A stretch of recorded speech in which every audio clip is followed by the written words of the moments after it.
The purloined letter. Nil sapienti, odiosius acumine nimio Seneca.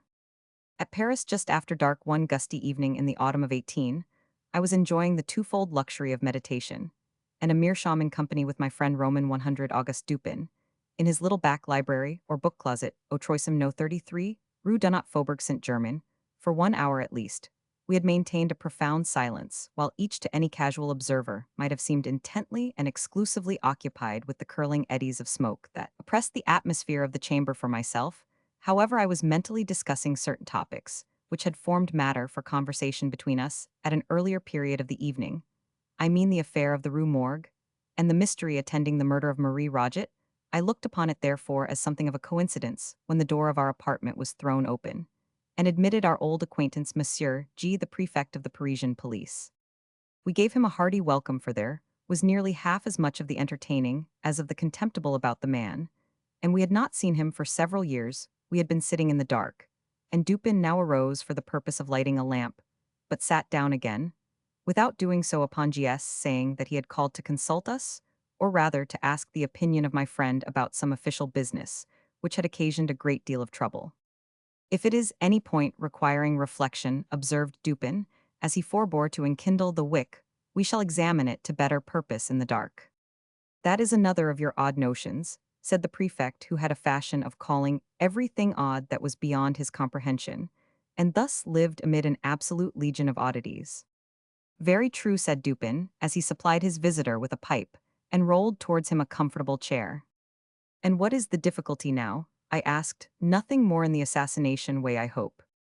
Oh no, nothing of that nature. The fact is the business is very simple indeed, and I make no doubt that we can manage it sufficiently well ourselves.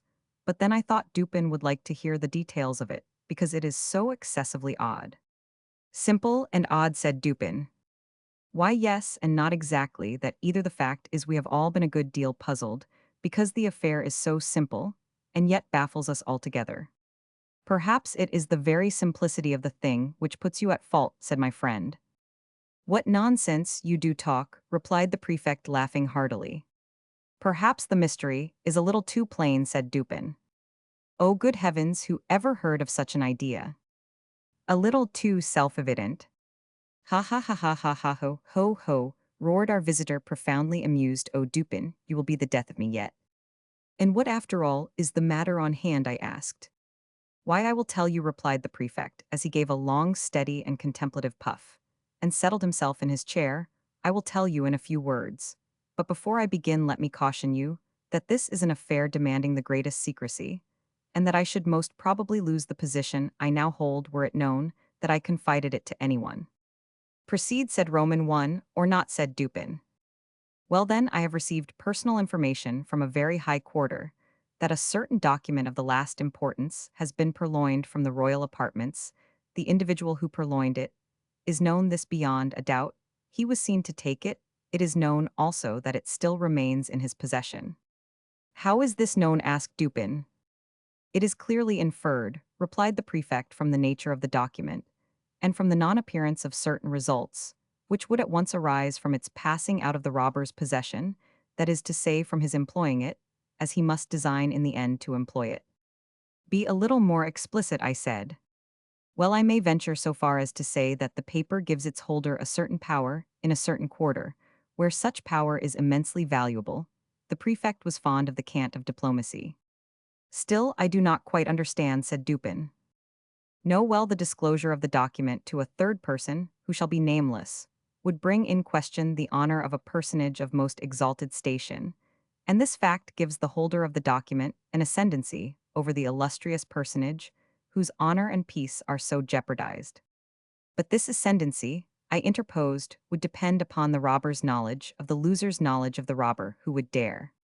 The thief, said G, is the minister D, who dares all things, those unbecoming as well as those becoming a man. The method of the theft was not less ingenious than bold. The document in question, a letter to be Frank, had been received by the personage robbed. While alone in the royal boudoir during its perusal, she was suddenly interrupted by the entrance of the other exalted personage, from whom especially it was her wish to conceal it. After a hurried and vain endeavor to thrust it in a drawer, she was forced to place it open, As it was upon a table, the address, however, was uppermost. And the contents thus unexposed, the letter escaped notice. At this juncture enters the minister D. His lynx eye immediately perceives the paper, recognizes the handwriting of the address, observes the confusion of the personage addressed, and fathoms her secret.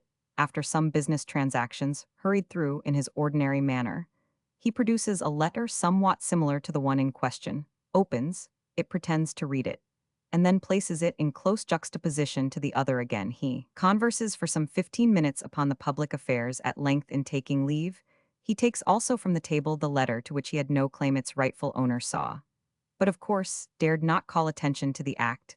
In the presence of the third personage, who stood at her elbow, the minister decamped, leaving his own letterone, of no importance, upon the table. Here then, said Dupin to me, you have precisely what you demand to make the ascendancy completeth robber's knowledge of the loser's knowledge of the robber. Yes, replied the prefect, and the power thus attained has, for some months past, been wielded for political purposes to a very dangerous extent. The personage robbed is more thoroughly convinced every day of the necessity of reclaiming her letter. But this, of course, cannot be done openly. In fine, driven to despair, she has committed the matter to me. Then whom, said Dupin, amid a perfect whirlwind of smoke, no more sagacious agent could I suppose be desired or even imagined. You flatter me, replied the prefect, but it is possible that some such opinion may have been entertained. It is clear, said I, as you observe, that the letter is still in possession of the minister, since it is this possession, and not any employment of the letter, which bestows the power. With the employment the power departs. True, said G, and upon this conviction I proceeded. My first care was to make thorough search of the minister's hotel, and here my chief embarrassment lay, in the necessity of searching without his knowledge. Beyond all things, I have been warned of the danger, which would result from giving him reason to suspect our design. But, said I, you are quite au fait in these investigations. The Parisian police have done this thing often before. Oh yes, and for this reason, I did not despair. The habits of the minister gave me too a great advantage. He is frequently absent from home all night. His servants are by no means numerous. They sleep at a distance from their master's apartment, and being chiefly Neapolitans are readily made drunk. I have keys, as you know, with which I can open any chamber or cabinet in Paris. For 3 months, a night has not passed, during the greater part of which I have not been engaged personally in ransacking the D Hotel. My honor is interested. And to mention a great secret, the reward is enormous, so I did not abandon the search until I had become fully satisfied that the thief is a more astute man than myself. I fancy that I have investigated every nook and corner of the premises in which it is possible that the paper can be concealed. But is it not possible, I suggested, that, although the letter may be in possession of the minister, as it unquestionably is, he may have concealed it elsewhere than upon his own premises? This is barely possible, said Dupin. The present peculiar condition of affairs at court, and especially of those intrigues, in which D is known to be involved, would render the instant availability of the document its susceptibility of being produced at a moment's notice a point of nearly equal importance with its possession. Its susceptibility of being produced, said Roman 1, that is to say of being destroyed, said Dupin. True, I observed. The paper is clearly then upon the premises. As for its being upon the person of the minister, we may consider that as out of the question. Entirely, said the prefect. He has been twice waylaid, as if by footpads, and his person rigorously searched under my own inspection. You might have spared yourself this trouble, said Dupin. D, I presume, is not altogether a fool, and if not, must have anticipated these waylayings as a matter of course. Not altogether a fool, said G, but then he's a poet, which I take to be only one remove from a fool. True, said Dupin, after a long and thoughtful whiff from his meerschaum, although I have been guilty of certain doggerel myself. Suppose you detail, said I, the particulars of your search. Why, the fact is we took our time, and we searched everywhere. I have had long experience in these affairs.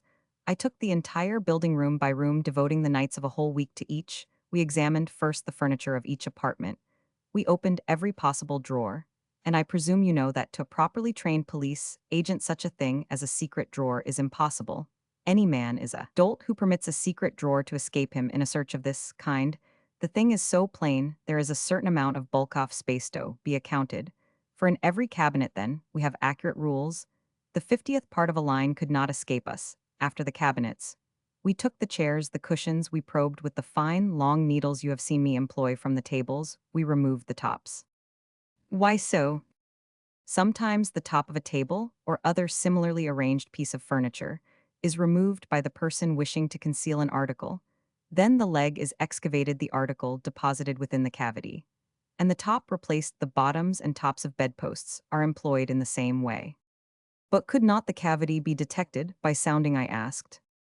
By no means if when the article is deposited, a sufficient wadding of cotton be placed around it. Besides, in our case, we were obliged to proceed without noise. But you could not have removed, you could not have taken to pieces all articles of furniture, in which it would have been possible to make a deposit in the manner.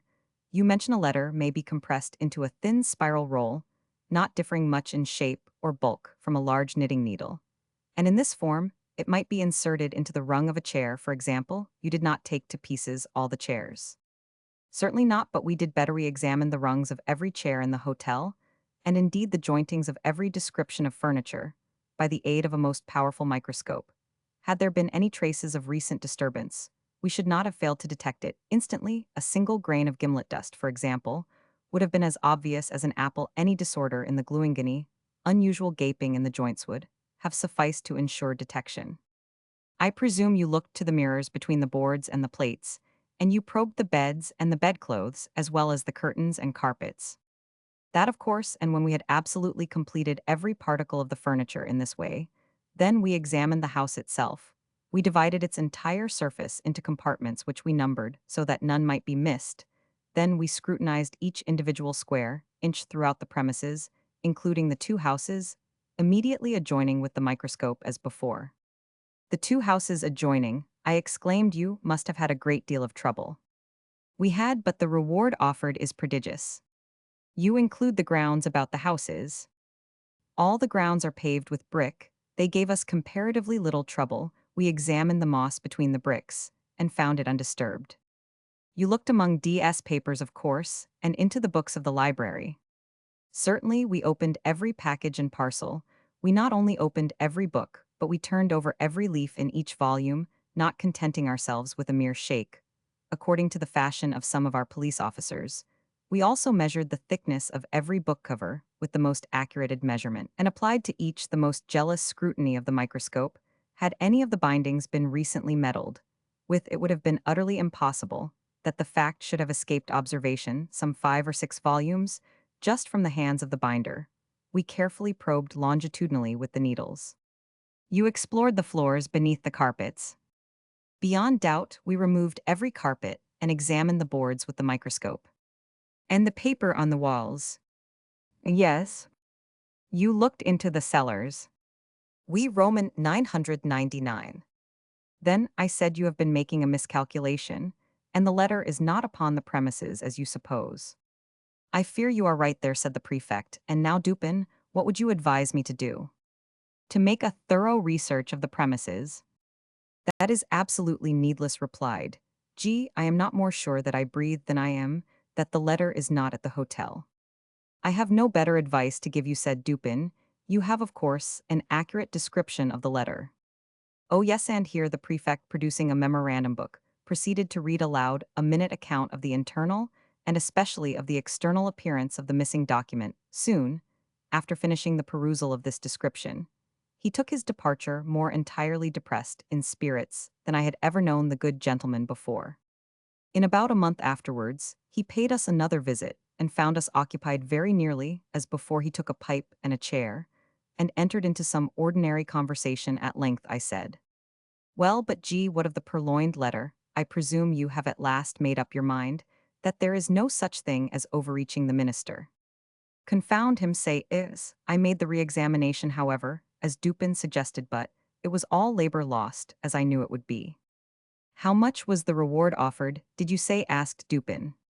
Why, a very great deal, very liberal reward. I don't like to say how much precisely, but one thing I will say, that I wouldn't mind giving my individual check for 50,000 francs to anyone who could obtain me that letter. The fact is, it is becoming of more and more importance every day, and the reward has been lately doubled. If it were trebled, however, I could do no more than I have done. Why, yes, said Deepen, drawlingly between the whiffs of his meerschaum, I really think, You have not exerted yourself do the utmost in this matter. You might do a little more, I think, How in what way? Why puff you might puff employ counsel in the matter a puff. Do you remember the story they tell of Abernethy? No, hang Abernethy. To be sure, hang him and welcome. But once upon a time, a certain rich miser conceived the design of sponging upon this Abernethy, for a medical opinion, getting up for this purpose an ordinary conversation in a private company. He insinuated his case to the physician as that of an imaginary individual. We will suppose, said the miser, that his symptoms are such, and such. Now, doctor, what would you have directed him to take? Take, said Abernethy, why take advice to be sure. But said the prefect, a little discomposed, I am perfectly willing to take advice, and to pay for it, I would really give 50,000 francs to anyone who would aid me in the matter. In that case, replied Dupin, opening a drawer and producing a checkbook, you may as well fill me up a check for the amount mentioned. When you have signed it, I will hand you the letter. I was astounded. The prefect appeared absolutely thunderstricken. For some minutes he remained speechless and motionless, looking incredulously at my friend with open mouth and eyes that seemed starting from their sockets. Then, apparently recovering himself in some measure, he seized a pen, and after several pauses and vacant stares, finally filled up and signed a check for 50,000 francs, and handed it across the table to Dupin. The latter examined it carefully and deposited it in his pocketbook.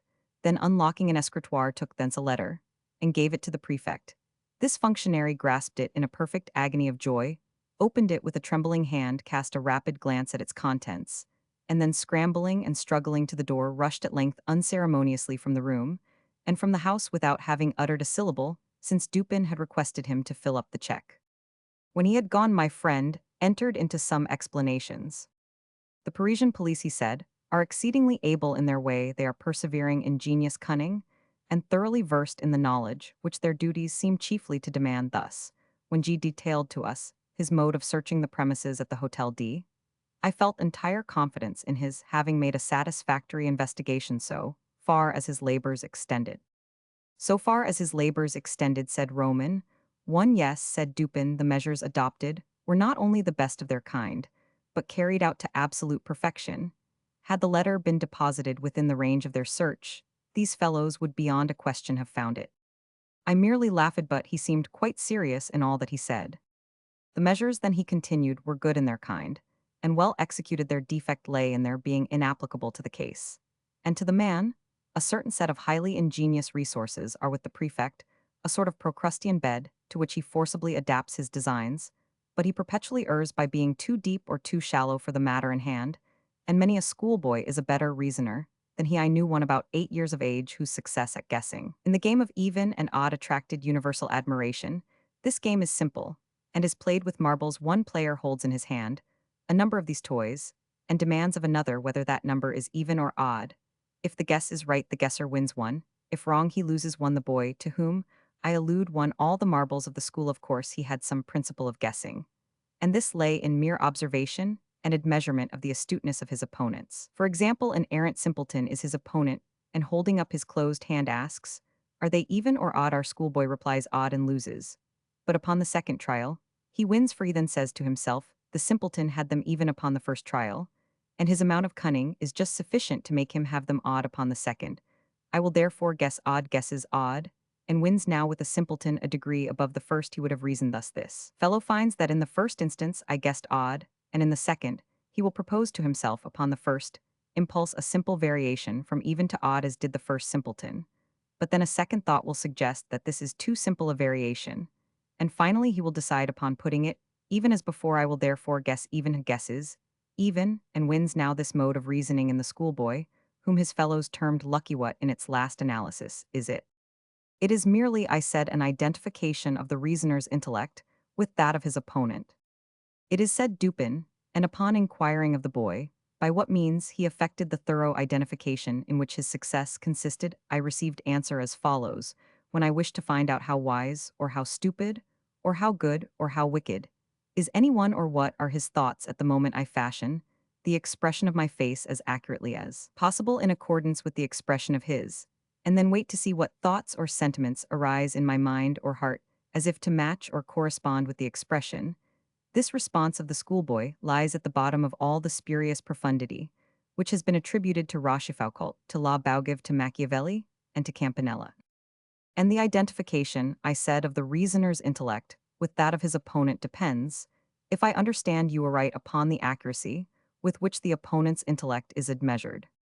For its practical value, it depends upon this, replied Dupin, and the prefect and his cohort fail so frequently, first by default of this identification, and secondly by a lad measurement, or rather, through non-admeasurement of the intellect, with which they are engaged, they consider only their own ideas of ingenuity, and in searching for anything hidden advert only to the modes in which they would have hidden it. They are right in this much that their own ingenuity is a faithful representative of that of the mass.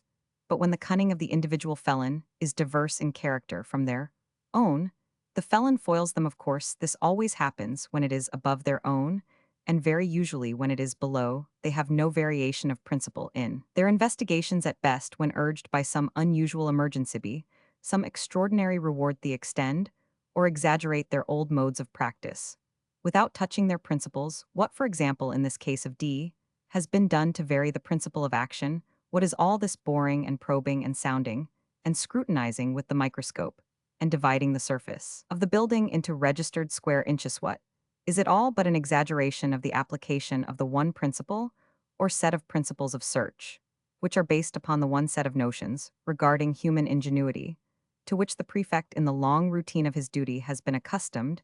Do you not see he has taken it for granted that all men proceed to conceal? Letter not exactly in a gimlet hole bored in a chairleg, but at least in some out-of-the-way hole or corner, suggested by the same tenor of thought which would urge a man to secrete a letter in a gimlet hole bored in a chairleg. And do you not see also that such researches nooks for concealment are adapted only for ordinary occasions, and would be adopted only by ordinary intellects? For in all cases of concealment, a disposal of the article concealed, a disposal of it, in this research manner is, in the very first instance, presumable and presumed, and thus its discovery depends not at all upon the acumen, but altogether upon the mere care, patience, and determination of the seekers. And where the case is of importance here, what amounts to the same thing in the political eyes, when the reward is of magnitude, qualities in question have never been known to fail.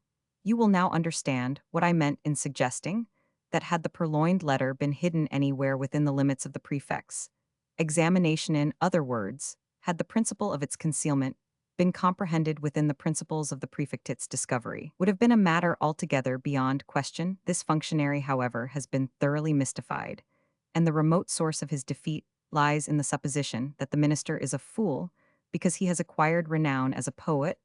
All fools are poets, this the prefect feels, and he is merely guilty of a non-distributio medii, in thence inferring that all poets are fools. But is this really the poet, I asked? There are two brothers I know, and both have attained reputation in letters. The minister, I believe, has written learnedly on the differential calculus. He is a mathematician and no poet. You are mistaken, I know him well. He is both as poet and mathematician. He would reason well as mere mathematician. He could not have reasoned at all, and thus would have been at the mercy of the prefect. You surprise me, I said, by these opinions, which have been contradicted by the voice of the world. You do not mean to set at naught the well-digested idea of centuries. The mathematical reason has long been regarded as the reason par excellence. Il y a parier, replied Dupin, quoting from Chamfort, que taut idi public taut convention recu est une sottise car a convenu au plus grand nombre. The mathematicians, I grant, you have done their best to promulgate the popular error to which you allude, and which is none the less an error for its promulgation, as truth with an art worthy a better cause. For example, they have insinuated the term analysis into application to algebra. The French are the originators of this particular deception. But if a term is of any importance, if words derive any value from applicability, then analysis conveys algebra about as much as in Latin ambitus implies ambition, religio religion, or homines honesty, a set of honorable men. You have a quarrel on hand, I see, said I, with some of the algebraists of Paris, but proceed. I dispute the availability, and thus the value of that reason which is cultivated in any especial form, other than the abstractly logical. I dispute, in particular, the reason educed by mathematical study. The mathematics are the science of form and quantity. Mathematical reasoning is merely logic applied to observation upon form and quantity. The great error lies in supposing that even the truths of what is called pure algebra are abstract or general truths. And this error is so egregious that I am confounded at the universality with which it has been received. Mathematical axioms are not axioms of general truth. What is true of relation of form and quantities, often grossly false in regard to morals, for example in this latter science, it is very usually untrue that the aggregated parts are equal to the whole in chemistry. Also, the axiom fails in the consideration of motive. It fails for two motives, each of a given value have not necessarily a value, when united equal to the sum of their values apart. There are numerous other mathematical truths, which are only truths within the limits of relation, but the mathematician argues from his finite truths through habit, as if they were of an absolutely general applicability as the world indeed imagines them to be. Bryant, in his very learned mythology, mentions an analogous source of error, when he says that although the pagan fables are not believed, yet we forget ourselves continually, and make inferences from them as existing realities. With the algebraists, however, who are pagans, themselves the pagan fables are believed, and the inferences are made not so much through lapse of memory as through an unaccountable addling of the brains. In short, I never yet encountered the mere mathematician, who could be trusted out of equal roots, or one who did not clandestinely hold it as a point of his faith that xbx was absolutely and unconditionally equal to q, say to 1. Of these gentlemen, by way of experiment, if you please, that you believe occasions may occur where x to px is not altogether equal to q, and having made him understand what you mean, get out of his reach, as speedily as convenient, for beyond doubt, he will endeavor to knock you down. I mean to say, continued Dupin, while I merely laughed at his last observations, that if the minister had been no more than a mathematician, the prefect would have been under no necessity of giving me this check. I know him, however, as both mathematician and poet, and my measures were adapted to his capacity, with reference to the circumstances by which he was surrounded. I knew him as a courtier too, and as a bold intriguant. Such a man, I considered, could not fail to be aware of the ordinary political modes of action. He could not have failed to anticipate, and events have proved that he did not fail to anticipate the whalings to which he was subjected. He must have foreseen, I reflected, the secret investigations of his premises, his frequent absences from home at night, which were hailed by the prefect as certain aids to his success, I regarded only as ruses to afford opportunity for thorough search to the police, and thus the sooner to impress them with the conviction to which G in fact did finally arriveth, conviction that the letter was not upon the premises. I felt also that the whole train of thought which I was at some pains in detailing to you just now concerning the invariable principle of policial action in searches for articles concealed, I felt that this whole train of thought would necessarily pass through the mind of the minister.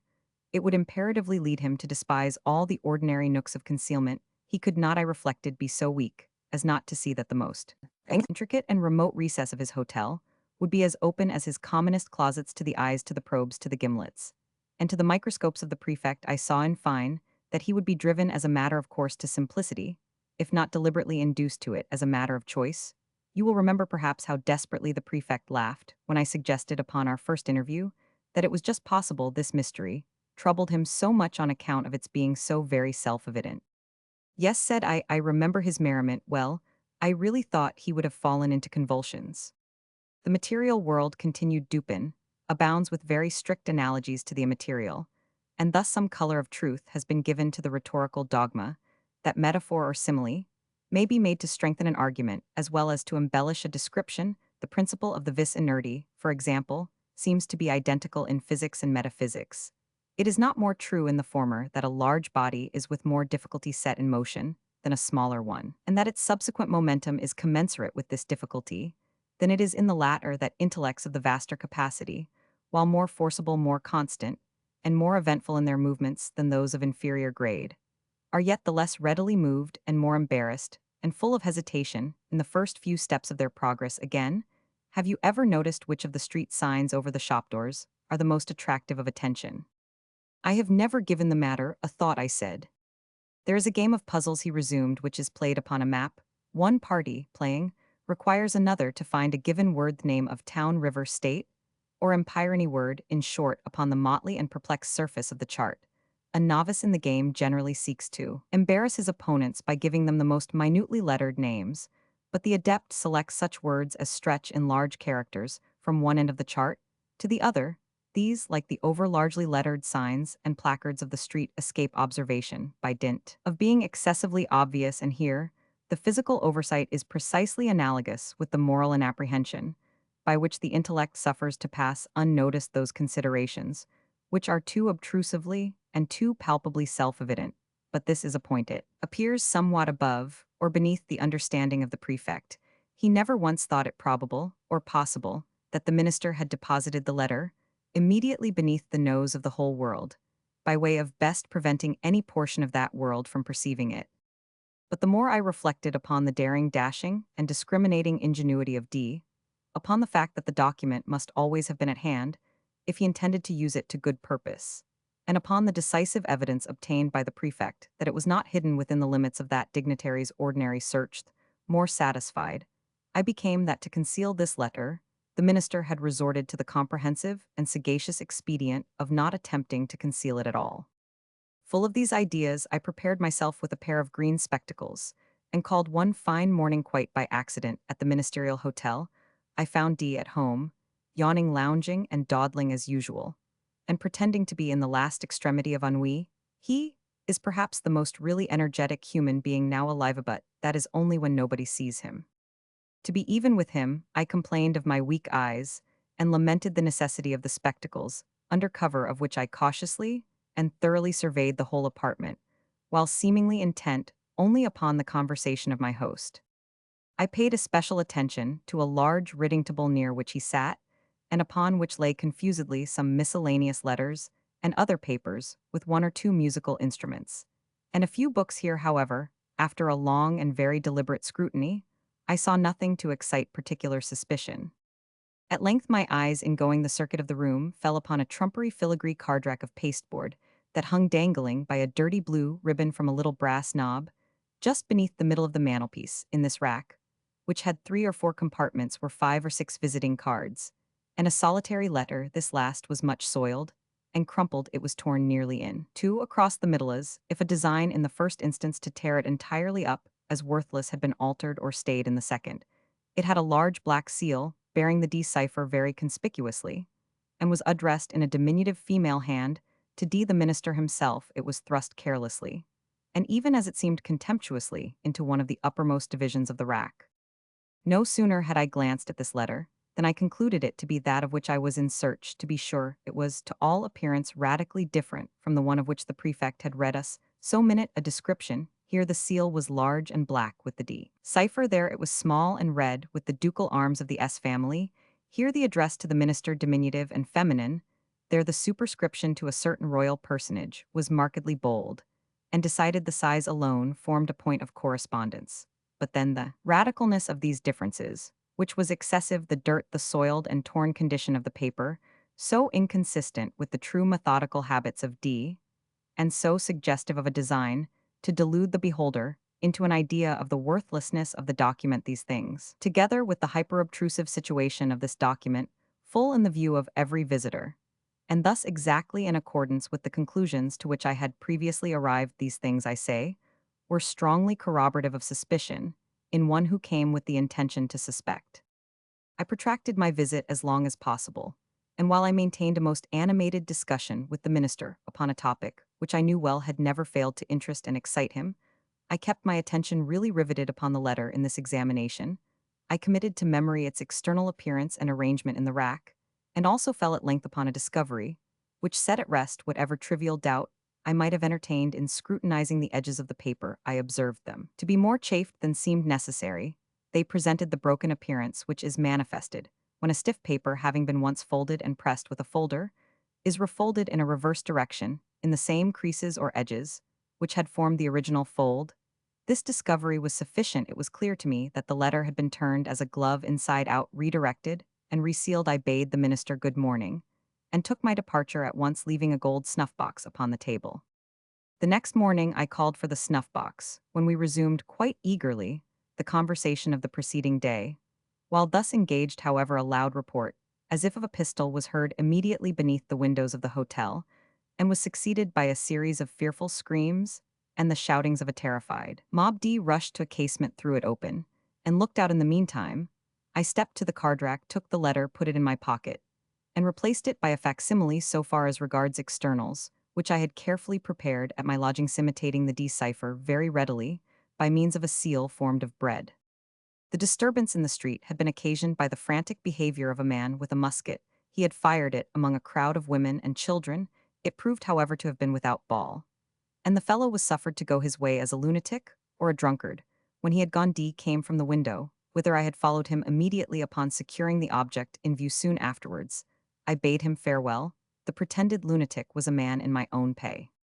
But what purpose had you, I asked, in replacing the letter by a facsimile? Would it not have been better at the first visit to have seized it openly and departed? D replied, Deepen is a desperate man, and a man of nerve. His hotel, too, is not without attendants devoted to his interests. Had I made the wild attempt you suggest, I might never have left the ministerial presence. Alive, the good people of Paris might have heard of me no more, but I had an object apart from these considerations. You know my political prepossessions in this matter. I act as a partisan of the lady concerned for 18 months. The minister has had her in his power. She has now him in her, since being unaware that the letter is not in his possession, he will proceed with his exactions as if it was. Thus will he inevitably commit himself at once to his political destruction. His downfall, too, will not be more precipitate than awkward. It is all very well to talk about the facilis descensus Averni, but in all kinds of climbing, as Catalani said of singing, it is far more easy to get up than to come down. In the present instance, I have no sympathy, at least no pity for him who descends. He is that monstrum horrendum, an unprincipled man of genius.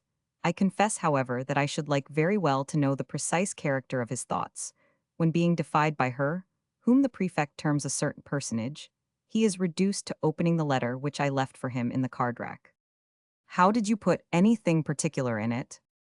It did not seem altogether right to leave the interior blank. That would have been insulting. D at Vienna once did me an evil turn, which I told him quite good-humoredly, that I should remember, so as I knew he would feel some curiosity in regard to the identity of the person who had outwitted him. I thought it a pity not to give him a clue. He is well acquainted with my MS, and I just copied into the middle of the blank sheet the words undiscensi funest, sil nest din diatriest din dithiest. They are to be found in Crebelin's Atri, the thousand-and-second tale of Scheherazade. Truth is stranger than fiction. Old saying. Having had occasion lately, in the course of some Oriental investigations, to consult the Telmano, Isitsornata work, which, like the Zohar of Simeon Jochides, is scarcely known at all even in Europe, and which has never been quoted to my knowledge by any Americanif, we except perhaps the author of the Curiosities of American Literature, having had occasion, I say, to turn over some pages of the first mentioned very remarkable work, I was not a little astonished to discover that the literary world has hitherto been strangely in error respecting the fate of the vizier's daughter Scheherazade, as that fate is depicted in the Arabian Nights, and that the denouement there given, if not altogether inaccurate as far as it goes, is at least to blame in not having gone very much farther. For full information on this interesting topic, I must refer the inquisitive reader to the Isitsornat itself, but in the meantime, I shall be pardoned for giving a summary of what I there discovered. It will be remembered that in the usual version of the tales, a certain monarch, having good cause to be jealous of his queen, not only puts her to death, but makes a vow by his beard, and the prophet to espouse each night the most beautiful maiden in his dominions, and the next morning to deliver her up to the executioner. Having fulfilled this vow for many years to the letter, and with a religious punctuality and method that conferred great credit upon him, as a man of devout feeling and excellent sense, he was interrupted one afternoon, no doubt at his prayers, by a visit from his grand vizier, to whose daughter it appears there had occurred an idea. Her name was Scheherazade, and her idea was that she would either redeem the land from the depopulating tax upon its beauty or perish, after the approved fashion of all heroines in the attempt. Accordingly, and although we do not find it to be leap year, which makes the sacrifice more meritorious, she deputes her father, the grand vizier, to make an offer to the king of her hand. This hand the king eagerly accepts, had intended to take it at all events, and had put off the matter from day to day, only through fear of the vizier, but in accepting it, now he gives all parties very distinctly to understand that grand vizier or no grand vizier, he has not the slightest design of giving up one iota of his vow, or of his privileges. When therefore the fair Scheherazade insisted upon marrying the king, and did actually marry him despite her father's excellent advice, not to do anything of the kind when she would. And did marry him, I say, will I nil I it was with her beautiful black eyes, as thoroughly open, as the nature of the case would allow. It seems, however, that this politic damsel, who had been reading Machiavelli beyond doubt, had a very ingenious little plot in her mind. On the night of the wedding she contrived upon, I forget what specious pretense, to have her sister occupy a couch sufficiently near that of the royal pair to admit of easy conversation from bed to bed, and a little before cock-crowing, she took care to awaken the good monarch her husband, who bore her none the worse will, because he intended to wring her neck on the morrow. Managed to awaken him, I say, although, on account of a capital conscience and an easy digestion, he slept well by the profound interest of a story about a rat and a black cat, I think, which she was narrating all in an undertone, of course, to her sister, when the day broke. It so happened that this history was not altogether finished, and that Scheherazade, in the nature of things, could not finish it just then, since it was high time for her to get up and be bowstrung, a thing very little more pleasant than hanging, only a trifle more genteel. The king's curiosity, however prevailing, I am sorry to say, even over his sound religious principles, induced him for this once to postpone the fulfillment of his vow until next morning for the purpose, and with the hope of hearing that night how it fared in the end with the black cat, a black cat I think it was, and the rat. The night having arrived, however, the Lady Scheherazade not only put the finishing stroke to the black cat, and the rat was blue, but before she well knew what she was about found herself deep in the intricacies of a narration, having reference, if I am not altogether mistaken, to a pink horse with green wings that went in a violent manner by clockwork, and was wound up with an indigo key.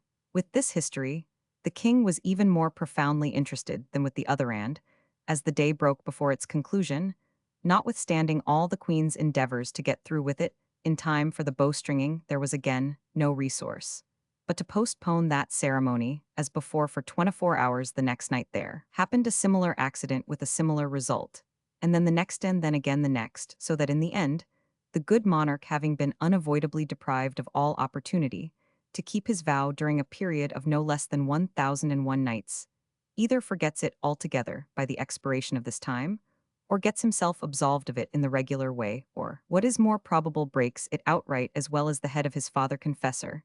At all events, Scheherazade, who being lineally descended from Eve, fell heir perhaps to the whole 7 baskets of talk, which the latter lady, we all know, picked up from under the trees in the Garden of Eden. Scheherazade, I say, finally triumphed, and the tariff upon beauty was repealed.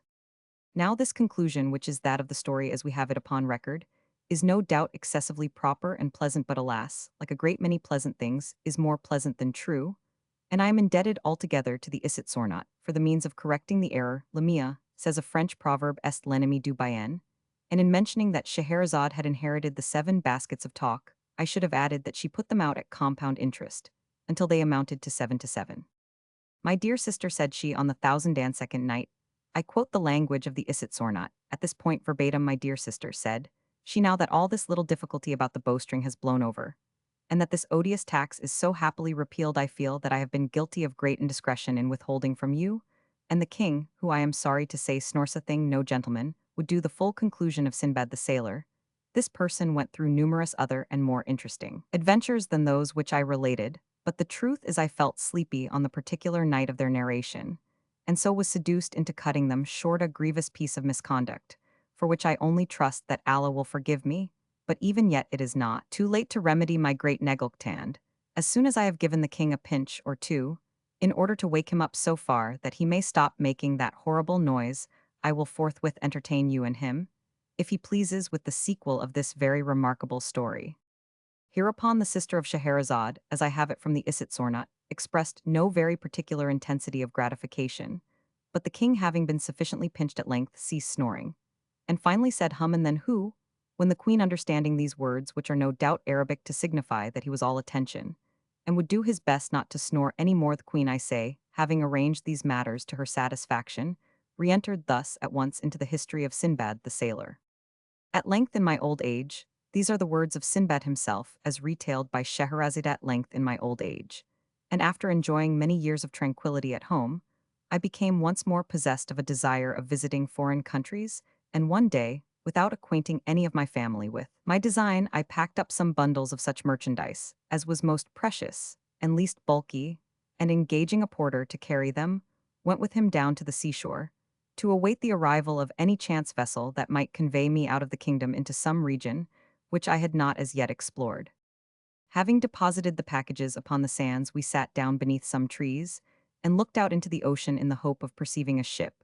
But during several hours, we saw none whatever. At length I fancied that I could hear a singular buzzing or humming sound, and the porter, after listening a while, declared that he also could distinguish it. Presently it grew louder, and then still louder, so that we could have no doubt that the object which caused it was approaching us. At length, on the edge of the horizon, we discovered a black speck which rapidly increased in size until we made it out to be a vast monster swimming with a great part of its body above the surface of the sea.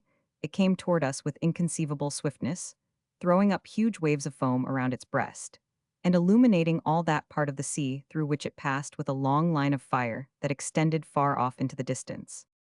As the thing drew near, we saw it very distinctly. Its length was equal to that of 3 of the loftiest trees that grow, and it was as wide as the great hall of audience in your palace, O most sublime and munificent of the caliphs. Its body, which was unlike that of ordinary fishes, was as solid as a rock, and of a jetty blackness throughout all that portion of it, which floated above the water, with the exception of a narrow blood-red streak that completely begirdled it, the belly which floated beneath the surface, and of which we could get only a glimpse now. And then, as the monster rose and fell with the billows, was entirely covered with metallic scales of a color like that of the moon in misty, whether the back was flat and nearly white, and from it there extended upwards of 6 spines about half the length of the whole body. This horrible creature had no mouth that we could perceive, but as if to make up for this deficiency, it was provided with at least 80 of eyes that protruded from their sockets like those of the green dragonfly, and were arranged all around the body, in 2 rows, one above the other, and parallel to the blood-red streak, which seemed to answer the purpose of an eyebrow. 2 or 3 of these dreadful eyes were much larger than the others, and had the appearance of solid gold. Although this beast approached us, as I have before said, with the greatest rapidity, it must have been moved altogether by necromancer. It had neither fins like a fish, nor web feet like a duck, nor wings like the seashell, which is blown along in the manner of a vessel, nor yet did it writhe itself forward as do the eels. Its head and its tail were shaped precisely alike, only not far from the latter were 2 small holes that served for nostrils, and through which the monster puffed out its thick breath with prodigious violence, and with a shrieking, disagreeable noise. Our terror at beholding this hideous thing was very great, but it was even surpassed by our astonishment, when upon getting a nearer look, we perceived upon the creature's back a vast number of animals about the size and shape of men, and altogether much resembling them, except that they wore no garments as men do, being supplied by nature, no doubt, with an ugly, uncomfortable covering a good deal like cloth, but fitting so tight to the skin as to render the poor wretches laughably awkward, and put them apparently to severe pain. On the very tips of their heads were certain square-looking boxes, which at first sight I thought might have been intended to answer as turbans, but I soon discovered that they were excessively heavy and solid, and I therefore concluded they were contrivances designed by their great weight to keep the heads of the animals steady and safe. Upon their shoulders, around the necks of the creatures, were fastened black collars, badges of servitude, no doubt such as we keep on our dogs, only much wider and infinitely stiffer, so that it was quite impossible for these poor victims to move their heads in any direction, without moving the body at the same time, and thus they were doomed to perpetual contemplation of their nosa, view puggish and snubby, in a wonderful, if not positively in an awful degree.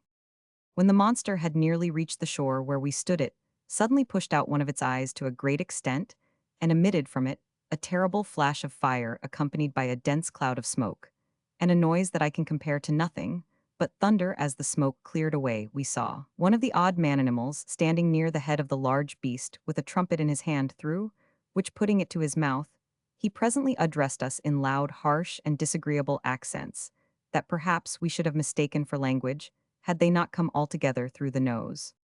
Being thus evidently spoken to, I was at a loss how to reply, as I could in no manner understand what was said. And in this difficulty, I turned to the porter, who was near swooning through affright, and demanded of him his opinion as to what species of monster it was, what it wanted, and what kind of creatures those were that so swarmed upon its back. To this the porter replied, as well as he could for trepidation, that he had once before heard of this sea beast, that it was a cruel demon with bowels of sulphur and blood of fire, created by evil genii, as the means of inflicting misery upon mankind that the things upon its back were vermin such as sometimes infest cats and dogs, only a little larger and more savage, and that these vermin had their uses however evil for through the torture, they caused the beast by their nibbling and stingings, it was goaded into that degree of wrath, which was requisite to make it roar, and commit ill, and so fulfill the vengeful and malicious designs of the wicked genii. This account determined me to take to my heels, and without once even looking behind me, I ran at full speed up into the hills while the porter ran equally fast, although nearly in an opposite direction.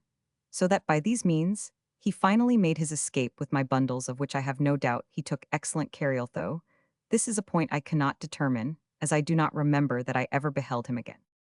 For myself, I was so hotly pursued by a swarm of the men vermin, who had come to the shore in boats, that I was very soon overtaken, bound hand and foot, and conveyed to the beast, which immediately swam out again into the middle of the sea. I now bitterly repented my folly in quitting a comfortable home to peril my life in such adventures as this. But regret being useless, I made the best of my condition, and exerted myself to secure the good will of the man-animal that owned the trumpet, and who appeared to exercise authority over his fellows. I succeeded so well in this endeavor that in a few days the creature bestowed upon me various tokens of his favor, and in the end, even went to the trouble of teaching me the rudiments of what it was vain enough to denominate its language, so that at length I was enabled to converse with it readily, and came to make it comprehend the ardent desire I had of seeing the world. Washish squashish squeak Sinbad hatedle diddle grunt, unt grumble hiss fiss. Whis said he to me one day after dinner, but I beg 1,000 pardons, I had forgotten that your majesty is not conversant with the dialect of the cockneys, so the man-animals were called, I presume, because their language formed the connecting link between that of the horse and that of the rooster. With your permission, I will translate washish squashish, and so forth. That is to say, I am happy to find, my dear Sinbad, that you are really a very excellent fellow. We are now about doing a thing which is called circumnavigating the globe. And since you are so desirous of seeing the world, I will strain a point, and give you a free passage upon back of the beast. When the lady Scheherazade had proceeded thus far, relates the Isitsornot, the king turned over from his left side to his right, and said, "It is in fact very surprising, my dear queen, that you omitted hitherto these latter adventures of Sinbad. Do you know, I think them exceedingly entertaining and strange." The king having thus expressed himself, we are told the fair Scheherazade resumed her history in the following words.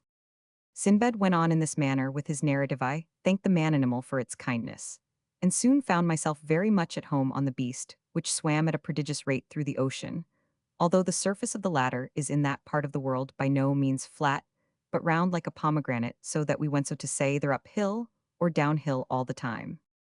That I think was very singular, interrupted the king. Nevertheless, it is quite true, replied Scheherazade. I have my doubts, rejoined the king, but pray be so good as to go on with the story. I will, said the queen. The beast, continued Sinbad to the caliph, swam, as I have related, uphill and downhill, until at length we arrived at an island many hundreds of miles in circumference, but which nevertheless had been built in the middle of the sea by a colony of little things like caterpillars. One. Said the king. Leaving this island, said Sinbad for Scheherazade, it must be understood, took no notice of her husband's ill-mannered ejaculation. Leaving this island, we came to another where the forests were of solid stone, and so hard that they shivered to pieces the fine-stempered axes with which we endeavored to cut them down too. Said the king again, but Scheherazade, paying him no attention, continued in the language of Sinbad. Passing beyond this last island, we reached a country where there was a cave that ran to the distance of 30 or 40 miles within the bowels of the earth, and that contained a greater number of far more spacious and more magnificent palaces than are to be found. In all Damascus and Baghdad, from the roofs of these palaces, there hung myriads of gems like diamonds, but larger than men, and in among the streets of towers and pyramids and temples, there flowed immense rivers as black as ebony, and swarming with fish that had no eyes. Three. Said the king. We then swam into a region of the sea, where we found a lofty mountain down whose sides there streamed torrents of melted metal, some of which were 12 miles wide, and 60 miles long. Four, while from an abyss on the summit issued so vast a quantity of ashes that the sun was entirely blotted out from the heavens, and it became darker than the darkest midnight, so that, when we were even at the distance of 150 miles from the mountain, it was impossible to see the whitest object however close we held it to our eyes. Five. Said the king. After quitting this coast, the beast continued his voyage, until we met with a land in which the nature of things seemed reverse Edgar. We here saw a great lake at the bottom of which more than 100 feet beneath the surface of the water, there flourished in full leaf a forest of tall and luxuriant trees. 6. Who said the king? Some 100 miles farther on brought us to a climate where the atmosphere was so dense as to sustain iron or steel, just as our own does feather. 7. Fiddle de dee, said the king. Proceeding still in the same direction, we presently arrived at the most magnificent region in the whole world. Through it, there meandered a glorious river for several thousands of miles. This river was of unspeakable depth, and of a transparency richer than that of amber. It was from 3 to 6 miles in width, and its banks, which arose on either side to 1,200 feet in perpendicular height, were crowned with ever-blossoming trees and perpetual sweet-scented flowers that made the whole territory one gorgeous garden. But the name of this luxuriant land was the kingdom of horror, and to enter it was inevitable death. 8. Humph, said the king. We left this kingdom in great haste, and after some days came to another where we were astonished to perceive myriads of monstrous animals, with horns resembling scythes upon their heads. These hideous beasts dig for themselves vast caverns in the soil of a funnel shape, and line the sides of them with rocks so disposed one upon the other that they fall instantly when trodden upon by other animals, thus precipitating them into the monsters' dens, where their blood is immediately sucked, and their carcasses afterwards hurled contemptuously out to an immense distance from the caverns of death. 9. Pooh, said the king. Continuing our progress, we perceived a district with vegetables that grew not upon any soil, but in the air. 10. There were others that sprang from the substance of other vegetables. 11 others that derived their substance from the bodies of living animals. 12. And then, again, there were others that glowed all over with intense fire. 13. Others that moved from place to place at pleasure. 14. And what was still more wonderful, we discovered flowers that lived and breathed and moved their limbs at will, and had moreover the detestable passion of mankind for enslaving other creatures, and confining them in horrid and solitary prisons, until the fulfillment of appointed tasks. 15. Pshaw, said the king. Quitting this land, we soon arrived at another, in which the bees and the birds are mathematicians of such genius and erudition, that they give daily instructions in the science of geometry to the wise men of the empire. The king of the place, having offered a reward for the solution of two very difficult problems, they were solved upon the spot, one by the bees and the other by the birds, but the king keeping their solution a secret. It was only after the most profound researches and labor, and the writing of an infinity of big books during a long series of years, that the mathematicians at length arrived at the identical solutions, which had been given upon the spot by the bees and by the birds. 16. Oh my, said the king. We had scarcely lost sight of this empire, when we found ourselves close upon another from whose shores there flew over our heads a flock of fowls a mile in breadth, and 240 miles long, so that although they flew a mile during every minute, it required no less than 4 hours for the whole flock to pass over Usen, which there were several millions of fowl. 17. Oh fie, said the king.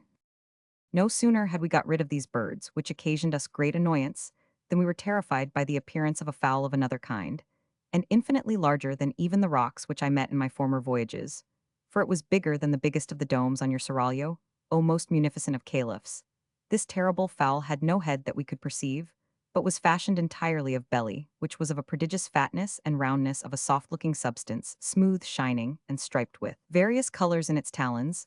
The monster was bearing away to his eyrie in the heavens, a house from which it had knocked off the roof, and in the interior of which we distinctly saw human beings who, beyond doubt, were in a state of frightful despair at the horrible fate which awaited them.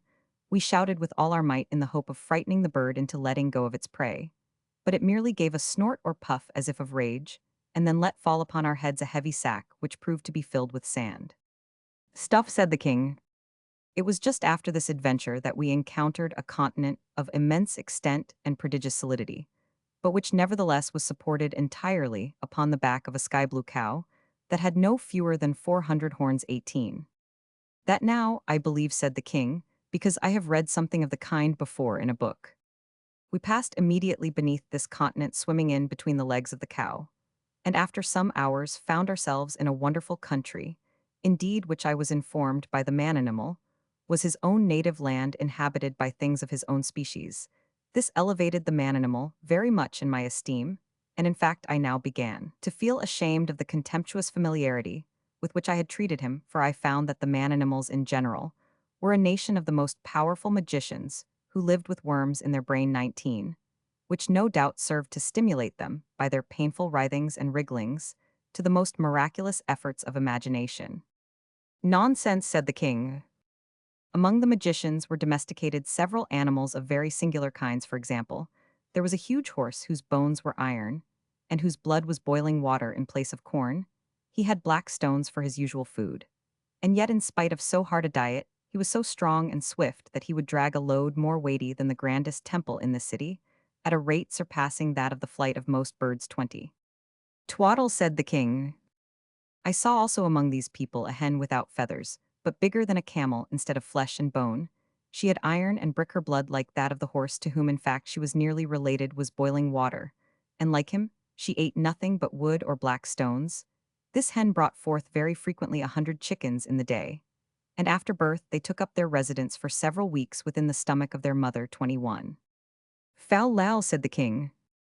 One of this nation of mighty conjurers created a man out of brass and wood and leather, and endowed him with such ingenuity that he would have beaten at chess all the race of mankind, with the exception of the great Caliph Haroun.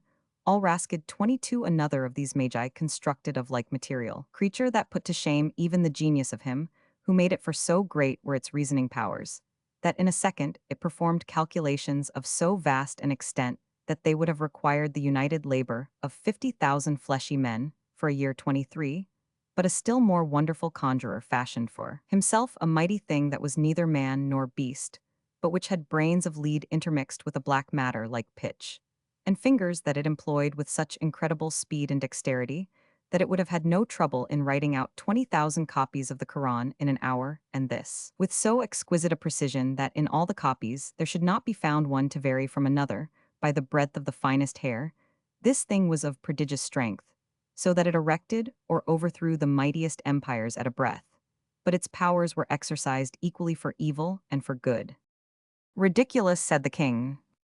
Among this nation of necromancers, there was also one who had in his veins the blood of the salamanders, for he made no scruple of sitting down to smoke his chibuk in a red-hot oven, until his dinner was thoroughly roasted upon its floor. 24 Another had the faculty of converting the common metals into gold, without even looking at them during the process. 25 Another had such a delicacy of touch that he made a wire so fine as to be invisible. 26 Another had such quickness of perception that he counted all the separate motions of an elastic body, while it was springing backward and forward at the rate of 900 millions of times in a second. 27.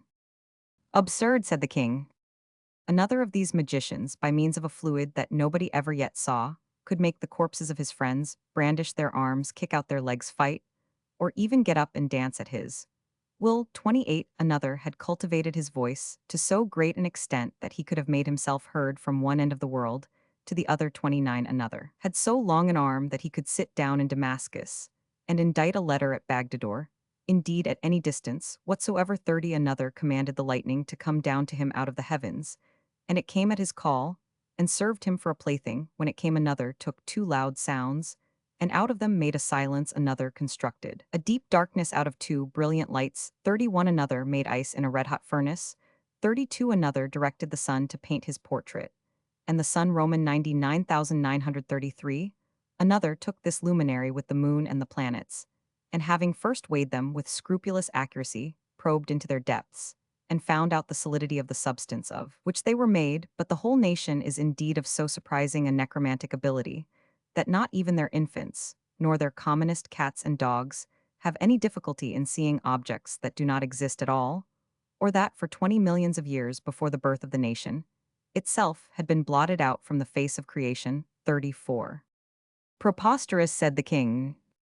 The wives and daughters of these incomparably great and wise magi, continued Scheherazade, without being in any manner disturbed by these frequent and most ungentlemanly interruptions on the part of her husband, wives and daughters of these eminent conjurers, are everything that is accomplished and refined, and would be everything that is interesting and beautiful, but for an unhappy fatality that besets them, and from which not even the miraculous powers of their husbands and fathers has hitherto been adequate to save some fatalities come in certain shapes, and some in others, but this of which I speak has come in the shape of a crotchet.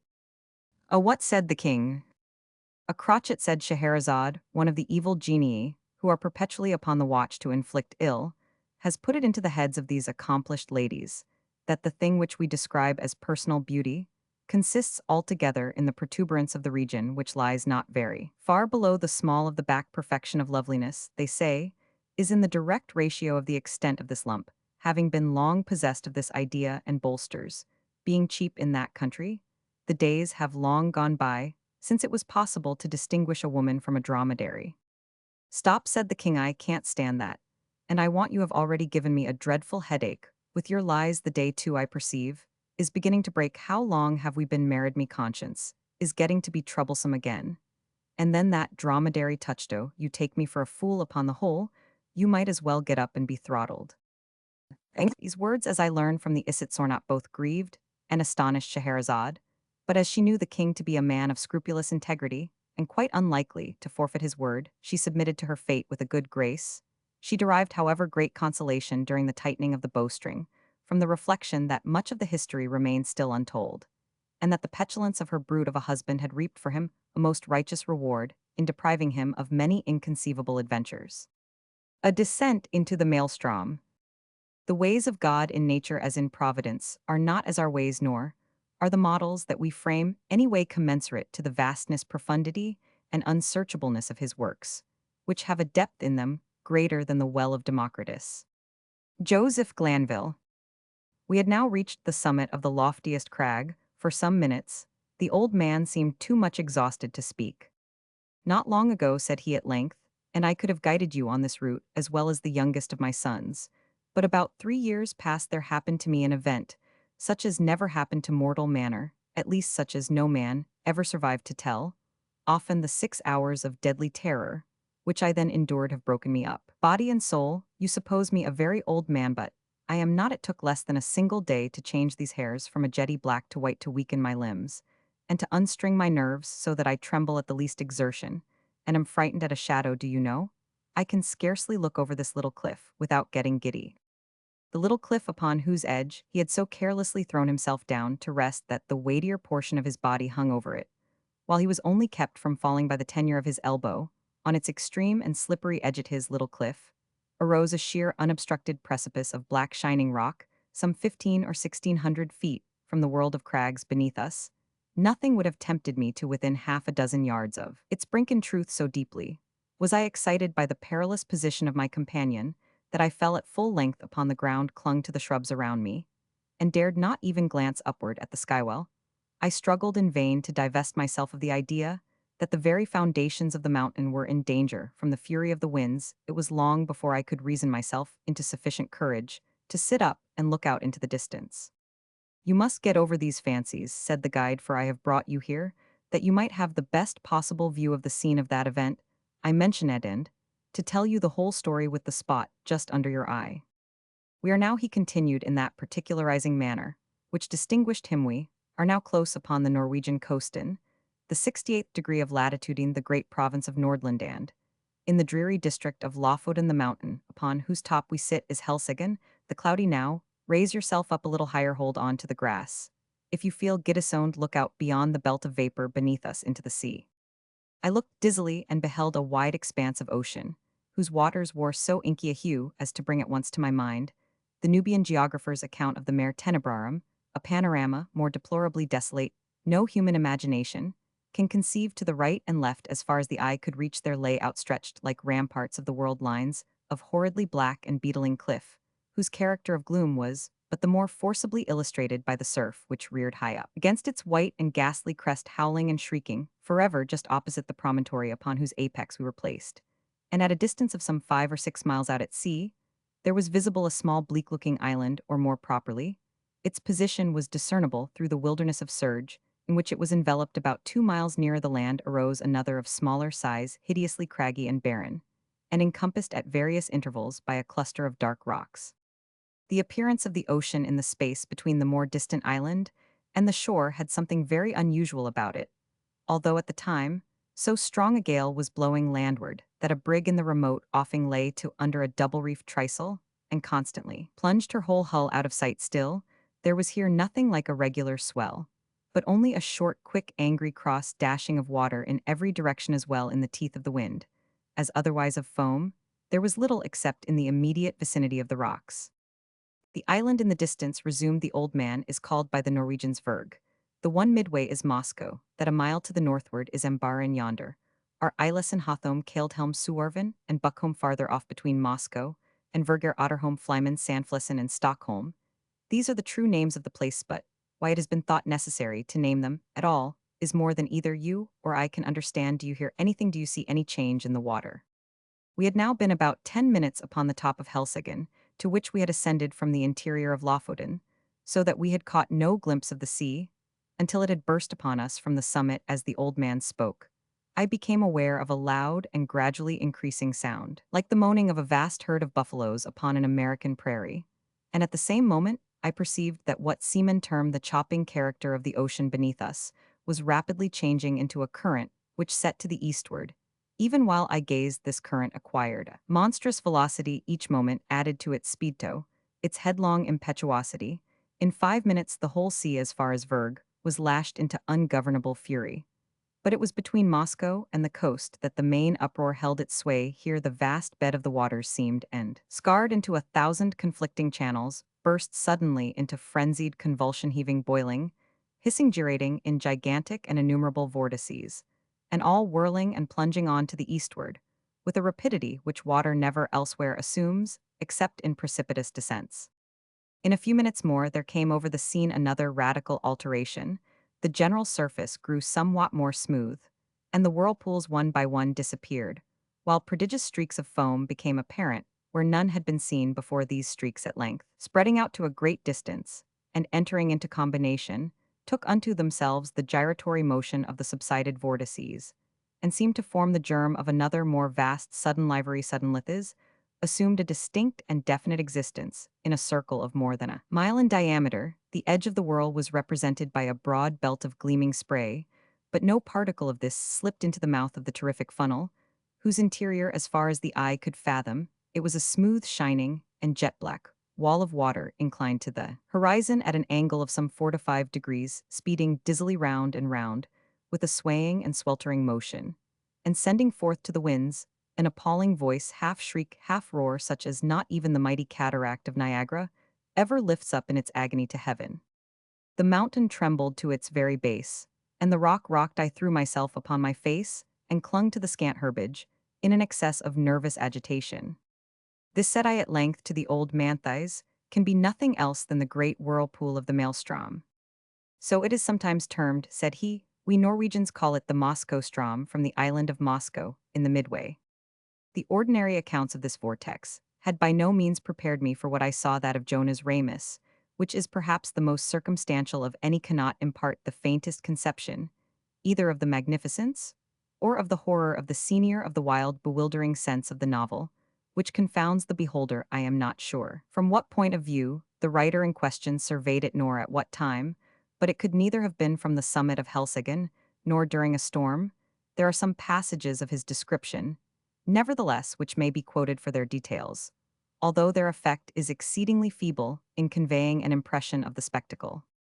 Between Lofoden and Moscow, he says the depth of the water is between 36 and 40 fathoms, but on the other side toward Ververg, this depth decreases so as not to afford a convenient passage for a vessel, without the risk of splitting on the rocks, which happens even in the calmest weather. When it is flood, the stream runs up the country between Lofoden and Moscow with a boisterous rapidity, but the roar of its impetuous ebb to the sea is scarce equaled by the loudest and most dreadful cataracts, the noise being heard several leagues off, and the vortices or pits are of such an extent and depth that if a ship comes within its attraction, it is inevitably absorbed and carried down to the bottom, and there beat to pieces against the rocks.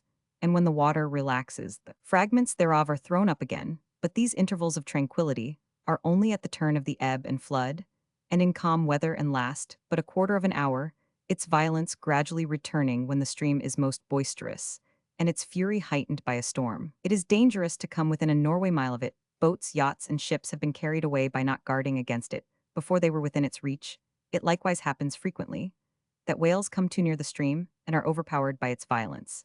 And then it is impossible to describe their howlings and bellowings in their fruitless struggles to disengage themselves. A bear once attempting to swim from Lofoten to Moscow was caught by the stream and borne down while he roared terribly so as to be heard on shore. Large stalks of firs and pine trees, after being absorbed by the current, rise again, broken and torn to such a degree, as if bristles grew upon them. This plainly shows the bottom to consist of craggy rocks among which they are whirled to and fro. This stream is regulated by the flux and reflux of the sea, it being constantly high and low water every 6 hours. In the year 1645, early in the morning of Sexagesima Sunday, it raged with such noise and impetuosity that the very stones of the houses on the coast fell to the ground. In regard to the depth of the water, I could not see how this could have been ascertained at all in the immediate vicinity of the vortex. The 40 fathoms must have reference only to portions of the channel close upon the shore either of Moscow or Lofoten. The depth in the center of the Moscow Strom must be immeasurably greater, and no better proof of this fact is necessary than can be obtained from even the sidelong glance into the abyss of the whirl, which may be had from the highest crag of Helseggen. Looking down from this pinnacle upon the howling Phlegethon below, I could not help smiling at the simplicity with which the honest Jonas Ramus records, as a matter difficult of belief, the anecdotes of the whales and the bears, for it appeared to me, in fact, a self-evident thing, that the largest ship of the line in existence, coming within the influence of that deadly attraction, could resist it as little as a feather the hurricane, and must disappear bodily, and at once. The attempts to account for the phenomenon, some of which I remember seemed to me sufficiently plausible in perusal, no, or a very different and unsatisfactory aspect. The idea generally received is that this, as well as three smaller vortices among the Faroe Islands, have no other cause than the collision of waves rising and falling at flux and reflux against a ridge of rocks and shelves, which confines the water so that it precipitates itself like a cataract. And thus the higher the flood rises, the deeper must the fall be, and the natural result of all is a whirlpool or vortex, the prodigious suction of which is sufficiently known by lesser experiments. These are the words of the Encyclopaedia Britannica. Kircher and others imagine that in the center of the channel of the Maelstrom is an abyss penetrating the globe and issuing, in some very remote part, the Gulf of Bothnia, being somewhat decidedly named. In one instance, this opinion, idle in itself, was the one to which, as I gazed, my imagination most readily assented, and mentioning it to the guide, I was rather surprised to hear him say that, although it was the view almost universally entertained of the subject by the Norwegians, it nevertheless was not his own. As to the former notion, he confessed his inability to comprehend it, and here I agreed with him, for however conclusive on paper, it becomes altogether unintelligible, and even absurd amid the thunder of the abyss. You have had a good look at the whirl, now, said the old man, and if you will creep round this crag so as to get in its lee, and deaden the roar of the water, I will tell you a story that will convince you I ought to know something of the Moscow Strom. I placed myself as desired, and he proceeded. Myself and my two brothers once owned a schooner-rigged smack of about 70 tons burthen, with which we were in the habit of fishing among the islands beyond Moscow, nearly to Vurg, in all violent eddies at sea. There is good fishing at proper opportunities, if one has only the courage to attempt it. But among the whole of the Lofoten coastmen, we three were the only ones who made a regular business of going out to the islands. As I tell you, the usual grounds are a great way lower down to the southward. Their fish can be got at all hours without much risk, and therefore these places are preferred. The choice spots over here among the rocks, however, not only yield the finest variety, but in far greater abundance, so that we often got in a single day what the more timid of the craft could not scrape together in a week. In fact, we made it a matter of desperate speculation, the risk of life standing instead of labor, and courage answering for capital. We kept the smack in a cove about 5 miles higher up the coast than this, and it was our practice in fine weather to take advantage of the 15-minute slack to push across the main channel of the Moscow Strom, far above the pool, and then drop down upon anchorage somewhere near Otterholm or Sandflesen, where the eddies are not so violent as elsewhere. Here we used to remain until nearly time for slackwater again, when we weighed and made for home. We never set out upon this expedition without a steady side wind for going and coming on, that we felt sure would not fail us before our return, and we seldom made a miscalculation upon this point. Twice during 6 years we were forced to stay all night at anchor on account of a dead calm, which is a rare thing indeed just about here. And once we had to remain on the grounds nearly a week, starving to death owing to a gale, which blew up shortly after our arrival, and made the channel too boisterous to be thought of upon this occasion. We should have been driven out to sea in spite of everything, for the whirlpools threw us round, and round so violently, that at length we fouled our anchor, and dragged it, if it had not been that we drifted into one of the innumerable cross-currentshire today, and gone tomorrow, which drove us under the lee of Flymen, where by good luck we brought up. I could not tell you the 20th part of the difficulties we encountered on the grounds. It is a bad spot to be in, even in good weather, but we made shift always to run the gauntlet of the Moscow Strom itself, without accident, although at times my heart has been in my mouth, when we happened to be a minute or so behind or before the slack.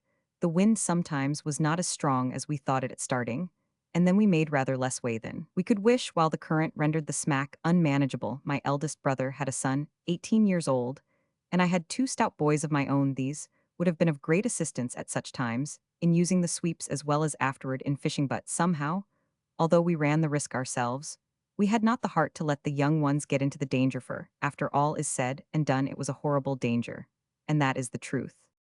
It is now within a few days of 3 years, since what I am going to tell you occurred. It was on the 10th day of July, 18, a day, which the people of this part of the world will never forget, for it was one in which blew the most terrible hurricane that ever came out of the heavens. And yet all the morning, and indeed, until late in the afternoon, there was a gentle and steady breeze from the southwest, while the sun shone brightly, so that the oldest seaman among us could not have foreseen what was to follow. The three of us, me two brothers and myself, had crossed over to the islands about 2 o'clock p. Roman 1000, and had soon nearly loaded the smack with fine fish, which we all remarked were more plenty that day than we had ever known them. It was just 7 by my watch when we weighed and started for home, so as to make the worst of the Strom at slack water, which we knew would be at 8. We set out with a fresh wind on our starboard quarter, and for some time spanked along at a great rate, never dreaming of danger, for indeed we saw not the slightest reason to apprehend it. All at once, we were taken aback by a breeze from over Helseggen. This was most unusual, something that had never happened to us before, and I began to feel a little uneasy, without exactly knowing why. We put the boat on the wind, but could make no headway at all for the eddies, and I was upon the point of proposing to return to the anchorage, when, looking astern, we saw the whole horizon covered with a singular copper-colored cloud that rose with the most amazing velocity. In the meantime, the breeze that had headed us off fell away, and we were dead becalmed, drifting about in every direction. This state of things, however, did not last long enough to give us time to think about it. In less than a minute the storm was upon us. In less than 2, the sky was entirely overcast, and, what with this and the driving spray, it became suddenly so dark that we could not see each other in the smack. Such a hurricane as then blew, it is folly to attempt describing. The oldest seaman in Norway never experienced anything like it. We had let our sails go by the run before it cleverly took us, but at the first puff both our masts went by the board as if they had been sawed off the mainmast, taking with it my youngest brother, who had lashed himself to it for safety. Our boat was the lightest feather of a thing that ever sat upon water. It had a complete flush deck, with only a small hatch near the bow, and this hatch it had always been our custom to batten down, when about to cross the Strom by way of precaution against the chopping seas. But for this circumstance, we should have foundered at Onsefer. We lay entirely buried for some moments. How my elder brother escaped destruction I cannot say, for I never had an opportunity of ascertaining. For my part, as soon as I had let the foresail run, I threw myself flat on deck, with my feet against the narrow gunwale of the bow, and with my hands grasping a ring-bolt near the foot of the foremast. It was mere instinct that prompted me to do this, which was undoubtedly the very best thing I could have done, for I was too much flurried to think. For some moments we were completely deluged, as I say, and all this time I held my breath and clung to the bolt. When I could stand it no longer, I raised myself upon my knees, still keeping hold with my hands, and thus got my head clear. Presently, our little boat gave herself a shake, just as a dog does in coming out of the water, and thus rid herself in some measure of the seas. I was now trying to get the better of the stupor that had come over me, and to collect my senses so as to see what was to be done, when I felt somebody grasp my arm. It was my elder brother, and my heart leaped for joy, for I had made sure that he was overboard. But the next moment all this joy was turned into horror, for he put his mouth close to my ear and screamed out the word Moscow Strom. No one ever will know what my feelings were at that moment. I shook from head to foot, as if I had had the most violent fit of the ague. I knew what he meant by that one word well enough. I knew what he wished to make me understand. With the wind that now drove us on, we were bound for the whirl of the Strom, and nothing could save us. You perceive that in crossing the Strom Channel, we always went a long way up above the whirl, even in the calmest weather, and then had to wait and watch carefully for the slack. But now, we were driving right upon the pool itself. And in such a hurricane as this, to be sure, I thought we shall get there just about the slack. There is some little hope in that, but in the next moment, I cursed myself for being so great a fool as to dream of hope at all. I knew very well that we were doomed had we been 10 times a 90-gun ship. By this time, the first fury of the tempest had spent itself, or perhaps we did not feel it so much as we scudded before it. But at all events, the seas, which at first had been kept down by the wind and lay flat and frothing, now got up into absolute mountains. A singular change, too, had come over the heavens around. In every direction it was still as black as pitch, but nearly overhead there burst out all at once a circular rift of clear sky, as clear as I ever saw, and of a deep bright blue, and through it there blazed forth the full moon, with a luster that I never before knew her to wear. She lit up everything about us with the greatest distinctness, but, oh God, what a scene it was to light up! I now made one or two attempts to speak to my brother, but in some manner, which I could not understand, the din had so increased that I could not make him hear a single word, although I screamed at the top of my voice in his ear. Presently, he shook his head, looking as pale as death, and held up one of his fingers as if to say, "Listen." At first I could not make out what he meant, but soon a hideous thought flashed upon me. I dragged my watch from its fob. It was not going. I glanced at its face by the moonlight, and then burst into tears as I flung it far away into the ocean. It had run down at 7 o'clock. We were behind the time of the slack, and the whirl of the Strom was in full fury. When a boat is well built, properly trimmed, and not deep laden, the waves in a strong gale, when she is going large, seem always to slip from beneath her, which appears very strange to a landsman, and this is what is called riding in sea phrase. Well, so far we had ridden the swells very cleverly, but presently a gigantic sea happened to take us right under the counter, and bore us with it as it rose. You pupas, if into the sky I would not have believed that any wave could rise so high, and then down we came with a sweep, a slide, and a plunge that made me feel sick and dizzy, as if I was falling from some lofty mountaintop in a dream. But while we were up, I had thrown a quick glance around, and that one glance was all sufficient. I saw our exact position in an instant. The Moscow Strom whirlpool was about a quarter of a mile dead ahead, but no more like the everyday Moscow Strom than the whirl. As you now see, it is like a mill race. If I had not known where we were and what we had to expect, I should not have recognized the place at all. As it was, I involuntarily closed my eyes in horror. The lids clenched themselves together, as if in a spasm. It could not have been more than 2 minutes afterward, until we suddenly felt the waves subside, and were enveloped in foam. The boat made a sharp half-turn to larboard, and then shot off in its new direction like a thunderbolt. At the same moment, the roaring noise of the water was completely drowned in a kind of shrill shriek, such a sound as you might imagine given out by the waste pipes of many thousand steam vessels, letting off their steam altogether. We were now in the belt of surf that always surrounds the whirl, and I thought, of course, that another moment would plunge us into the abyss, down which we could only see indistinctly on account of the amazing velocity with which we were borne along. The boat did not seem to sink into the water at all, but to skim like an air bubble upon the surface of the surge. Her starboard side was next the whirl, and on the larboard arose the world of ocean. We had left it stood like a huge writhing wall between us and the horizon. It may appear strange, but now, when we were in the very jaws of the gulf, I felt more composed than when we were only approaching it. Having made up my mind to hope no more, I got rid of a great deal of that terror, which unmanned me at first. I suppose it was despair that strung my nerves. It may look like boasting, but what I tell you is truth. I began to reflect how magnificent a thing it was to die in such a manner, and how foolish it was in me to think of so paltry a consideration as my own individual life, in view of so wonderful a manifestation of God's power. I do believe that I blushed with shame when this idea crossed my mind. After a little while, I became possessed with the keenest curiosity about the whirl itself. I positively felt a wish to explore its depths, even at the sacrifice I was going to make. And my principal grief was that I should never be able to tell my old companions on shore about the mysteries I should see. These, no doubt, were singular fancies to occupy a man's mind in such extremity, and I have often thought since that the revolutions of the boat around the pool might have rendered me a little lightheaded.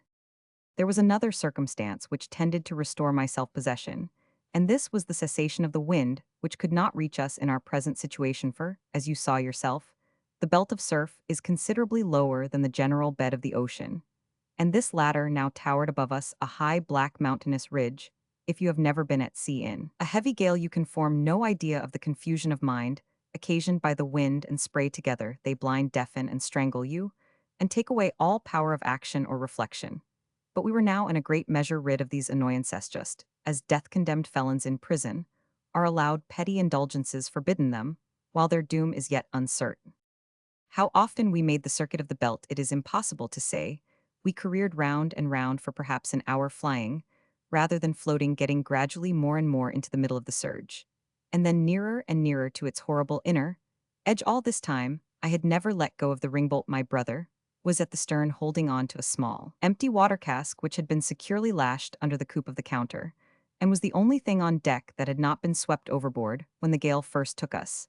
As we approached the brink of the pit, he let go his hold upon this, and made for the ring from which in the agony of his terror he endeavored to force my hands, as it was not large enough to afford us both a secure grasp. I never felt deeper grief than when I saw him attempt this act, although I knew he was a madman, when he did eat a raving maniac through sheer fright. I did not care, however, to contest the point with him. I knew it could make no difference whether either of us held on at all, so I let him have the bolt and went astern to the cask. This there was no great difficulty in doing, for the smack flew round steadily enough, and upon an even keelanly swaying to and fro, with the immense sweeps and swelters of the whirl. Scarcely had I secured myself in my new position, when we gave a wild lurch to starboard and rushed headlong into the abyss. I muttered a hurried prayer to God and thought all was over. As I felt the sickening sweep of the descent, I had instinctively tightened my hold upon the barrel and closed my eyes for some seconds. I dared not open them while I expected instant destruction, and wondered that I was not already in my death struggles with the water. But moment after moment elapsed, I still lived. The sense of falling had ceased, and the motion of the vessel seemed much as it had been before while in the belt of foam, with the exception that she now lay more along. I took courage and looked once again upon the scene. Never shall I forget the sensations of awe, horror, and admiration with which I gazed about me.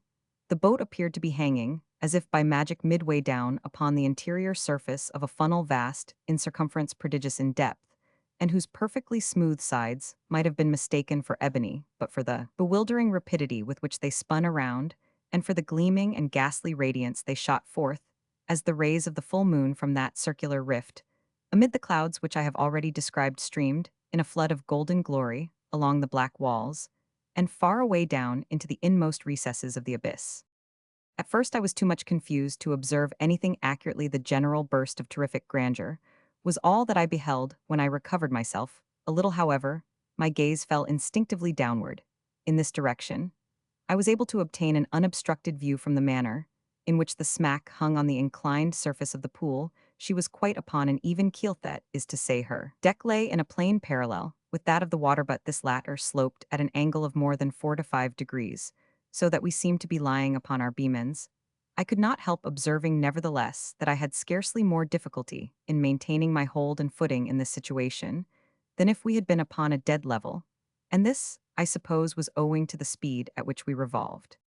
The rays of the moon seemed to search the very bottom of the profound gulf, but still I could make out nothing distinctly on account of a thick mist in which everything there was enveloped, and over which there hung a magnificent rainbow like that narrow and tottering bridge which Mussulmans say is the only pathway between time and eternity.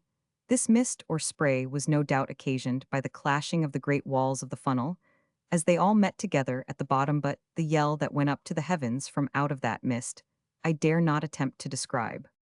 Our first slide into the abyss itself from the belt of foam above had carried us a great distance down the slope, but our farther descent was by no means proportionate. Round and round we swept, not with any uniform movement, but in dizzying swings and jerks that sent us sometimes only a few hundred yards, sometimes nearly the complete circuit of the whirl. Our progress downward, at each revolution, was slow but very perceptible.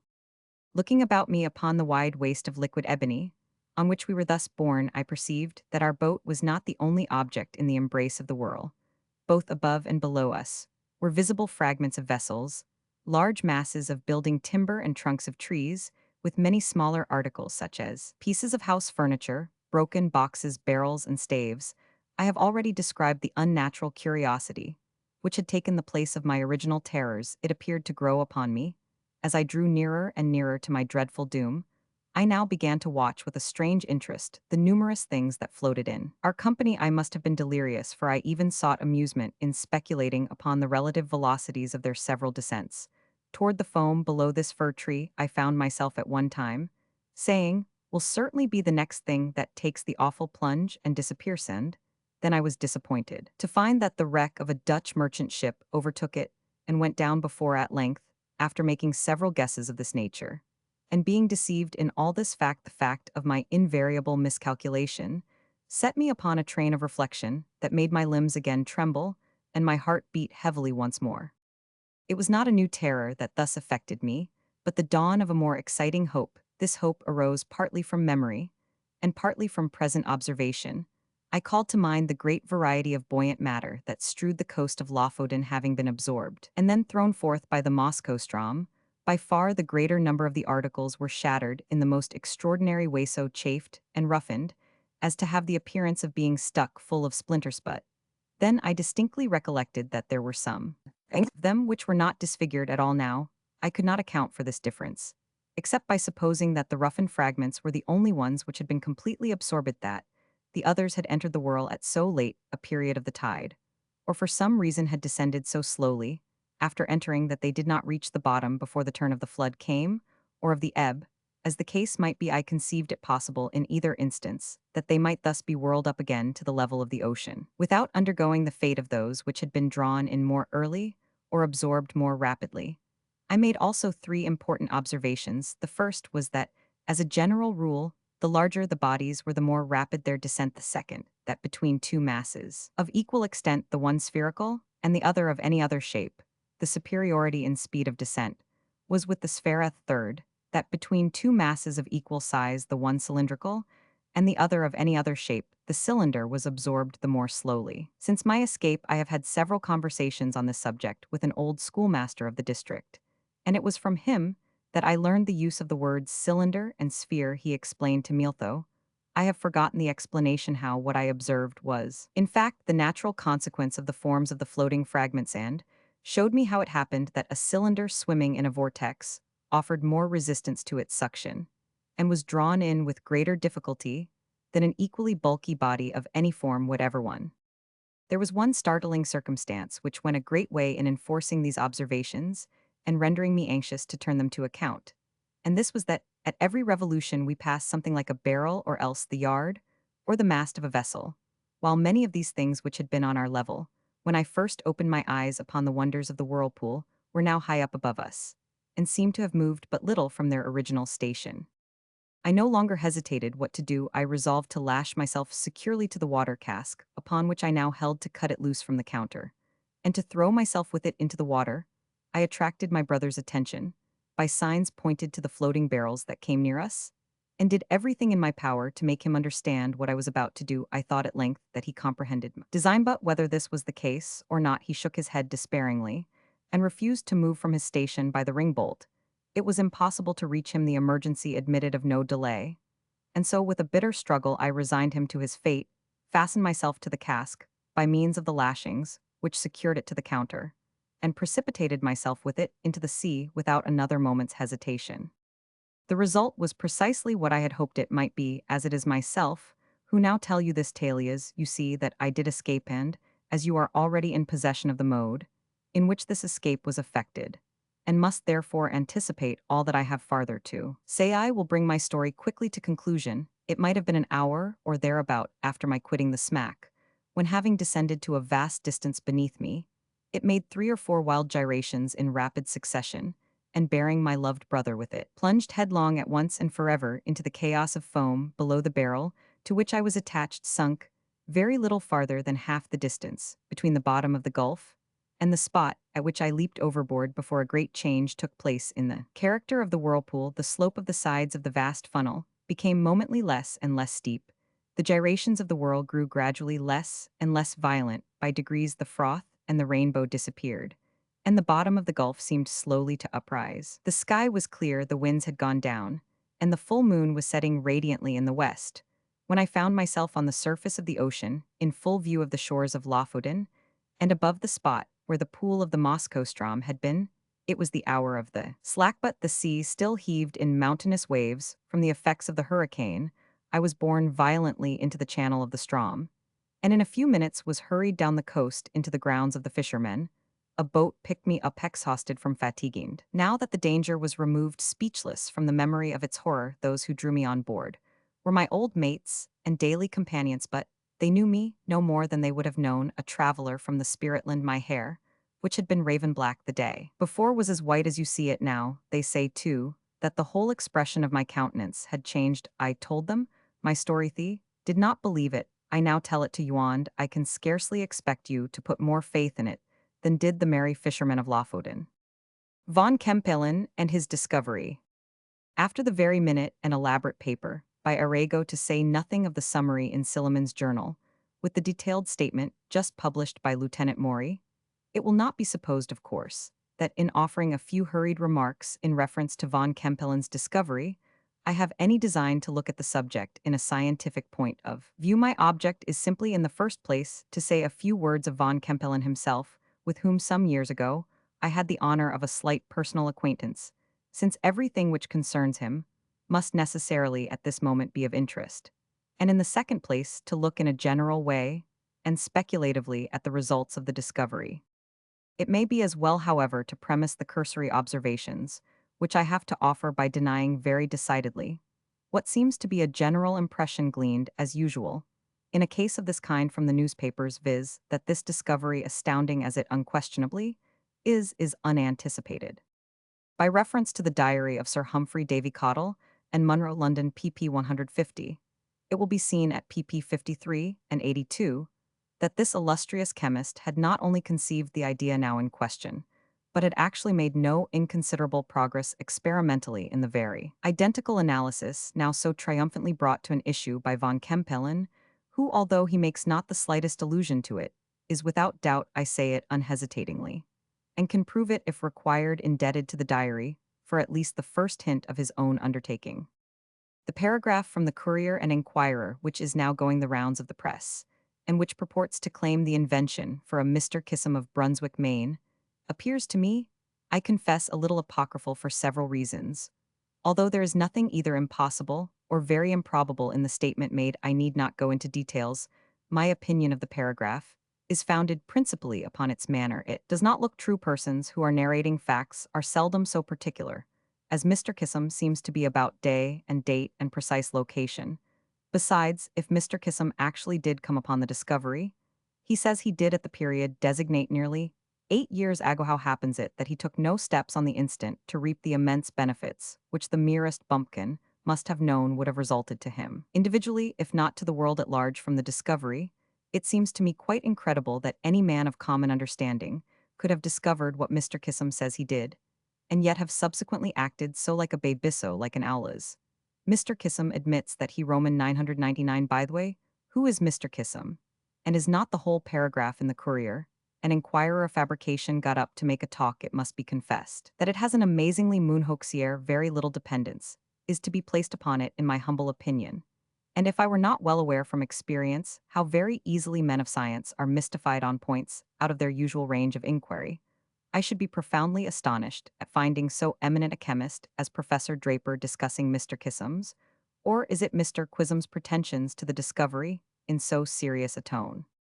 But to return to the diary of Sir Humphrey Davy, this pamphlet was not designed for the public eye even upon the decease of the writer, as any person at all conversant with authorship may satisfy himself at once by the slightest inspection of the style at page 13.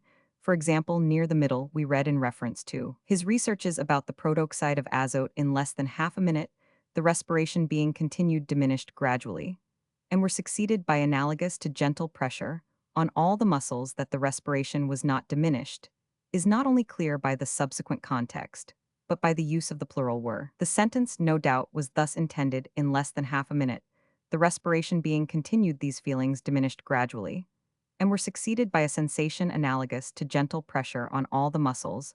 100 similar instances go to show that the MS so inconsiderately published was merely a rough notebook meant only for the writer's own eye, but an inspection of the pamphlet will convince almost any thinking person of the truth of my suggestion. The fact is, sir, Humphrey Davy was about the last man in the world to commit himself on scientific topics. Not only had he a more than ordinary dislike to quackery, but he was morbidly afraid of appearing empirical, so that however fully he might have been convinced that he was on the right track in the matter now in question, he would never have spoken out until he had everything ready for the most practical demonstration. I verily believe that his last moments would have been rendered wretched could he have suspected that his wishes in regard to burning this diary, full of crude speculations, would have been unattended to, as it seems they were, I say, his wishes, for that he meant to include this notebook among the miscellaneous papers, directed to be burnt. I think there can be no manner of doubt whether it escaped the flames by good fortune, or by bad, yet remains to be seen, that the passages quoted above with the other similar ones, referred to gave von Kempelen the hint. I do not in the slightest degree question. But I repeat it, yet remains to be seen, whether this momentous discovery itself momentous, under any circumstances, will be of service or disservice to mankind at large, that von Kempelen and his immediate friends will reap a rich harvest. It would be folly to doubt for a moment. They will scarcely be so weak as not to realize in time, by large purchases of houses and land, with other property of intrinsic value. In the brief account of von Kempelen, which appeared in the Home Journal, and has since been extensively copied, several misapprehensions of the German original seem to have been made by the translator, who professes to have taken the passage from a late number of the Pressburg. Schnellpostveal has evidently been misconceived, as it often is, and what the translator renders by sorrows is probably lead-in, which in its true version sufferings would give a totally different complexion to the whole account. But of course, much of this is merely guess on my part. Von Kempelen, however, is by no means a misanthrope in appearance at least, whatever he may be in fact. My acquaintance with him was casual altogether, and I am scarcely warranted in saying that I know him at all, but to have seen and conversed with a man of so prodigious a notoriety as he has attained or will attain in a few days is not a small matter as times go. The literary world speaks of him confidently, as a native of Pressburg, misled perhaps by the account in the Home Journal, but I am pleased in being able to state positively, since I have it from his own lips, that he was born in Utica in the state of New York. Although both his parents, I believe, are of Pressburg descent, the family is connected in some way. With Maelzel of automaton chess player memory in person, he is short and stout with large fat blue eyes, sandy hair, and whiskers, a wide but pleasing mouth, fine teeth. And I think a Roman knows there is some defect in one of his feet. His address is frank, and his whole manner noticeable for bonhomie altogether. He looks, speaks, and acts as little like a misanthrope as any man I ever saw. We were fellow sojourners for a week about 6 years ago at Earl's Hotel, in Providence, Rhode Island, and I presume that I conversed with him at various times for some 3 or 4 hours. Altogether his principal topics were those of the day, and nothing that fell from him led me to suspect his scientific attainments. He left the hotel before me, intending to go to New York, and thence to Bremen. It was in the latter city that his great discovery was first made public, or rather, it was there that he was first suspected of having made it. This is about all that I personally know of the now immortal von Kempelen, but I have thought that even these few details would have interest for the public. There can be little question that most of the marvelous rumors afloat about this affair are pure inventions entitled to about as much credit as the story of Aladdin's lamp. And yet in a case of this kind, as in the case of the discoveries in California, it is clear that the truth may be stranger than fiction. The following anecdote, at least, is so well authenticated that we may receive it implicitly. Von Kempelen had never been even tolerably well off during his residence at Bremen, and often, it was well known, he had been put to extreme shifts in order to raise trifling sums. When the great excitement occurred about the forgery on the house of Gutsmuth, suspicion was directed toward von Kempelen on account of his having purchased a considerable property in Gasparich Lane, and his refusing, when questioned, to explain how he became possessed of the purchase money. He was at length arrested, but nothing decisive appearing against him, was in the end set at liberty.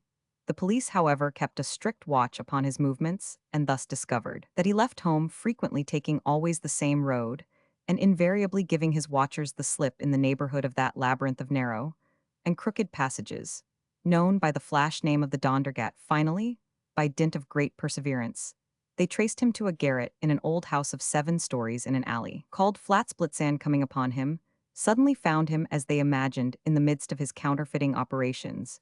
His agitation is represented as so excessive that the officers had not the slightest doubt of his guilt. After handcuffing him, they searched his room, or rather rooms, for it appears he occupied all the mansard. Opening into the garret where they caught him was a closet 10 feet by 8, fitted up with some chemical apparatus, of which the object has not yet been ascertained. In one corner of the closet was a very small furnace with a glowing fire in it, and on the fire, a kind of duplicate crucible. Crucibles. Connected by a tube, one of these crucibles was nearly full of lead in a state of fusion, but not reaching up to the aperture of the tube, which was close to the brim. The other crucible had some liquid in it, which, as the officers entered, seemed to be furiously dissipating. In vapor, they relate that on finding himself taken, Kempelen seized the crucibles with both hands, which were encased in gloves that afterwards turned out to be asbestic, and threw the contents on the tiled floor. It was now that they handcuffed him, and before proceeding to ransack the premises, they searched his person, but nothing unusual was found about him excepting a paper parcel in his coat pocket, containing what was afterward ascertained to be a mixture of antimony and some unknown substance in nearly, but not quite equal proportions.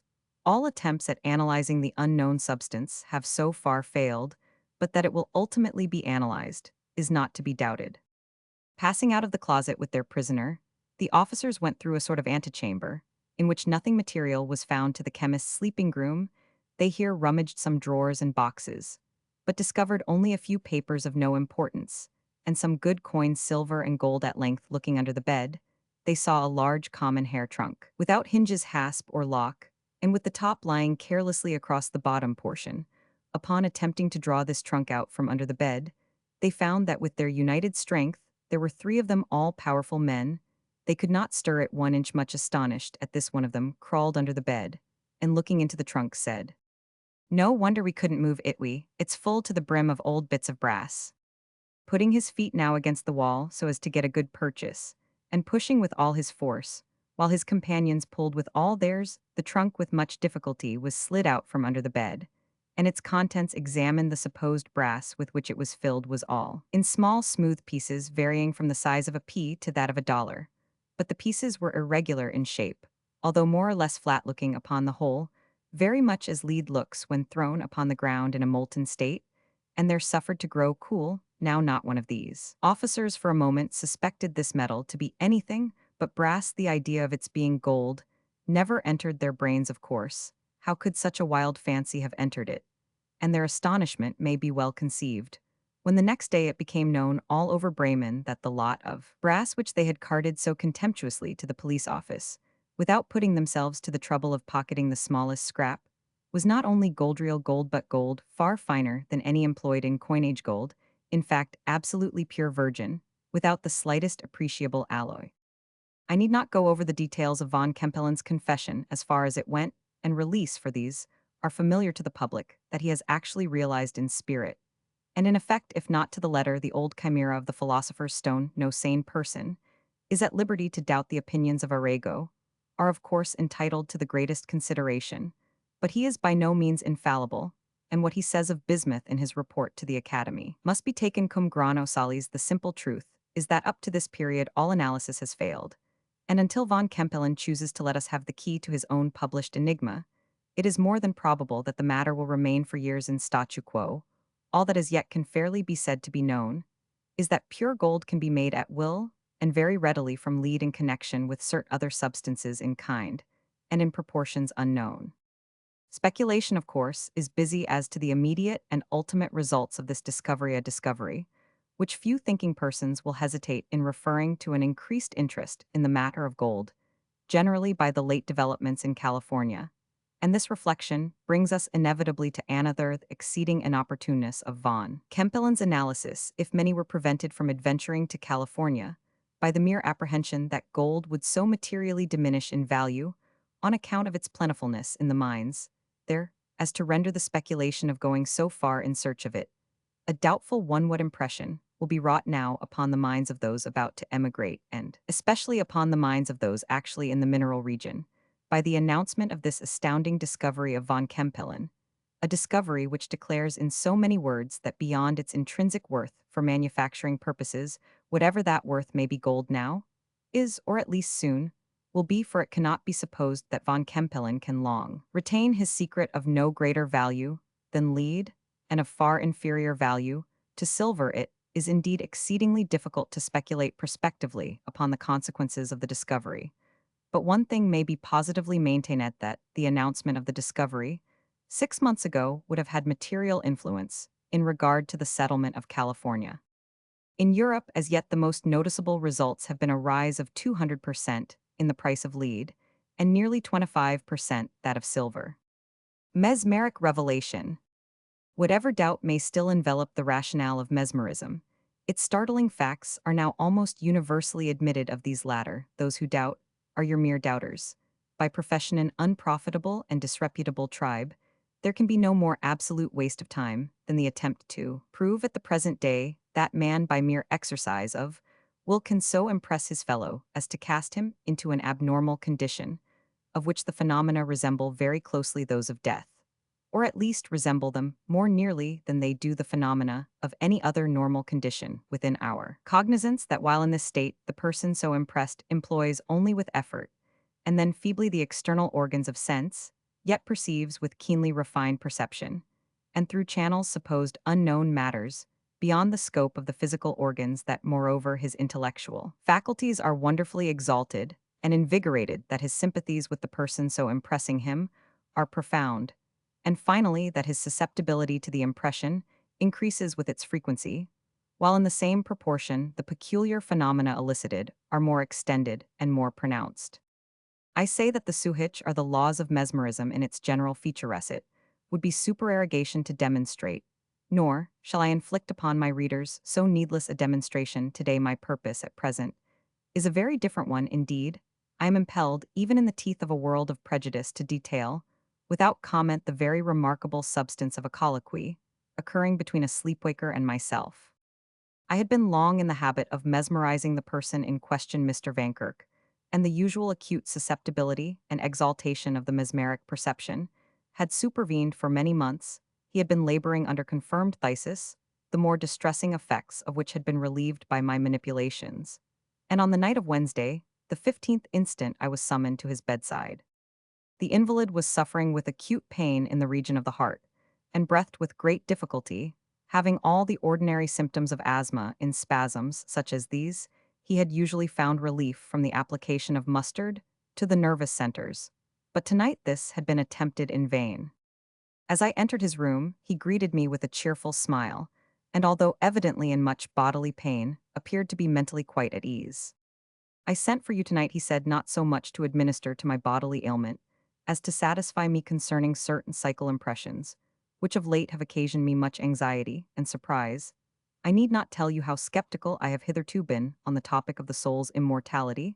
I cannot deny that there has always existed, as if in that very soul which I have been denying, a vague half-sentiment of its own existence, but this half-sentiment at no time amounted to conviction. With it my reason had nothing to do. All attempts at logical inquiry resulted, indeed, in leaving me more skeptical than before I had been advised to study Cousin.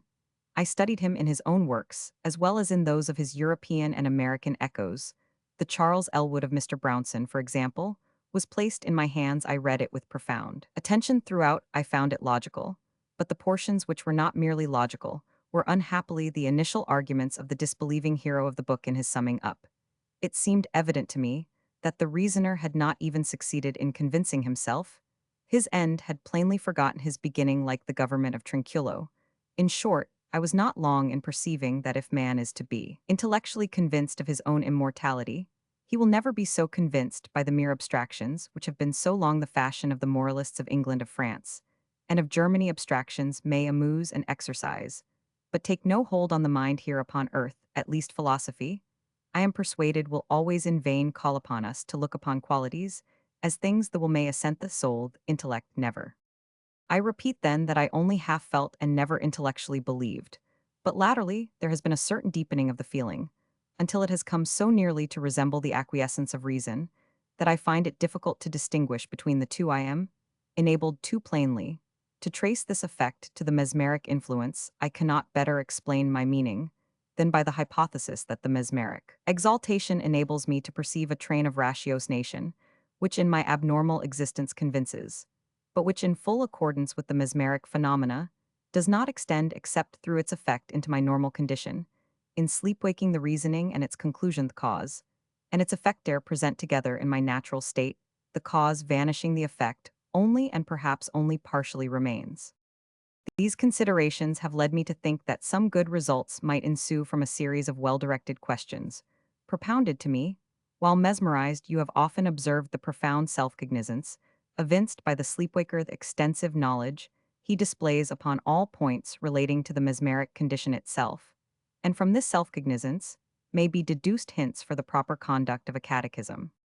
I consented, of course, to make this experiment a few passes through Mr. Vankirk into the mesmeric sleep. His breathing became immediately more easy, and he seemed to suffer no physical uneasiness. The following conversation then ensued. Roman 5 in the dialogue, representing the patient and P myself. P. Are you asleep? Roman 5. Yes, no, I would rather sleep more soundly. P. After a few more passes, do you sleep now? Roman 5. Yes. P. How do you think your present illness will result? Roman 5. After a long hesitation and speaking, as if with effort, I must die. P. Does the idea of death afflict you? Roman 5. Very quickly, no. P. Are you pleased with the prospect? Roman 5. If I were awake, I should like to die, but now it is no matter. The mesmeric condition is so near death as to content me.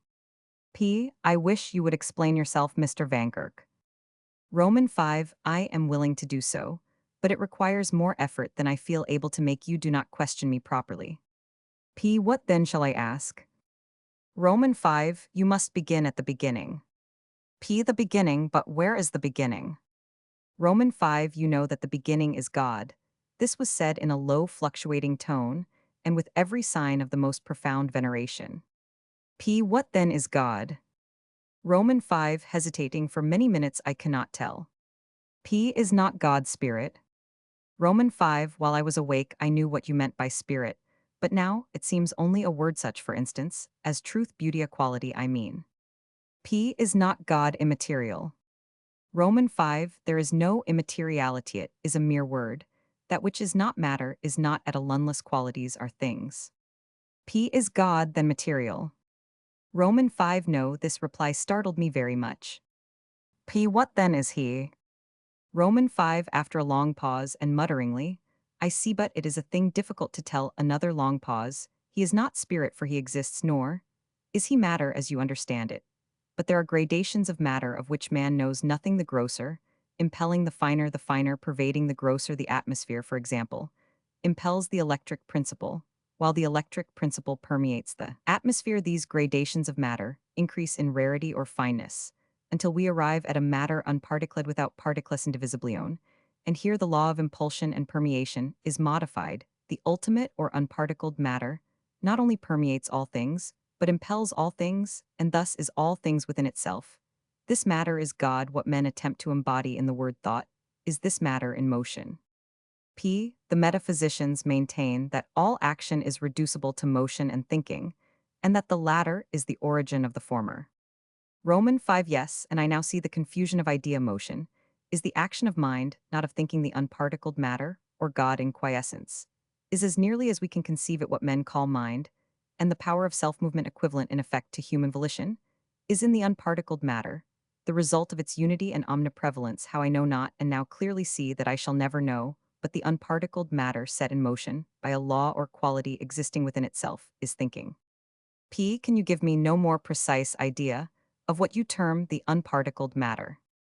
Roman 5. The matters of which man is cognizant escape the senses in gradation. We have, for example, a metal, a piece of wood, a drop of water, the atmosphere, a gas, caloric electricity, the luminiferous ether. Now, we call all these things matter and embrace all matter in one general definition. But in spite of this, there can be no two ideas more essentially distinct than that which we attach to a metal, and that which we attach to the luminiferous ether. When we reach the latter, we feel an almost irresistible inclination to class it with spirit, or with nihility. The only consideration which restrains us is our conception of its atomic constitution. And here even we have to seek aid from our notion of an atom, as something possessing in infinite minuteness, solidity, palpability. Weight destroy the idea of the atomic constitution, and we should no longer be able to regard the ether as an entity, or at least as matter for want of a better word we might term it spirit take now. Step beyond the luminiferous ether conceive a matter, as much more rare than the ether as this ether is more rare than the metal. And we arrive at once, in spite of all the school dogmas, at a unique mass and unparticled matter.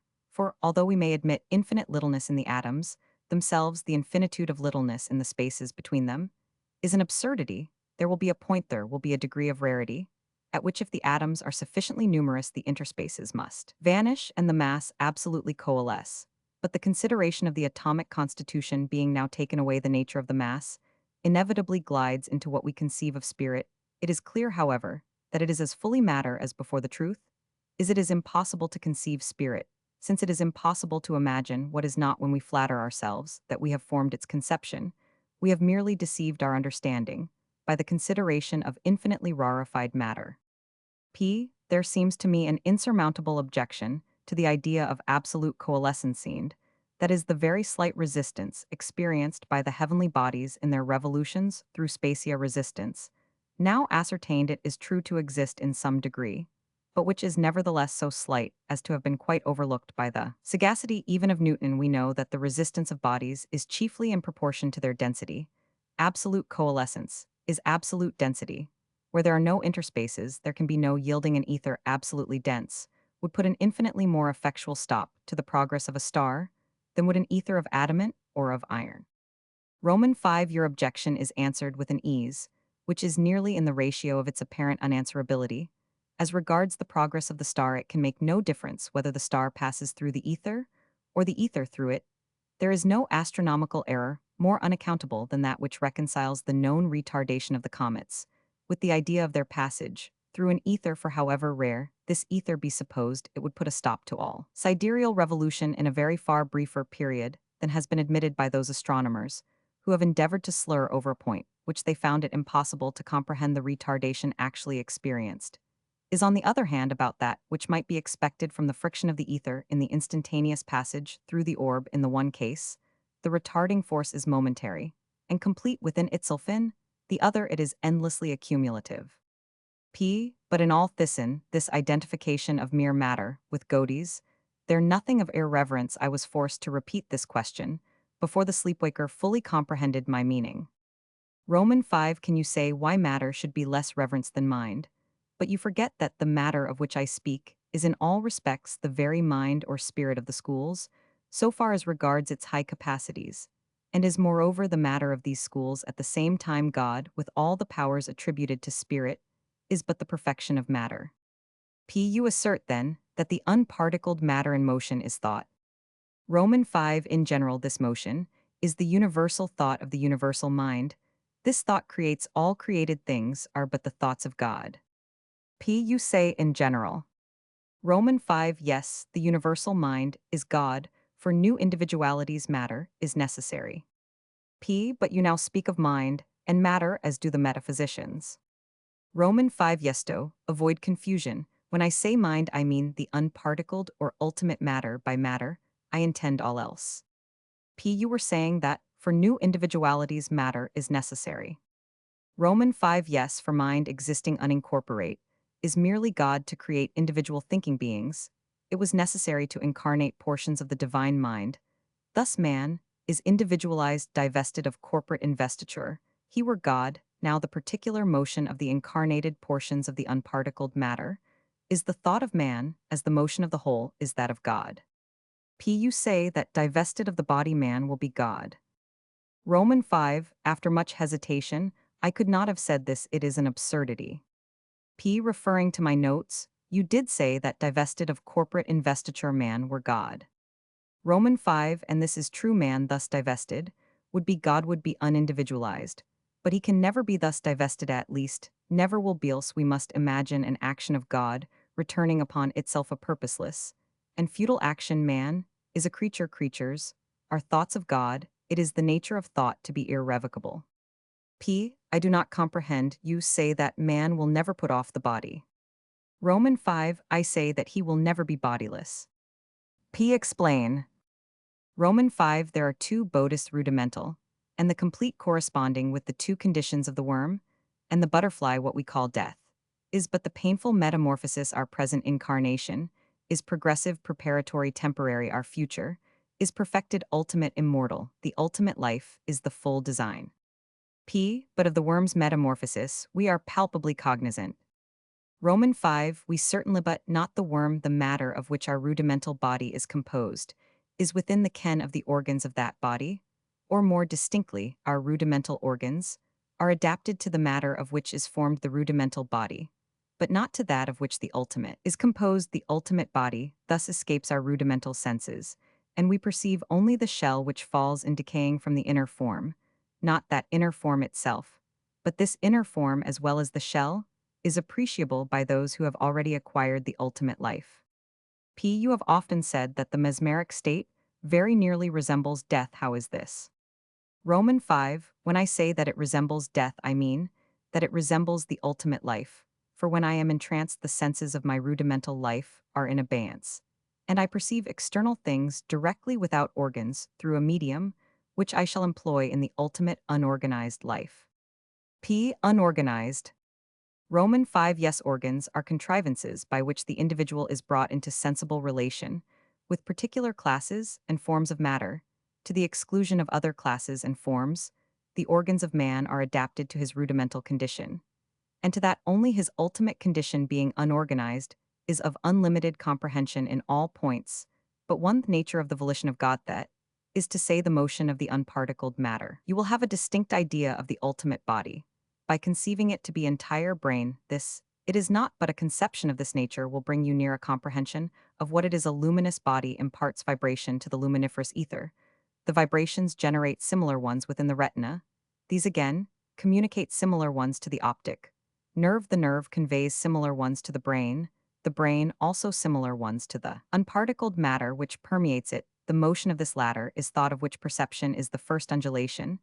This is the mode by which the mind of the rudimental life communicates with the external world, and this external world is to the rudimental life limited through the idiosyncrasy of its organs.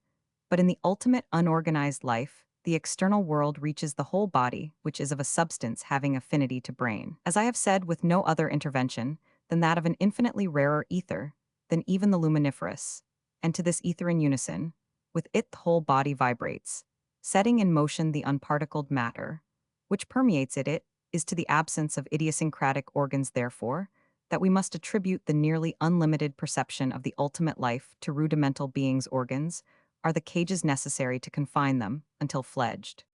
P. You speak of rudimental beings. Are there other rudimental thinking beings than man?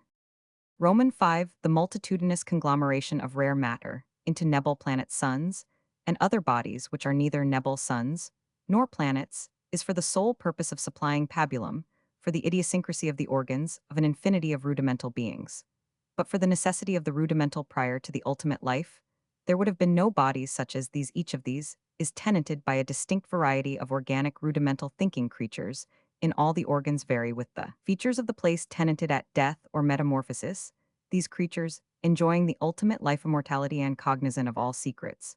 But the one act all things and pass everywhere by mere volition indwelling, not the stars which to us seem the sole palpabilities, and for the accommodation of which we blindly deem space created, but that space itself, that infinity, of which the truly substantive vastness swallows up the star shadows, blotting them out as nonentities from the perception of the angels. P. You say that, but for the necessity of the rudimental life, there would have been no stars. But why this necessity?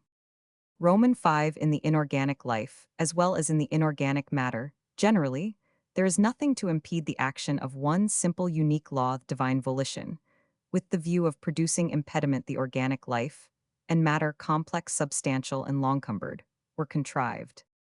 P. But again, we need this impediment have been produced. Roman 5 The result of law inviolate is perfection, right negative happiness. The result of law violate is imperfection, wrong positive pain, through the impediments afforded by the number, complexity, and substantiality of the laws of organic life. And matter, the violation of law, is rendered to a certain extent practicable. Thus pain, which in the inorganic life is impossible, is possible in the organic. P. But to what good end is pain thus rendered possible? Roman 5 All things are either good or bad by comparison. A sufficient analysis will show that pleasure in all cases is but the contrast of pain. Positive pleasure is a mere idea to be happy at any one point, we must have suffered at the same never to suffer would have been never to have been blessed. But it has been shown that in the inorganic life pain cannot be thus the necessity for the organic the pain of the primitive life of earth, is the sole basis of the bliss of the ultimate life in heaven. P still there is one of your expressions, which I find it impossible to comprehend the truly substantive vastness of infinity. Roman 5 This probably is because you have no sufficiently generic conception of the term substance itself. We must not regard it as a quality, but as a sentiment. It is the perception in thinking beings of the adaptation of matter to their organization. There are many things on the earth which would be nihility to the inhabitants of Venice, many things, visible and tangible, in Venus, which we could not be brought to appreciate as existing at all. But to the inorganic being sto, the angels, the whole of the unparticled matter, is substance ethet, is to say the whole of what we term space, is to them the truest substantiality. Stars meantime, through what we consider their materiality, escaping the angelic sense, just in proportion as the unparticled matter, through what we consider its immateriality, eludes the organic. As the sleepwaker pronounced these latter words in a feeble tone, I observed on his countenance a singular expression which somewhat alarmed me, and induced me to awake him at once. No sooner had I done this than with a bright smile, irradiating all his features, he fell back upon his pillow, and expired. I noticed that, less than a minute afterward, his corpse had all the stern rigidity of stone, his brow was of the coldness of ice. Thus, ordinarily, should it have appeared only after long pressure from Azrael's hand.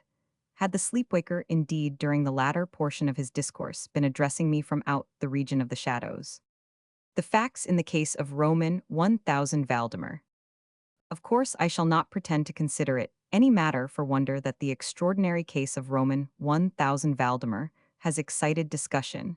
It would have been a miracle, had it not specially under the circumstances, through the desire of all parties concerned to keep the affair from the public, at least for the present, or until we had farther opportunities for investigation. Through our endeavors to effect these, a garbled or exaggerated account made its way into society, and became the source of many unpleasant misrepresentations, and very naturally of a great deal of disbelief.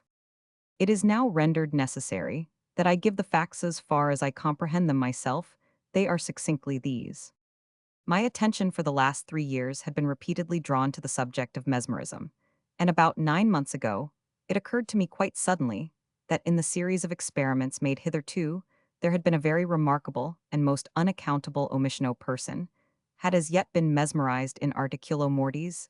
It remained to be seen first whether, in such condition, there existed in the patient any susceptibility to the magnetic influence, secondly, whether, if any existed, it was impaired or increased by the condition, thirdly, to what extent, or for how long a period, the encroachments of death might be arrested by the process.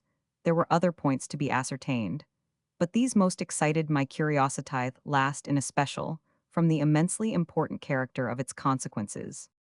In looking around me for some subject by whose means I might test these particulars, I was brought to think of my friend Roman 1000 Ernest Valdemar, the well-known compiler of the Bibliotheca Forensica, an author under the nom de plume of Issachar Marx of the Polish versions of Wallenstein and Gargantua.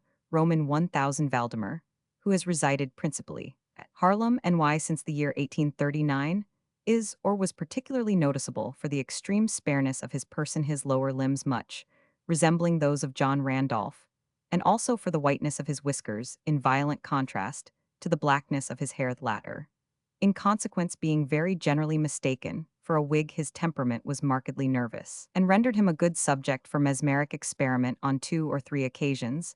I had put him to sleep with little difficulty, but was disappointed in other results, which his peculiar constitution had naturally led me to anticipate. His will was at no period positively or thoroughly under my control, and in regard to clairvoyance I could accomplish with him nothing to be relied upon. I always attributed my failure at these points to the disordered state of his health. For some months previous to my becoming acquainted with him, his physicians had declared him in a confirmed phthisis. It was his custom, indeed, to speak calmly of his approaching dissolution, as of a matter neither to be avoided nor regretted. When the ideas to which I have alluded first occurred to me, it was of course very natural that I should think of Roman 1000 Valdemar. I knew the steady philosophy of the man too well to apprehend any scruples from him, and he had no relatives in America who would be likely to interfere. I spoke to him frankly upon the subject, and to my surprise, his interest seemed vividly excited. I say to my surprise, for although he had always yielded his person freely to my experiments, he had never before given me any tokens of sympathy. With what I Roman 999, his disease was of that character, which would admit of exact calculation, in respect to the epoch of its termination in death, and it was finally arranged between us that he would send for me about 24 hours before the period announced by his physicians as that of his decease. It is now rather more than 7 months since I received from Roman 1000 Valdemar himself the subjoined note. My dear P, you may as well come now. D and F are agreed that I cannot hold out beyond tomorrow midnight, and I think they have hit the time very nearly. Valdemar, I received this note within half an hour after it was written, and in 15 minutes more, I was in the dying man's chamber. I had not seen him for 10 days, and was appalled by the fearful alteration which the brief interval had wrought in him. His face wore a leaden hue, the eyes were utterly lusterless, and the emaciation was so extreme that the skin had been broken through by the cheekbones. His expectoration was excessive, the pulse was barely perceptible. He retained, nevertheless, in a very remarkable manner, both his mental power and a certain degree of physical strength. He spoke with distinctness, took some palliative medicines without aid, and when I entered the room was occupied in penciling memoranda in a pocketbook. He was propped up in the bed by pillows. Doctors D and F were in attendance. After pressing Valdemar's hand, I took these gentlemen aside and obtained from them a minute account of the patient's condition. The left lung had been for 18 months in a semi-osseous or cartilaginous state, and was of course entirely useless for all purposes of vitality. The right in its upper portion was also partially, if not thoroughly, ossified, while the lower region was merely a mass of purulent tubercles, running one into another. Several extensive perforations existed, and at one point permanent adhesion to the ribs had taken place. These appearances in the right lobe were of comparatively recent date. The ossification had proceeded with very unusual rapidity. No sign of it had been discovered a month before, and the adhesion had only been observed during the 3 previous days, independently of the phthisis. The patient was suspected of aneurysm of the aorta, but on this point the osseous symptoms rendered an exact diagnosis impossible. It was the opinion of both physicians that Roman 1000 Valdemar would die about midnight on the morrow Sunday. It was then 7 o'clock on Saturday evening. On quitting the invalid's bedside to hold conversation with myself, doctors D and F had bidden him a final farewell. It had not been their intention to return, but at my request, they agreed to look in upon the patient about 10 the next night. When they had gone, I spoke freely with Roman 1000 Valdemar on the subject of his approaching dissolution, as well as more particularly of the experiment proposed.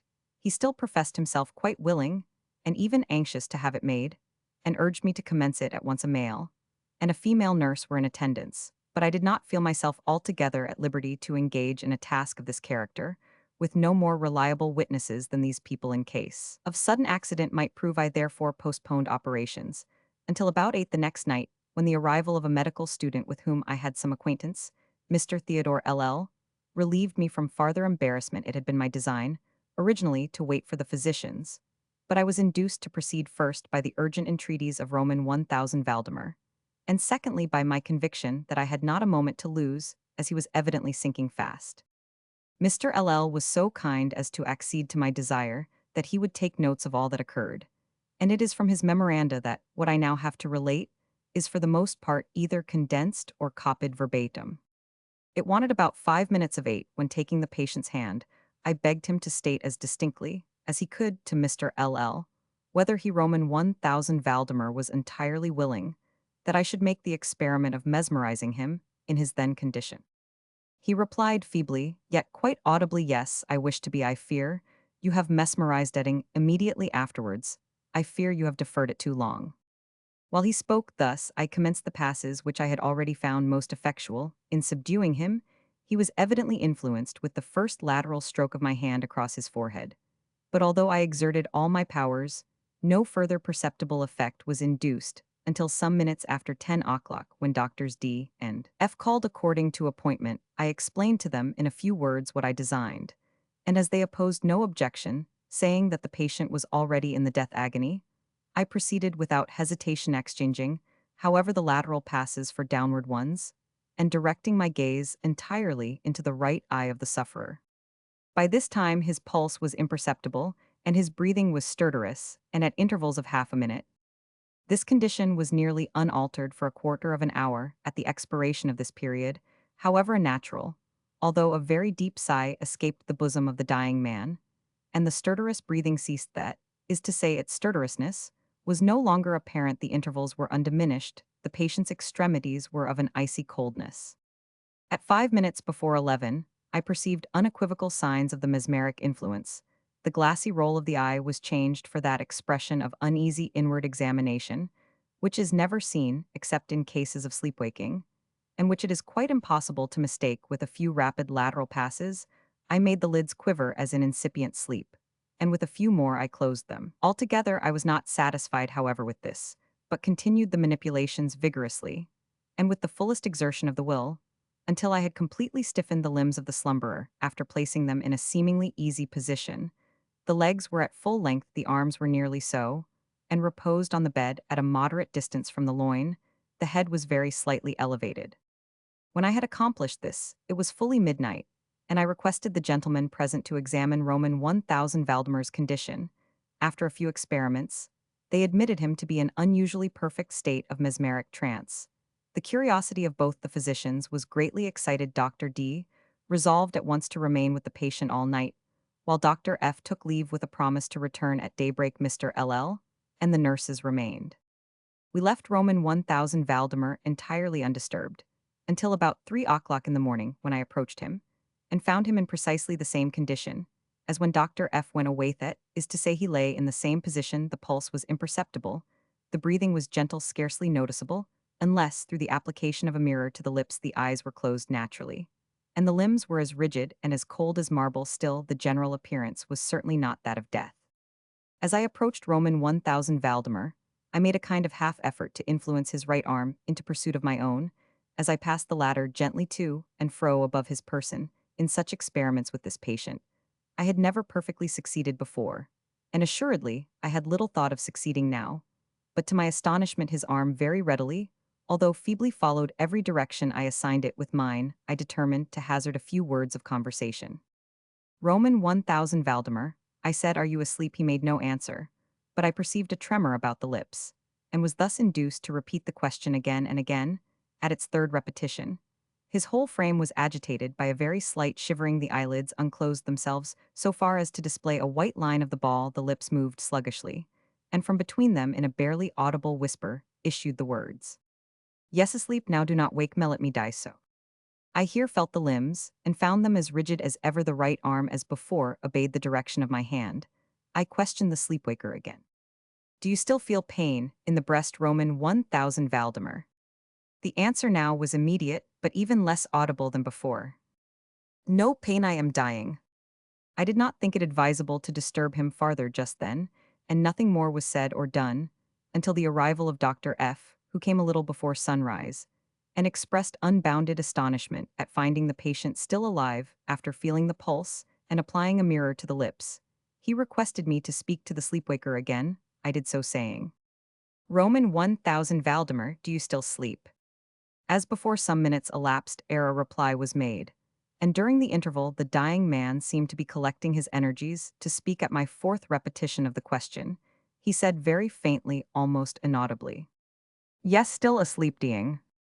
It was now the opinion, or rather the wish of the physicians, that Roman 1000 Valdemar should be suffered to remain undisturbed in his present apparently tranquil condition, until death should supervene. This, it was generally agreed, must now take place within a few minutes.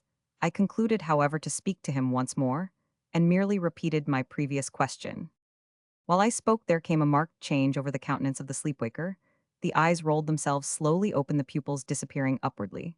The skin generally assumed a cadaverous hue, resembling not so much parchment as white paper, and the circular hectic spots, which hitherto had been strongly defined in the center of each cheek, went out at once. I use this expression because the suddenness of their departure put me in mind of nothing so much as the extinguishment of a candle by a puff of the breath. The upper lip at the same time writhed itself away from the teeth which it had previously covered completely, while the lower jaw fell with an audible jerk, leaving the mouth widely extended, and disclosing in full view the swollen and blackened tongue. I presume that no member of the party then present had been unaccustomed to deathbed horrors, but so hideous beyond conception was the appearance of Roman 1000 Valdemar at this moment that there was a general shrinking back from the region of the.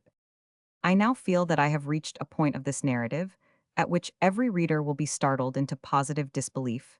It is my business, however, simply to proceed. There was no longer the faintest sign of vitality in Roman 1000 Valdemar, and concluding him to be dead, we were consigning him to the charge of the nurses, when a strong vibratory motion was observable in the tongue. This continued for perhaps a minute. At the expiration of this period there issued from the distended and motionless jaws a voice such as it would be madness in me to attempt describing. There are indeed 2 or 3 epithets which might be considered as applicable to it. In part, I might say, for example, that the sound was harsh and broken and hollow, but the hideous whole is indescribable for the simple reason that no similar sounds have ever jarred upon the ear of humanity. There were 2 particulars, nevertheless, which I thought then, and still think might fairly be stated as characteristic of the intonation as well adapted to convey some idea of its unearthly peculiarity. In the first place, the voice seemed to reach our ears at least mine from a vast distance, or from some deep cavern within the earth. In the second place, it impressed me, I fear, indeed, that it will be impossible to make myself comprehended as gelatinous or glutinous matters impress the sense of touch. I have spoken both of sound and of voice. I mean to say that the sound was one of distinctive, even wonderfully, thrillingly distinct syllabification. Roman 1000 Valdemar spoke obviously in reply to the question I had propounded to him a few minutes before I had asked him. It will be remembered, if he still slept, he now said, "Yes, no, I have been sleeping again. No, no, I am dead." No person present even affected to deny or attempted to repress the unutterable shuddering horror which these few words thus uttered were so well calculated to convey. Mr. LL, the student, swooned. The nurses immediately left the chamber, and could not be induced to return. My own impressions I would not pretend to render intelligible to the reader. For nearly an hour we busied ourselves, silently without the utterance of a word, in endeavors to revive Mr. L. Roman 50. When he came to himself, we addressed ourselves again to an investigation of Roman 1000 Valdemar's condition. It remained in all respects as I have last described it, with the exception that the mirror no longer afforded evidence of respiration. An attempt to draw blood from the arm failed. I should mention, too, that this limb was no farther subject to my will. I endeavored in vain to make it follow the direction of my hand. The only real indication, indeed, of the mesmeric influence was now found in the vibratory movement of the tongue. Whenever I addressed Roman 1000 Valdemar a question, he seemed to be making an effort to reply, but had no longer sufficient volition to queries put to him by any other person than myself. He seemed utterly insensible. I endeavored to place each member of the company in mesmeric rapport with him. I believe that I have now related all that is necessary to an understanding of the sleepwaker's state at this epoch. Other nurses were procured, and at 10 o'clock I left the house in company with the 2 physicians and Mr. L. Roman 50 in the afternoon. We all called again to see the patient. His condition remained precisely the same. We had now some discussion as to the propriety and feasibility of awakening him, but we had little difficulty in agreeing that no good purpose would be served by so doing. It was evident that so far death, or what is usually termed death, had been arrested by the mesmeric process. It seemed clear to us all that to awaken Roman 1000 Valdemar would be merely to ensure his instant, or at least his speedy dissolution. From this period until the close of last week-end interval of nearly 7 months we continued to make daily calls at Roman 1000 Valdemar's house, accompanied now and then by medical and other friends. All this time, the sleeper-waker remained exactly as I have last described him. The nurse's attentions were continual. It was on Friday last that we finally resolved to make the experiment of awakening or attempting to awaken him, and it is the perhaps unfortunate result of this latter experiment which has given rise to so much discussion in private circlesto, so much of what I cannot help thinking unwarranted popular feeling. For the purpose of relieving Roman 1000 Valdemar from the mesmeric trance, I made use of the customary passes. These for a time were unsuccessful. The first indication of revival was afforded by a partial descent of the iris. It was observed as especially remarkable that this lowering of the pupil was accompanied by the profuse outflowing of a yellowish ichor from beneath the lids of a pungent and highly offensive odor. It was now suggested that I should attempt to influence the patient's arm as heretofore. I made the attempt, and failed. Dr. F.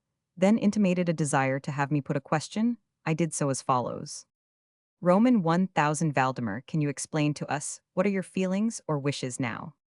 There was an instant return of the hectic circles on the cheeks, the tongue quivered, or rather rolled violently in the mouth, although the jaws and lips remained rigid as before, and at length, the same hideous voice which I have already described broke forth.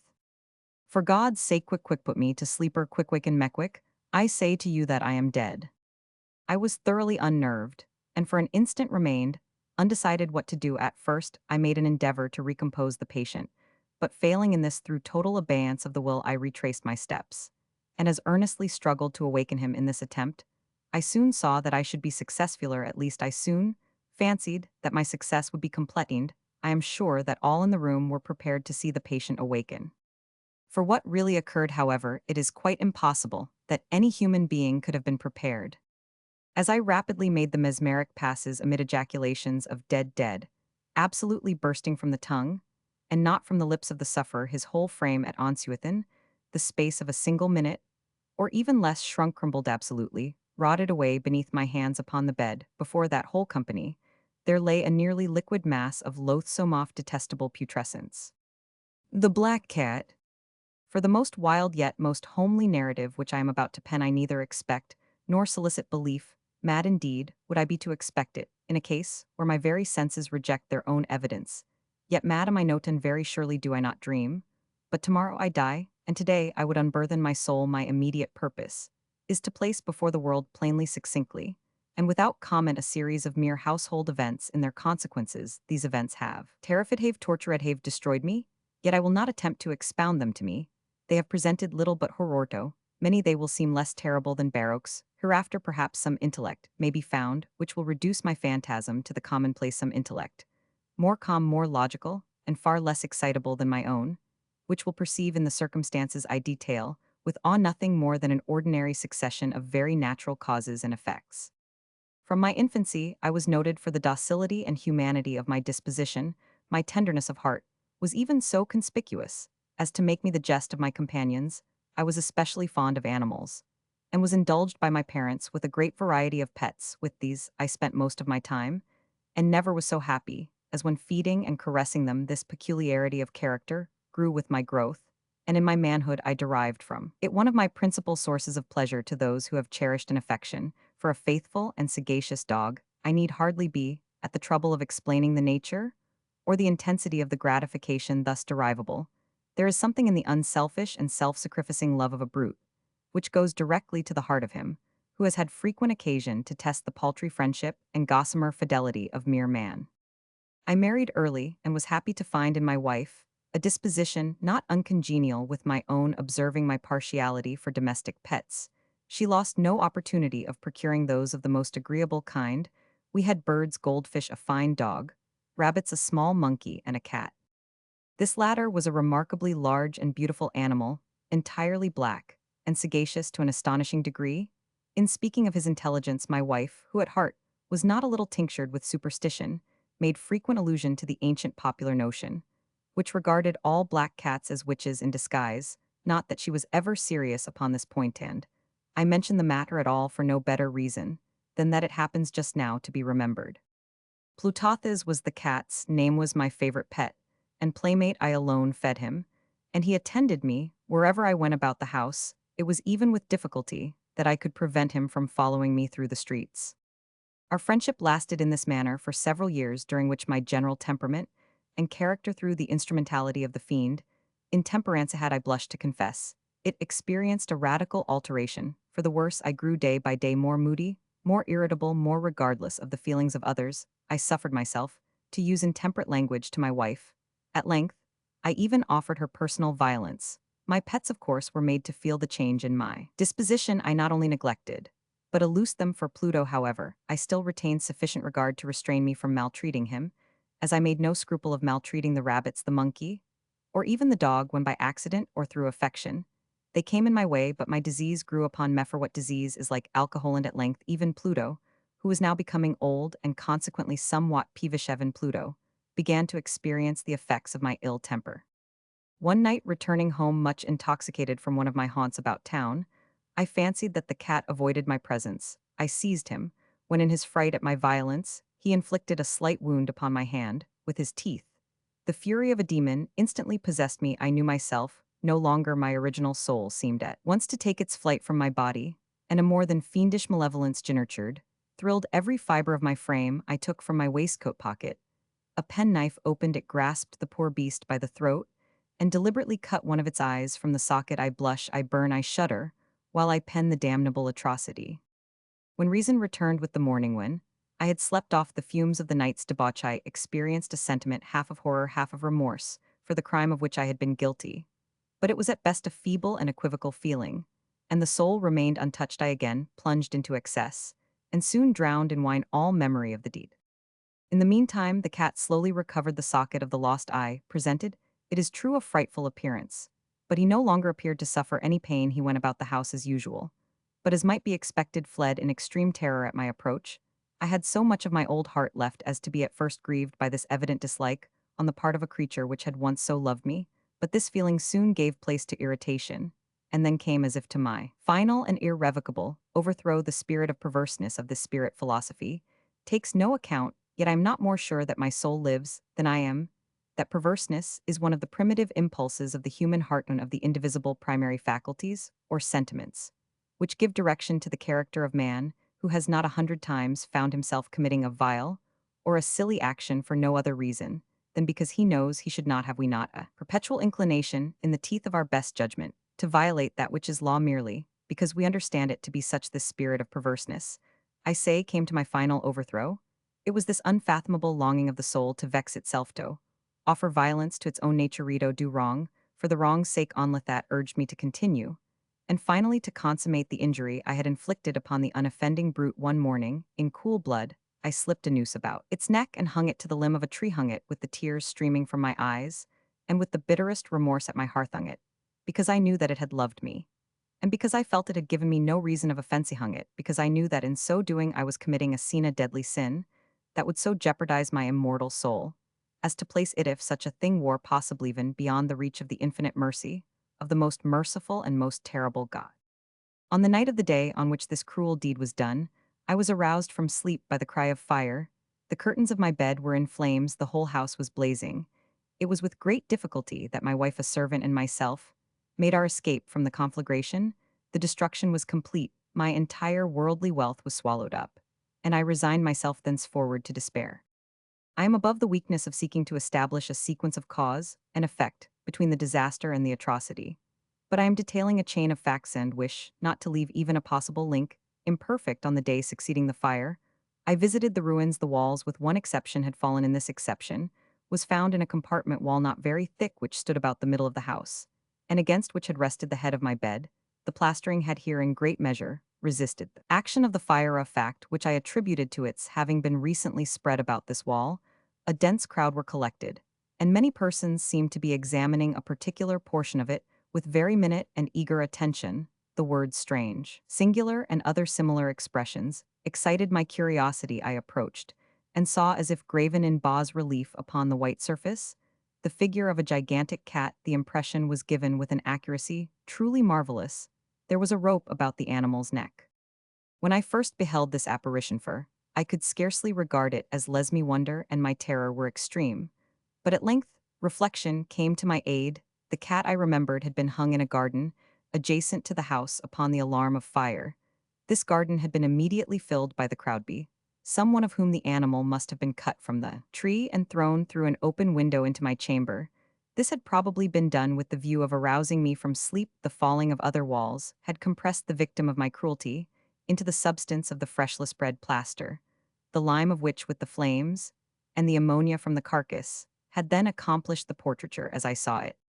Although I thus readily accounted to my reason, if not altogether to my conscience, for the startling fact just detailed, it did not the less fail to make a deep impression upon my fancy. For months I could not rid myself of the phantasm of the cat, and during this period there came back into my spirit a half-sentiment that seemed, but was not remorse. I went so far as to regret the loss of the animal, and to look about me among the vile haunts which I now habitually frequented for another pet of the same species, and of somewhat similar appearance, with which to supply its place.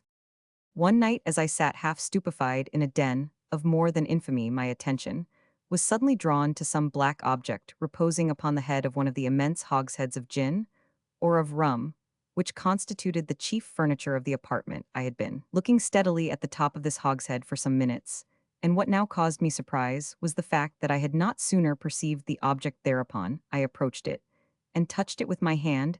It was a black cotta, very large, wonderfully as large as Pluto, and closely resembling him in every respect but one. Pluto had not a white hair upon any portion of his body. But this cat had a large, although indefinite splotch of white, covering nearly the whole region of the breast. Upon my touching him, he immediately arose, purred loudly, rubbed against my hand, and appeared delighted with my notice. This then was the very creature of which I was in search. I at once offered to purchase it of the landlord. But this person made no claim to it, knew nothing of it, had never seen it before. I continued my caresses, and when I prepared to go home, the animal evinced a disposition to accompany me.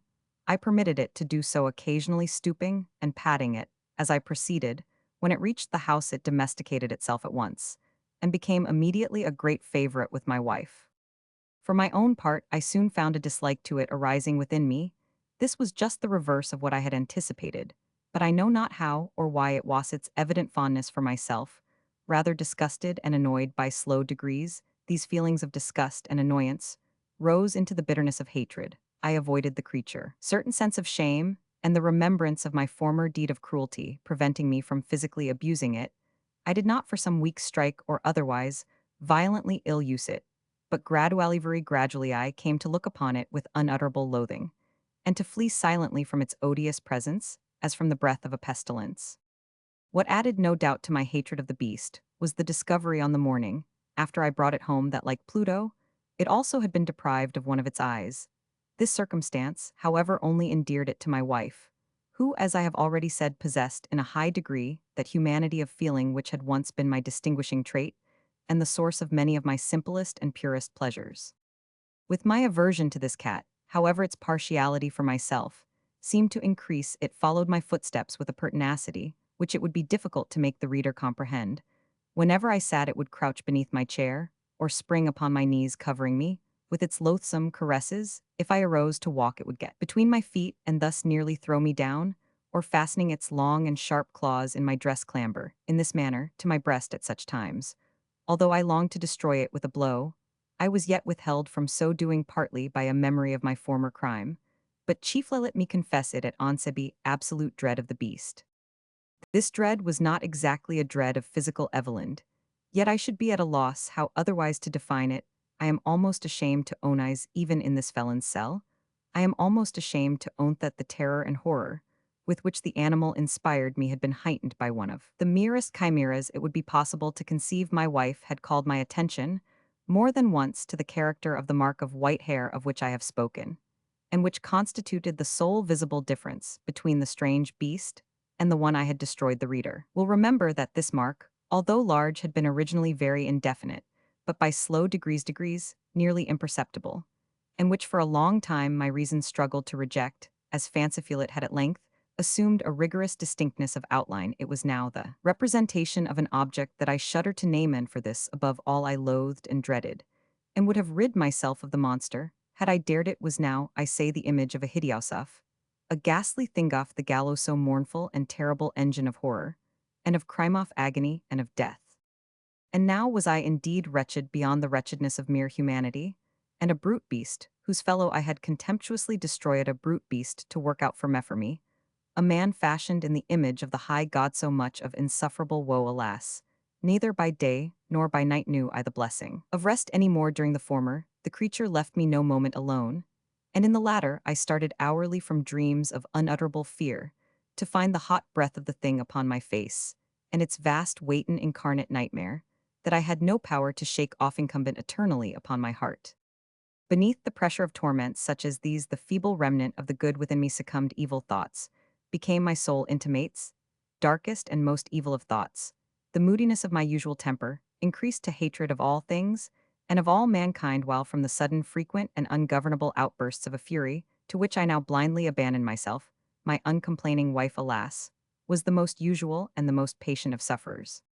One day she accompanied me upon some household errand into the cellar of the old building, which our poverty compelled us to inhabit. The cat followed me down the steep stairs, and nearly throwing me headlong, exasperated me to madness, uplifting an axe, and forgetting in my wrath the childish dread which had hitherto stayed my hand. I aimed a blow at the animal, which of course would have proved instantly fatal had it descended as I wished, but this blow was arrested by the hand of my wife. Goaded by the interference into a rage more than demoniacal, I withdrew my arm from her grasp, and buried the axe in her brain. She fell dead upon the spot without a groan. This hideous murder accomplished, I set myself forthwith, and with entire deliberation, to the task of concealing the body. I knew that I could not remove it from the house either by day or by night, without the risk of being observed by the neighbors. Many projects entered my mind at one period. I thought of cutting the corpse into minute fragments, and destroying them by fire. At another, I resolved to dig a grave for it in the floor of the cellar. Again, I deliberated about casting it in the well in the yard, about packing it in a box, as if merchandise, with the usual arrangements, and so getting a porter to take it from the house. Finally, I hit upon what I considered a far better expedient than either of these. I determined to wall it up in the cellaras. The monks of the Middle Ages are recorded to have walled up their victims. For a purpose such as this, the cellar was well adapted. Its walls were loosely constructed, and had lately been plastered throughout with a rough plaster, which the dampness of the atmosphere had prevented from hardening. Moreover, in one of the walls was a projection caused by a false chimney or fireplace that had been filled up and made to resemble the red of the cellar. I made no doubt that I could readily displace the bricks at this point, insert the corpse, and wall the whole up as before, so that no eye could detect anything suspicious. And in this calculation, I was not deceived. By means of a crowbar, I easily dislodged the bricks, and, having carefully deposited the body against the inner wall, I propped it in that position, while with little trouble I relaid the whole structure, as it originally stood. Having procured mortar, sand, and hair with every possible precaution, I prepared a plaster which could not be distinguished from the old, and with this I very carefully went over the new brickwork. When I had finished, I felt satisfied that all was right. The wall did not present the slightest appearance of having been disturbed. The rubbish on the floor was picked up with the minutest care. I looked around triumphantly, and said to myself, here at least, then, my labor has not been in vain. My next step was to look for the beast which had been the cause of so much wretchedness, for I had at length firmly resolved to put it to death. Had I been able to meet with it at the moment, there could have been no doubt of its fate. But it appeared that the crafty animal had been alarmed at the violence of my previous anger, and forbore to present itself in my present mood. It is impossible to describe, or to imagine the blissful sense of relief, which the absence of the detested creature occasioned in my bosom. It did not make its appearance during the night, and thus for one night at least, since its introduction into the house, I soundly and tranquilly slept. I slept even with the burden of murder upon my soul. The second and the third day passed, and still my tormentor came not. Once again, I breathed as a freeman. The monster in terror had fled the premises. Forever I should behold it no more. My happiness was supreme. The guilt of my dark deed disturbed me. But little. Some few inquiries had been made, but these had been readily answered. Even a search had been instituted, but of course nothing was to be discovered. I looked upon my future felicity as secure. Upon the fourth day of the assassination, a party of the police came very unexpectedly into the house, and proceeded again to make rigorous investigation of the premises. Secure, however, in the inscrutability of my place of concealment, I felt no embarrassment whatever. The officers bade me accompany them in their search. They left no nook or corner unexplored. At length, for the third or fourth time, they descended into the cellar. I quivered not in a muscle. My heart beat calmly, as that of one who slumbers in innocence. I walked the cellar from end to end. I folded my arms upon my bosom, and roamed easily to and fro. The police were thoroughly satisfied, and prepared to depart. The glee at my heart was too strong to be restrained. I burned to say, if but one word, by way of triumph, and to render doubly sure their assurance of my guiltlessness. Gentlemen, I said at last, as the party ascended the steps, I delight to have allayed your suspicions. I wish you all health, and a little more courtesy. By the by, gentlemen, this thighs is a very well-constructed house. In the rabid desire to say something easily, I scarcely knew what I uttered. At all I may say, an excellently well-constructed house. These walls, sir, you going gentlemen, these walls are solidly put together, and here, through the mere frenzy of bravado, I rapped heavily with a cane which I held in my hand upon that very portion of the brickwork behind which stood the corpse of the wife of my bosom. But may God shield and deliver me from the fangs of the arch-fiend. No sooner had the reverberation of my blows sunk into silence than I was answered by a voice from within the tomb. a cry at first muffled and broken like the sobbing of a child, and then quickly swelling into one long, loud, and continuous scream, utterly anomalous, and inhumana howla wailing shriek half of horror and half of triumph, such as might have arisen only out of hell, conjointly from the throats of the damned in their agony, and of the demons that exult in the damnation. Of my own thoughts, it is folly to speak swooning. I staggered to the opposite wall for one instant, the party upon the stairs remained motionless through extremity of terror, and of awe in the next, a dozen stout arms were toiling at the wall it fell bodily, the corpse already greatly decayed, and clotted with gore stood erect before the eyes of the spectators upon its head, with red extended mouth and solitary eye of fire, sat the hideous beast whose craft had seduced me into murder, and whose informing voice had consigned me to the hangman. I had walled the monster up within the tomb. The fall of the house of Usher. Suncur est unluth suspendu. Sidat quan latouche il rezan. De Beranger. During the whole of a dull, dark, and soundless day, in the autumn of the year, when the clouds hung oppressively low in the heavens, I had been passing alone on horseback, through a singularly dreary tract of country, and at length found myself as the shades of the evening drew on. Within view of the melancholy house of Usher, I know not how it was, but with the first glimpse of the building, a sense of insufferable gloom pervaded my spirit. I say insufferable, for the feeling was unrelieved by any of that half-pleasurable, because poetic sentiment with which the mind usually receives even the sternest natural images of the desolate or terrible. I looked upon the scene before me upon the mere house, and the simple landscape features of the domain upon, the bleak walls upon, the vacant eye-like windows upon, a few rank sedgesend upon a few white trunks of decayed trees with an utter depression of soul, which I can compare to no earthly sensation, more properly, than to the after-dream of the reveler, upon opiumed bitter lapse into everyday lifeth hideous dropping off of the veil.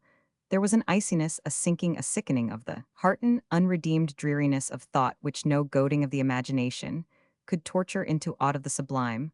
What was it? I paused to think. What was it that so unnerved me in the contemplation of the house of Usher? It was a mystery, all insoluble, nor could I grapple with the shadowy fancies that crowded upon me. As I pondered, I was forced to fall back upon the unsatisfactory conclusion that while beyond doubt, there are combinations of very simple natural objects, which have the power of thus affecting us, still the analysis of this power lies among considerations beyond our depth. It was possible, I reflected, that a mere different arrangement of the particulars of the scene of the details of the picture would be sufficient to modify or perhaps to annihilate its capacity for sorrowful impression, and acting upon this idea I reined my horse to the precipitous brink of a black and lurid tarn that lay in unruffled luster by the dwelling and gazed down, but with a shudder even more thrilling than before, upon the remodeled and inverted images of the gray sedge and the ghastly tree stems and the vacant and eye-like windows. Nevertheless, in this mansion of gloom, I now proposed to myself a sojourn of some weeks. Its proprietor, Roderick Usher, had been one of my boon companions in boyhood, but many years had elapsed since our last meeting. A letter, however, had lately reached me in a distant part of the country, a letter from him which, in its wildly importunate nature, had admitted of no other than a personal reply. The MS gave evidence of nervous agitation. The writer spoke of acute bodily illness, off a mental disorder which oppressed him, and of an earnest desire to see me as his best, and indeed his only personal friend, with a view of attempting by the cheerfulness of my society some alleviation of his malady. It was the manner in which all this and much more was said, it was the apparent heart that went with his request, which allowed me no room for hesitation, and I accordingly obeyed forthwith what I still considered a very singular summons. Although as boys we had been even intimate associates, yet I really knew little of my friend. His reserve had been always excessive and habitual.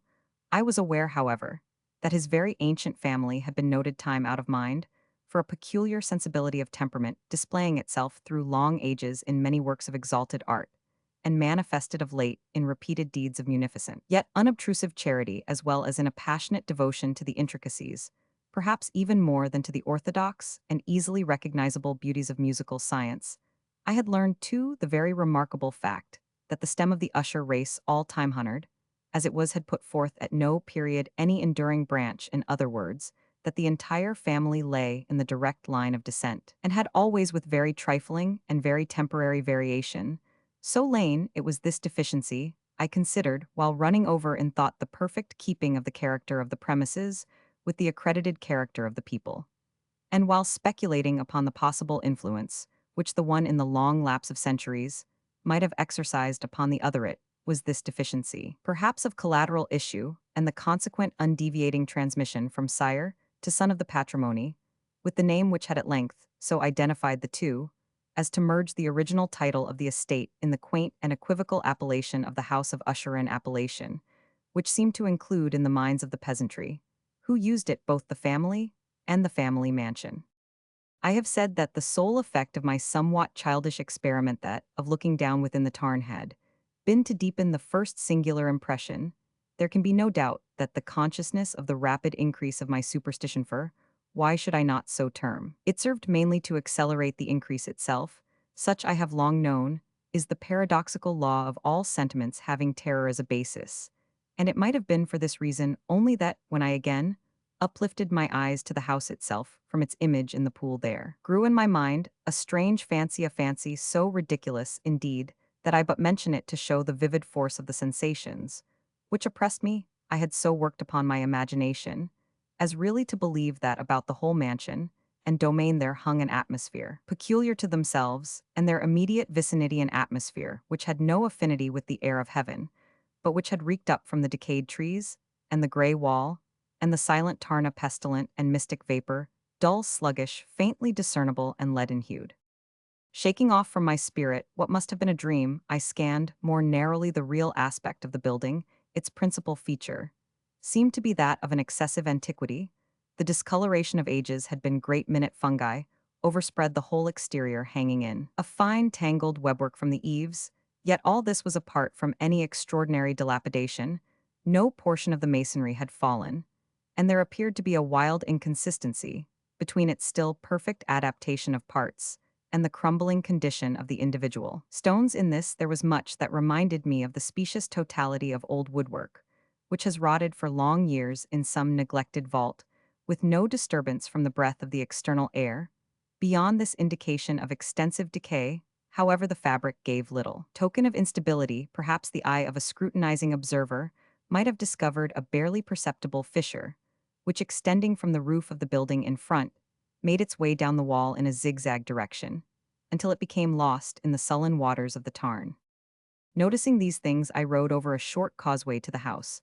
A servant in waiting took my horse, and I entered the Gothic archway of the hall. A valet of stealthy step thence conducted me in silence through many dark and intricate passages in my progress to the studio of his master. Much that I encountered on the way contributed, I know not how, to heighten the vague sentiments of which I have already spoken, while the objects around Muhil, the carvings of the ceilings, the somber tapestries of the walls, the ebon blackness of the floors, and the phantasmagoric armorial trophies which rattled as I strode, were but matters to which, or to such as which I had been accustomed from my infancy. While I hesitated not to acknowledge how familiar was all this, I still wondered to find how unfamiliar were the fancies which ordinary images were stirring up. On one of the staircases, I met the physician of the family.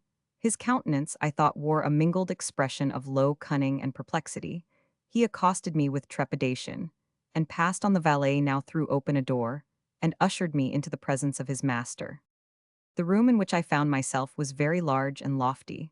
The windows were long, narrow, and pointed, and at so vast a distance from the black oaken floor as to be altogether inaccessible from within. Feeble gleams of encrimsoned light made their way through the trellised panes, and served to render sufficiently distinct the more prominent objects around the eye. However, struggled in vain to reach the remoter angles of the chamber, or the recesses of the vaulted and fretted ceiling. Dark draperies hung upon the walls.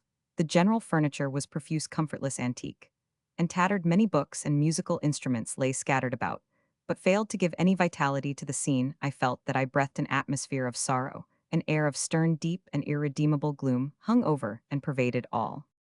Upon my entrance, Usher arose from a sofa on which he had been lying at full length, and greeted me with a vivacious warmth, which had much in it. I at first thought of an overdone cordiality, off the constrained effort of the ennui man of the world. A glance, however, at his countenance convinced me of his perfect sincerity. We sat down, and for some moments, while he spoke not, I gazed upon him with a feeling half of pity, half of awe. Surely man had never before so terribly altered in so brief a period as had Roderick Usher. It was with difficulty that I could bring myself to admit the identity of the one being before me. with the companion of my early boyhood.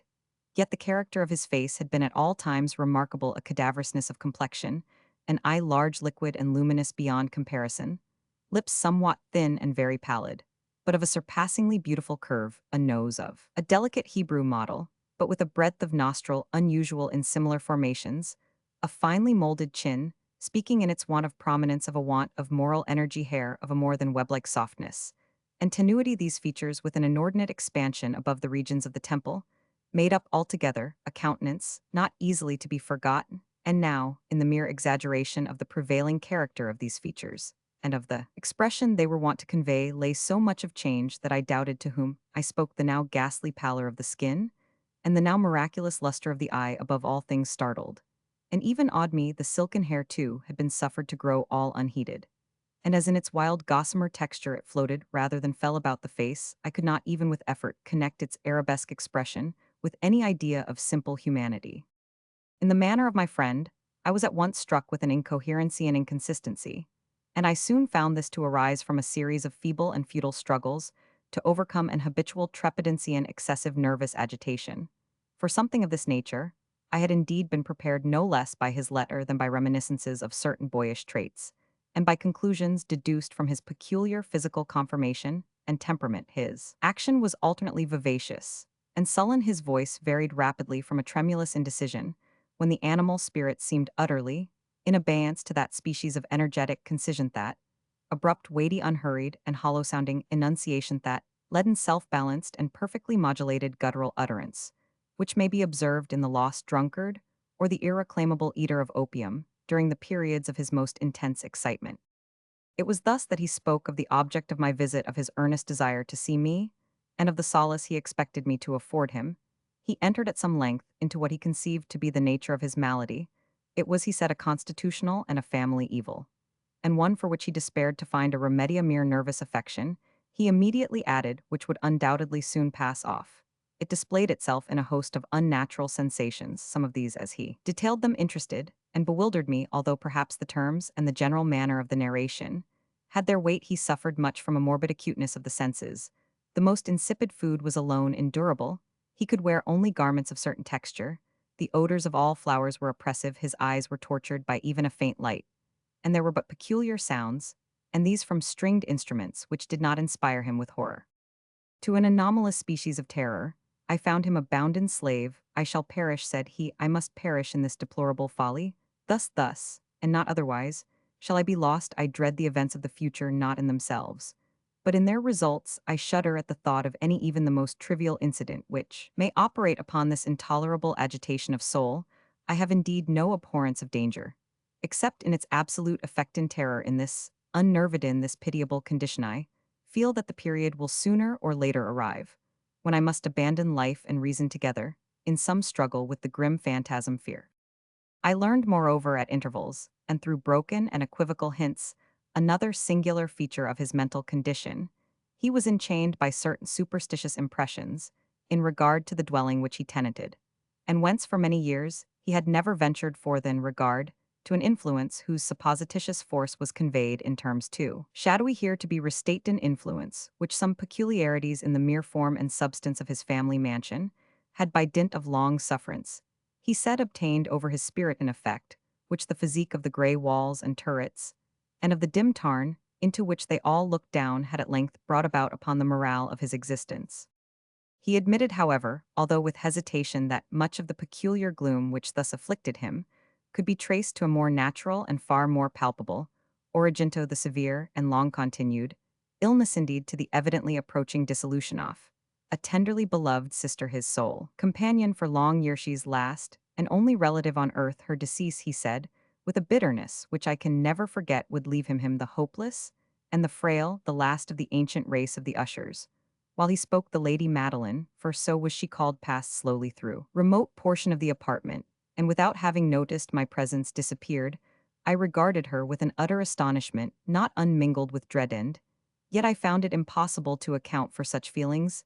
A sensation of stupor oppressed me as my eyes followed her retreating steps. When a door at length closed upon her, my glance sought instinctively and eagerly the countenance of the brother, but he had buried his face in his hands, and I could only perceive that a far more than ordinary wanness had overspread the emaciated fingers through which trickled many passionate tears. The disease of the Lady Madeline had long baffled the skill of her physicians, a settled apathy, a gradual wasting away of the person and frequent, although transient affections of a partially cataleptical character, were the unusual diagnosis hitherto. She had steadily borne up against the pressure of her malady, and had not betaken herself finally to bed. But on the closing in of the evening of my arrival at the house, she succumbed, as her brother told me at night with inexpressible agitation, to the prostrating power of the destroyer, and I learned that the glimpse I had obtained of her person would thus probably be the last I should obtain, that the lady at least, while living, would be seen by me no more. For several days ensuing her name was unmentioned by either Usher or myself, and during this period I was busied in earnest endeavors to alleviate the melancholy of my friend. We painted and read together, or I listened as if in a dream to the wild improvisations of his speaking guitar, and thus as a closer and still closer intimacy admitted me more unreservedly into the recesses of his spirit, the more bitterly did I perceive the futility of all attempt at cheering a mind from which darkness, as if an inherent positive quality, poured forth upon all objects of the moral and physical universe in one unceasing radiation of gloom.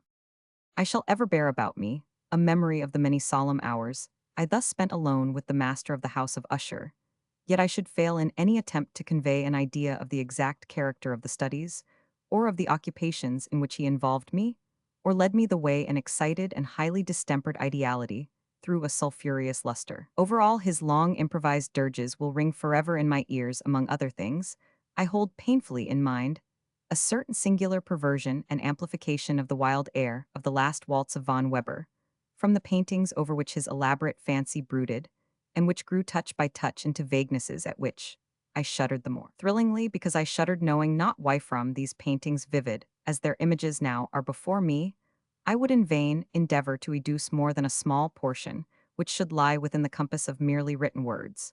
By the utter simplicity, by the nakedness of his designs, he arrested and overawed attention, if ever mortal painted. An idea that mortal was Roderick Usher for me, at least in the circumstances then surrounding Mether, arose out of the pure abstractions, which the hypochondriac contrived to throw upon his canvas. An intensity of intolerable, on no shadow of which felt I ever yet in the contemplation of the certainly glowing, yet too concrete reveries of Fuseli. One of the phantasmagoric conceptions of my friend, partaking not so rigidly of the spirit of abstraction, may be shadowed forth, although feebly in words. A small picture presented the interior of an immensely long and rectangular vault or tunnel with low walls smooth white, and without interruption or device. Certain accessory points of the design served well to convey the idea that this excavation lay at an exceeding depth below the surface of the earth. No outlet was observed in any portion of its vast extent, and no torch or other artificial source of light was discernible, yet a flood of intense rays rolled throughout and bathed the whole in a ghastly and inappropriate splendor. I have just spoken of that morbid condition of the auditory nerve, which rendered all music intolerable to the sufferer, with the exception of certain effects of stringed instruments. It was perhaps the narrow limits to which he thus confined himself upon the guitar, which gave birth in great measure to the fantastic character of his performances, but the fervid facility of his impromptus could not be so accounted, for they must have been, and were in the notes as well as in the words of his wild fantasias, for he not unfrequently accompanied himself with rhymed verbal improvisations, the result of that intense mental collectedness and concentration to which I have previously alluded as observable only in particular moments of the highest artificial excitement. The words of one of these rhapsodies I have easily remembered. I was perhaps the more forcibly impressed with it as he gave it, because in the under or mystic current of its meaning, I fancied that I perceived, and for the first time, a full consciousness, on the part of Usher, of the tottering of his lofty reason upon her throne. The verses, which were entitled The Haunted Palace, ran very nearly, if not accurately, thus. Roman 1. In the greenest of our valleys, by good angels tenanted, once a fair and stately palace. Radiant palace reared its head in the monarch thought's dominion. It stood there. Never seraph spread opinion over fabric half so fair. Roman 2 banners, yellow, glorious, golden, on its roof did float and flow. This was in the olden time long ago, and every gentle air that dallied. In that sweet day, along the ramparts plumed and pallid, a winged odor went away. Roman 3 wanderers in that happy valley, through 2 luminous windows saw spirits moving musically to a lute's well-tuned law. Round about a throne were sitting Porphyrogene, in state his glory well befitting. The ruler of the realm was seen, Roman 4 and all with pearl and ruby glowing. Was the fair palace door, through which came flowing, and sparkling evermore, a troop of echoes whose sweet duty was but to sing, in voices of surpassing beauty, the wit and wisdom of their king. Roman 5 but evil things in robes of sorrow assailed the monarch's high estate. Ah, let us mourn for never morrow shall dawn upon him desolate, and round about his home the glory that blushed and bloomed is but a dim remembered story of the old time entombed. Roman 6 and travelers now within that valley, through the red lenten windows see vast forms that move fantastically to a discordant melody, while like a rapid ghastly river, through the pale door, a hideous throng rush out forever, and laugh but smile no more. I well remember that suggestions arising from this ballad led us into a train of thought wherein there became manifest an opinion of Usher's, which I mention not so much on account of its novelty, for other men have thought thus, as on account of the pertinacity with which he maintained it. This opinion in its general form was that of the sentience of all vegetable things, but in his disordered fancy, the idea had assumed a more daring character, and trespassed under certain conditions upon the kingdom of inorganization. I lack words to express the full extent or the earnest abandon of his persuasion. The belief, however, was connected, as I have previously hinted, with the gray stones of the home of his forefathers. The conditions of the sentience had been here, he imagined, fulfilled in the method of collocation of these stones in the order of their arrangement, as well as in that of the many fungi which overspread them, and of the decayed trees which stood around above, all in the long undisturbed endurance of this arrangement, and in its reduplication in the still waters of the tarn, its evidence of the sentience was to be seen, he said. And I here started as he spoke in the gradual yet certain condensation of an atmosphere of their own about the waters. And the walls the result was discoverable, he added, in that silent yet importunate and terrible influence, which for centuries had molded the destinies of his family, and which made him what I now saw him. What he was, such opinions need no comment, and I will make none. Watson, Dr. Percival Spallanzani, and especially the Bishop of Llandaff, see Chemical Essays, Vol. Roman, 5 are books, which for years had formed no small portion of the mental existence of the invalid, were, as might be supposed, in strict keeping with this character of phantasm. We pored together over such works as the Ververt et Chartres of Gresset, the Belphegor of Machiavelli, the Heaven and Hell of Swedenborg, the Subterranean Voyage of Nicholas Klim, by Hallberg, the Chiromancy of Robert Flood, of Jean D. Indagen, and of Delaw Chamber, the Journey into the Blue Distance of Tyche, and the City of the Sun of Campanella.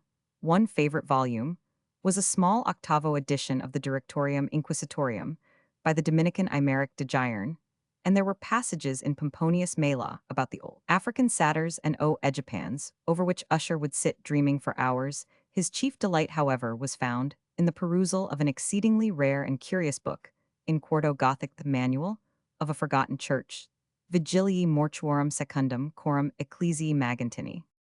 I could not help thinking of the wild ritual of this work, and of its probable influence upon the hypochondriac, when one evening, having informed me abruptly that the Lady Madeline was no more, he stated his intention of preserving her corpse for a fortnight previously to its final interment, in one of the numerous vaults within the main walls of the building. The worldly reason, however, assigned for this singular proceeding was one which I did not feel at liberty to dispute. The brother had been led to his resolution, so he told me, by consideration of the unusual character of the malady of the deceased, of certain obtrusive and eager inquiries on the part of her medical men, and of the remote and exposed situation of the burial ground of the family. I will not deny that, when I called to mind the sinister countenance of the person whom I met upon the staircase, on the day of my arrival at the house, I had no desire to oppose what I regarded as at best but a harmless, and by no means an unnatural precaution. At the request of Usher, I personally aided him in the arrangements for the temporary entombment, the body having been encoffined. We two alone bore it to its rest the vault in which we placed it, and which had been so long unopened that our torches half smothered in its oppressive atmosphere, gave us little opportunity for investigation, was small damp, and entirely without means of admission for light lying at great depth, immediately beneath that portion of the building in which was my own sleeping apartment. It had been used apparently in remote feudal times for the worst purposes of a donjon keep, and in later days, as a place of deposit for powder, or some other highly combustible substance, as a portion of its floor, and the whole interior of a long archway through which we reached it were carefully sheathed with copper. The door of massive iron had been also similarly protected. Its immense weight caused an unusually sharp grating sound as it moved upon its hinges. Having deposited our mournful burden upon trestles within this region of horror, we partially turned aside the yet unscrewed lid of the coffin, and looked upon the face of the tenant, a striking similitude between the brother and sister. Now first arrested my attention, and Usher, divining perhaps my thoughts, murmured out some few words, from which I learned that the deceased and himself had been twins, and that sympathies of a scarcely intelligible nature had always existed between them. Our glances, however, rested not long upon the dead fir. We could not regard her.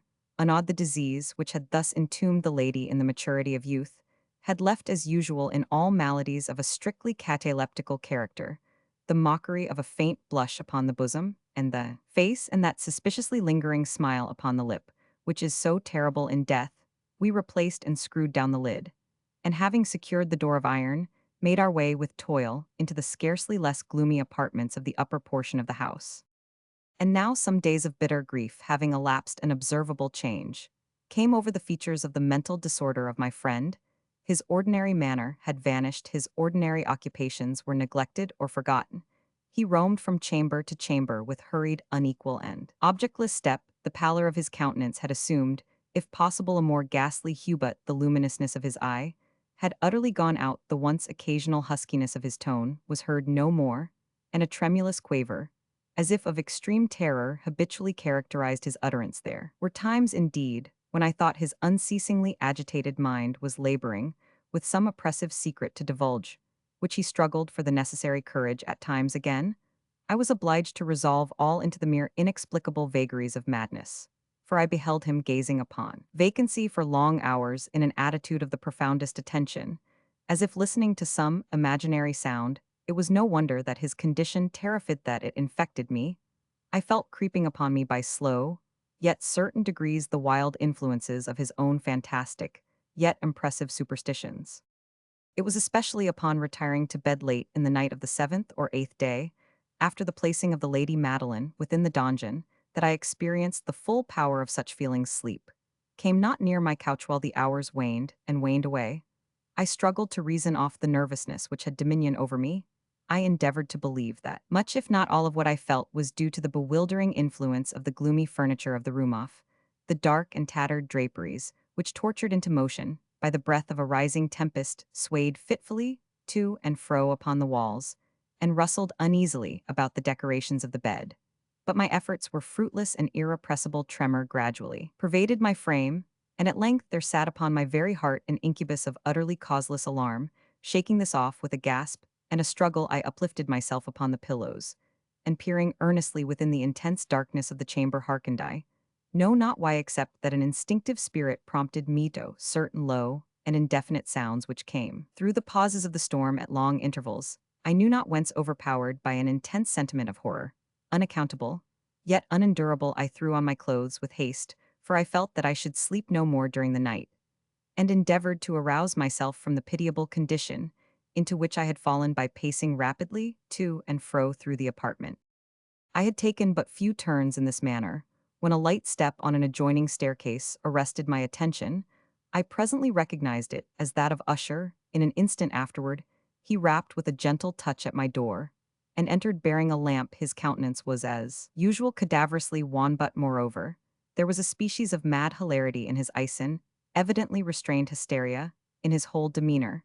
His air appalled me, but anything was preferable to the solitude which I had so long endured, and I even welcomed his presence as a relief. "And you have not seen it," he said abruptly, after having stared about him for some moments in silence, have not then seen it but stay you shall thus speaking, and having carefully shaded his lamp, he hurried to one of the casements, and threw it freely open to the storm. The impetuous fury of the entering gust nearly lifted us from our feet. It was indeed a tempestuous, yet sternly beautiful night, and one wildly singular in its terror. And its beauty a whirlwind had apparently collected its force in our vicinity, for there were frequent and violent alterations in the direction of the wind, and the exceeding density of the clouds which hung so low as to press upon the turrets of the house did not prevent our perceiving the lifelike velocity with which they flew, careering from all points against each other, without passing away into the distance. I say that even their exceeding density did not prevent our perceiving this yet. We had no glimpse of the moon or star snare. Was there any flashing forth of the lightning? But the under surfaces of the huge masses of agitated vapor, as well as all terrestrial objects immediately around us, were glowing in the unnatural light of a faintly luminous and distinctly visible gaseous exhalation, which hung about and enshrouded the mansion. You shall not behold this," said I shudderingly to Usher, as I led him with a gentle violence from the window. "To a seat these appearances which bewilder you are merely electrical phenomena, not uncommoner it may be that they have their ghastly origin in the rank miasma of the tarn. Let us close this casement. Air is chilling and dangerous to your frame here, is one of your favorite romances I will read, and you shall listen, and so we will pass away this terrible night together." The antique volume which I had taken up was The Mad Tryst of Sir Launcelot Canning, but I had called it a favorite of Usher's more in sad jest than in earnest, for in truth, there is little in its uncouth and unimaginative prolixity which could have had interest for the lofty and spiritual ideality of my friend. It was, however, the only book immediately at hand, and I indulged a vague hope that the excitement which now agitated the hypochondriac might find relief, for the history of mental disorder is full of similar anomalies, even in the extremeness of the folly, which I should read could I have judged indeed by the wild overstrained air of vivacity with which he hearkened, or apparently hearkened, to the words of the tale. I might well have congratulated myself upon the success of my design. I had arrived at that well-known portion of the story, where Ethelred, the hero of the tryst, having sought in vain for peaceable admission into the dwelling of the hermit, proceeds to make good an entrance by force. Here, it will be remembered, the words of the narrative run thus. "And Ethelred, who was by nature of a doughty heart, and who was now mighty withal on account of the powerfulness of the wine which he had drunken, waited no longer to hold parley with the hermit, who in sooth was of an obstinate and maliceful turn, but feeling the rain upon his shoulders, and fearing the rising of the tempest, uplifted his mace outright, and with blows made quickly room in the plankings of the door for his gauntleted hand, and now pulling therewith sturdily, he so cracked and ripped and tore all asunder that the noise of the dry and hollow sounding would alarumed and reverberated throughout the forest." At the termination of this sentence I started, and for a moment paused, for it appeared to me, although I at once concluded that my excited fancy had deceived mate, appeared to me that from some very remote portion of the mansion there came indistinctly to my ears what might have been in its exact similarity of character the echo, but a stifled and dull one certainly, of the very cracking and ripping sound which Sir Launcelot had so particularly described. It was beyond doubt the coincidence alone which had arrested my attention, for amid the rattling of the sashes of the casements, and the ordinary commingled noises of the still increasing storm, the sound in itself had nothing surely which should have interested or disturbed me. I continued the story. But the good champion Ethelred, now entering within the door, was sore enraged, and amazed to perceive no signal of the maliceful hermit, but in the stead thereof a dragon of a scaly and prodigious demeanor, and of a fiery tongue, which sate in guard before a palace of gold, with a floor of silver. And upon the wall there hung a shield of shining brass with this legend enwritten: "Who entereth herein a conqueror hath been. Who slayeth the dragon, the shield he shall win." And Ethelred uplifted his mace and struck upon the head of the dragon, which fell before him, and gave up his pesty breath with a shriek so horrid and harsh, and withal so piercing, that Ethelred had feigned to close his ears with his hands against the dreadful noise of it, the like whereof was never before heard.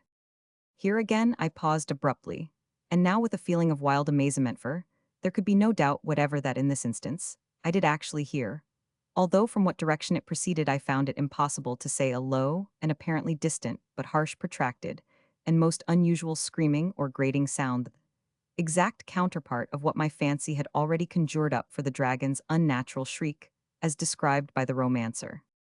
Oppressed as I certainly was upon the occurrence of this second, and most extraordinary coincidence, by 1,000 conflicting sensations, in which wonder and extreme terror were predominant, I still retained sufficient presence of mind to avoid exciting by any observation the sensitive nervousness of my companion.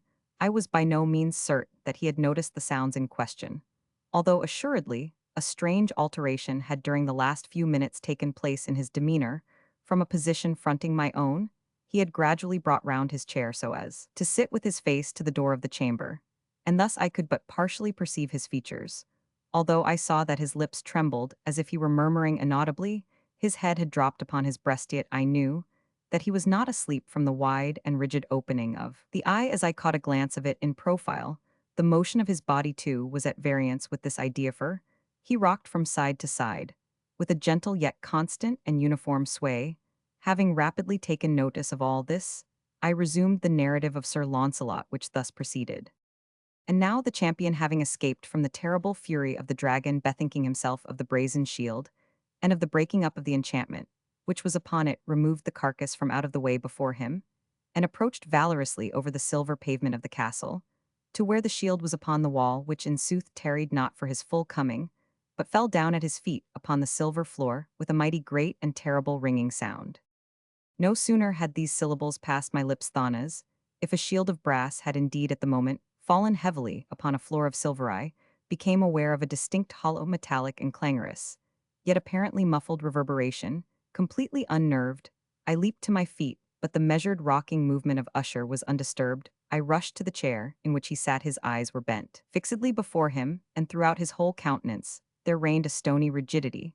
But as I placed my hand upon his shoulder, there came a strong shudder over his whole person, a sickly smile quivered about his lips, and I saw that he spoke in a low, hurried, and gibbering murmur, as if unconscious of my presence. Bending closely over him, I at length drank in the hideous import of his words.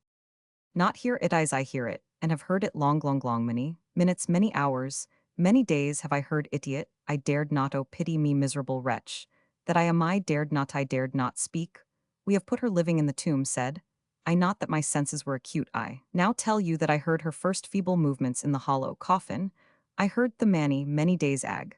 It I dared not speak, and now night Ethelred hath breaking of the hermit's door, and the deathcry of the dragon, and the clangor of the shields, rather the rending of her coffin, and the grating of the iron hinges of her prison, and her struggles within the coppered archway of the vault. Oh, whither shall I fly? Will she not be here anon? Is she not hurrying to upbraid me for my haste? Have I not heard her footstep on the stair? Do I not distinguish that heavy and horrible beating of her heart? Madmen her. He sprang furiously to his feet, and shrieked out his syllables, as if in the effort he were giving up his soul. Madman, I tell you that she now stands without the door. As if in the superhuman energy of his utterance, there had been found the potency of a spell. Huge antique panels, to which the speaker pointed, threw slowly back upon the instant their ponderous and ebony jaws. It was the work of the rushing gust, but then without those doors, there did stand the lofty and enshrouded figure of the Lady Madeline of Usher. There was blood upon her white robes and the evidence of some bitter struggle upon every portion of her emaciated frame. For a moment, she remained trembling and reeling to and fro upon the threshold, then, with a low moaning cry, fell heavily inward upon the person of her brother, and in her violent and now final death agonies bore him to the floor, a corpse and a victim to the terrors he had anticipated. From that chamber and from that mansion, I fled aghast. The storm was still abroad in all its wrath. As I found myself crossing the old causeway, suddenly there shot along the path a wild light, and I turned to see whence a gleam so unusual could have issued, for the vast house, and its shadows were alone behind me. The radiance was that of the full setting and blood-red moon, which now shone vividly through that once barely discernible fissure of which I have before spoken, as extending from the roof of the building in a zigzag direction to the base. While I gazed, this fissure rapidly widened. There came a fierce breath of the whirlwind. Entire orb of the satellite burst at once upon my sight. Me brain reeled as I saw the mighty walls rushing asunder. There was a long, tumultuous shouting sound, like the voice of 1,000 water-sand. The deep and dank tarn at my feet closed sullenly and silently over the fragments of the house of Usher. Silencia fable. The mountain pinnacles, slumber valleys, crags, and caves are silent. Listen to me, said the demon, as he placed his hand upon my head. The region of which I speak is a dreary region in Libya, by the borders of the river Zaire, and there is no quiet there nor silence. The waters of the river have a saffron and sickly hue, and they flow not onwards to the sea, but palpitate forever and forever beneath the red eye of the sun, with a tumultuous and convulsive motion for many miles on either side of the river's oozy bed, is a pale desert of gigantic water lilies. They sigh one unto the other in that solitude, and stretch towards the heaven their long and ghastly necks, and nod to and fro their everlasting heads, and there is an indistinct murmur which cometh out from among them like the rushing of subterranean water, and they sigh one unto the other. But there is a boundary to their realm, the boundary of the dark, horrible, lofty forest there like the waves about the Hebrides. The low underwood is agitated continually. But there is no wind throughout the heaven, and the tall primeval trees rock eternally hither and thither, with a crashing and mighty sound, and from their high summits one by one drop everlasting dews, and at the roots strange poisonous flowers lie writhing in perturbed slumber, and overhead, with a rustling and loud noise, the gray clouds rush westwardly forever, until they roll a cataract over the fiery wall of the horizon. But there is no wind throughout the heaven, and by the shores of the river Zaire there is neither quiet nor silence. It was night, and the rain fell, and falling it was rain. But having fallen it was blood, and I stood in the morass among the tall, and the rain fell upon my head, and the lilies sighed, one unto the other in the solemnity of their desolation. And all at once the moon arose through the thin ghastly mist, and was crimson in color, and mine eyes fell upon a huge grey rock which stood by the shore of the river, and was lighted by the light of the moon, and the rock was grey and ghastly, and taloned the rock was grey upon its front, were characters engraven in the stone, and I walked through the morass of water lilies, until I came close unto the shore that I might read the characters upon the stone, but I could not decipher them, and I was going back into the morass when the moon shone with a fuller red, and I turned and looked again upon the rock and upon the characters, and the characters were desolation. And I looked upwards, and there stood a man upon the summit of the rock. And I hid myself among the water lilies that I might discover the actions of the man.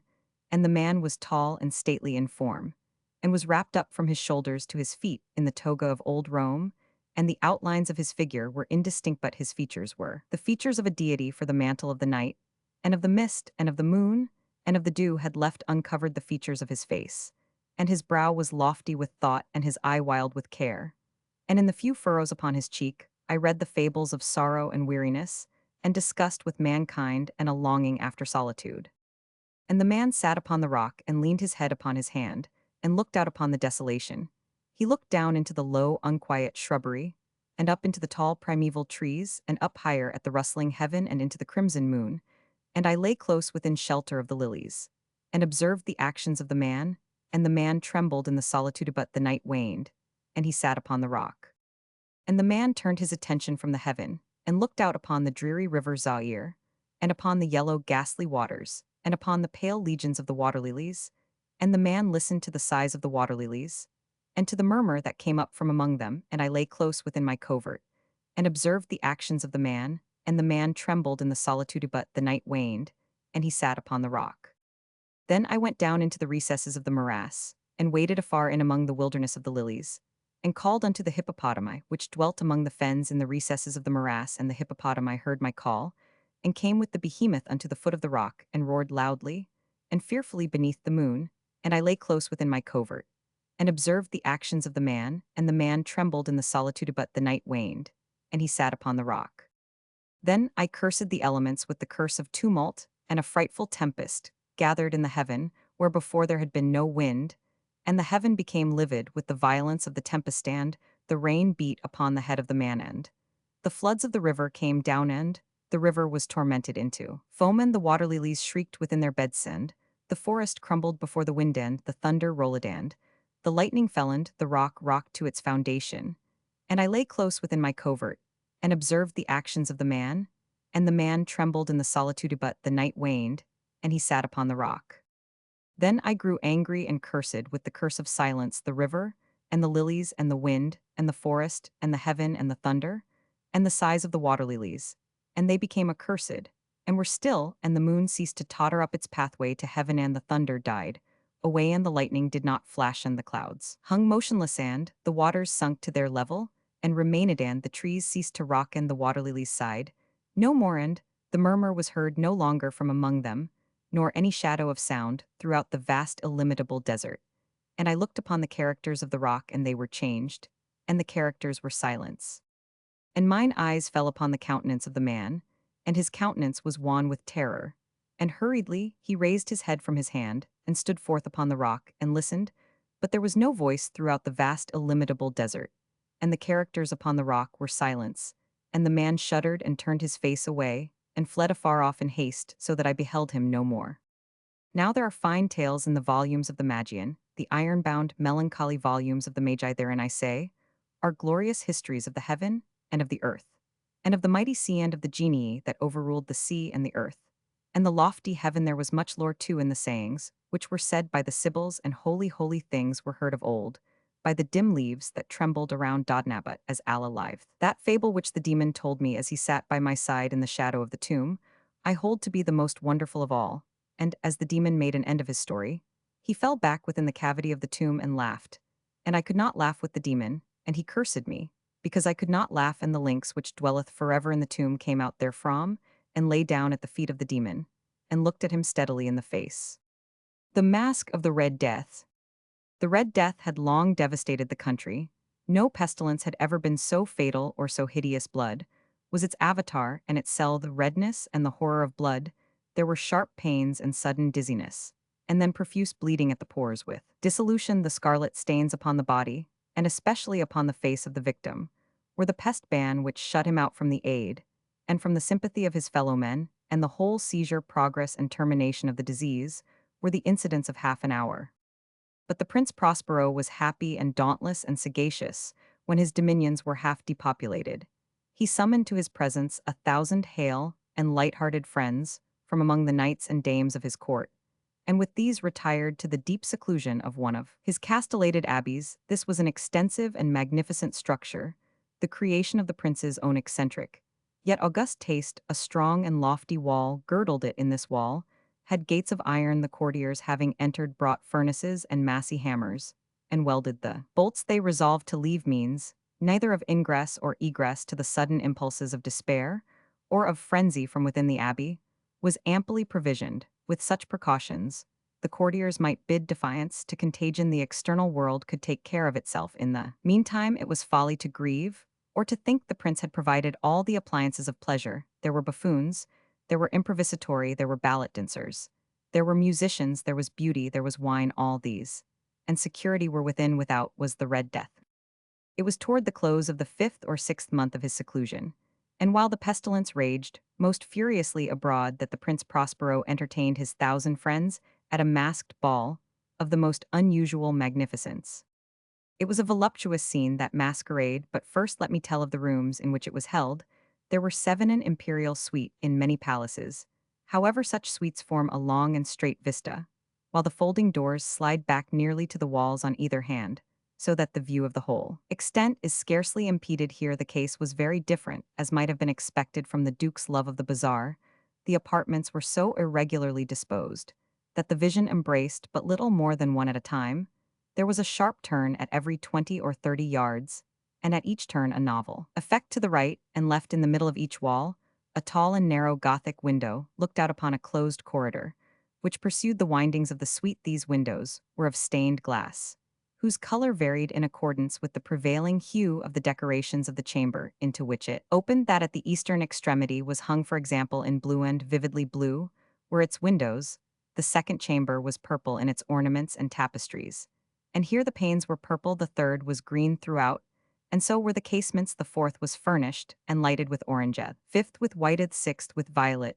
The seventh apartment was closely shrouded in black velvet tapestries that hung all over the ceiling and down the walls, falling in heavy folds upon a carpet of the same material and hue. But in this chamber, only the color of the windows failed to correspond with the decorations. The panes here were scarlet, a deep blood color. Now, in no one of the 7 apartments was there any lamp or candelabrum, amid the profusion of golden ornaments that lay scattered to and fro or depended from the roof. There was no light of any kind emanating from lamp or candle within the suite of chambers, but in the corridors that followed the suite, there stood opposite to each window a heavy tripod, bearing a brazier of fire that projected its rays through the tinted glass, and so glaringly illumined the room, and thus were produced a multitude of gaudy and fantastic appearances. But in the western or black chamber, the effect of the firelight that streamed upon the dark hangings through the blood-tinted panes was ghastly in the extreme, and produced so wild a look upon the countenances of those who entered that there were few of the company bold enough to set foot within its precincts at all.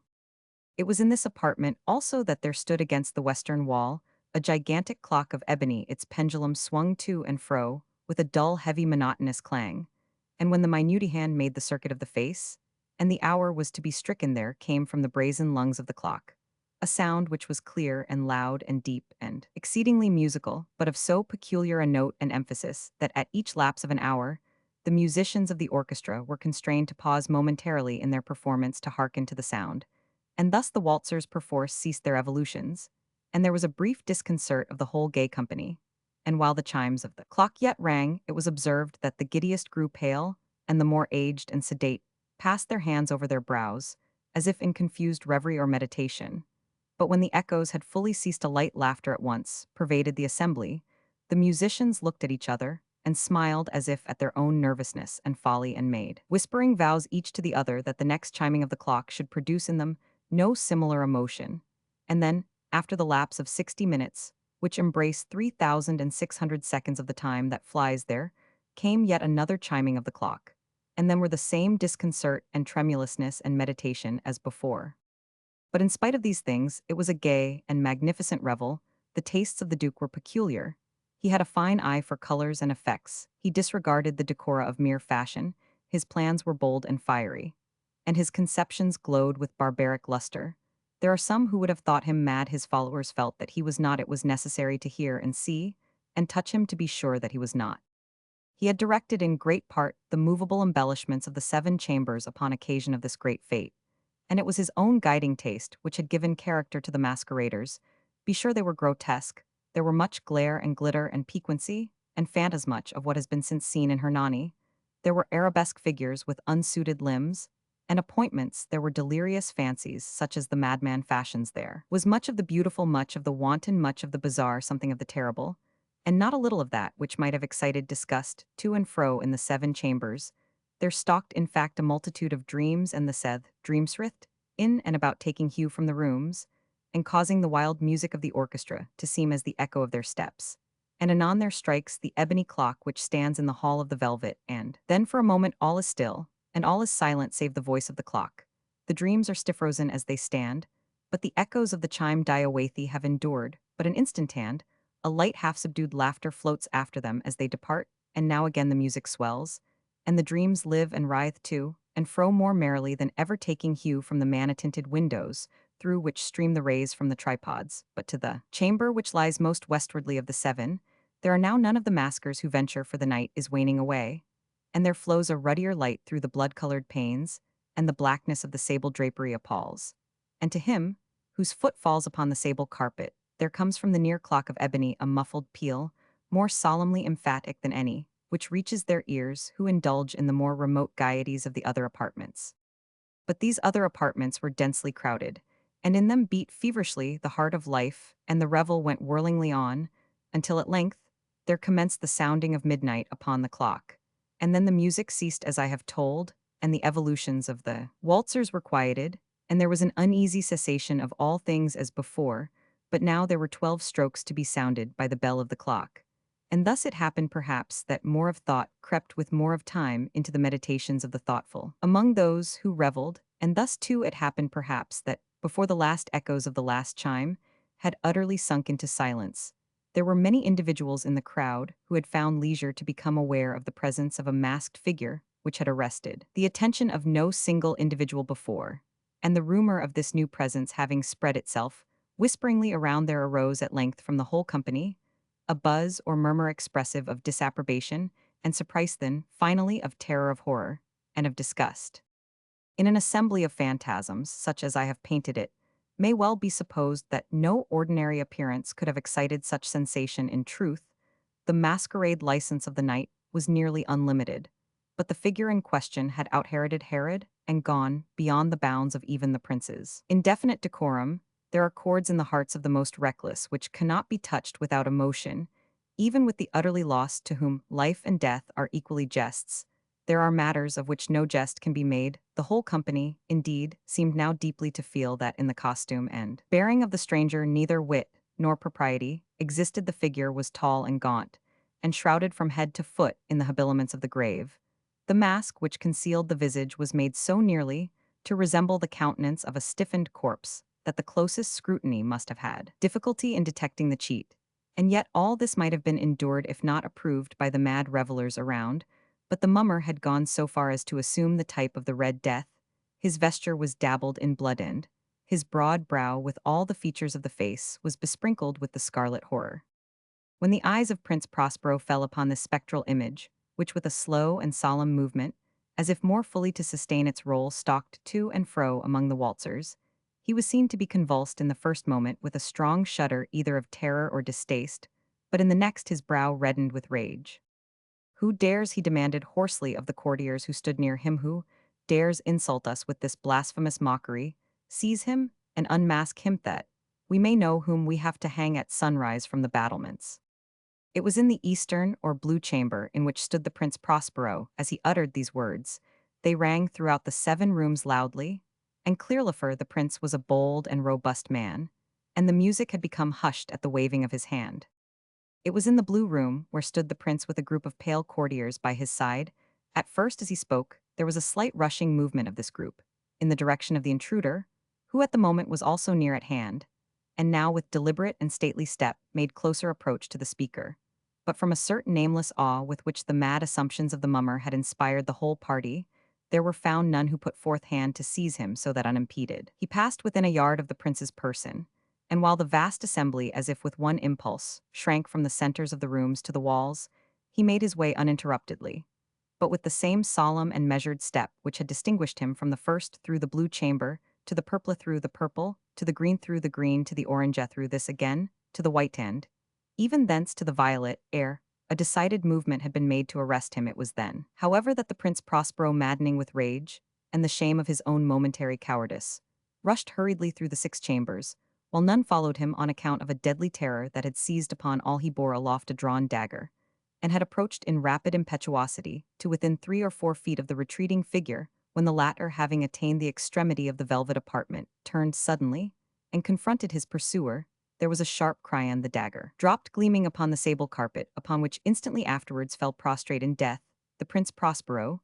Then, summoning the wild courage of despair, a throng of the revelers at once threw themselves into the black apartment, and seizing the mummer, whose tall figure stood erect and motionless within the shadow of the ebony clock, gasped in unutterable horror at finding the grave cerements and corpse-like mask, which they handled with so violent a rudeness untenanted by any tangible form. And now was acknowledged the presence of the Red Death. He had come like a thief in the night, and one by one dropped the revelers in the blood-bedewed halls of their revel, and died each in the despairing posture of his fall, and the life of the ebony clock went out with that of the last of the gay, and the flames of the tripods expired, and darkness and decay, and the Red Death held illimitable dominion over all. The cask of Amontillado. The 1,000 injuries of Fortunato I had borne as I best could, but when he ventured upon insult, I vowed revenge. You who so well know the nature of my soul will not suppose, however, that I gave utterance to a threat. At length I would be avenged. This was a point definitively settled, but the very definitiveness with which it was resolved precluded the idea of risk. I must not only punish, but punish with impunity. A wrong is unredressed when retribution overtakes its redresser. It is equally unredressed when the avenger fails to make himself felt as such to him who has done the wrong. It must be understood that neither by word nor deed had I given Fortunato cause to doubt my good, while I continued, as was my wont, to smile in his face, and he did not perceive that my smile now was at the thought of his immolation. He had a weak point, thighs Fortunato, though in other regards he was a man to be respected, and even feared. He prided himself on his connoisseurship in wine. Few Italians have the true virtuoso spirit. For the most part, their enthusiasm is adopted to suit the time and opportunito practice imposture upon the British and Austrian millionaires in painting and gemmery. Fortunato, like his countrymen, was a quack, but in the matter of old wines he was sincere in this respect. I did not differ from him materially. I was skillful in the Italian vintages myself, and bought largely whenever I could. It was about dusk one evening, during the supreme madness of the carnival season, that I encountered my friend. He accosted me with excessive warmth, for he had been drinking much. The man wore motley. He had on a tight-fitting parda-striped dress, and his head was surmounted by the conical cap and bells. I was so pleased to see him that I thought I should never have done wringing his hand. I said to him, "My dear Fortunato, you are luckily met. How remarkably well you are looking today. But I have received a pipe of what passes for amontillado, and I have my doubts." "How," said he, "amontillado, a pipe impossible, and in the middle of the carnival?" "I have my doubts," I replied, "and I was silly enough to pay the full amontillado price. Without consulting you in the matter, you were not to be found, and I was fearful of losing a bargain." "Amontillado. I have my doubts. Amontillado. And I must satisfy them. Amontillado. As you are engaged, I am on my way to Lucchesi. If anyone has a critical turn, it is he will tell me. Lucchesi cannot tell amontillado from sherry. And yet some fools will have it that his taste is a match for your own. Come, let us go." "Whither?" "To your vaults." "My friend, no, I will not impose upon your good nature. I perceive you have an engagement, Lucchesi." "I have no engagement, come." "My friend, no, it is not the engagement, but the severe cold with which I perceive you are afflicted. The vaults are insufferably damp. They are encrusted with nitre." "Let us go nevertheless. The cold is merely nothing, amontillado. You have been imposed upon. And, as for Lucchesi, he cannot distinguish sherry from amontillado." Thus speaking, Fortunato possessed himself of my arm, putting on a mask of black silk, and drawing a roquelaire closely about my person. I suffered him to hurry me to my palazzo. There were no attendants at home. They had absconded to make merry in honor of the time. I had told them that I should not return until the morning, and had given them explicit orders not to stir from the house. These orders were sufficient, I well knew, to ensure their immediate disappearance, one and all as soon as my back was turned. I took from their sconces 2 flambeaux, and giving one to Fortunato, bowed him through several suites of rooms to the archway that led into the vaults. I passed down a long and winding staircase, requesting him to be cautious. As he followed, we came at length to the foot of the descent, and stood together on the damp ground of the catacombs of the Montresors. The gait of my friend was unsteady, and the bells upon his cap jingled as he strode. "The pipe," said he. "It is farther on," said I, "but observe the white webwork which gleams from these cavern walls." He turned towards me, and looked into my eyes with 2 filmy orbs that distilled the rheum of intoxication. "Nitre?" he asked at length. "Nitre," I replied. "How long have you had that cough?" My poor friend found it impossible to reply for many minutes. "It is nothing," he said at last. "Come," I said with decision, "we will go back. Your health is precious. You are rich, respected, admired, beloved. You are happy as once I was. You are a man to be missed for me. It is no matter. We will go back. You will be ill, and I cannot be responsible. Besides, there is Lucchesi." "Enough," he said. "The cough is a mere nothing. It will not kill me. I shall not die of a cough." "True, true," I replied, "and indeed I had no intention of alarming you unnecessarily, but you should use all proper caution. A draught of this medoc will defend us from the damps." Here I knocked off the neck of a bottle, which I drew from a long row of its fellows that lay upon the mold. "Drink," I said, presenting him the wine. He raised it to his lips with a leer. He paused, and nodded to me familiarly while his bells jingled. "I drink," he said, "to the buried that repose around us." "And I to your long life." He again took my arm, and we proceeded. "These vaults," he said, "are extensive." "The Montresors," I replied, "were a great and numerous family." "I forget your arms." "A huge human foot door in a field azure. The foot crushes a serpent rampant, whose fangs are embedded in the heel." "And the master?" "Nemo me impune lacessit." "Good," he said. The wine sparkled in his eyes, and the bells jingled. My own fancy grew warm with the medoc. We had passed through walls of piled bones, with casks and puncheons intermingling into the inmost recesses of the catacombs. I paused again, and this time I made bold to seize Fortunato by an arm above the elbow. "The nitre," I said, "see, it increases, it hangs like moss upon the vaults. We are below the river's bed, the drops of moisture trickle among the bones. Come, we will go back ere it is too late. Your cough."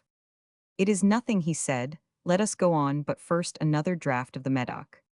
I broke and reached him a flagon of de Grave. He emptied it at a breath, his eyes flashed with a fierce light, he laughed and threw the bottle upwards with a gesticulation I did not understand. I looked at him in surprise. He repeated the movimenta grotesque one. You do not comprehend, he said. Not I replied. Then you are not of the Brotherhood. So?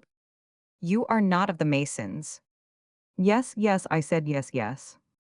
You impossible a Mason. A Mason, I replied. A sign, he said. It is this, I answered, producing a trowel from beneath the folds of my roquelaire. You jest, he exclaimed, recoiling a few paces, but let us proceed to the Amontillado.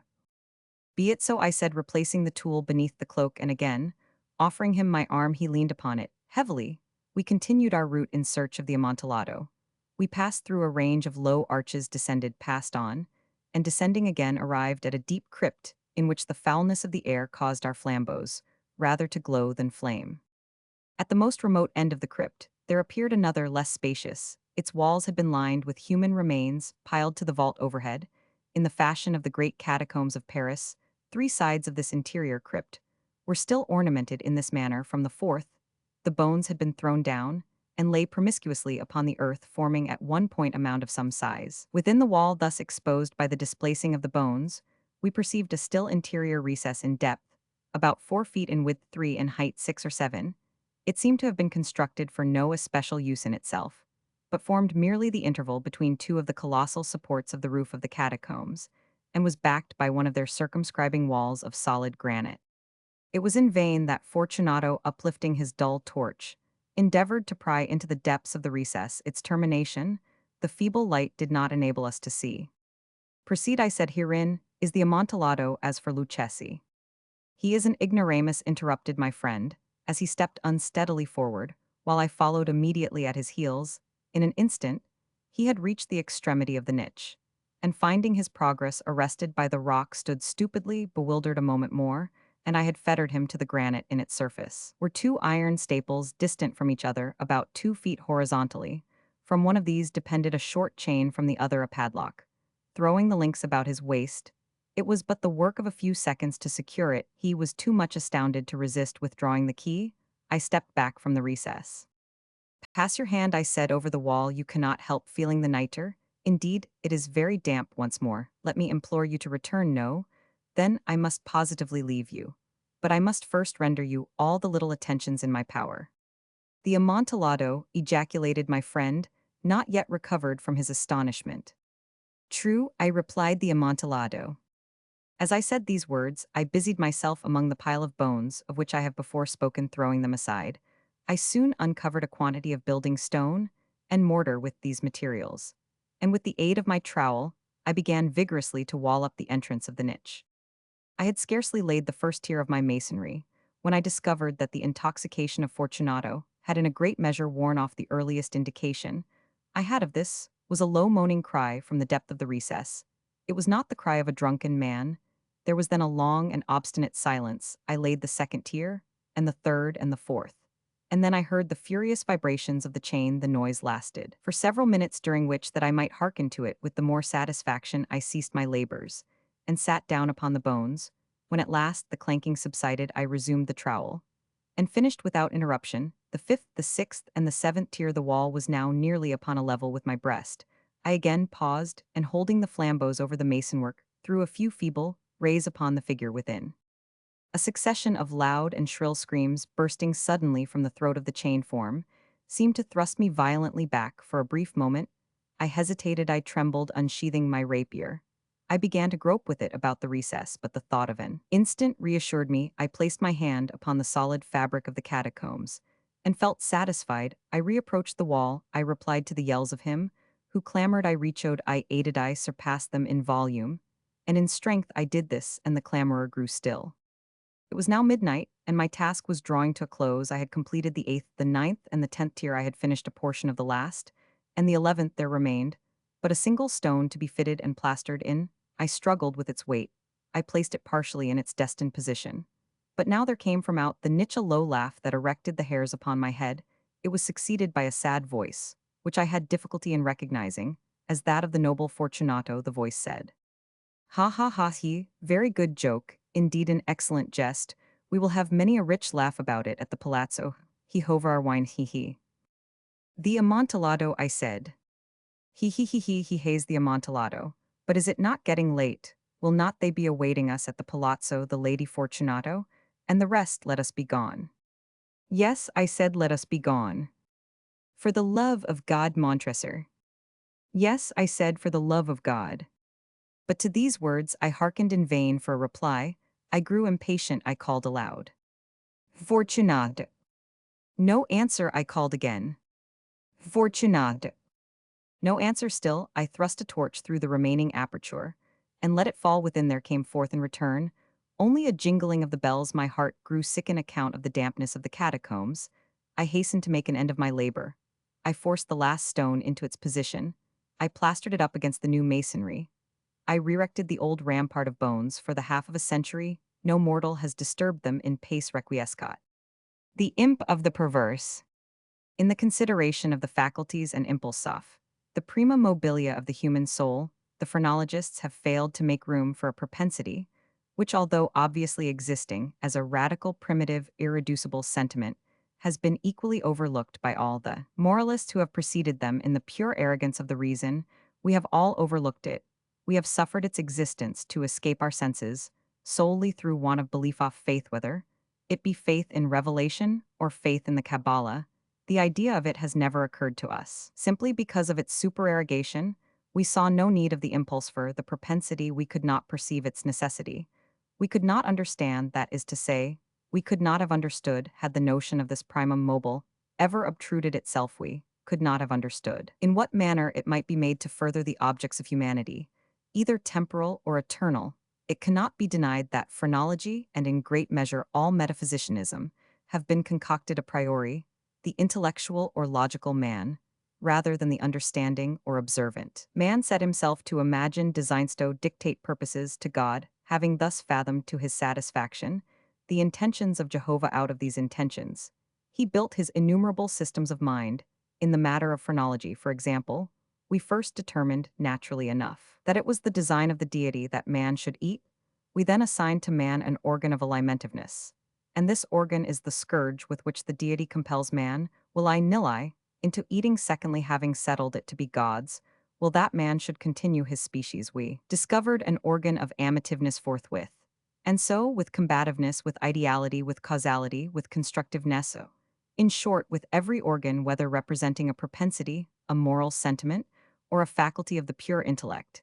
And in these arrangements of the principia of human action, the Spurzheimites, whether right or wrong in part, or upon the whole, have but followed in principle the footsteps of their predecessors, deducing and establishing everything from the preconceived destiny of man, and upon the ground of the objects of his Creator. It would have been wiser, it would have been safer to classify. If classify, we must upon the basis of what man usually or occasionally did, and was always occasionally doing, rather than upon the basis of what we took it for granted the deity intended him to do. If we cannot comprehend God in his visible works, how then in his inconceivable thoughts that call the works into being? If we cannot understand him in his objective creatures, how then in his substantive moods and phases of creation? Induction a posteriori would have brought phrenology to admit, as an innate and primitive principle of human action, a paradoxical something which we may call perverseness, for want of a more characteristic term. In the sense I intend, it is in fact immobile, without motive, a motive not motivert through its promptings. We act without comprehensible object. Or if this shall be understood as a contradiction, in terms, we may so far modify the proposition as to say that through its promptings we act for the reason that we should not. In theory, no reason can be more unreasonable. But in fact, there is none more strong with certain minds under certain conditions.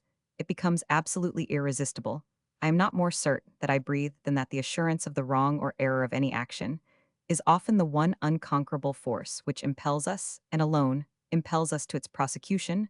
Nor will this overwhelming tendency to do wrong for the wrong's sake admit of analysis or resolution into ulterior elements. It is a radical, a primitive impulse elementary. It will be said, I am aware that, when we persist in acts because we feel we should not persist in them, our conduct is but a modification of that which ordinarily springs from the combativeness of phrenology. But a glance will show the fallacy of this idea. the phrenological combativeness, has for its essence the necessity of self-defense. It is our safeguard against injury. Its principle regards our well-being, and thus the desire to be well is excited simultaneously with its development. It follows that the desire to be well must be excited simultaneously with any principle which shall be merely a modification of combativeness. But in the case of that something which I term perverseness, the desire to be well is not only not aroused, but a strongly antagonistical sentiment exists. An appeal to one's own heart is after all the best reply to the sophistry. Just noticed no one who trustingly consults and thoroughly questions his own soul will be disposed to deny the entire radicalness of the propensity in question. It is not more incomprehensible than distinctive there lives no man who at some period has not been tormented, for example, by an earnest desire to tantalize a listener, by circumlocution. The speaker is aware that he displeases, he has every intention to please, he is usually curt, precise, and clear the most. Laconic and luminous language is struggling for utterance upon his tongue. It is only with difficulty that he restrains himself from giving it flow. He dreads and deprecates the anger of him whom he addresses, yet the thought strikes him that by certain involutions and parentheses this anger may be engendered. That single thought is enough. The impulse increases to a wish, the wish to a desire, the desire to an uncontrollable longing, and the longing to the deep regret and mortification of the speaker, and in defiance of all consequences is indulged. We have a task before us which must be speedily performed. We know that it will be ruinous to make delay the most important crisis of our life, calls trumpeted for immediate energy and action. We glow, we are consumed with eagerness to commence the work with the anticipation of whose glorious result our whole souls are on fire. It shall be undertaken today. And yet we put it off until tomorrow, and why there is no answer, except that we feel perverse, using the word with no comprehension of the principle. Tomorrow arrives, and with it, a more impatient anxiety to do our duty. But with this very increase of anxiety arrives also a nameless, a positively fearful, because unfathomable craving for delay. This craving gathers strength as the moments fly. The last hour for action is at hand. We tremble with the violence of the conflict. Within Yusuf, the definite with the indefinite, off, the substance with the shadow. But if the contest have proceeded thus far, it is the shadow which prevails. We struggle in vain. The clock strikes, and is the knell of our welfare at the same time. It is the chanticleer note to the ghost that has so long overawed us. It flees, it disappears. We are free. The old energy returns. We will labor now. Alas, it is too late. We stand upon the brink of a precipice. We peer into the abyss. We grow sick and dizzy. Our first impulse is to shrink from the danger unaccountably. We remain by slow degrees. Our sickness and dizziness and horror become merged in a cloud of unnameable feeling, by gradations still more imperceptible. This cloud assumes shape, as did the vapor from the bottle out of which arose the genius in the Arabian Nights, but out of this our cloud upon the precipice's edge there grows into palpability, a shape far more terrible than any genius or any demon of a tale. And yet it is but a thought, although a fearful one, and one which chills the very marrow of our bones, with the fierceness of the delight of its horror.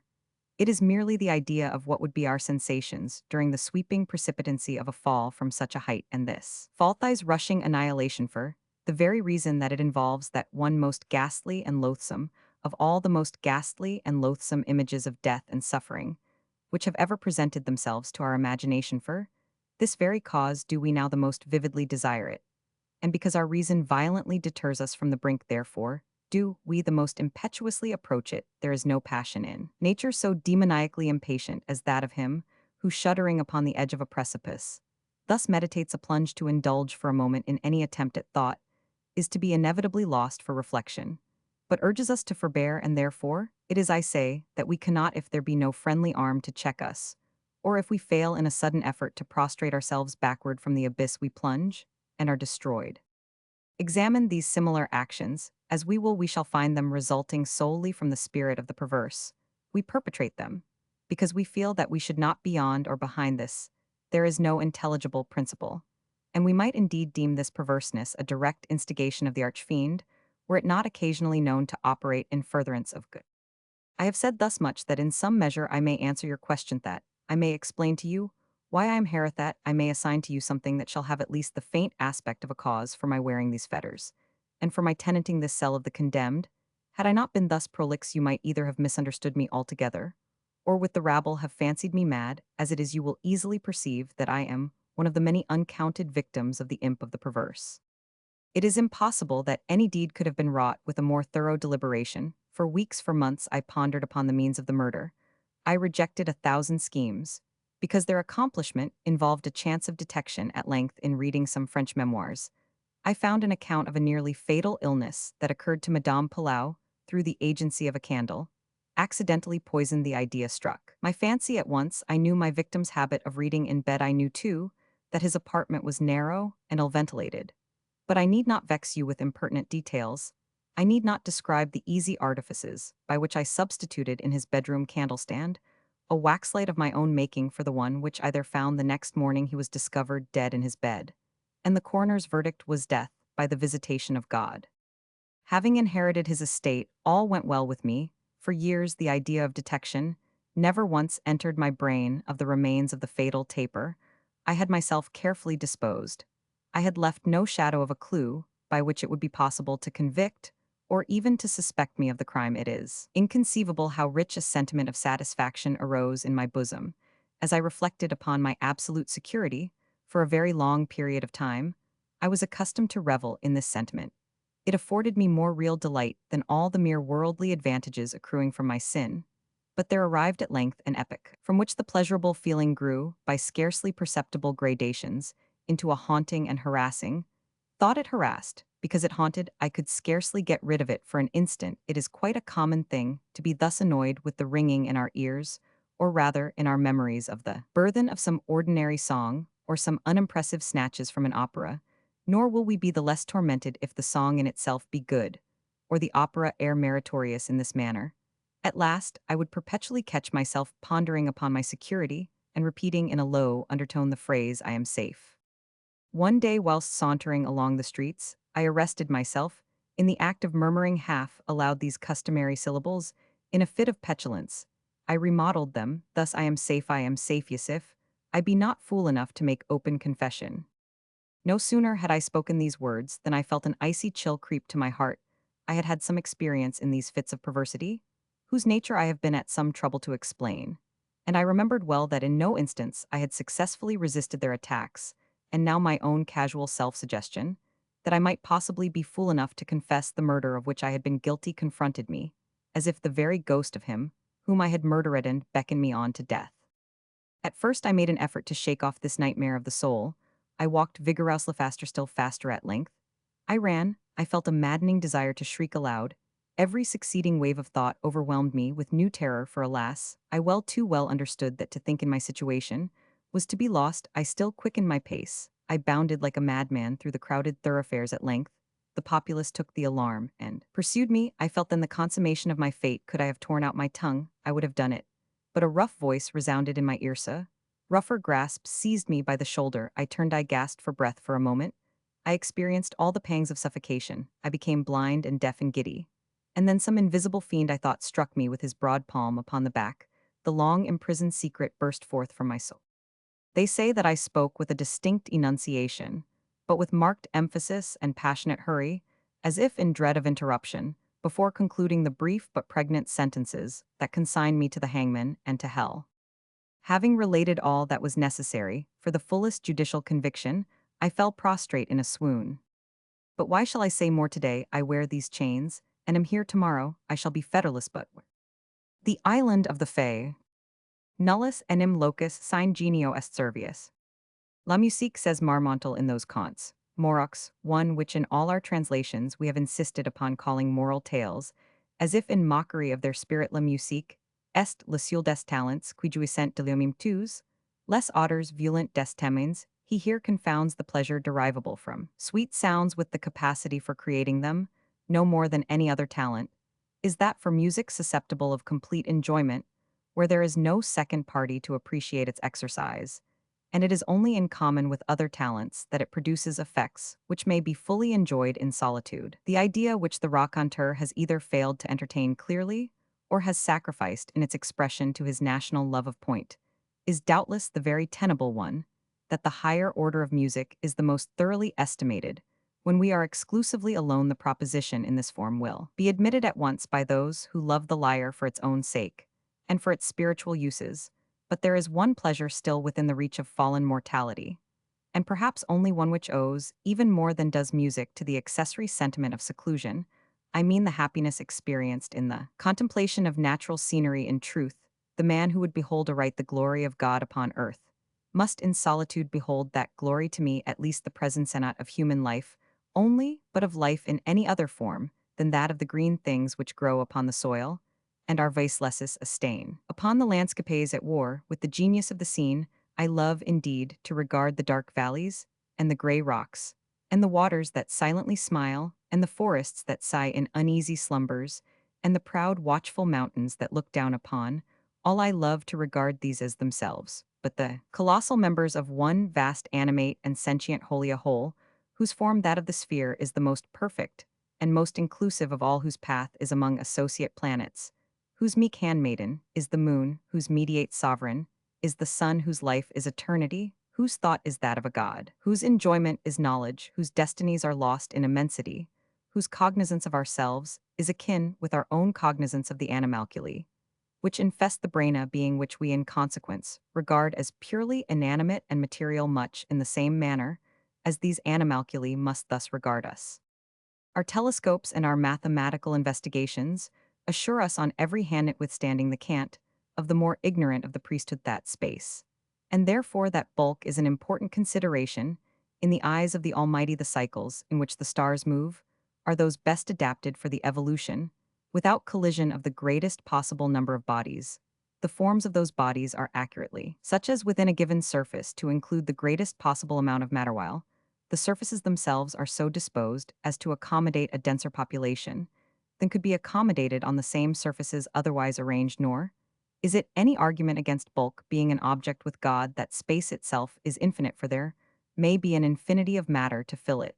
And since we see clearly that the endowment of matter with vitality is a principle, indeed, as far as our judgments extend, the leading principle in the operations of date, it is scarcely logical to imagine it confined to the regions of the minute, where we daily trace it, and not extending to those of the august, as we find cycle within cycle, without and yet all revolving around one far distant center, which is the Godhead.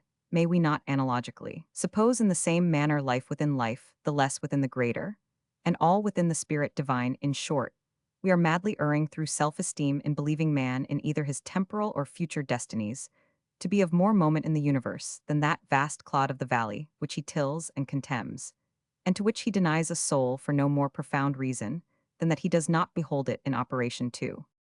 These fancies and such as these have always given to my meditations among the mountains and the forests by the rivers and the ocean a tinge of what the everyday world would not fail to term fantastic. My wanderings amid such scenes have been many and far-searching, and often solitary, and the interest with which I have strayed through many a dim deep valley, or gazed into the reflected heaven of many a bright lake, has been an interest greatly deepened by the thought that I have strayed and gazed alone. What flippant Frenchman was it who said, in allusion to the well-known work of Zimmermann, that la solitude est une belle chose, mais il faut quelqu'un pour vous dire que la solitude est une belle chose?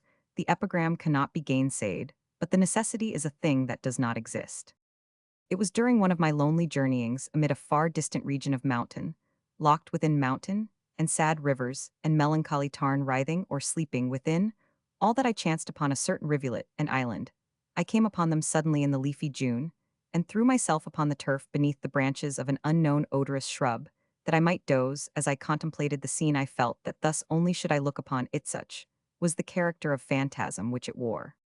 On all sides save to the west, where the sun was about sinking, arrows the verdant walls of the forest, the little river which turned sharply in its course, and was thus immediately lost to sight, seemed to have no exit from its prison, but to be absorbed by the deep green foliage of the trees to the east, while in the opposite quarter, so it appeared to me as I lay at length, and glanced upward, there poured down noiselessly and continuously into the valley a rich golden and crimson waterfall from the sunset fountains of the sky.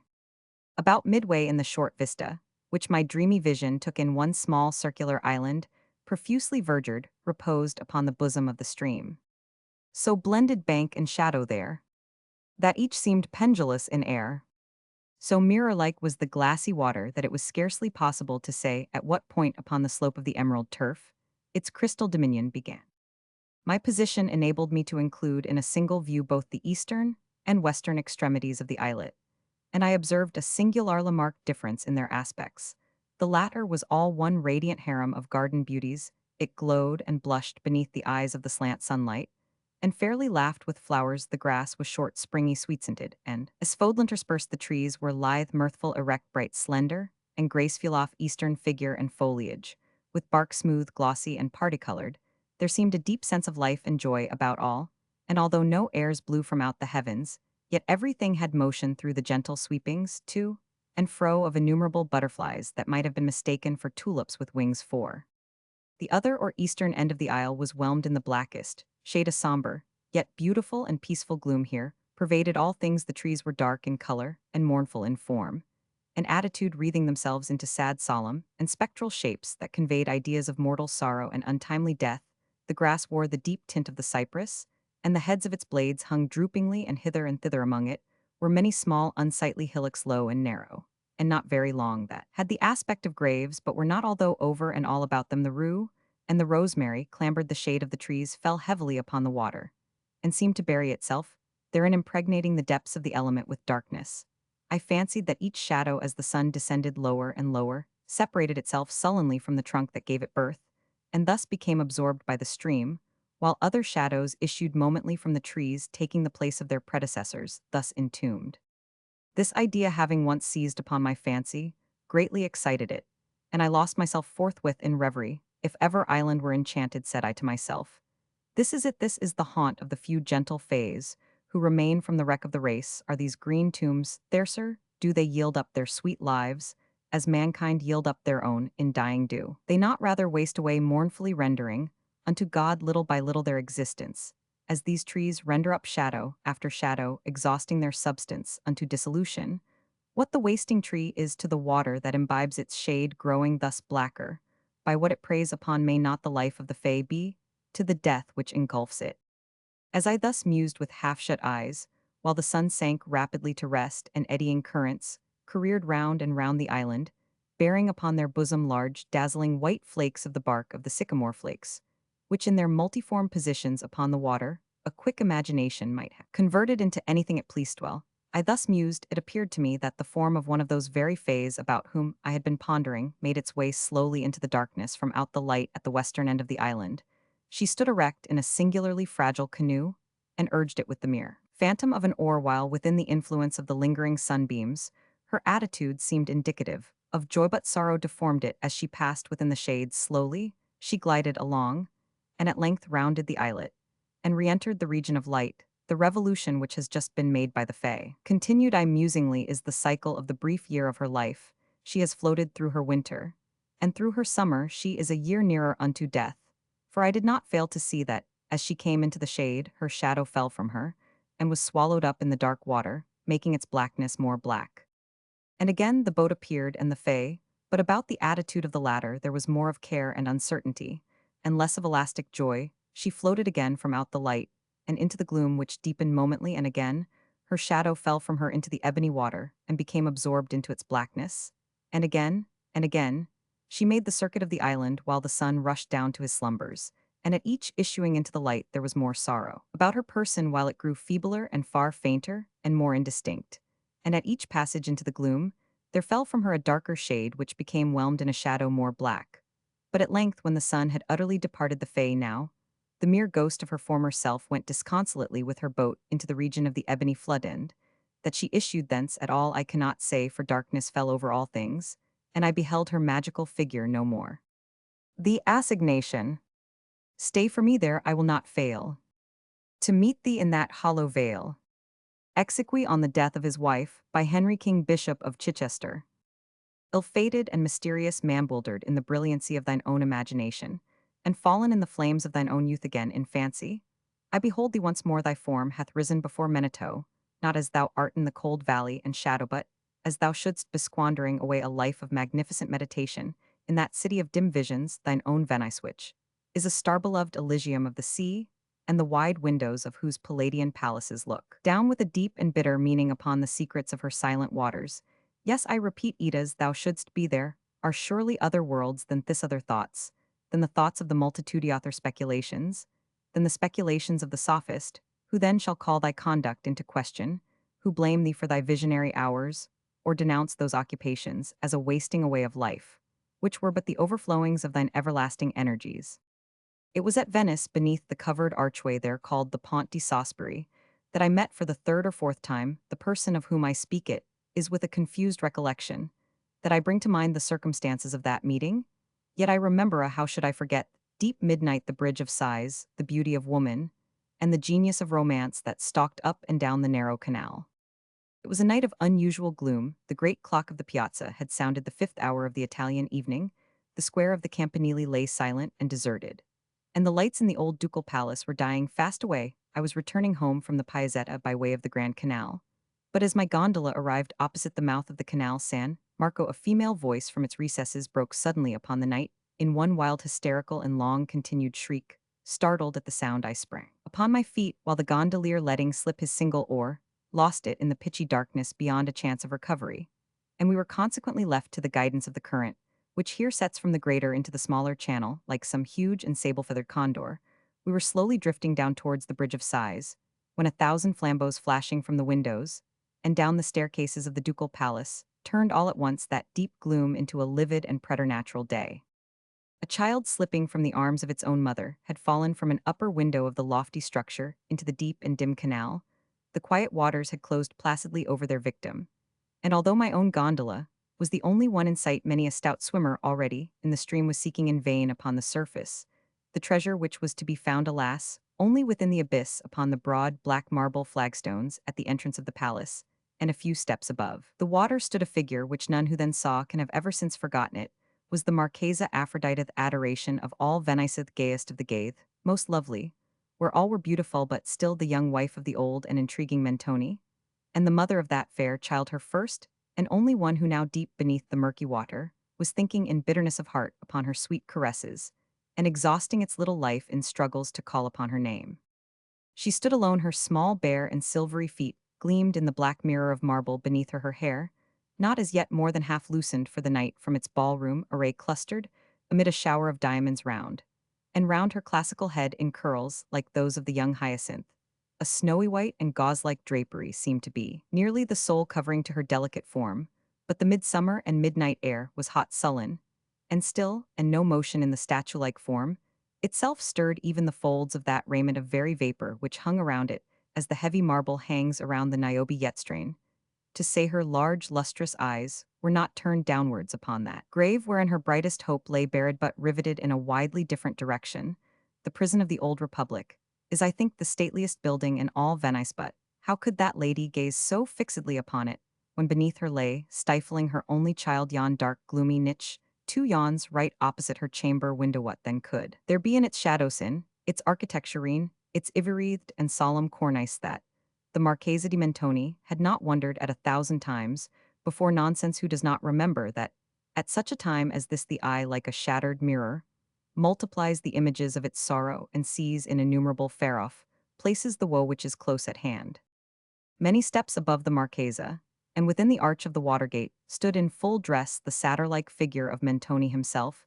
He was occasionally occupied in thrumming a guitar, and seemed ennuyed to the very death, as at intervals he gave directions for the recovery of his child. Stupefied and aghast, I had myself no power to move from the upright position I had assumed upon first hearing the shriek, and must have presented to the eyes of the agitated group a spectral and ominous appearance, as with pale countenance and rigid limbs I floated down among them in that funereal gondola. All efforts proved in vain. Many of the most energetic in the search were relaxing their exertions and yielding to a gloomy sorrow. There seemed but little hope for the child, how much less than for the mother. But now, from the interior of that dark niche, which has been already mentioned as forming a part of the old Republican prison, and as fronting the lattice of the Marchesa, a figure muffled in a cloak stepped out within reach of the light, and pausing a moment upon the verge of the giddy descent, plunged headlong into the canal. As in an instant afterwards, he stood with the still living and breathing child within his grasp upon the marble flagstones by the side of the Marchesa. His cloak, heavy with the drenching water, became unfastened, and falling in folds about his feet, discovered to the wonder-stricken spectators the graceful person of a very young man, with the sound of whose name the greater part of Europe was then ringing. No word spoke the deliverer, but the Marchesa, she will now receive her child, she will press it to her heart, will cling to its little form, and smother it with her caresses, alas, another's. Arms have taken it from the stranger, anothers, arms have taken it away, and borne it afar off unnoticed into the palace. And the Marchesa, her lifer beautiful lip trembles, tears are gathering in her ice, those eyes, which like Pliny's acanthus are soft and almost liquid, yes, tears are gathering in those eyes, and see, the entire woman thrills throughout the soul, and the statue has started into life, the pallor of the marble countenance, the swelling of the marble bosom, the very purity of the marble feet, we behold suddenly flushed over with a tide of ungovernable crimson, and a slight shudder quivers about her delicate frame, as a gentle air at Napoli about the rich silver lilies in the grass. Why should that lady blush to this demand? There is no answer except that, having left in the eager haste and terror of a mother's heart the privacy of her own boudoir, she has neglected to enthrall her tiny feet in their slippers, and utterly forgot to throw over her Venetian shoulders that drapery which is their due. What other possible reason could there have been for her so blushing for the glance of those wild, appealing eyes, for the unusual tumult of that throbbing bosom, for the convulsive pressure of that trembling hand, that hand, which fell as Mentoni turned into the palace accidentally upon the hand of the stranger? What reason could there have been for the loath, singularly low tone of those unmeaning words, which the lady uttered hurriedly, in bidding him adieu? Thou hast conquered, she said, or the murmurs of the water deceived me? Thou hast conquered an hour, after sunrise so shall meet, so let it be. The tumult had subsided, the lights had died away within the palace, and the stranger, whom I now recognized, stood alone upon the flags. He shook with inconceivable agitation, and his eye glanced around in search of a gondola. I could not do less than offer him the service of my own, and he accepted the civility. Having obtained an oar at the watergate, we proceeded together to his residence, while he rapidly recovered his self-possession and spoke of our former slight acquaintance in terms of great apparent cordiality. There are some subjects upon which I take pleasure in being minute. The person of the stranger, let me call him by this title, who to all the world was still a stranger, the person of the stranger, is one of these subjects. In height, he might have been below rather than above the medium size, although there were moments of intense passion when his frame actually expanded and belied the assertion. The light, almost slender symmetry of his figure promised more of that ready activity which he evinced at the bridge of sighs than of that Herculean strength which he has been known to wield without an effort upon occasions of more dangerous emergency, with the mouth and chin of a date, a singular wild, full liquid eyes, whose shadows varied from pure hazel to intense and brilliant jet, and a profusion of curling black hair from which a forehead of unusual breadth gleamed forth at intervals, all light and ivory. His were features than which I have seen none more classically regular, except perhaps the marble ones of the Emperor Commodus. Yet his countenance was nevertheless one of those which all men have seen at some period of their lives, and have never afterwards seen again. It had it had no settled predominant expression to be fastened upon the memory, a countenance seen and instantly forgotten, but forgotten with a vague and never-ceasing desire of recalling it to mind. Not that the spirit of each rapid passion failed at any time to throw its own distinct image upon the mirror of that face, but that the mirror, mirror-like, retained no vestige of the passion when the passion had departed. Upon leaving him on the night of our adventure, he solicited me in what I thought an urgent manner to call upon him very early the next morning, shortly after sunrise. I found myself accordingly at his palazzo, one of those huge structures of gloomy yet fantastic pomp which tower above the waters of the Grand Canal in the vicinity of the Rialto. I was shown up a broad winding staircase of mosaics into an apartment whose unparalleled splendor burst through the opening door, with an actual glare making me blind and dizzy with luxuriousness. I knew my acquaintance to be wealthy. Report had spoken of his possessions in terms which I had even ventured to call terms of ridiculous exaggeration. But as I gazed about me, I could not bring myself to believe that the wealth of any subject in Europe could have supplied the princely magnificence which burned and blazed around.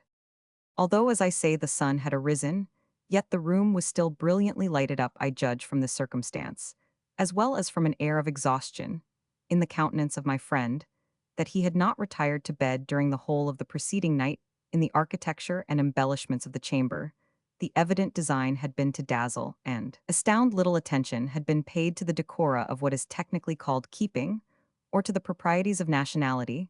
The eye wandered from object to object and rested upon none neither the grotesques of the Greek painters, nor the sculptures of the best Italian days, nor the huge carvings of untutored, Egypt rich draperies in every part of the room trembled to the vibration of low melancholy music, whose origin was not to be discovered. The senses were oppressed by mingled and conflicting perfumes, reeking up from strange convolute censers together, with multitudinous flaring and flickering tongues of emerald and violet. Fire the rays of the newly risen sun poured in upon the whole through. Windows formed each of a single pane of crimson-tinted glass, glancing to and fro, in a thousand reflections from curtains, which rolled from their cornices like cataracts of molten silver. The beams of natural glory mingled at length fitfully with the artificial light and lay, weltering in subdued masses, upon a carpet of rich liquid-looking cloth of chilly gold. Ha ha ha ha ha ha, left the proprietor, motioning me to a seat, as I entered the room, and throwing himself back at full length upon an ottoman. I see, said he, perceiving that I could not immediately reconcile myself to the bienseance of so singular a welcome. I see. You are astonished at my apartment, at my statuesque, picturesque originality of conception in architecture and upholstery. Absolutely drunk, with my magnificence.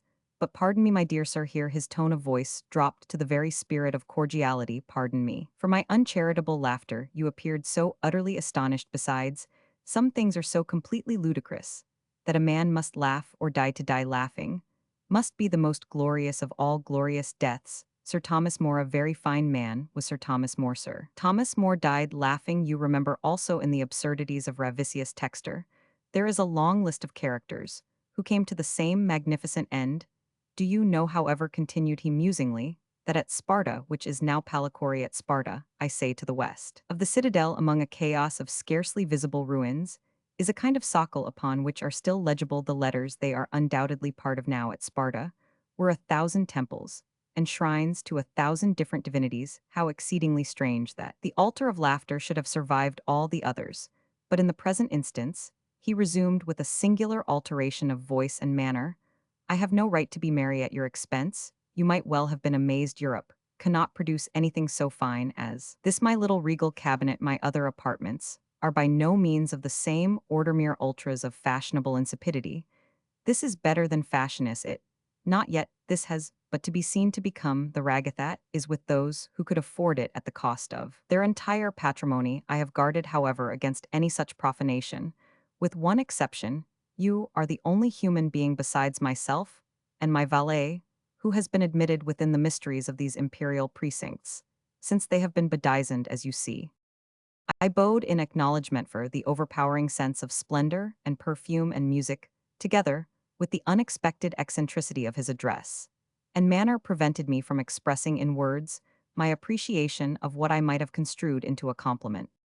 Here he resumed, arising and leaning on my arm, as he sauntered around the apartment. Here are paintings from the Greeks to Cimabue, and from Cimabue to the present hour. Many are chosen, as you see, with little deference to the opinions of virtue. They are all, however, fitting tapestry for a chamber. Such as this here, too, are some chefs d'oeuvre of the unknown great, and here, unfinished designs, by men celebrated in their day, whose very names the perspicacity of the academies has left to silence. And to me, what think you, said he, turning abruptly, as he spoke, what think you of this Madonna della Pieta? It is Guido's own, I said, with all the enthusiasm of my nature, for I had been poring intently over its surpassing loveliness. It is Guido's own. How could you have obtained it? Is undoubtedly in painting what the Venus is in sculpture.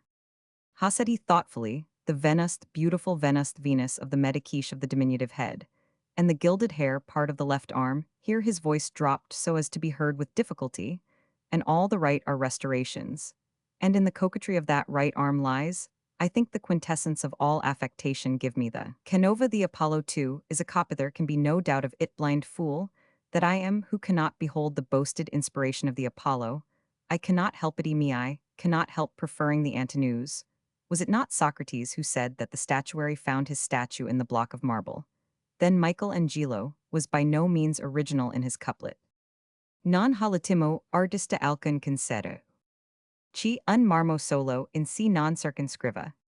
It has been or should be remarked that in the manner of the true gentleman, we are always aware of a difference from the bearing of the vulgar, without being at once precisely able to determine in what such difference consists, allowing the remark to have applied in its full force to the outward demeanor of my acquaintance. I felt it on that eventful morning, still more fully applicable to his moral temperament and character, nor can I better define that peculiarity of spirit which seemed to place him so essentially apart from all other human beings, than by calling it a habit of intense and continual thought, pervading even his most trivial actions, intruding upon his moments of dalliancing, interweaving itself with his very flashes of merriment like adders, which writhe from out the eyes of the grinning masks in the cornices around the temples of Persepolis. I could not help, however, repeatedly observing, through the mingled tone of levity and solemnity, with which he rapidly descanted upon matters of little importance, a certain air of trepidation, a degree of nervous unction in action, and in speech an unquiet excitability of manner, which appeared to me at all times unaccountable, and upon some occasions even filled me with alarm, frequently too pausing in the middle of a sentence, whose commencement he had apparently forgotten. He seemed to be listening in the deepest attention, as if either in momentary expectation of a visitor, or to sounds which must have had existence in his imagination alone. It was during one of these reveries or pauses of apparent abstraction that, in turning over a page of the poet and scholar Polition's beautiful tragedy, the Orphy, the first native Italian tragedy, which lay near me upon an ottoman, I discovered a passage underlined in pencil. It was a passage towards the end of the third act, a passage of the most heart-stirring excitement, a passage which, although tainted with impurity, no man shall read without a thrill of novel emotion, O woman, without a sigh. The whole page was blotted with fresh tears, and upon the opposite interleaf were the following English lines, written in a hand so very different from the peculiar characters of my acquaintance that I had some difficulty in recognizing it as his own. Thou wast that all to me, love, for which my soul did pine. A green isle in the sea, love, a fountain and a shrine, all wreathed with fairy fruits and flowers, and all the flowers were mine. Ah, dream too bright to last! Ah, starry hope that didst arise, but to be overcast! A voice from out the future cries, onward but o'er the past. Dim gulf my spirit hovering lies, mute a motionless aghaste. For alas, alas with me, the light of life is o'er. No more, no more, no more. Such language holds the solemn sea. To the sands upon the shore shall bloom the thunder-blasted tree, or the stricken eagle soar. Now all my hours are trances, and all my nightly dreams are where the dark eye glances, and where thy footstep gleams. In what ethereal dances, by what Italian streams, alas for that accursed time, they bore thee o'er the billow, from love to titled age and crime, and an unholy pillow, from me and from our misty clime, where weeps the silver willow. That these lines were written in Englisha language, with which I had not believed their author, acquainted did me little matter for surprise. I was too well aware of the extent of his acquirements, and of the singular pleasure he took in concealing them from observation, to be astonished at any similar discovery. But the place of date, I must confess, occasioned me no little amazement. It had been originally written London, and afterwards carefully overscored, not however so effectually as to conceal the word from a scrutinizing eye. I say, this occasioned me no little amazement, for I well remember that, in a former conversation with a friend, I particularly inquired if he had at any time met in London the Marchesa di Mentoni, who for some years previous to her marriage had resided in that city, when his answer, if I mistake not, gave me to understand that he had never visited the metropolis of Great Britain. I might as well here mention that I have more than once heard, without of course giving credit to a report involving so many improbabilities, that the person of whom I speak was not only by birth, but in education, an Englishman. There is one painting, said he, without being aware of my notice of the tragedier, is still one painting, which you have not seen, and throwing aside a drapery, he discovered a full-length portrait of the Marchesa Aphrodite. Human art could have done no more in the delineation of her superhuman beauty. The same ethereal figure which stood before me the preceding night upon the steps of the ducal palace stood before me once again, but in the expression of the countenance, which was beaming all over with smiles, there still lurked incomprehensible anomaly, that fitful stain of melancholy, which will ever be found inseparable from the perfection of the beautiful. Her right arm lay folded over her bosom, with her left she pointed downward to a curiously fashioned vase. One small fairy foot alone visible, barely touched the earth, and scarcely discernible in the brilliant atmosphere, which seemed to encircle and enshrine her loveliness, floated a pair of the most delicately imagined wings. My glance fell from the painting to the figure of my friend, and the vigorous words of Chapman's Bussy d'Amboise quivered instinctively upon my lips. He is up. There like a Roman statue he will stand, till death hath made him marble. Come, he said at length, turning towards a table of richly enameled and massive silver upon which were a few goblets fantastically stained together, with two large Etruscan vases, fashioned in the same extraordinary model as that in the foreground of the portrait, and filled with what I supposed to be Johannisberger. Come, he said abruptly, let us drink, it is early, but let us drink, it is indeed early, he continued musingly as a cherub, with a heavy golden hammer, made the apartment ring with the first hour after sunrise. It is indeed early, but what matters it? Let us drink, let us pour out an offering to yon solemn sun, which these gaudy lamps and censers are so eager to subdue.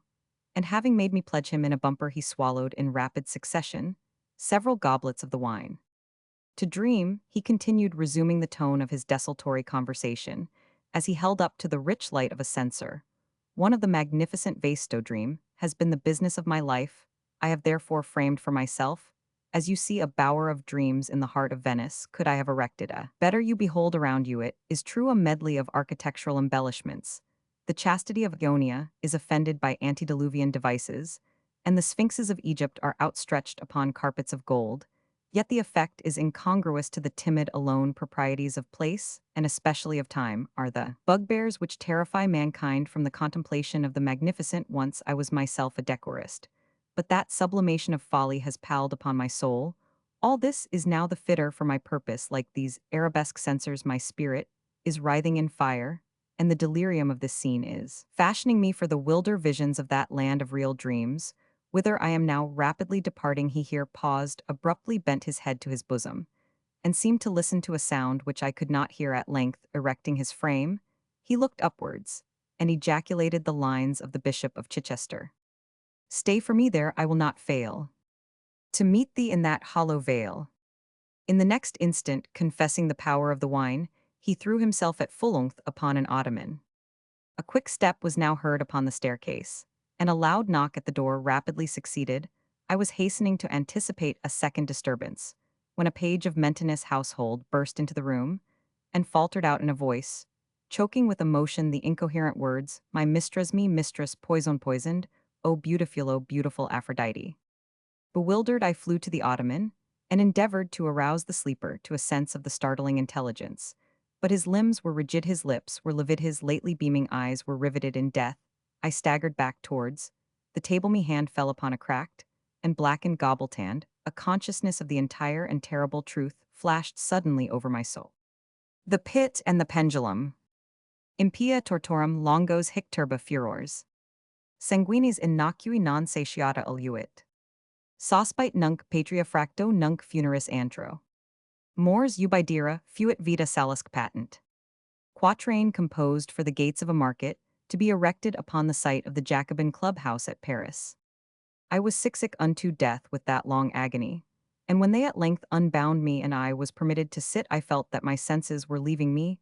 The sentenceth dread sentence of death was the last of distinct accentuation, which reached my ears. After that, the sound of the inquisitorial voices seemed merged in one dreamy indeterminate hum. It conveyed to my soul the idea of revolution, perhaps, from its association in fancy with the burr of a mill wheel. This only for a brief period, for presently I heard no more. Yet for a while I saw, but with how terrible an exaggeration, I saw the lips of the black-robed judges. They appeared to me whiter than the sheet upon which I traced these words, and thin, even to grotesqueness thin, with the intensity of their expression of firmness off, immovable resolution off, stern contempt of human torture. I saw that the decrees of what to me was fate were still issuing from those lips.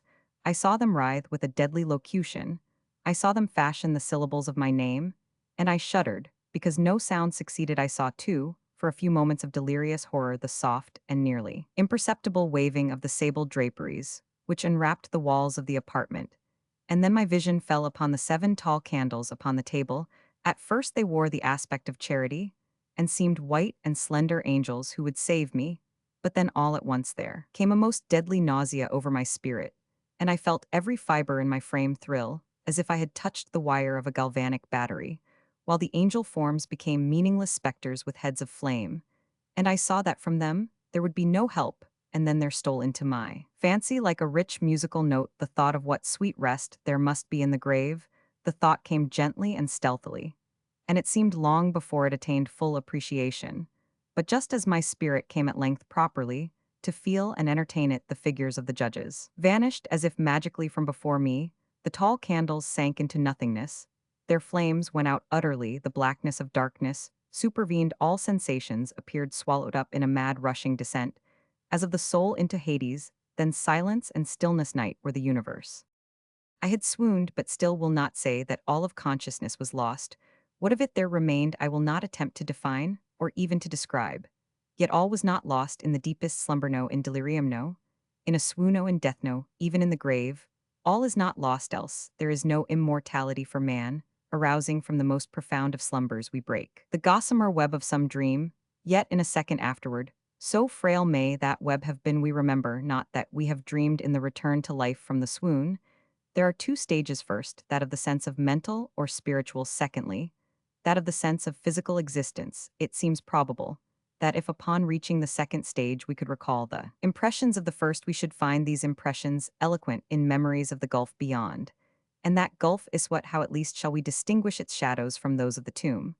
But if the impressions of what I have termed the first stage are not at will recalled, yet, after long interval, do they not come unbidden? While we marvel whence they come, he who has never swooned is not he who finds strange palaces and wildly familiar faces in coals that glow, is not he who beholds floating in midair the sad visions that the many may not view, is not he who ponders over the perfume of some novel flower, is not he whose brain grows bewildered with the meaning of some musical cadence, which has never before arrested his attention. Amid frequent and thoughtful endeavors to remember, amid earnest struggles to regather some token of the state of seeming nothingness into which my soul had lapsed, there have been moments when I have dreamed of success. There have been brief, very brief periods when I have conjured up remembrances which the lucid reason of a later epoch assures me could have had reference only to that condition of seeming unconsciousness. These shadows of memory tell indistinctly of tall figures that lifted and bore me in silence down still, down till a hideous dizziness oppressed me at the mere idea of the interminableness of the descent. They tell also of a vague horror at my heart, on account of that heart's unnatural stillness. Then comes a sense of sudden motionlessness throughout all things, as if those who bore me, a ghastly train, had outrun in their descent the limits of the limitless, and paused from the wearisomeness of their toil. After this, I call to mind flatness and dampness. And then all is madness, madness of a memory, which busies itself among forbidden things.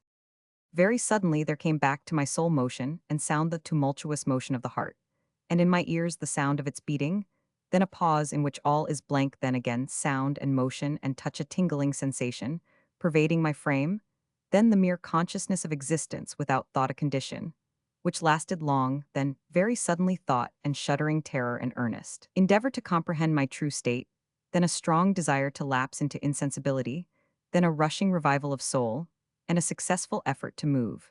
And now a full memory of the trial of the judges, of the sable draperies, of the sentence, of the sickness, of the swoon, then entire forgetfulness of all that followed, of all that a later day and much earnestness of endeavor have enabled me vaguely to recall. So far I had not opened my eyes. I felt that I lay upon my back unbound. I reached out my hand, and it fell heavily upon something damp and hard there. I suffered it to remain for many minutes while I strove to imagine where and what I could be. I longed, yet dared not to employ my vision. I dreaded the first glance at objects around me. It was not that I feared to look upon things horrible, but that I grew aghast lest there should be nothing to see. At length, with a wild desperation at heart, I quickly unclosed my eyes. My worst thoughts then were confirmed. The blackness of eternal night encompassed me. I struggled for breath. The intensity of the darkness seemed to oppress and stifle me. The atmosphere was intolerably close. I still lay quietly and made effort to exercise my reason. I brought to mind the inquisitorial proceedings and attempted from that point to deduce my real condition. The sentence had passed, and it appeared to me that a very long interval of time had since elapsed, yet not for a moment did I suppose myself actually dead. Such a supposition, notwithstanding what we read in fiction, is altogether inconsistent with real existence. But where and in what state was I the condemned to death? New perished usually at the autostaph. and one of these had been held on the very night of the day of my trial, had I been remanded to my dungeon, to await the next sacrifice, which would not take place for many months. This I at once saw could not be victims, had been in immediate demand.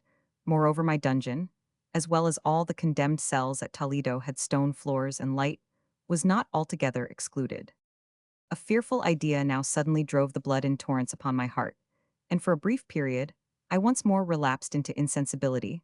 Upon recovering, I at once started to my feet. Trembling convulsively in every fiber, I thrust my arms wildly above and around me in all directions. I felt nothing yet dreaded to move a step, lest I should be impeded by the walls of a tomb. Perspiration burst from every pore and stood in cold big beads upon my forehead. The agony of suspense grew at length intolerable, and I cautiously moved forward with my arms extended, and my eyes straining from their sockets in the hope of catching some faint ray of light. I proceeded for many paces, but still all was blackness and vacancy. I breathed more freely. It seemed evident that mine was not at least the most hideous of fates. And now, as I still continued to step cautiously onward, there came thronging upon my recollection 1,000 vague rumors of the horrors of Toledo, of the dungeons. There had been strange things narrated, fables. I had always deemed them but yet strange, and too ghastly to repeat save in a whisper was I left, to perish of starvation in this subterranean world of darkness, or what fate perhaps even more fearful awaited me, that the result would be death, and a death of more than customary bitterness. I knew too well the character of my judges to doubt the mode and the hour were all that occupied or distracted me. My outstretched hands at length encountered some solid obstruction. It was a wall seemingly of stone masonry, smooth, slimy, and cold. I followed it up, stepping with all the careful distrust with which certain antique narratives had inspired me. This process, however, afforded me no means of ascertaining the dimensions of my dungeon, as I might make its circuit and return to the point whence I set out without being aware of the fact. So perfectly uniform seemed the wall. I therefore sought the knife which had been in my pocket when led into the inquisitorial chamber. But it was gone. My clothes had been exchanged for a wrapper of coarse serge. I had thought of forcing the blade in some minute crevice of the masonry, so as to identify my point of departure. The difficulty, nevertheless, was but trivial, although in the disorder of my fancy it seemed at first insuperable. I tore a part of the hem from the robe, and placed the fragment at full length, and at right angles to the wall. In groping my way around the prison, I could not fail to encounter this rag upon completing the circuit. So at least I thought, but I had not counted upon the extent of the dungeon, or upon my own weakness. The ground was moist and slippery. I staggered onward for some time, when I stumbled and fell. My excessive fatigue induced me to remain prostrate, and sleep soon overtook me as I lay. Upon awaking and stretching forth an arm, I found beside me a loaf and a pitcher with water. I was too much exhausted to reflect upon this circumstance, but ate and drank with avidity. Shortly afterward, I resumed my tour around the prison, and with much toil came at last upon the fragment of the surge. Up to the period when I fell, I had counted 52 paces, and upon resuming my walk, I had counted 48 more. When I arrived at the rag, there were in all then 100 paces, and admitting 2 paces to the yard. I presumed the dungeon to be 50 yards in circuit. I had met, however, with many angles in the wall, and thus I could form no guess at the shape of the vault. For vault, I could not help supposing it to be. I had little object, certainly no hope in these researches, but a vague curiosity prompted me to continue them. Quitting the wall, I resolved to cross the area of the enclosure. At first, I proceeded with extreme caution, for the floor, although seemingly of solid material, was treacherous with slime. At length, however, I took courage and did not hesitate to step firmly, endeavoring to cross in as direct a line as possible. I had advanced some 10 or 12 paces in this manner, when the remnant of the torn hem of my robe became entangled between my legs. I stepped on it and fell violently on my face. In the confusion attending my fall, I did not immediately apprehend a somewhat startling circumstance, which yet in a few seconds afterward, and while I still lay prostrate, arrested my attention. It was this: my chin rested upon the floor of the prison, but my lips and the upper portion of my head, although seemingly at a less elevation than the chin, touched nothing. At the same time, my forehead seemed bathed in a clammy vapor, and the peculiar smell of decayed fungus arose to my nostrils.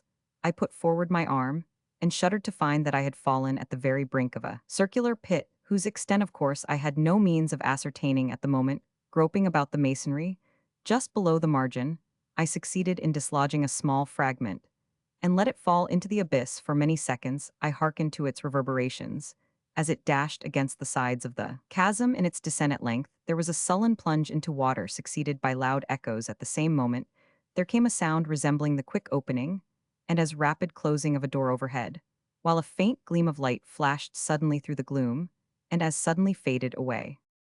I saw clearly the doom which had been prepared for me, and congratulated myself upon the timely accident by which I had escaped another step before my fall and the world had seen me no more, and the death just avoided was of that very character which I had regarded as fabulous and frivolous in the tales respecting the Inquisition to the victims. Of its tyranny, there was the choice of death with its direst physical agonies, or death with its most hideous moral horrors.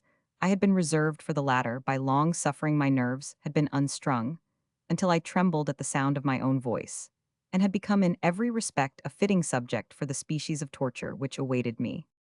Shaking in every limb, I groped my way back to the wall, resolving there to perish rather than risk the terrors of the wells of which my imagination now pictured many in various positions about the dungeon in other conditions of mind. I might have had courage to end my misery at once by a plunge into one of these abysses. But now I was the veriest of cowards, neither could I forget what I had read of these pits, that the sudden extinction of life formed no part of their most horrible plan. Agitation of spirit kept me awake for many long hours, but at length I again slumbered. Upon arousing, I found by my side, as before, a loaf and a pitcher of water. A burning thirst consumed me, and I emptied the vessel at a draught. It must have been drugged, for scarcely had I drunk before I became irresistibly drowsy. A deep sleep fell upon me, sleep like that of death. How long it lasted, of course, I know not.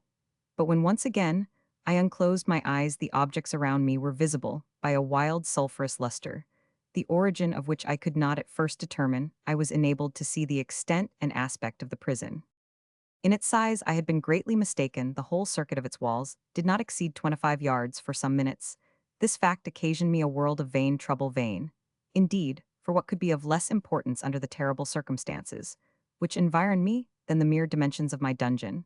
But my soul took a wild interest in trifles, and I busied myself in endeavors to account for the error I had committed in my measurement. The truth at length flashed upon me. In my first attempt at exploration, I had counted 52 paces up to the period when I fell. I must then have been within a pace or two of the fragment of surge.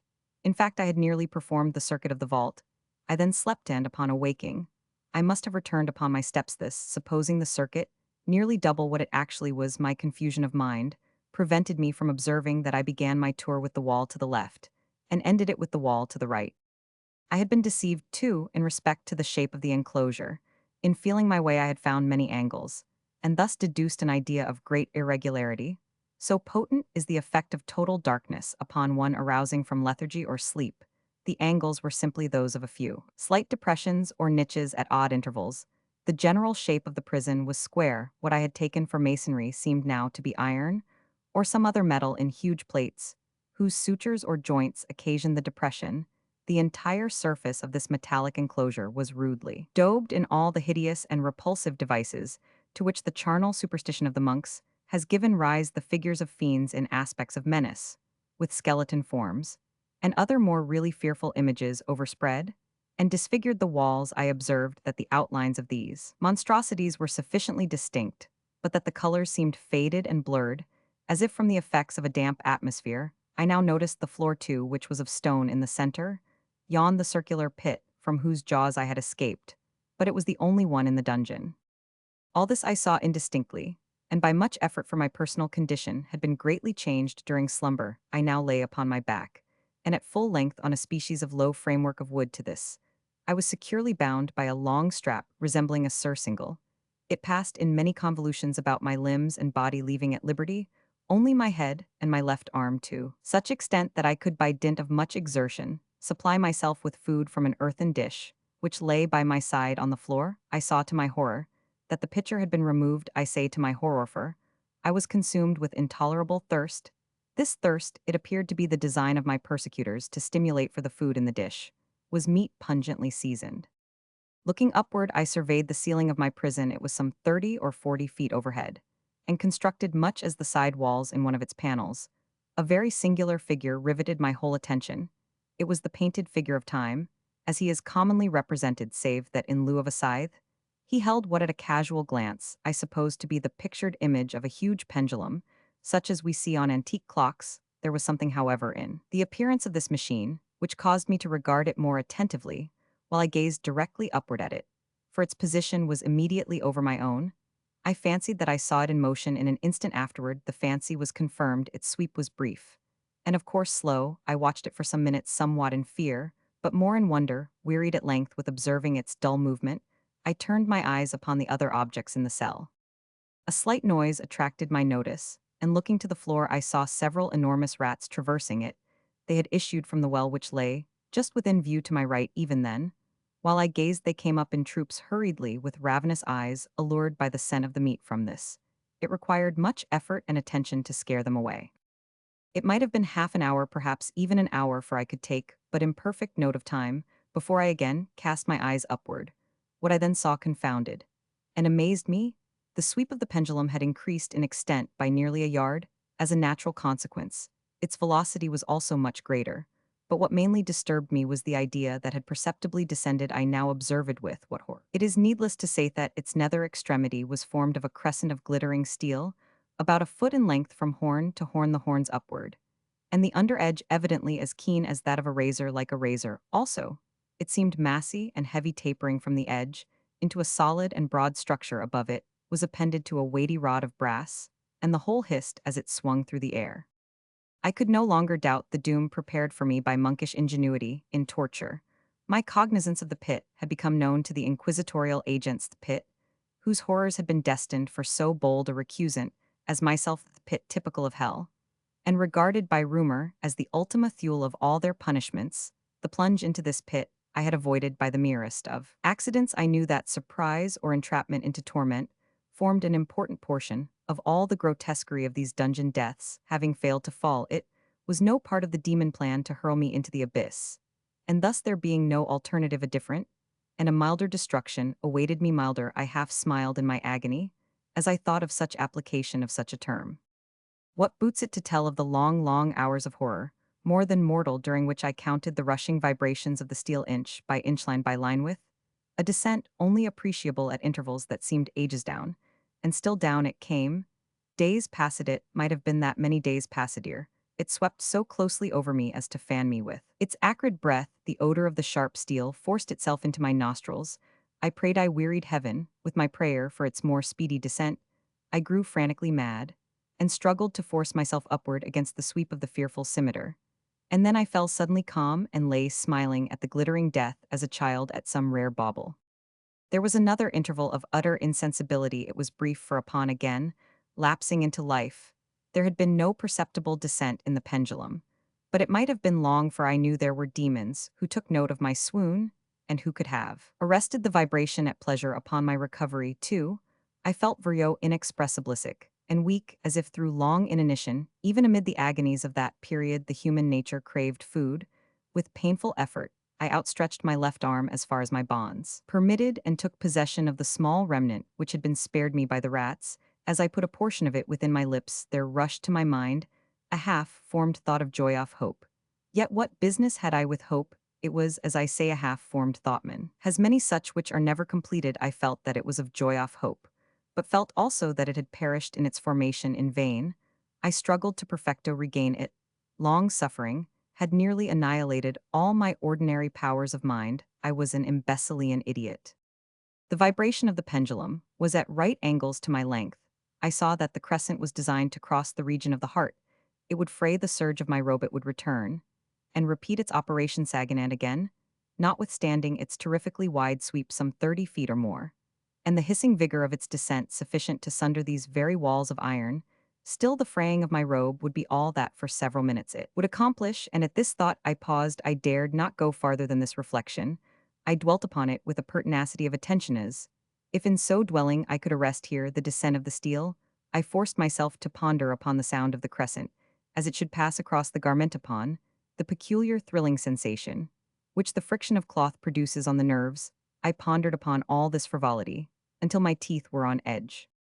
Down, steadily down it crept. I took a frenzied pleasure in contrasting its downward with its lateral velocity to the right, the left, far and wide, with the shriek of a damned spirit to my heart.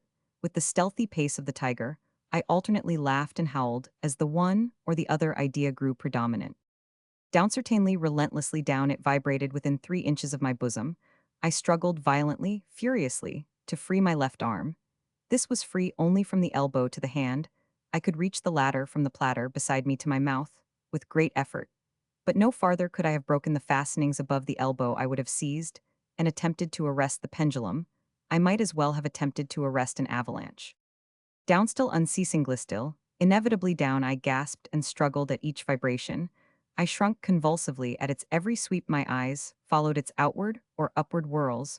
With the eagerness of the most unmeaning despair, they closed themselves spasmodically at the descent. Although death would have been a relief, oh how unspeakable still, I quivered in every nerve to think how slight a sinking of the machinery would precipitate that keen glistening axe upon my bosom. It was hope that prompted the nerve to quiver the frame to shrink it, was hopeth hope that triumphs on the rack, that whispers to the death condemned, even in the dungeons of the Inquisition. I saw that some 10 or 12 vibrations would bring the steel in actual contact with my robe, and with this observation, there suddenly came over my spirit all the keen collected calmness of despair. For the first time during many hours, or perhaps days, I thought it now, occurred to me that the bandage or surcingle which enveloped me was unique. I was tied by no separate cord. The first stroke of the razor-like crescent, athwart any portion of the band, would so detach it that it might be unwound from my person by means of my left hand. But how fearful in that case, the proximity of the steel, the result of the slightest struggle. How deadly was it likely, moreover, that the minions of the torturer had not foreseen and provided for this possibility? Was it probable that the bandage crossed my bosom in the track of the pendulum, dreading to find my faint? And as it seemed my last hope frustrated, I so far elevated my head as to obtain a distinct view of my breast. The surcingle enveloped my limbs and body close in all directions save in the path of the destroying crescent. Scarcely had I dropped my head back into its original position when there flashed upon my mind what I cannot better describe than as the unformed half of that idea of deliverance to which I have previously alluded, and of which a moiety only floated indeterminately through my brain when I raised food to my burning lips. The whole thought was now presentfeeble, scarcely sane, scarcely definite, but still entire. I proceeded at once, with the nervous energy of despair, to attempt its execution. For many hours, the immediate vicinity of the low framework upon which I lay had been literally swarming with rats. They were wild, bold ravenous there, red eyes glaring upon me, as if they waited but for motionlessness on my part, to make me their prey. To what food, I thought, have they been accustomed in the well? They had devoured, in spite of all my efforts to prevent them, all but a small remnant of the contents of the dish. I had fallen into an habitual seesaw or wave of the hand about the platter, and at length, the unconscious uniformity of the movement deprived it of effect. In their voracity, the vermin frequently fastened their sharp fangs in my fingers. With the particles of the oily and spicy viand which now remained, I thoroughly rubbed the bandage, wherever I could reach it. Then, raising my hand from the floor, I lay breathlessly still. At first the ravenous animals were startled and terrified at the change. At the cessation of movement they shrank alarmedly back. Many sought the well. But this was only for a moment. I had not counted in vain upon their voracity. Observing that I remained without motion, one or two of the boldest leaped upon the framework and smelt at the surcingle. This seemed the signal for a general rush forth from the well. They hurried in fresh troops, they clung to the wood, they overran it, and leaped in hundreds upon my person. The measured movement of the pendulum disturbed them not at all. Avoiding its strokes, they busied themselves with the anointed bandage. They pressed, they swarmed upon me in ever-accumulating heaps. They writhed upon my throat, their cold lips sought my own. I was half stifled by their thronging pressure. Disgust, for which the world has no name, swelled my bosom, and chilled with a heavy clamminess my heart. Yet 1 minute, and I felt that the struggle would be over. Plainly, I perceived the loosening of the bandage. I knew that in more than one place it must be already severed. With a more than human resolution I lay still. Nor had I erred in my calculations, nor had I endured in vain. I at length felt that I was free. The surcingle hung in ribbons from my body. But the stroke of the pendulum already pressed upon my bosom. It had divided the serge of the robe, it had cut through the linen beneath. Twice again it swung, and a sharp sense of pain shot through every nerve. But the moment of escape had arrived. At a wave of my hand, my deliverers hurried tumultuously away. With a steady movement, cautious, sidelong shrinking, and slow, I slid from the embrace of the bandage, and beyond the reach of the scimitar. For the moment at least I was free. Freehand in the grasp of the Inquisition, I had scarcely stepped from my wooden bed of horror upon the stone floor of the prison when the motion of the hellish machine ceased, and I beheld it drawn up by some invisible force through the ceiling. This was a lesson which I took desperately to heart. My every motion was undoubtedly watched. Free I had but escaped death in one form of agony, to be delivered unto worse than death in some other. With that thought I rolled my eaves nervously around on the barriers of iron that hemmed me in something unusual. Some change, which at first I could not appreciate distinctly, it was obvious had taken place in the apartment. For many minutes of a dreamy and trembling abstraction, I busied myself in vain, unconnected conjecture. During this period, I became aware for the first time of the origin of the sulphurous light which illumined the cell. It proceeded from a fissure, about half an inch in width, extending entirely around the prison at the base of the walls, which thus appeared, and were completely separated from the floor. I endeavored, but of course in vain, to look through the aperture. As I arose from the attempt, the mystery of the alteration in the chamber broke at once upon my understanding. I have observed that, although the outlines of the figures upon the walls were sufficiently distinct, yet the colors seemed blurred, and indefinite. These colors had now assumed, and were momentarily assuming, a startling and most intense brilliancy that gave to the spectral and fiendish portraitures an aspect that might have thrilled even firmer nerves than my own. Demon eyes of a wild and ghastly vivacity glared upon me in 1,000 directions, where none had been visible before, and gleamed with the lurid luster of a fire that I could not force my imagination to regard as unreal. Unreal even while I breathed, there came to my nostrils the breath of the vapor of heated iron. A suffocating odor pervaded the prison. A deeper glow settled each moment in the eyes that glared at my agonies. A richer tint of crimson diffused itself over the pictured horrors of blood. I panted, I gasped for breath. There could be no doubt of the design of my tormentor. So, most unrelenting, oh most demoniac of men, I shrank from the glowing metal to the center of the cell. Amid the thought of the fiery destruction that impended, the idea of the coolness of the well came over my soul like balm. I rushed to its deadly brink. I threw my straining vision below. The glare from the enkindled roof illumined its inmost recesses, yet for a wild moment did my spirit refuse to comprehend the meaning of what I saw. At length it forced it, wrestled its way into my soul. It burned itself in upon my shuddering reason. Oh, for a voice to speak, oh horror, oh any horror! But this, with a shriek I rushed from the margin, and buried my face in my hand, weeping bitterly. The heat rapidly increased, and once again I looked up shuddering. As with a fit of the ague, there had been a second change in the cell, and now the change was obviously in the form, as before. It was in vain that I at first endeavored to appreciate or understand what was taking place. But not long was I left in doubt.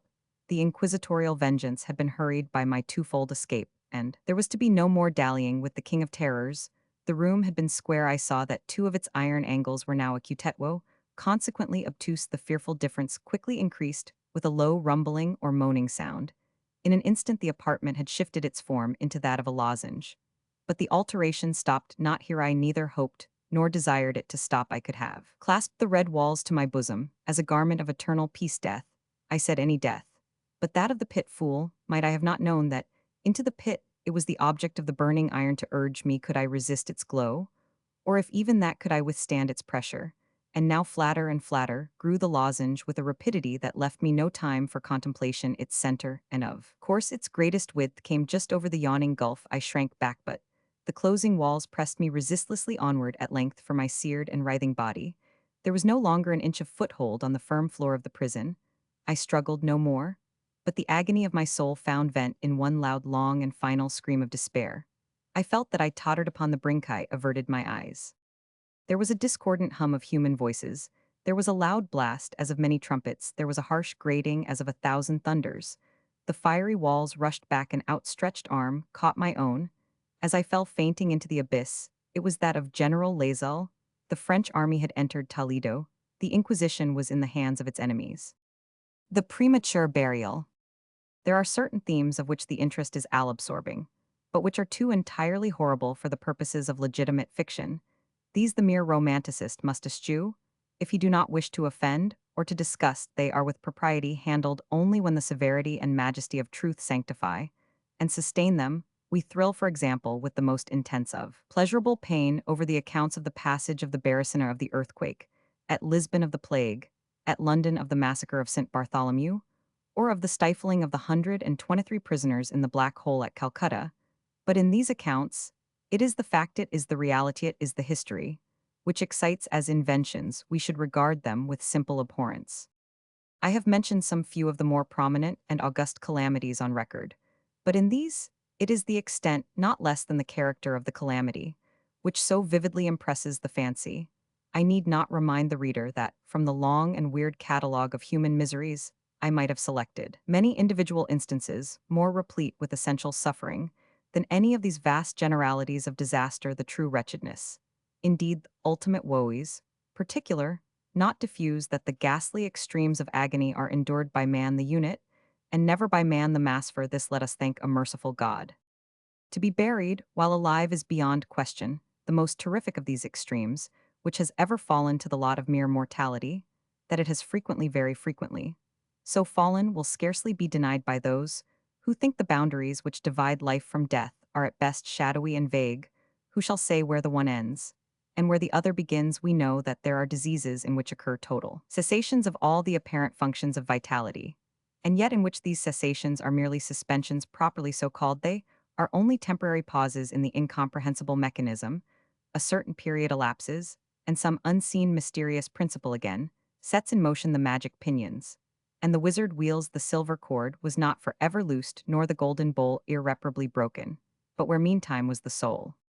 Apart, however, from the inevitable conclusion, a priori that such causes must produce such effects, that the well-known occurrence of such cases of suspended animation must naturally give rise now and then to premature interments. Apart from this consideration, we have the direct testimony of medical and ordinary experience to prove that a vast number of such interments have actually taken place. I might refer at once, if necessary, to 100 well-authenticated instances, one of very remarkable character, and of which the circumstances may be fresh in the memory of some of my readers, occurred not very long ago in the neighboring city of Baltimore, where it occasioned a painful, intense, and widely extended excitement. The wife of one of the most respectable citizens, a lawyer of eminence, and a member of Congress, was seized with a sudden and unaccountable illness, which completely baffled the skill of her physicians. After much suffering she died, or was supposed to die. No one suspected, indeed, or had reason to suspect, that she was not actually dead.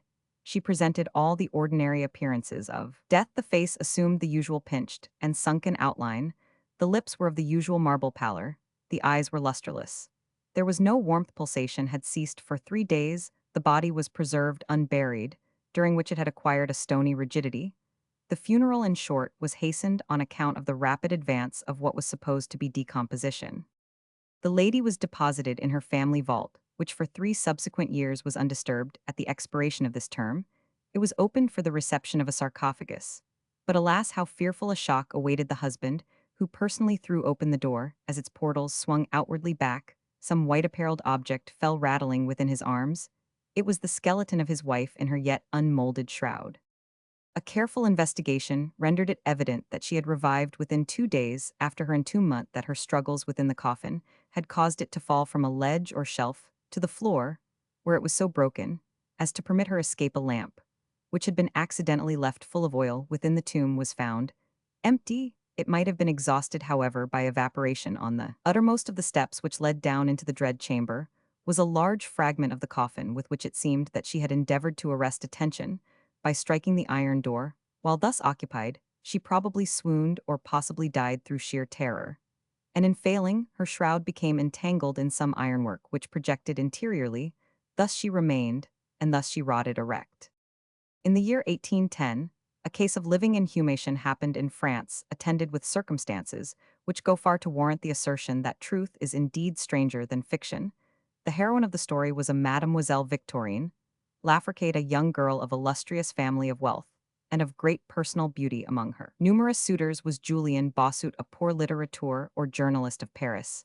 His talents and general amiability had recommended him to the notice of the heiress, by whom he seems to have been truly beloved, but her pride of birth decided her finally to reject him, and to wed a Monsieur Renel, a banker and a diplomatist of some eminence. After marriage, however, this gentleman neglected, and perhaps even more positively ill-treated her.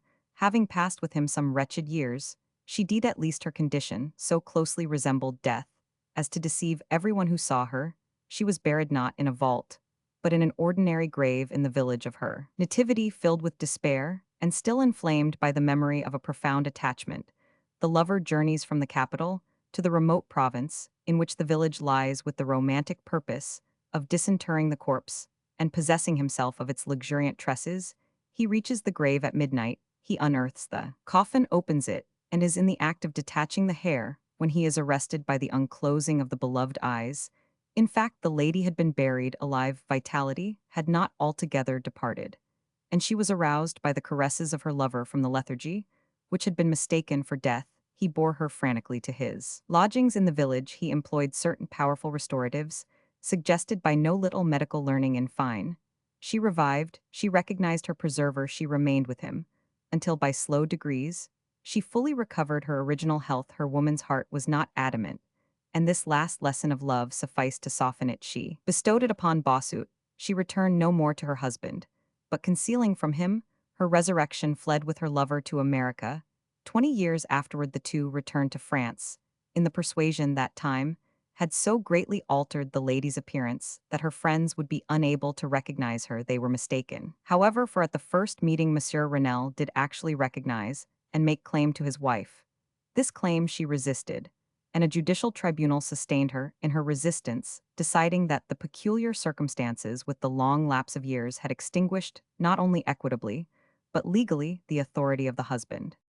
The Chirurgical Journal of Leipzig, a periodical of high authority and merit, which some American bookseller would do well to translate and republish, records, in a late number, a very distressing event of the character in question. An officer of artillery, a man of gigantic stature and of robust health, being thrown from an unmanageable horse, received a very severe contusion upon the head, which rendered him insensible. At once the skull was slightly fractured, but no immediate danger was apprehended. Trepanning was accomplished successfully, he was bled, and many other of the ordinary means of relief were adopted gradually. However, he fell into a more and more hopeless state of stupor, and finally it was thought that he died. The weather was warm, and he was buried with indecent haste in one of the public cemeteries. His funeral took place on Thursday. On the Sunday, following, the grounds of the cemetery were as usual much thronged with visitors, and about noon an intense excitement was created by the declaration of a peasant that while sitting upon the grave of the officer he had distinctly felt a commotion of the earth, as if occasioned by someone struggling beneath. At first little attention was paid to the man's asseveration, but his evident terror and the dogged obstinacy with which he persisted in his story had at length their natural effect upon the crowd. Spades were hurriedly procured, and the grave, which was shamefully shallow, was in a few minutes so far thrown open that the head of its occupant appeared. He was then seemingly dead, but he sat nearly erect within his coffin, the lid of which in his furious struggles he had partially uplifted.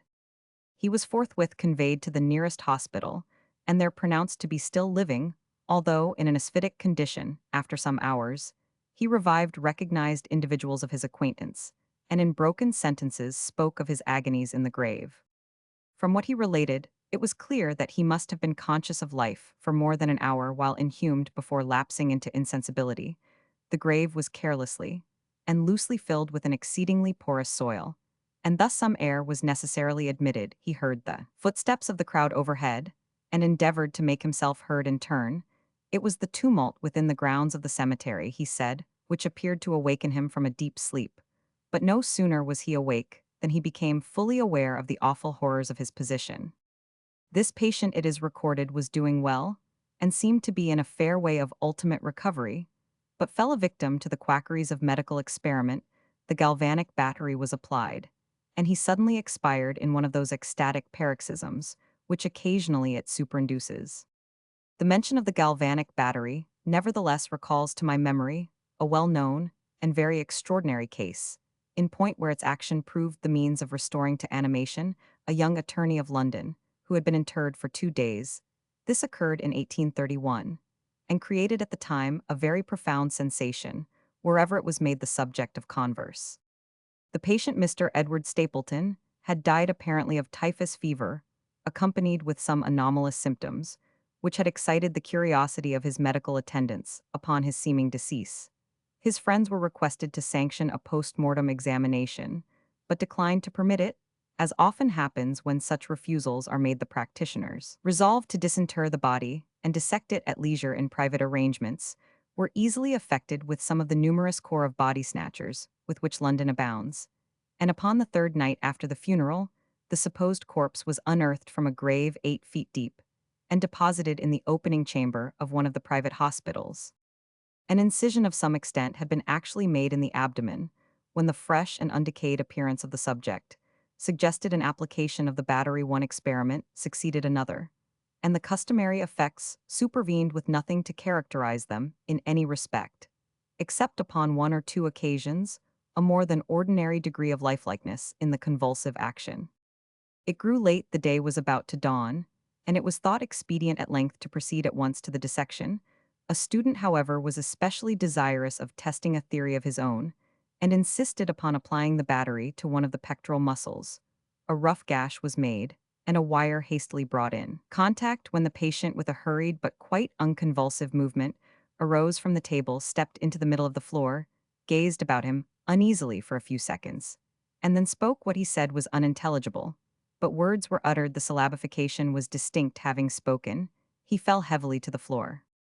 For some moments all were paralyzed with awe, but the urgency of the case soon restored them their presence of mind. It was seen that Mr. Stapleton was alive, although in a swoon upon exhibition of ether.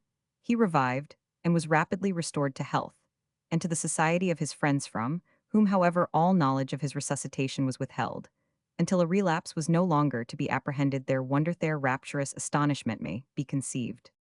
The most thrilling peculiarity of this incident, nevertheless, is involved in what Mr. S. himself asserts. He declares that at no period was he altogether insensible, that dully and confusedly he was aware of everything which happened to him from the moment in which he was pronounced dead by his physicians to that in which he fell swooning to the floor of the hospital. "I am alive," were the uncomprehended words which, upon recognizing the locality of the dissecting room, he had endeavored in his extremity to utter. It were an easy matter to multiply such histories as the said, but I forbear, for indeed we have no need of such to establish the fact that premature interments occur, when we reflect how very rarely, from the nature of the case, we have it in our power to detect them. We must admit that they may frequently occur without our cognizance. Scarcely, in truth, is a graveyard ever encroached upon for any purpose to any great extent that skeletons are not found in postures which suggest the most fearful of suspicions.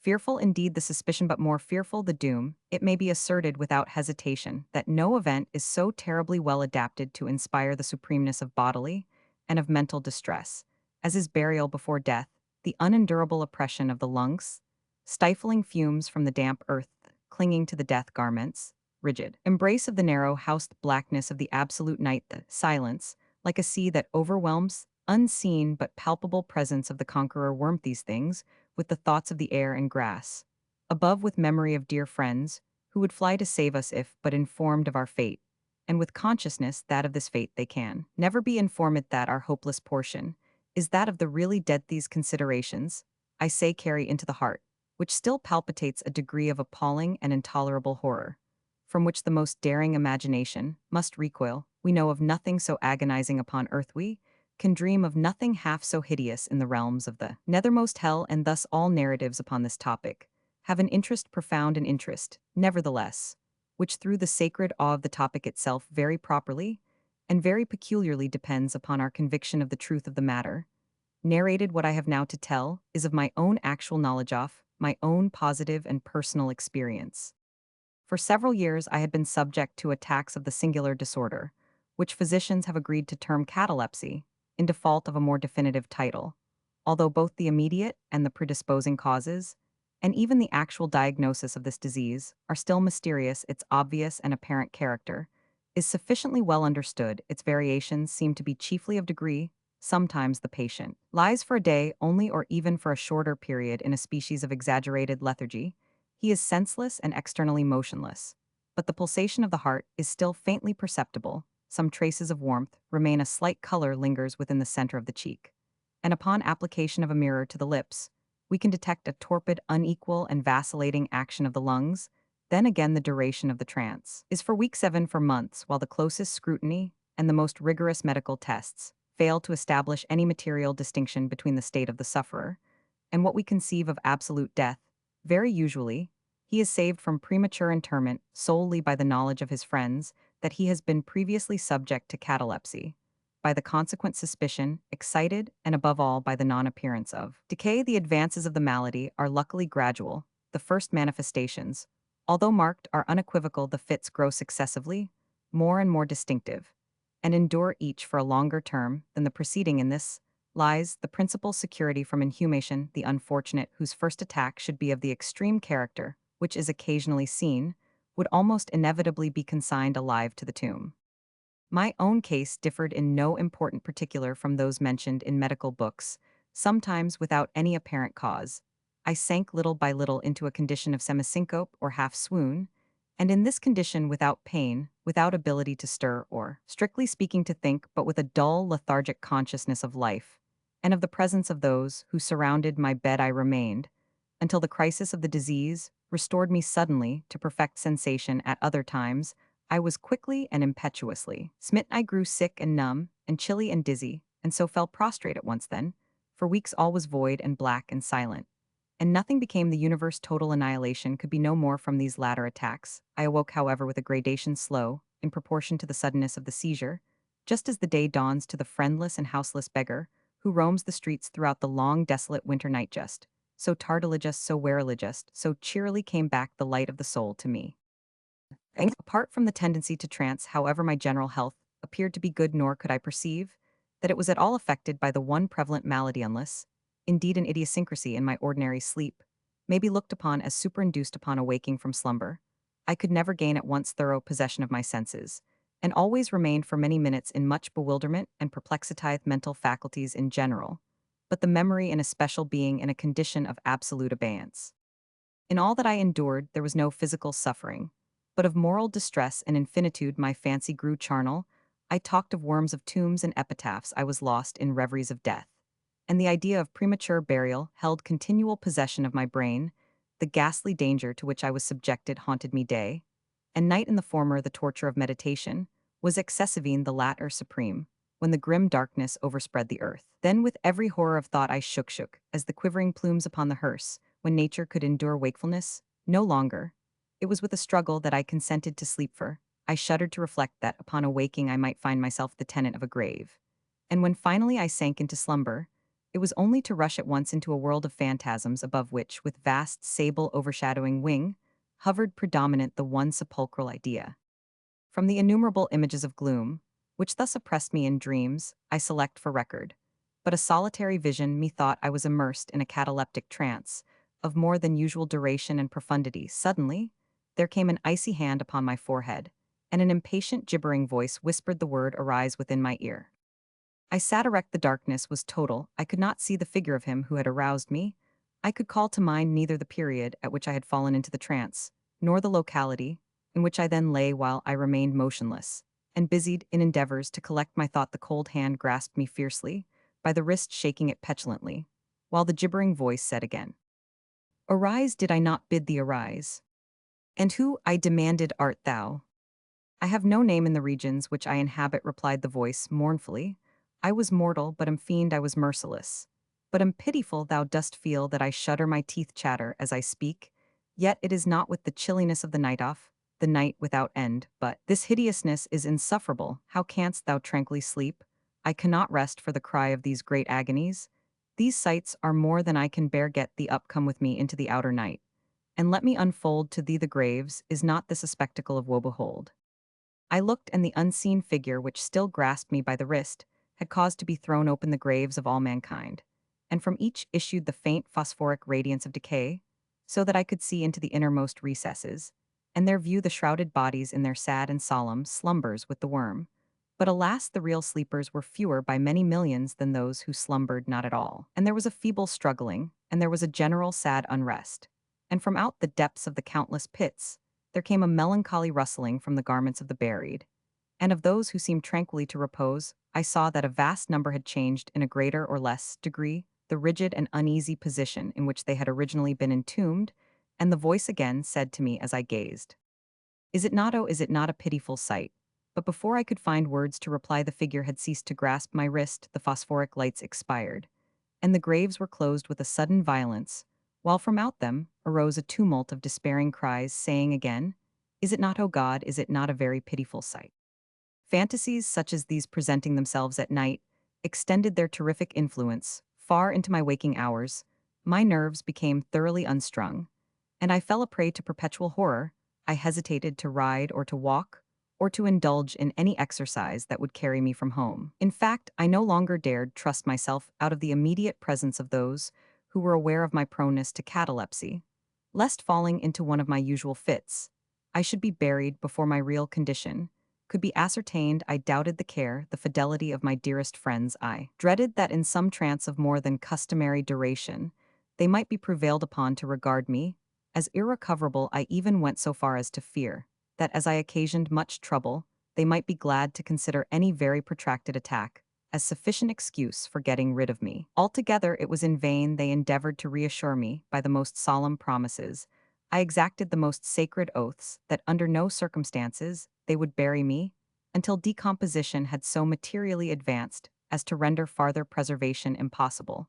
And even then my mortal terrors would listen to no reason, would accept no consolation. I entered into a series of elaborate precautions. Among other things, I had the family vault so remodeled as to admit of being readily opened from within the slightest pressure upon a long lever that extended far into the tomb, would cause the iron portal to fly back. There were arrangements also for the free admission of air and light, and convenient receptacles for food and water within immediate reach of the coffin, intended for my reception. This coffin was warmly and softly padded, and was provided with a lid, fashioned upon the principle of the vault door, with the addition of springs, so contrived that the feeblest movement of the body would be sufficient to set it at liberty. Besides all this, there was suspended from the roof of the tomb a large bell, the rope of which it was designed should extend through a hole in the coffin, and so be fastened to one of the hands of the corpse. But alas, what avails the vigilance against the destiny of man? Not even these well-contrived securities sufficed to save from the uttermost agonies of living inhumation a wretch to these agonies foredoomed.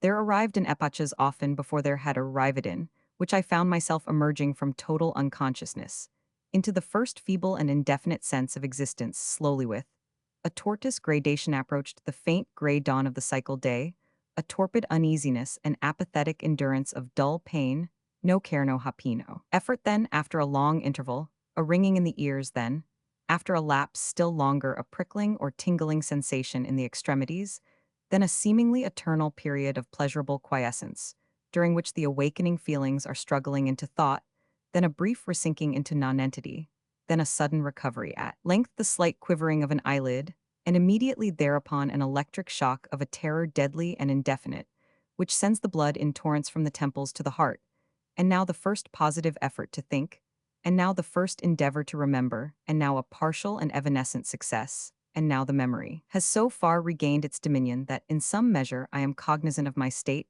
I feel that I am not awaking from ordinary sleep. I recollect that I have been subject to catalepsy. And now at last, as if by the rush of an ocean, my shuddering spirit is overwhelmed by the one grim danger be, the one spectral and ever-prevalent idea. For some minutes after this fancy possessed me, I remained without motion, and why I could not summon courage to move, I dared not make the effort which was to satisfy me of my fate and, yet there was something at my heart which whispered me, it was sure despair such as no other species of wretchedness ever calls into being despair alone, urged me. After long irresolution to uplift the heavy lids of my eyes, I uplifted them. It was dark, all dark. I knew that the fit was over. I knew that the crisis of my disorder had long passed. I knew that I had now fully recovered the use of my visual faculties, and yet it was dark, all dark, the intense and utter raylessness of the night that endureth for evermore. I endeavored to shriek, and my lips and my parched tongue moved convulsively together in the attempt, but no voice issued from the cavernous lungs which oppressed, as if by the weight of some incumbent mountain, gasped and palpitated with the heart at every elaborate and struggling inspiration. The movement of the jaws in this effort to cry aloud showed me that they were bound up, as is usual with the dead. I felt, too, that I lay upon some hard substance, and by something similar my sides were also closely compressed. So far I had not ventured to stir any of my limbs, but now I violently threw up my arms, which had been lying at length. With the wrists crossed, they struck a solid wooden substance, which extended above my person, at an elevation of not more than 6 inches from my face. I could no longer doubt that I reposed within a coffin at last. And now amid all my infinite miseries came sweetly the cherub hopefor. I thought of my precautions. I writhed, and made spasmodic exertions to force open the lid. It would not move. I felt my wrists for the bell rope. It was not to be found. And now the comforter fled forever, and a still sterner despair reigned triumphant. For I could not help perceiving the absence of the paddings, which I had so carefully prepared. And then, too, there came suddenly to my nostrils the strong, peculiar odor of moist earth. The conclusion was irresistible. I was not within the vault. I had fallen into a trance, while absent from Homewell, among strangers when, or how I could not remember, and it was they who had buried me as a dog nailed up in some common coffin and thrust deep, deep, and forever into some ordinary and nameless grave. As this awful conviction forced itself thus into the innermost chambers of my soul, I once again struggled to cry aloud. And in this second endeavor I succeeded. A long, wild, and continuous shriek, or yell of agony, resounded through the realms of the subterranean night. "Hillo, hillo," there said a gruff voice in reply. "What the devil's the matter now?" said a second.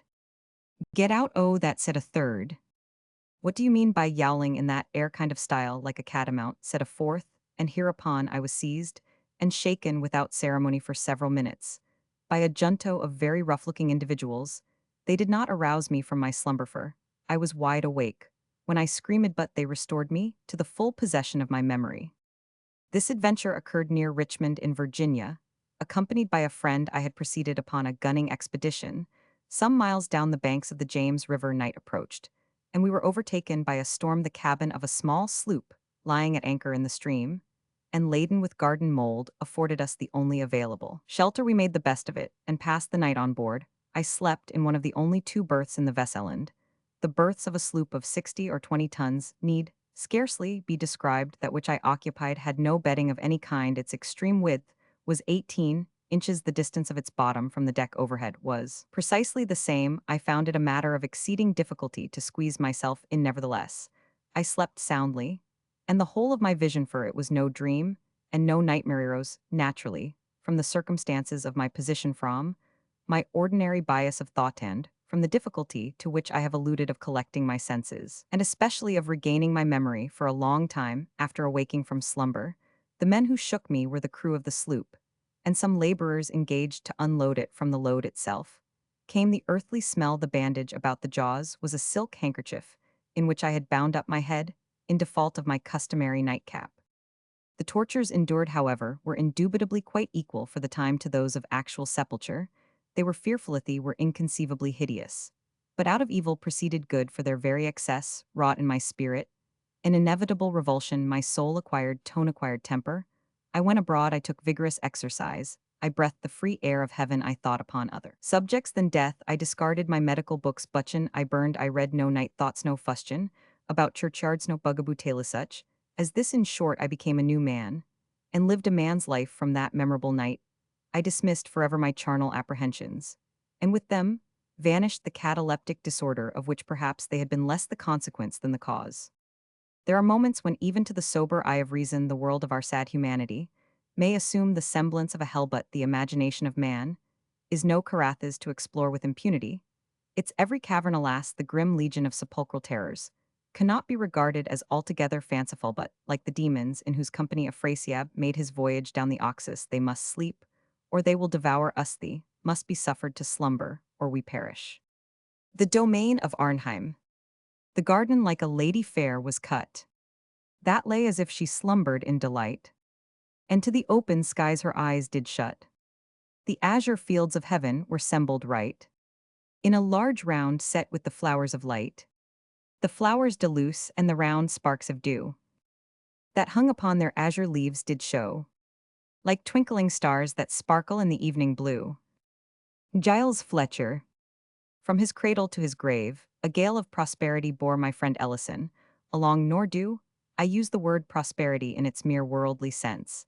I mean it as synonymous with happiness. The person of whom I speak seemed born for the purpose of foreshadowing the doctrines of Turgot, Price, Priestley, and Condorcet, exemplifying by individual instance what has been deemed the chimera of the perfectionists. In the brief existence of Ellison, I fancy that I have seen refuted the dogma that in man's very nature lies some hidden principle. The antagonist of bliss, an anxious examination of his career, has given me to understand that, in general, from the violation of a few simple laws of humanity, arises the wretchedness of mankind that, as a species, we have in our possession the as yet unwrought elements of content and, that even now in the present darkness and madness of all thought on the great question of the social condition, it is not impossible that man the individual under certain, unusual and highly fortuitous conditions may be happy.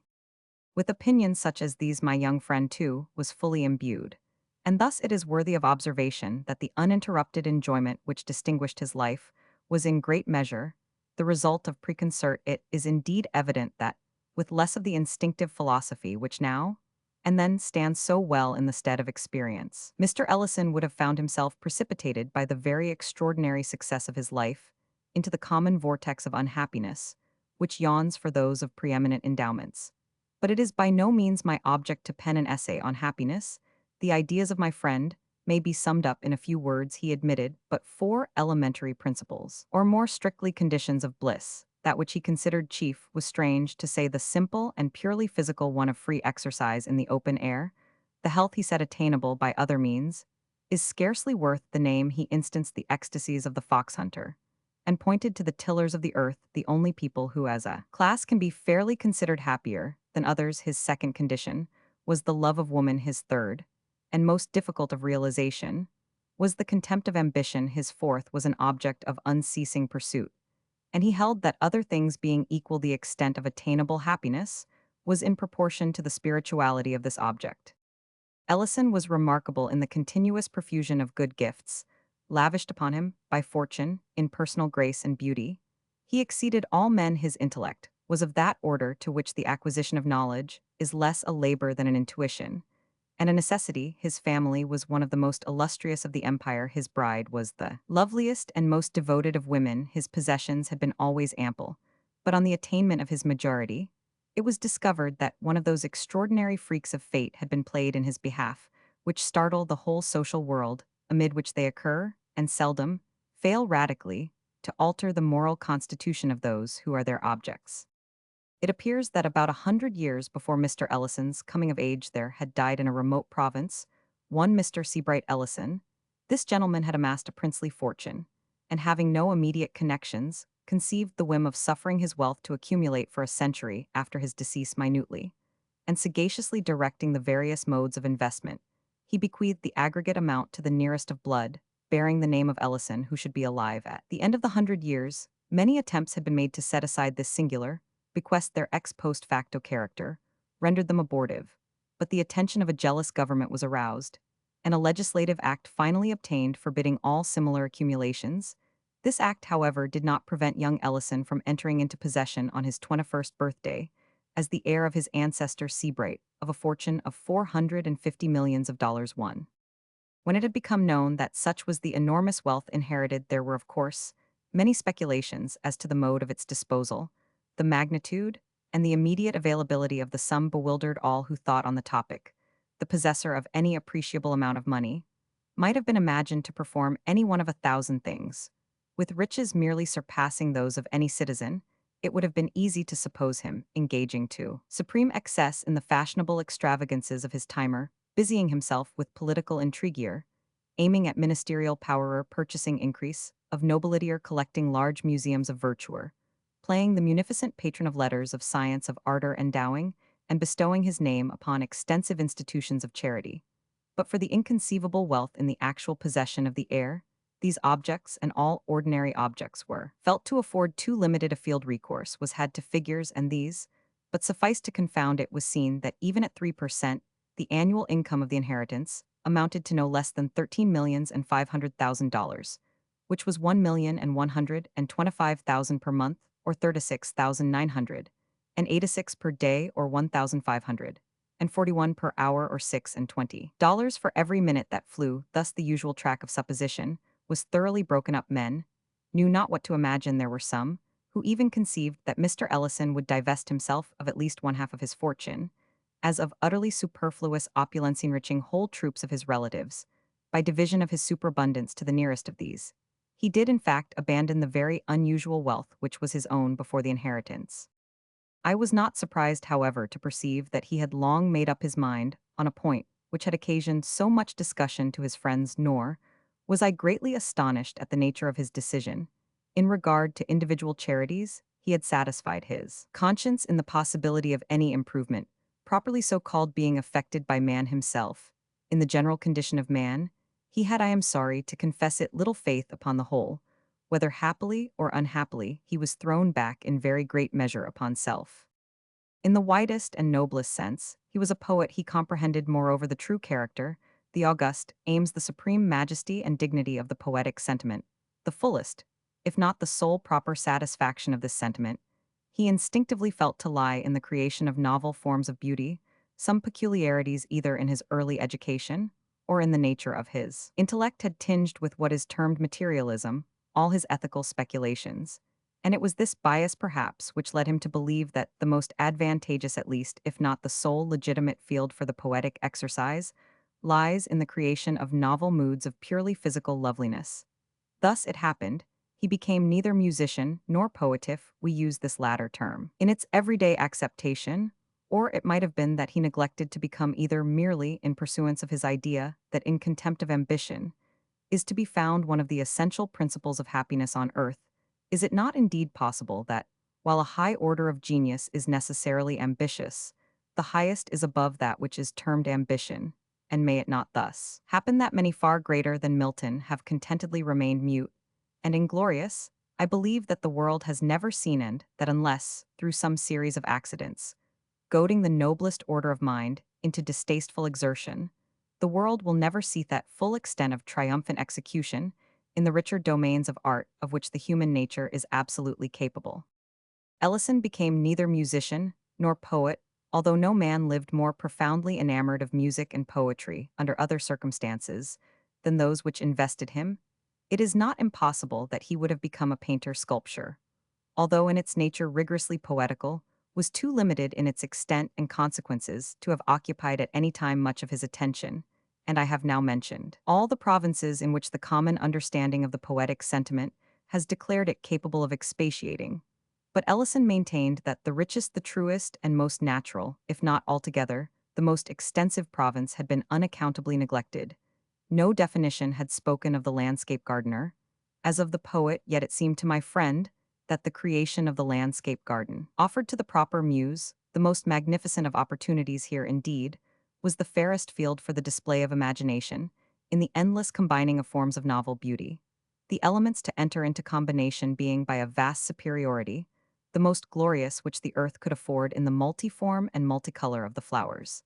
And the trees he recognized the most direct and energetic efforts of nature at physical loveliness, and in the direction or concentration of this efforter, more properly in its adaptation to the eyes which were to behold it on earth, perceived that he should be employing the best means laboring, to the greatest advantaging, the fulfillment, not only of his own destiny as poet, but of the august purposes for which the deity had implanted the poetic sentiment in man.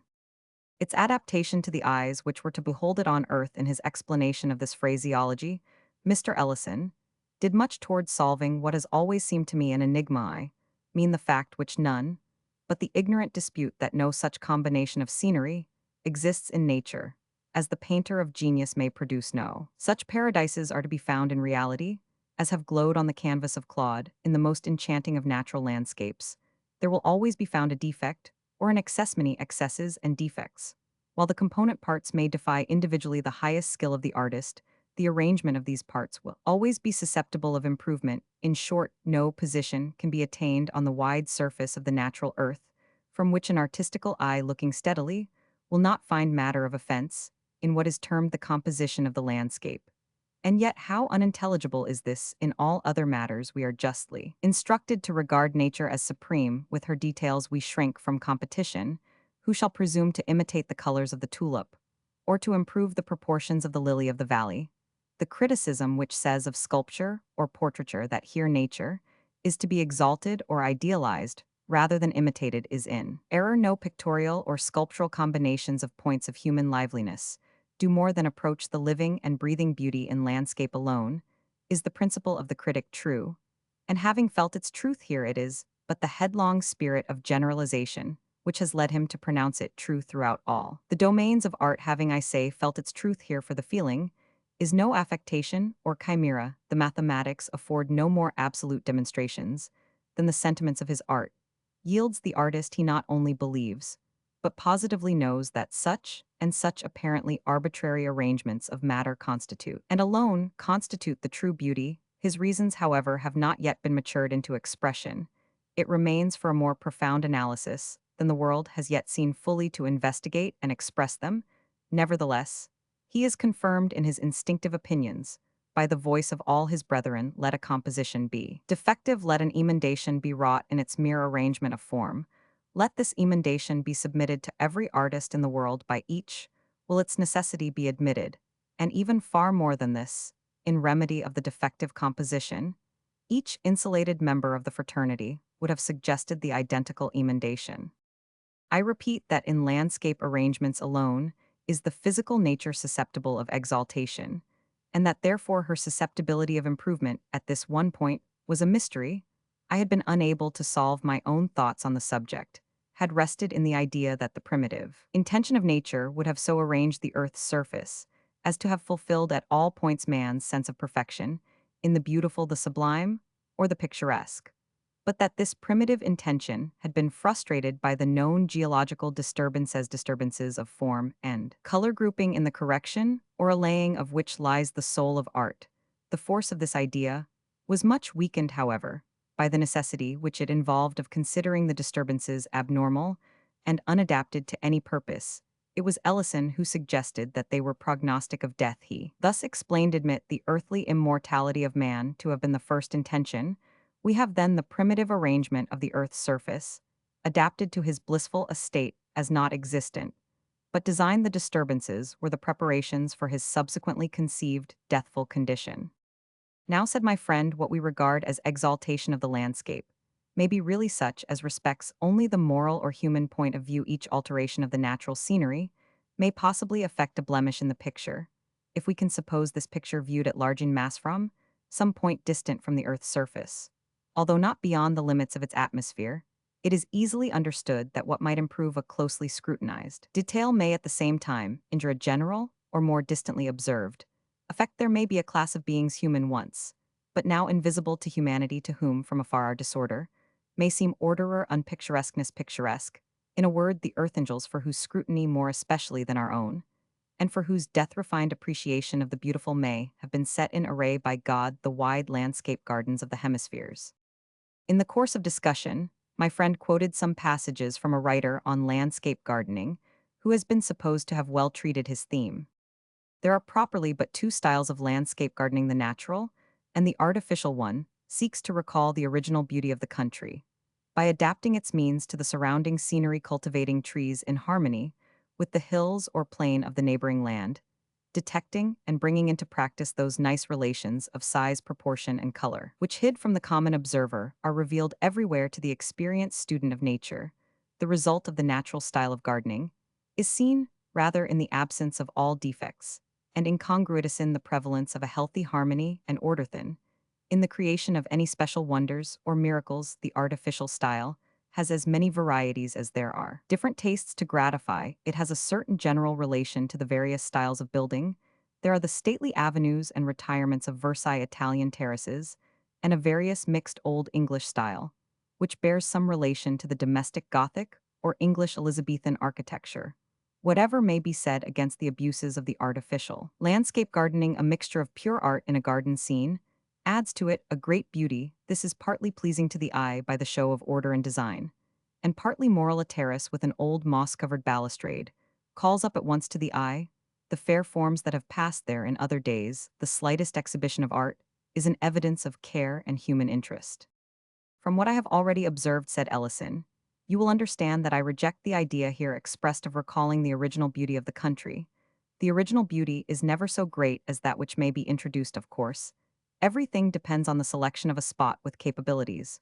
What is said about detecting and bringing into practice nice relations of size, proportion, and color is one of those mere vaguenesses of speech which serve to veil inaccuracy of thought. The phrase quoted may mean anything or nothing and guides in no degree that the true result of the natural style of gardening is seen rather in the absence of all defects and incongruities than in the creation of any special wonders or miracles. is a proposition better suited to the groveling apprehension of the herd than to the fervid dreams of the man of genius. The negative merit suggested appertains to that hobbling criticism which in letters would elevate Addison into apotheosis in truth, while that virtue which consists in the mere avoidance of vice appeals directly to the understanding, and can thus be circumscribed in rule. The loftier virtue, which flames in creation, can be apprehended in its results alone. Rule applies. But to the merits of Denialto, the excellencies which refrain beyond these, the critical art can but suggest. We may be instructed to build a Cato, but we are in vain told how to conceive a Parthenon or an Inferno, the thing done however the wonder accomplished. And the capacity for apprehension becomes universal. The sophists of the negative school, who through inability to create have scoffed at creation, are now found the loudest in applause. What in its chrysalis condition of principle affronted their demure reason never fails in its maturity of accomplishment to extort admiration from their instinct of beauty. The author's observations on the artificial style, continued Ellison, are less objectionable. A mixture of pure art in a garden scene adds to it a great beauty. This is just as also is the reference to the sense of human interest. The principle expressed is incontrovertible, but there may be something beyond it. There may be an object in keeping with the principally an object unattainable by the means ordinarily possessed by individuals, yet which if attained would lend a charm to the landscape garden far surpassing that which a sense of merely human interest could bestow. A poet, having very unusual pecuniary resources, might, while retaining the necessary idea of art or culture, or, as our author expresses it, of interest, so imbue his designs at once with extent and novelty of beauty, as to convey the sentiment of spiritual interference. It will be seen that, in bringing about such result, he secures all the advantages of interest or design, while relieving his work of the harshness or technicality of the worldly art. In the most rugged of wildernesses, in the most savage of the scenes of pure nature, rather, is apparent the art of a creator. Yet this art is apparent to reflection only in no respect. Has it the obvious force of a feeling now? Let us suppose this sense of the almighty design to be one step to crescendo, be brought into something like harmony or consistency with the sense of human ardo, form an intermedium between the two. Let us imagine, for example, a landscape whose combined vastness and definitiveness, whose united beauty, magnificence, and strangeness shall convey the idea of care or culture or superintendence on the part of beings superior. Yet akin to humanity, then, the sentiment of interest is preserved, while the art intervolved is made to assume the air of an intermediate or secondary naturia nature, which is not God nor an emanation from God, but which still is nature in the sense of the handiwork of the angels that hover between man and God. It was in devoting his enormous wealth to the embodiment of a vision, such as thyssen, the free exercise in the open air, ensured by the personal superintendence of his plants in, the unceasing object which these plans afforded in the high spirituality of the object in, the contempt of ambition, which it enabled him truly to feel in the perennial springs, with which it gratified without possibility of satiating that one master passion of his soul, the thirst for beauty above all. It was in the sympathy of a woman, not unwomanly, whose loveliness and love enveloped his existence in the purple atmosphere of paradise, that Ellison thought to find and found exemption from the ordinary cares of humanity, with a far greater amount of positive happiness than ever glowed in the rapt daydreams of de Stael. I despair of conveying to the reader any distinct conception of the marvels, which my friend did actually accomplish. I wish to describe, but am disheartened by the difficulty of description and hesitate between detail and generality. Perhaps the better course will be to unite the two in their extremes. Mr. Ellison's first step regarded, of course, the choice of a locality, and scarcely had he commenced thinking on this point when the luxuriant nature of the Pacific Islands arrested his attention. In fact, he had made up his mind for a voyage to the South Seas, when a night's reflection induced him to abandon the idea. Were I misanthropic, he said, such a locale would suit me. The thoroughness of its insulation and seclusion, and the difficulty of ingress and egress would in such case be the charm of charms. But as yet I am not timid. I wish the composure, but not the depression of solitude. There must remain with me a certain control over the extent and duration of my repose. There will be frequent hours in which I shall need too the sympathy of the poetic. In what I have done, let me seek then a spot not far from a populous city whose vicinity also will best enable me to execute my plans. In search of a suitable place so situated, Ellison traveled for several years, and I was permitted to accompany him. 1,000 spots with which I was enraptured. He rejected without hesitation for reasons which satisfied me in the end that he was right. We came at length to an elevated tableland of wonderful fertility and beauty, affording a panoramic prospect, very little less in extent than that of Etna, and in Ellison's opinion as well as my own, surpassing the far-famed view from that mountain in all the true elements of the picturesque. I am aware, said the traveler, as he drew a sigh of deep delight after gazing on this scene, entranced for nearly an hour. I know that here in my circumstances, nine-tenths of the most fastidious of men would rest content. This panorama is indeed glorious, and I should rejoice in it, but for the excess of its glory, the taste of all the architects I have ever known leads them for the sake of prospect to put up buildings on hilltops. The error is obvious grandeur in any of its moods, but especially in that of extent startles, excites and then fatigues, depresses for the occasional scene. Nothing can be better for the constant view, nothing worse. And in the constant view, the most objectionable phase of grandeur is that of extent, the worst phase of extent, that of distance. It is at war with the sentiment, and with the sense of seclusion, the sentiment and sense, which we seek to humor in retiring to the country, in looking from the summit of a mountain. We cannot help feeling abroad in the world, the heartsick, avoid distant prospects as a pestilence. It was not until toward the close of the fourth year of our search that we found a locality with which Ellison professed himself satisfied. It is of course needless to say, where was the locality. The late death of my friend, in causing his domain to be thrown open to certain classes of visitors, has given to Arnheim a species of secret and subdued, if not solemn celebrity, similar in kind, although infinitely superior in degree to that which so long distinguished Fonthill. The usual approach to Arnheim was by the river. The visitor left the city in the early morning. During the forenoon, he passed between shores of a tranquil and domestic beauty, on which grazed innumerable sheep their white fleeces, spotting the vivid green of rolling meadows. By degrees the idea of cultivation subsided into that of merely pastoral care. This slowly became merged in a sense of retirement, as again, in a consciousness of solitude. As the evening approached, the channel grew more narrow, the banks more and more precipitous, and these latter were clothed in rich, more profuse, and more somber foliage. The water increased in transparency. The stream took 1,000 turns, so that at no moment could its gleaming surface be seen for a greater distance than a furlong.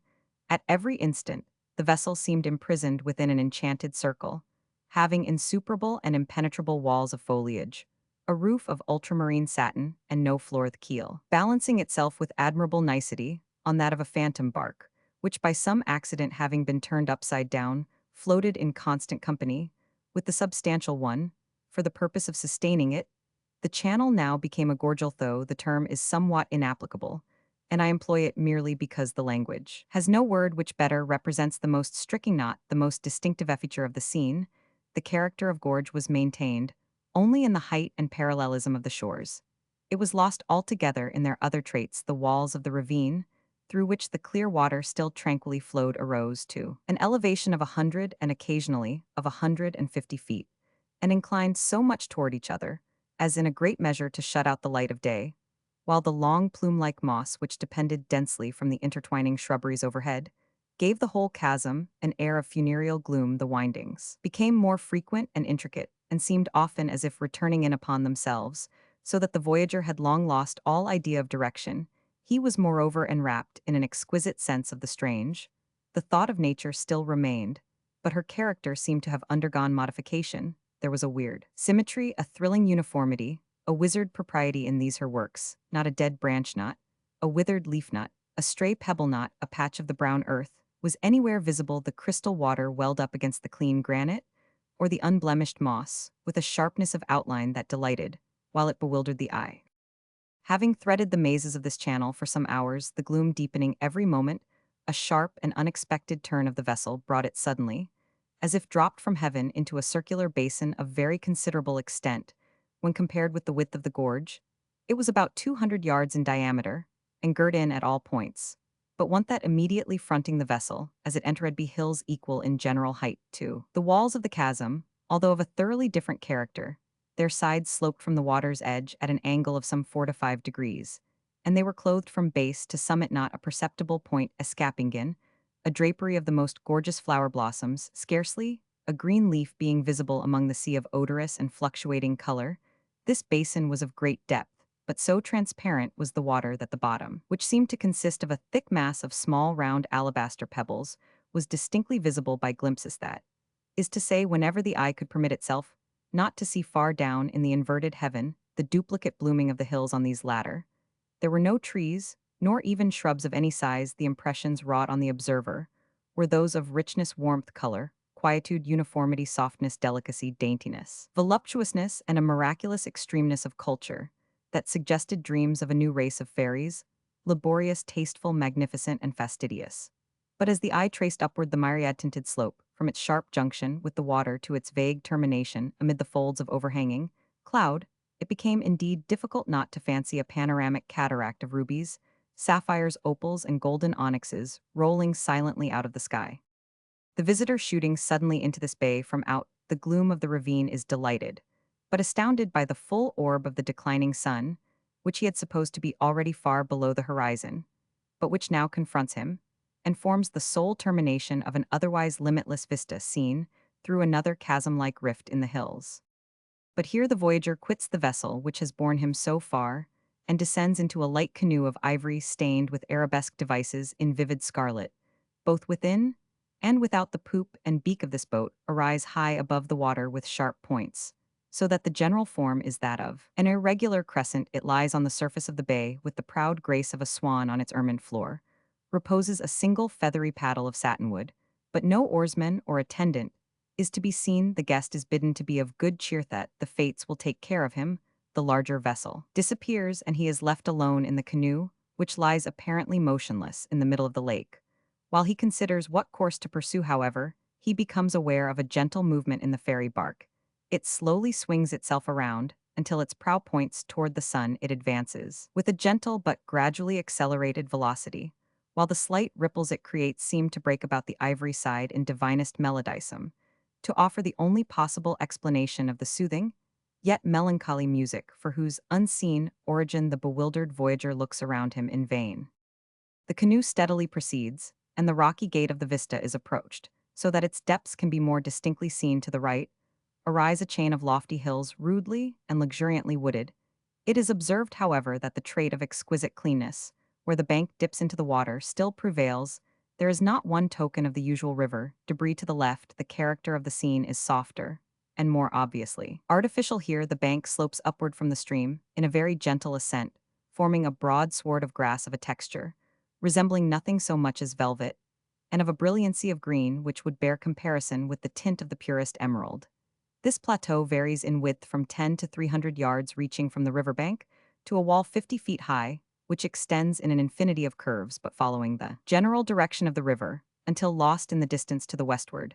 This wall is of one continuous rock and has been formed by cutting perpendicularly the once rugged precipice of the stream's southern bank.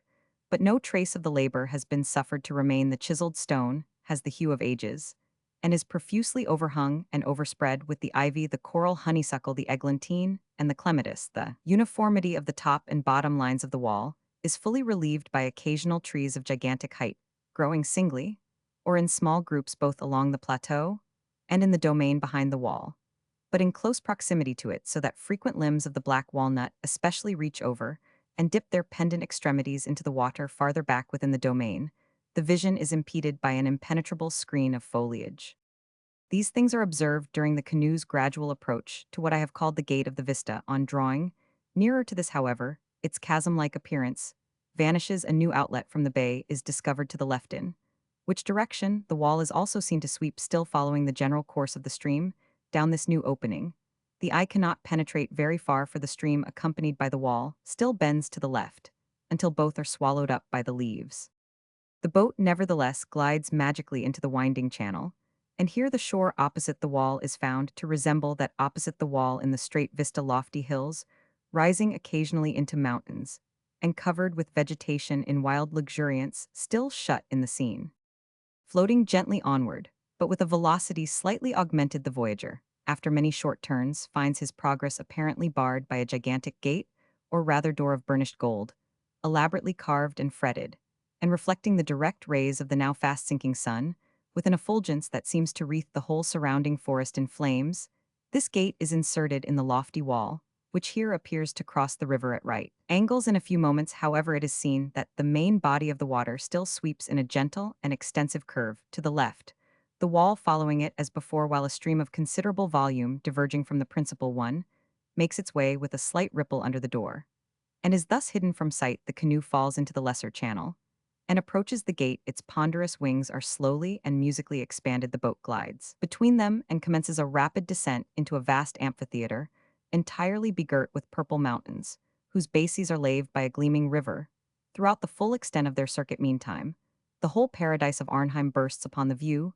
There is a gush of entrancing melody, there is an oppressive sense of strange sweet odor.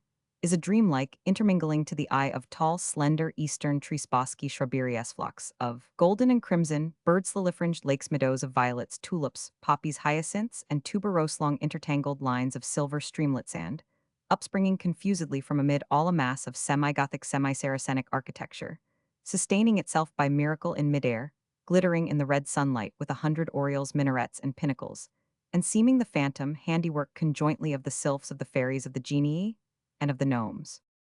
Landor's cottage, a pendant to the domain of Arnheim. During a pedestrian trip last summer through one or two of the river counties of New York, I found myself, as the day declined, somewhat embarrassed about the road.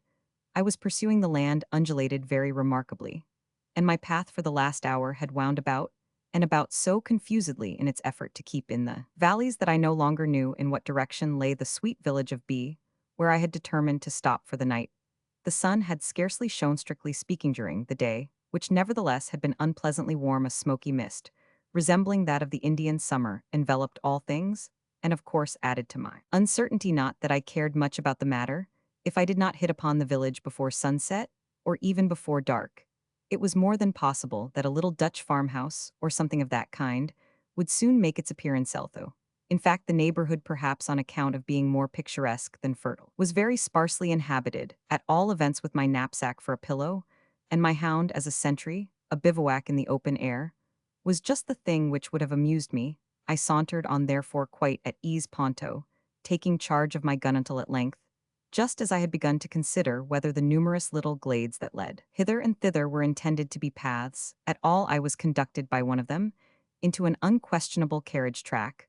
There could be no mistaking it. The traces of light wheels were evident, and although the tall shrubberies and overgrown undergrowth met overhead, there was no obstruction whatever below, even to the passage of a Virginian mountain wagon, most aspiring vehicle, I take it, of its kind. The road, however, except in being open through the woodif, would be not too weighty a name for such an assemblage of light trees, and, except in the particulars of evident wheeltracks, bore no resemblance to any road I had before seen. The tracks of which I speak were but faintly perceptible, having been impressed upon the firm, yet pleasantly moist surface, off what looked more like green Genoese velvet than anything else. It was grass, clearly, but grass, such as we seldom see out of England, so short, so thick, so even, and so vivid in color. Not a single impediment lay in the wheelroad, not even a chip or dead twig. The stones that once obstructed the way had been carefully placed, not thrown along the sides of the lane, so as to define its boundaries at bottom, with a kind of half-precise, half-negligent, and wholly picturesque definition.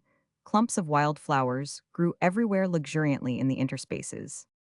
What to make of all this, of course, I knew not. Here was art undoubtedly that did not surprise. Meal roads, in the ordinary sense, are works of art, nor can I say that there was much to wonder at in the mere excess of art manifested. All that seemed to have been done might have been done here with such natural capabilities as they have it in the books on landscape gardening, with very little labor and expense. No, it was not the amount, but the character of the art, which caused me to take a seat on one of the blossomy stones and gaze up and down this fairy-like avenue for half an hour or more in bewildered admiration. One thing became more and more evident the longer I gazed. An artist, and one with a most scrupulous eye for form, had superintended all these arrangements.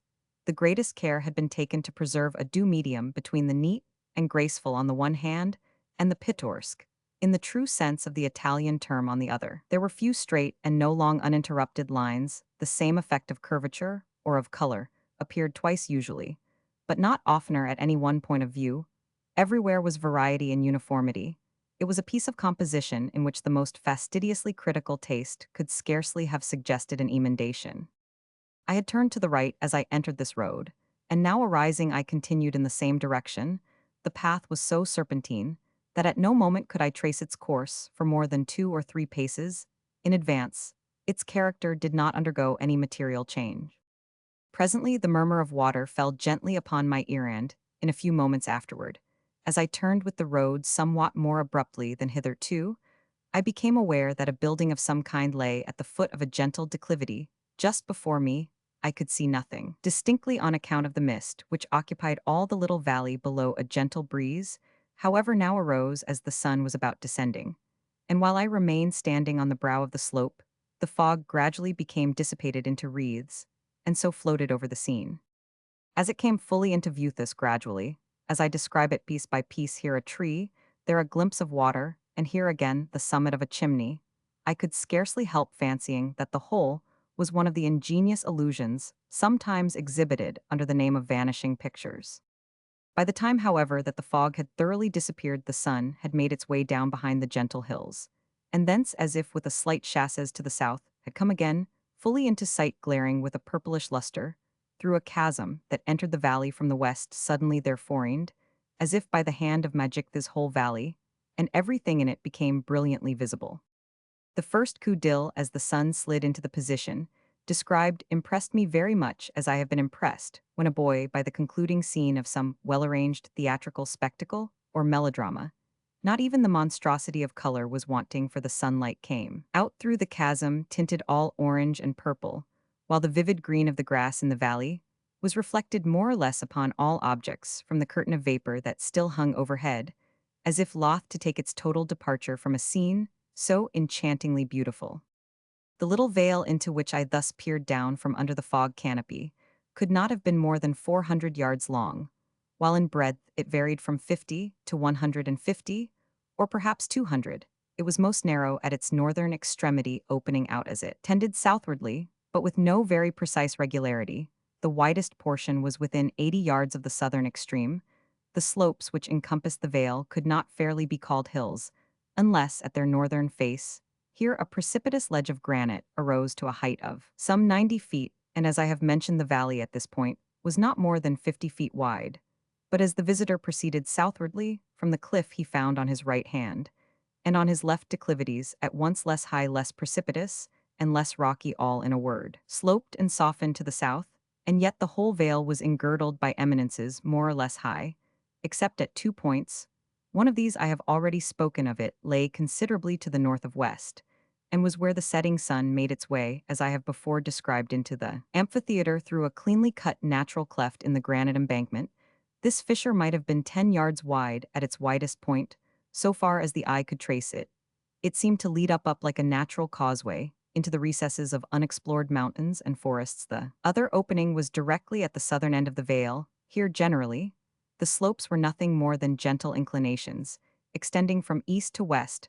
About 150 yards in the middle of this extent was a depression level with the ordinary floor of the valley. As regards vegetation, as well as in respect to everything else, the scene softened, and sloped to the south. To the north on the craggy precipicea, few paces from the verjup, sprang the magnificent trunks of numerous hickories, black walnuts, and chestnuts, interspersed with occasional oak, and the strong lateral branches thrown out by the walnuts especially spread far over the edge of the cliff. Proceeding southwardly, the explorer saw at first the same class of trees, but less and less lofty and salvatorish in character. Then he saw the gentler elm succeeded by the sassafras and locust, these again, by the softer linden, redbud, catalpa, and maplethes, yet again, by still more graceful and more modest varieties. The whole face of the southern declivity was covered with wild shrubbery, Alonian, occasional silver willow, or white poplar, excepted in the bottom of the valley itself. It must be borne in mind that the vegetation hitherto mentioned grew only on the cliffs or hillsides. Were to be seen 3 insulated trees. One was an elm of fine size and exquisite form. It stood guard over the southern gate of the vale. Another was a hickory much larger than the elm, and altogether a much finer tree, although both were exceedingly beautiful. It seemed to have taken charge of the northwestern entrance, springing from a group of rocks in the very jaws of the ravine, and throwing its graceful body at an angle of nearly 4 to 5 degrees far out into the sunshine of the amphitheater.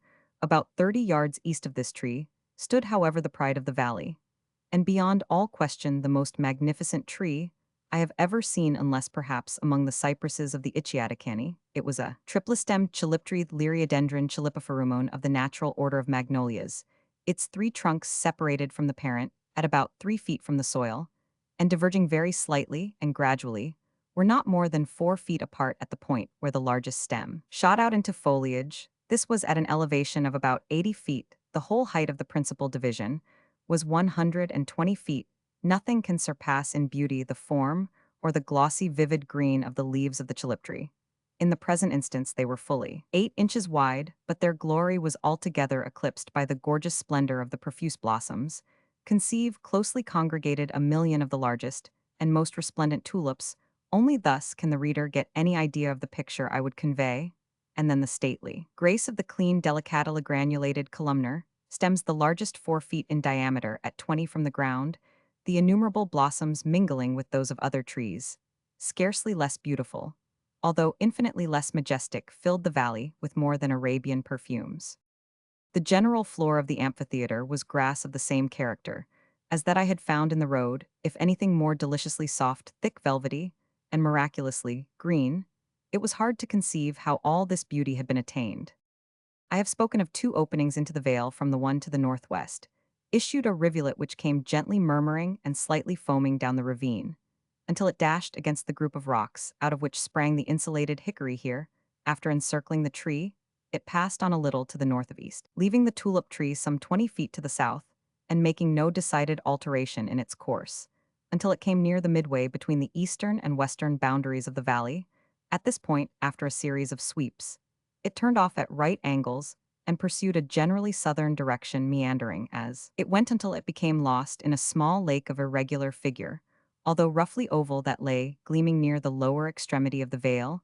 This lakelet was perhaps 100 yards in diameter at its widest part. No crystal could be clearer than its waters. Its bottom, which could be distinctly seen, consisted altogether of pebbles brilliantly white, its banks of the emerald grass, already described, rounded, rather than sloped off into the clear heaven below. And so clear was this heaven, so perfectly at times did it reflect all objects above it, that, where the true bank ended, and where the mimic one commenced, it was a point of no little difficulty to determine the trout and some other varieties of fish, with which this pond seemed to be almost inconveniently crowded, had all the appearance of veritable flying fish. It was almost impossible to believe that they were not absolutely suspended in the air. A light birch canoe that lay placidly on the water was reflected in its minutest fibers, with a fidelity unsurpassed by the most exquisitely polished mirror, a small island, fairly laughing with flowers in full bloom, and affording little more space than just enough for a picturesque little building, seemingly a fowl house, rose from the lake not far from its northern shorito, which it was connected by means of an inconceivably light-looking, and yet very primitive bridge. It was formed of a single broad and thick plank of the tulip.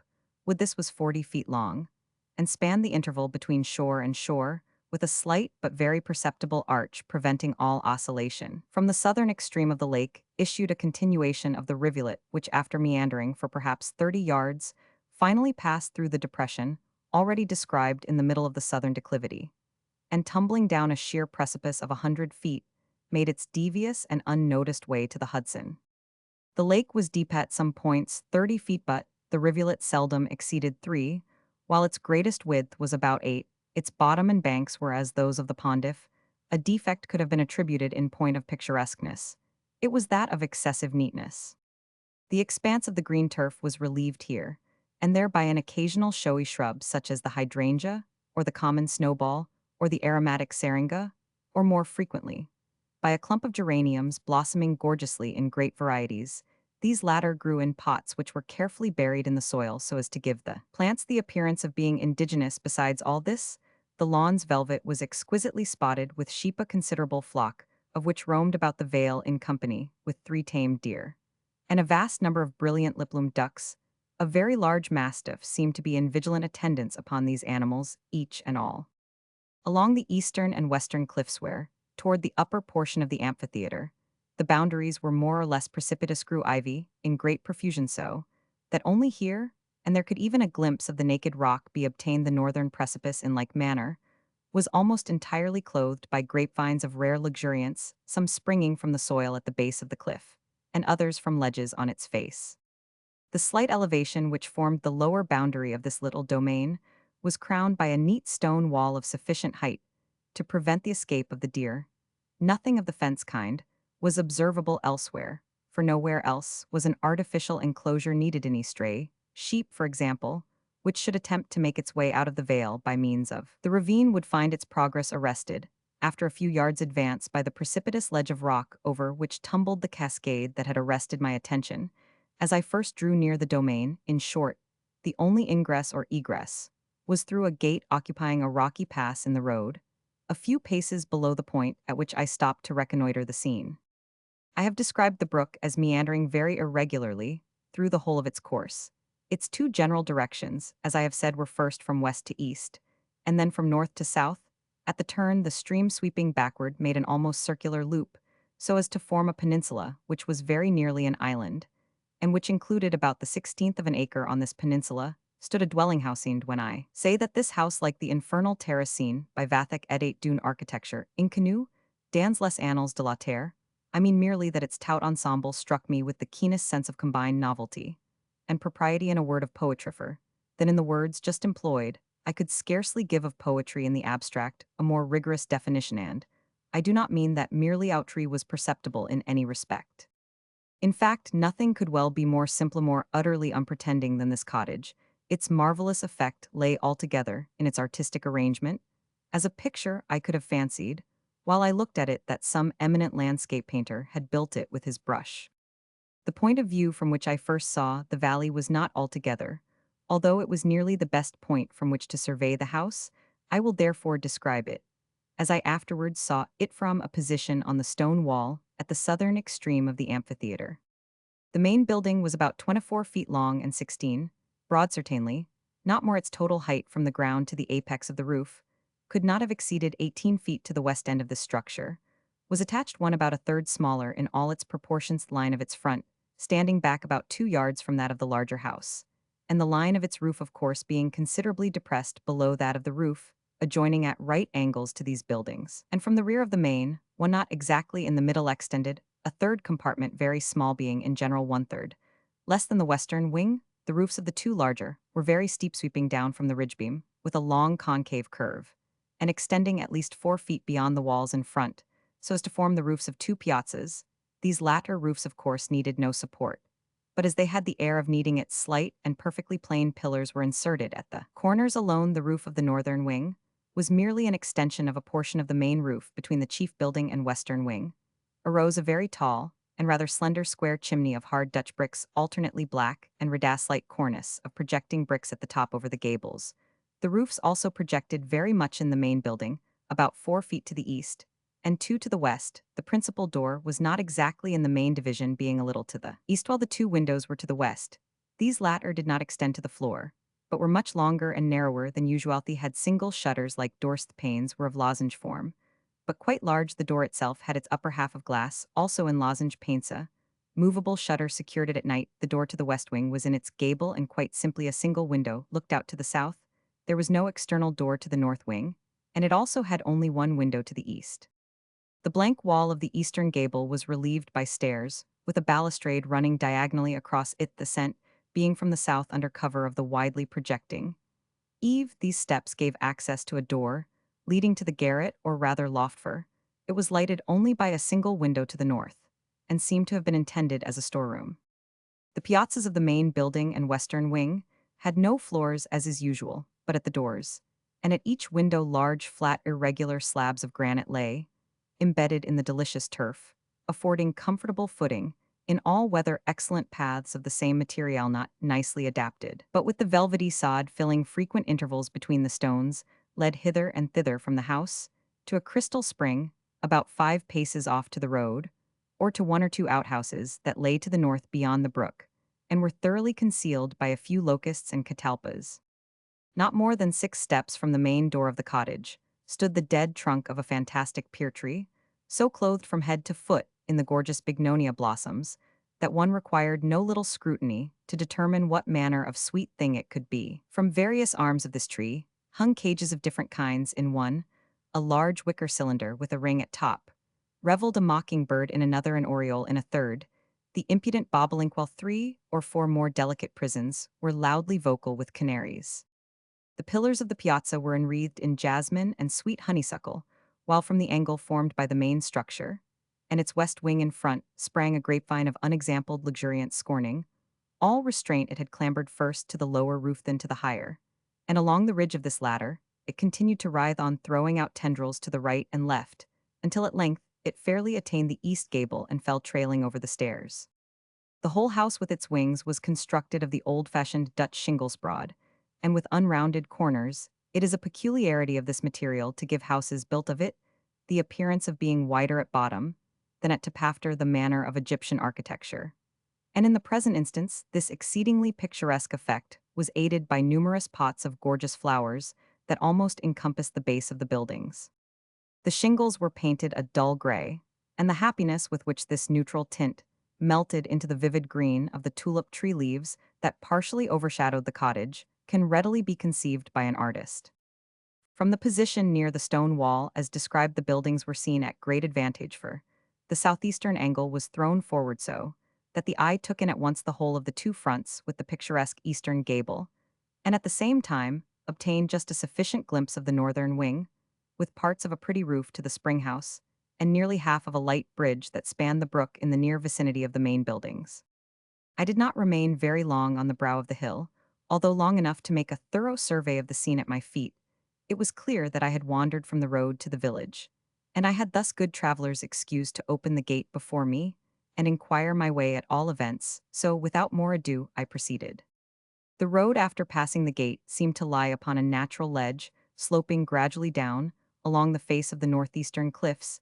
It led me on to the foot of the northern precipice, and thence over the bridge round by the eastern gable to the front door. In this progress, I took notice that no sight of the outhouses could be obtained. As I turned the corner of the gable, the mastiff bounded towards me in stern silence, but with the eye and the whole air of a tiger. I held him out my hand, however, in token of amity, and I never yet knew the dog who was proof against such an appeal to his courtesy. He not only shut his mouth and wagged his tail, but absolutely offered me his paw afterward, extending his civilities to Ponto. As no bell was discernible, I rapped with my stick against the door, which stood half open. Instantly a figure advanced to the threshold, that of a young woman about 28 years of age, slender, or rather slight, and somewhat above the medium height. As she approached with a certain modest decision of step altogether indescribable, I said to myself, surely here I have found the perfection of natural, in contradistinction from artificial grace. The second impression which she made on me, but by far the more vivid of the two, was that of enthusiasm, so intense an expression of romance perhaps I should call it, or of unworldliness, as that which gleamed from her deep-set eyes had never so sunk into my heart of hearts. Before, I know not how it is, but this peculiar expression of the eye wreathing itself occasionally into the lips is the most powerful, if not absolutely, the sole spell which rivets my interest in woman romance, provided my readers fully comprehended. What I would here imply by the word romance and womanliness seem to me convertible terms, and after all, what man truly loves in woman is simply her womanhood. The eyes of Annie, I heard some one from the interior call her Annie Darling, were spiritual gray, her hair a light chestnut. This is all I had time to observe of her. At her most courteous of invitations, I entered, passing first into a tolerably wide vestibule. Having come mainly to observe, I took notice that to my right, as I stepped in, was a window such as those in front of the house. To the left, a door leading into the principal room, while opposite me an open door enabled me to see a small apartment just the size of the vestibule, arranged as a study, and having a large bow window looking out to the north. Passing into the parlor, I found myself with Mr. Landorfer. This I afterwards found was his name. He was civil, even cordial in his manner. But just then, I was more intent on observing the arrangements of the dwelling, which had so much interested me, than the personal appearance of the tenant. The north wing, I now saw, was a bedchamber. Its door opened into the parlor. West of this door was a single window looking toward the brook. At the west end of the parlor were a fireplace, and a door leading into the west wing, probably a kitchen. Nothing could be more rigorously simple than the furniture of the parlor. On the floor was an ingrained carpet of excellent texture, a white ground, spotted with small circular green figures. At the windows were curtains of snowy white jaconet muslin. They were tolerably full and hung decisively, perhaps rather formally, in sharp parallel plates to the floor. Just to the floor, the walls were prepared with a French paper of great delicacy, a silver ground with a faint green cord running zigzag throughout its expanse, was relieved merely by three of Julien's exquisite lithographs. A trois crayons fastened to the wall without frames One of these drawings was a scene of oriental luxury, or rather voluptuousness. Another was a carnival piece spirited beyond compare. The third was a Greek female head, a face so divinely beautiful, and yet of an expression so provokingly indeterminate, never before arrested my attention.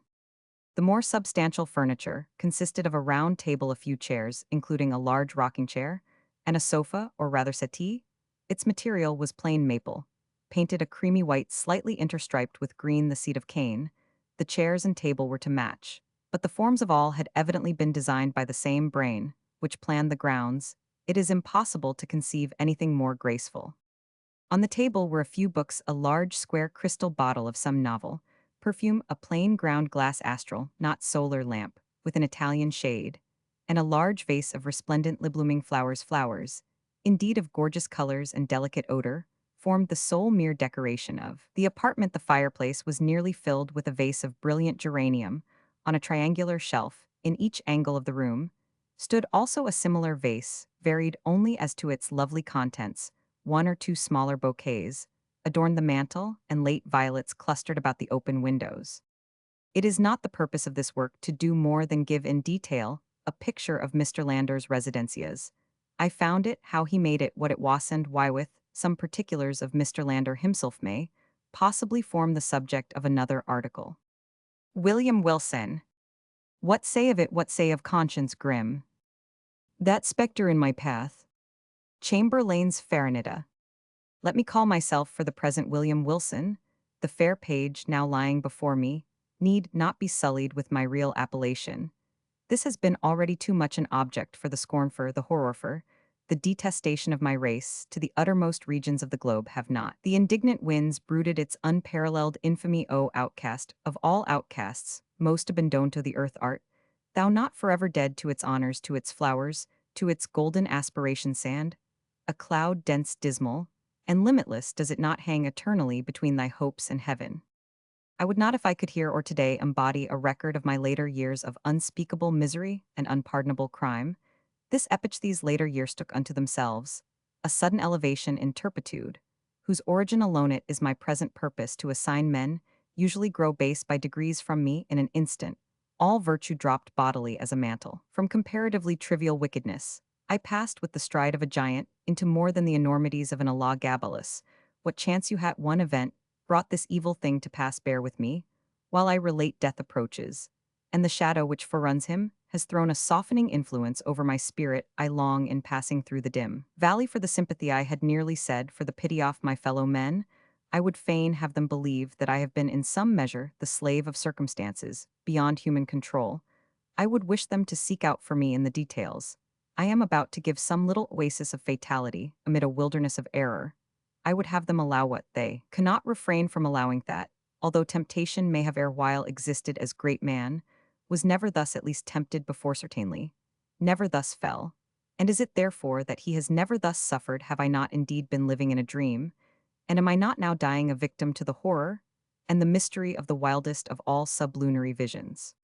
I am the descendant of a race whose imaginative and easily excitable temperament has at all times rendered them remarkable, and in my earliest infancy, I gave evidence of having fully inherited the family character. As I advanced in years, it was more strongly developed, becoming, for many reasons, a cause of serious disquietude to my friends and of positive injury to myself.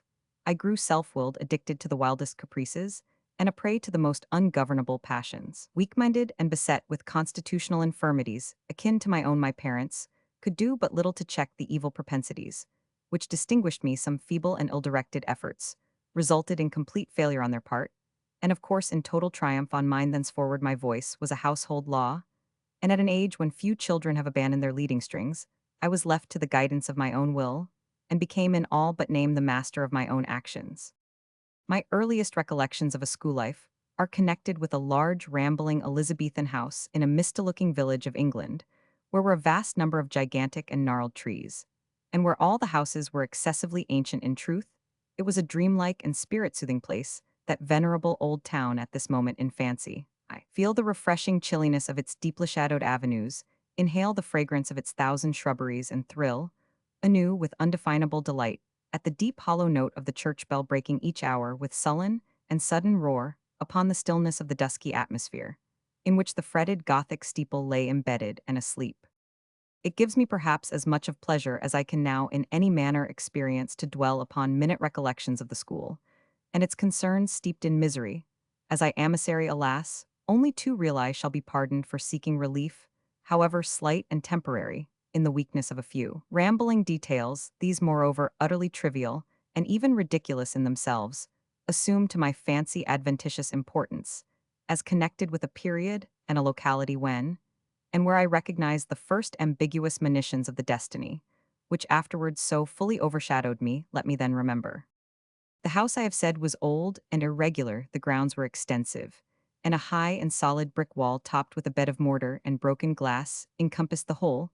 This prison-like rampart formed the limit of our domain. Beyond it we saw, but thrice a weekance every Saturday afternoon, when attended by two ushers, we were permitted to take brief walks in a body through some of the neighboring fields and twice during Sunday, when we were paraded in the same formal manner to the morning and evening service in the one church of the village of. This church the principal of our school was pastor with how deep a spirit of wonder and perplexity was, I want to regard him from our remote pew in the gallery, as with step solemn and slow, he ascended the pulpit, this reverend man with countenance so demurely benign with robes, so glossy and so clerically flowing with wig, so minutely powdered, so rigid, and so vast could this be he who of late with sour visage, and in snuffy habiliments administered ferule in hand, the draconian laws of the academy, O gigantic paradox, too utterly monstrous for solution. At an angle of the ponderous wall, frowned a more ponderous gate. It was riveted and studded with iron bolts, and surmounted with jagged iron spikes. What impressions of deep awe did it inspire? It was never open save for the three periodical aggressions and ingressons already mentioned. Then, in every creak of its mighty hinges, we found a plenitude of mystery, a world of matter for solemn remark, or for more solemn meditation. The extensive enclosure was irregular in form, having many capacious recesses of these three or four of the largest. Constituted the playground, it was level, and covered with fine hard gravel. I well remember, it had no trees, nor benches, nor anything similar within it. Of course it was in the rear of the house. In front lay a small parterre planted with box and other shrubs, but through this sacred division, we passed only upon rare occasions, indeed such as a first advent to school or final departure. Thence, or perhaps when a parent or friend having called for us, we joyfully took our way home for the Christmas or midsummer holidays. But the house, how quaint an old building, was thisto me how veritably a palace of enchantment. There was really no end to its windingsto, its incomprehensible subdivisions. It was difficult at any given time to say with certainty upon which of its two stories one happened to be. From each room to every other there were sure to be found three or four steps either in ascent or descent, then the lateral branches were innumerable, inconceivable, and, so returning in upon themselves, that our most exact ideas in regard to the whole mansion were not very far different from those with which we pondered upon infinity during the 5 years of my residence here. I was never able to ascertain with precision in what remote locality lay the little sleeping apartment assigned to myself and some 18 or 20 other scholars. The schoolroom was the largest in the house. I could not help thinking in the world. It was very long, narrow, and dismally low, with pointed Gothic windows, and a ceiling of oak in a remote and terror-inspiring angle was a square enclosure of 8 or 10 feet comprising the sanctum during hours of our principal, the Reverend Dr. Bransby. It was a solid structure with massy door sooner than open, which in the absence of the dominie, we would all have willingly perished by the pain forte, et dur in other angles were two other similar boxes, far less reverenced indeed, but still greatly matters of awe. One of these was the pulpit of the classical usher, one of the English and mathematical interspersed about the room, crossing and recrossing in endless irregularity, were innumerable benches and desks, black, ancient, and time-worn, piled desperately with much bethumbed books, and so beseamed with initial letters, names at full length, grotesque figures, and other multiplied efforts of the knife, as to have entirely lost what little of original form might have been their portion in days long departed. A huge bucket with water stood at one extremity of the room, and a clock of stupendous dimensions at the other. Encompassed by the massy walls of this venerable academy, I passed yet not in tedium, or discussed the years of the third lustrum of my life. The teeming brain of childhood requires no external world of incident to occupy or amuse it, and the apparently dismal monotony of a school was replete with more intense excitement than my riper youth has derived from luxury, or my full manhood from crime, yet I must believe that my first mental development had in it much of the uncommon even much of the outree upon mankind at large. The events of very early existence rarely leave and mature, age any definite impression all is grey shadow a week, and a regular remembrancian, indistinct regathering of feeble pleasures and phantasmagoric pains. With me this is not so in childhood, I must have felt with the energy of a man, what I now find stamped upon memory in lines as vivid as deep, and as durable as the exergs of the Carthaginian metals. Yet in factin, the fact of the world's view how little was there to remember the mornings, awakening the nightly summons, to bed the connings, the recitations, the periodical half-holidays, and perambulations, the playground with its broils, its pastimes, its intriguistes by a mental sorcery long forgotten, were made to involve a wilderness of sensation, a world of rich incident, and universe of varied emotion of excitement, the most passionate and spirit-stirring, au le bon temps, quasi siècle de fer. In truth, the ardor, the enthusiasm, and the imperiousness of my disposition soon rendered me a marked character among my schoolmates, and by slow, but natural gradations gave me an ascendancy over all not greatly older than myself over all, with a single exception.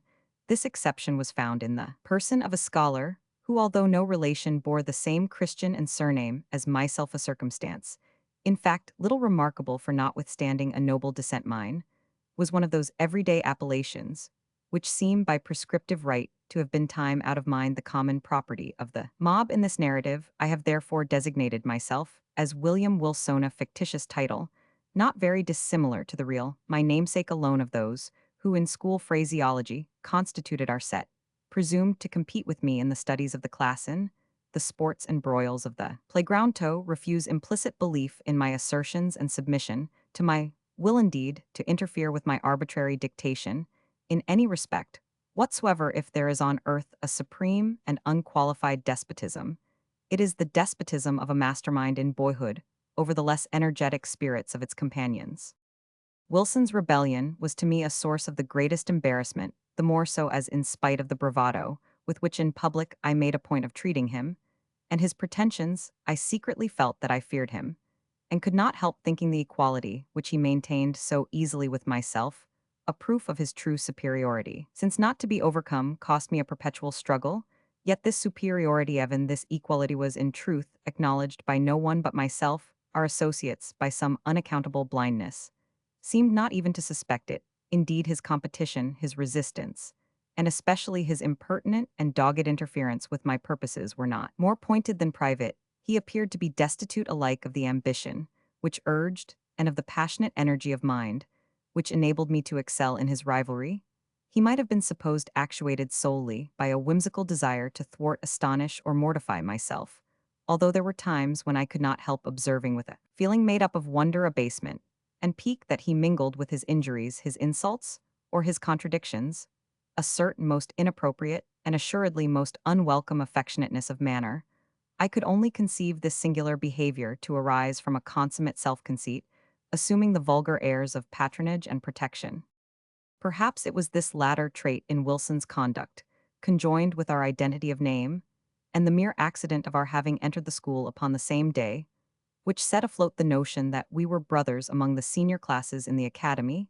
These do not usually inquire with much strictness into the affairs of their juniors, I have before said, or should have said that Wilson was not in the most remote degree connected with my family, but assuredly, if we had been brothers, we must have been twins, for, after leaving Dr. Bransby's, I casually learned that my namesake was born on the 19th of January 1813, and this is a somewhat remarkable coincidence, for the day is precisely that of my own nativity.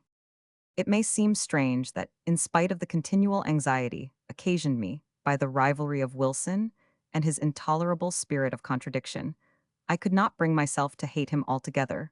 We had to be sure nearly every day a quarrel in which, yielding me publicly the palm of victory, he in some manner contrived to make me feel that it was he who had deserved it, yet a sense of pride on my part, and a veritable dignity on his own, kept us always upon what are called speaking terms, while there were many points of strong congeniality in our tempers operating to awake me in a sentiment which our position alone perhaps prevented from ripening into friendship. It is difficult indeed to define, or even to describe my real feelings. Towards him they formed a motley and heterogeneous admixture, some petulant animosity, which was not yet hatred, some esteem, more respect, much fear, with a world of uneasy curiosity. To the moralist, it will be unnecessary to say, in addition, that Wilson and myself were the most inseparable of companions. It was no doubt the anomalous state of affairs existing between us, which turned all my attacks upon him, and they were many, either open or covert, into the channel of banter or practical joke, giving pain, while assuming the aspect of mere fun, rather than into a more serious and determined hostility. But my endeavors on this head were by no means uniformly successful, even when my plans were the most wittily concocted, for my namesake had much about him, in character, of that unassuming and quiet austerity which, while enjoying the poignancy of its own jokes, has no heel of Achilles in itself, and absolutely refuses to be laughed at. I could find, indeed, but one vulnerable point, and that lying in a personal peculiarity, arising perhaps from constitutional disease, would have been spared by any antagonist less at his wit's end than myself. Me, rival, had a weakness in the vocal or guttural organs, which precluded him from raising his voice at any time above a very low whisper. Of this defect I did not fail to take what poor advantage lay in my power. Wilson's retaliations in kind were many, and there was one form of his practical wit that disturbed me beyond measure. How his sagacity first discovered at all that so petty a thing would vex me is a question I never could solve, but having discovered, he habitually practiced the annoyance. I had always felt aversion to my uncourtly patronymic, and its very common, if not plebeian praenomen. The words were venom in my ears, and when upon the day of my arrival, a second William Wilson came also to the academy, I felt angry with him for bearing the name, and doubly disgusted with the name, because a stranger bore it, who would be the cause of its twofold repetition, who would be constantly in my presence, and whose concerns in the ordinary routine of the school business must inevitably, on account of the detestable coincidence, be often confounded with my own. The feeling of vexation, thus engendered, grew stronger, with every circumstance tending to show resemblance, moral or physical, between my rival and myself. I had not then discovered the remarkable fact that we were of the same age, but I saw that we were of the same height, and I perceived that we were even singularly alike in general contour of person and outline of feature. I was galled, too, by the rumor touching a relationship which had grown current in the upper forms. In a word, nothing could more seriously disturb me, although I scrupulously concealed such disturbance, than any allusion to a similarity of mind, person, or condition existing between us.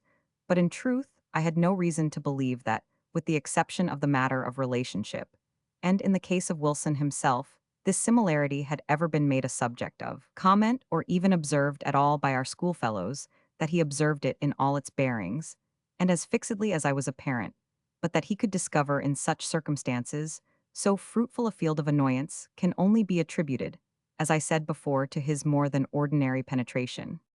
His cue, which was to perfect an imitation of myself, lay both in words and in actions, and most admirably did he play his part. My dress, it was an easy matter to copy. My gait and general manner were without difficulty appropriated, in spite of his constitutional defect. Even my voice did not escape him. My louder tones were of course unattempted, but then the key, it was identical, and his singular whisper, it grew the very echo of my own.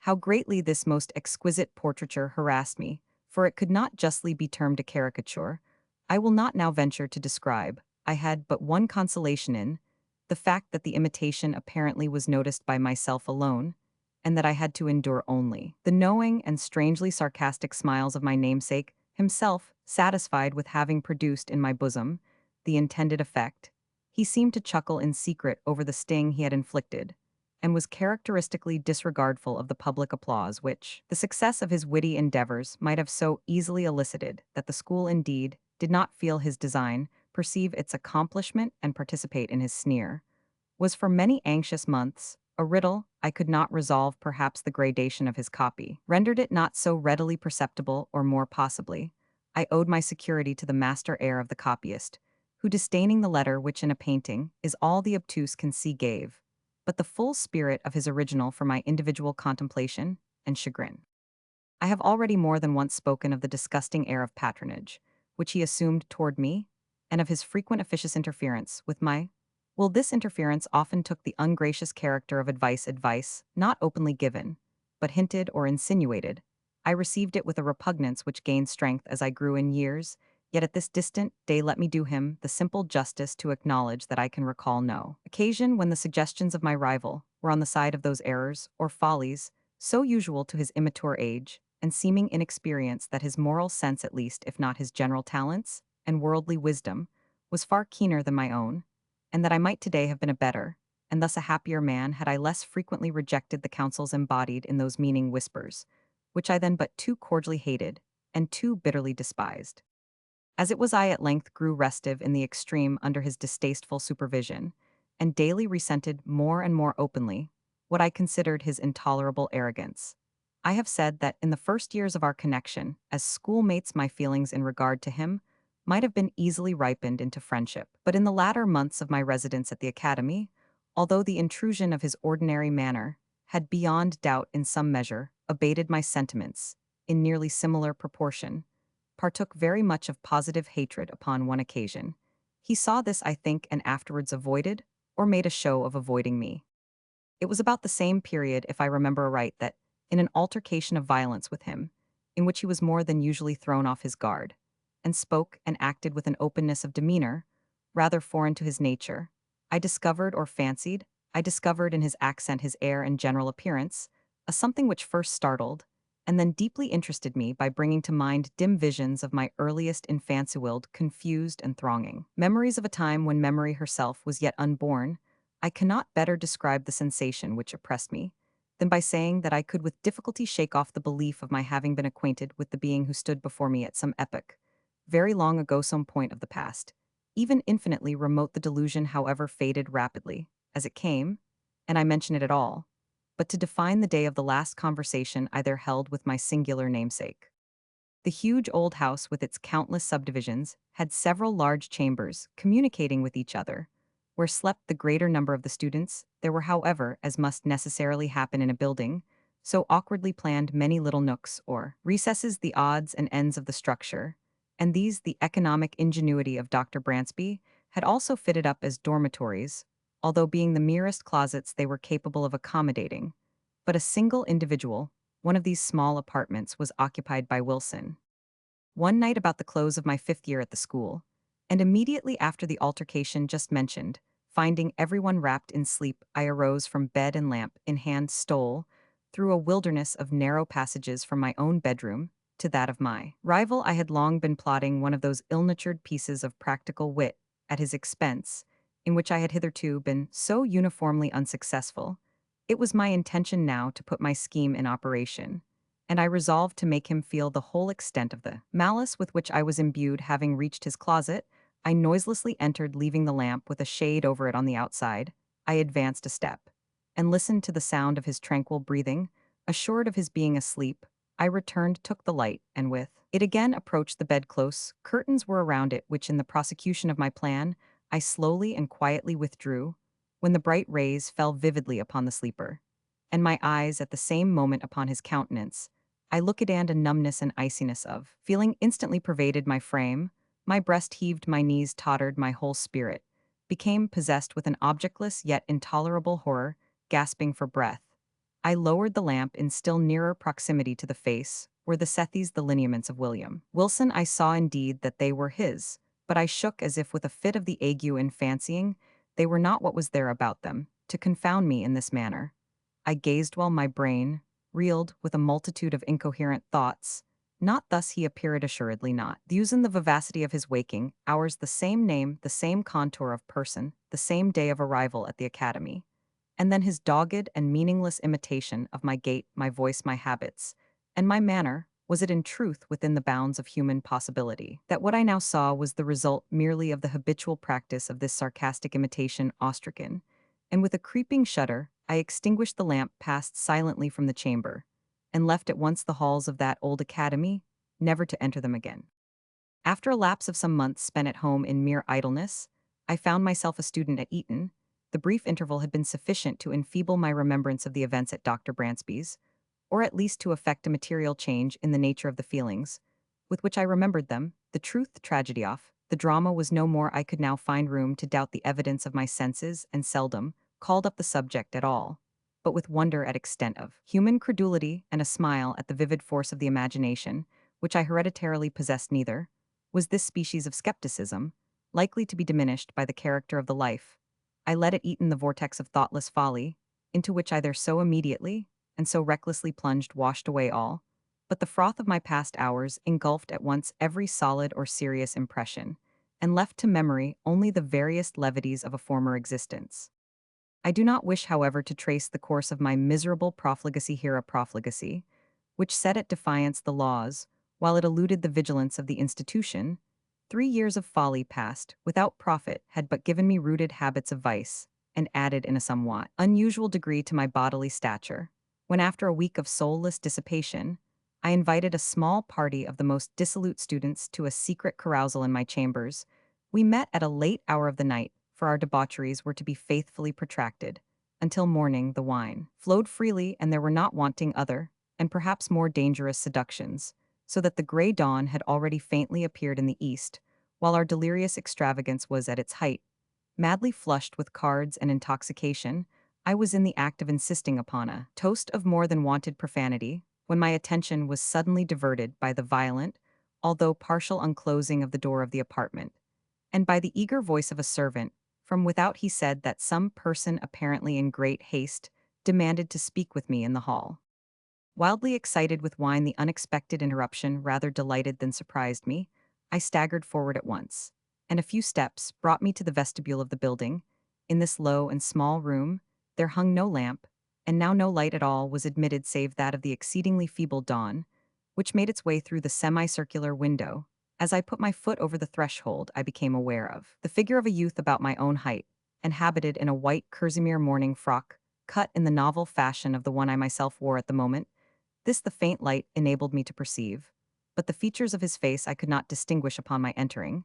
He strode hurriedly up to me, and seizing me by the arm with a gesture of petulant impatience, whispered the words William Wilson in my ear.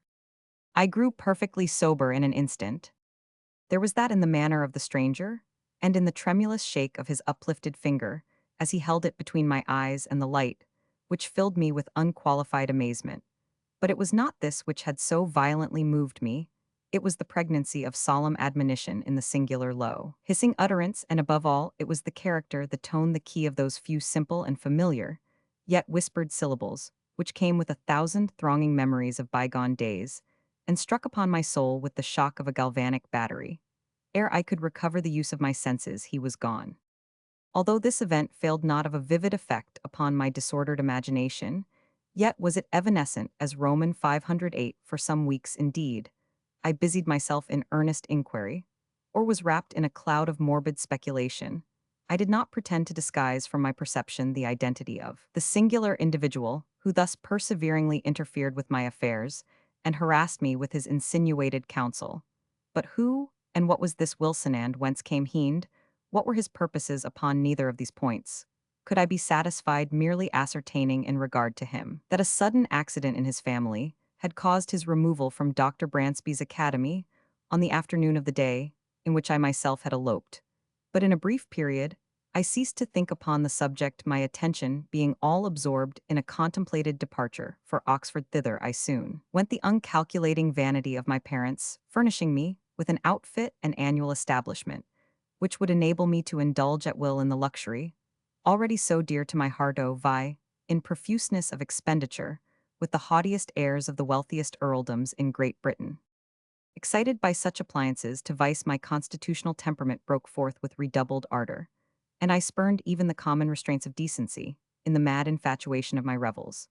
But it were absurd to pause in the detail of my extravagance. Let it suffice that among spendthrifts I out-Heroded Herod, and that giving name to a multitude of novel follies, I added no brief appendix to the long catalogue of vices, then usual in the most dissolute university of Europe. It could hardly be credited, however, that I had even here so utterly fallen from the gentlemanly estate as to seek acquaintance with the vilest arts of the gambler by profession, and having become an adept in his despicable science, to practice it habitually as a means of increasing my already enormous income at the expense of the weak-minded among my fellow collegians. Such, nevertheless, was the fact, and the very enormity of this offense against all manly and honorable sentiment proved beyond doubt the main, if not the sole reason of the impunity with which it was committed. Who indeed among my most abandoned associates would not rather have disputed the clearest evidence of his senses than have suspected of such courses the gay, the frank, the generous William Wilson, noblest, and most liberal commoner at Oxford him, whose follies said his parasites were but the follies of youth and unbridled fancy whose errors, but inimitable whim whose darkest vice, but a careless and dashing extravagance.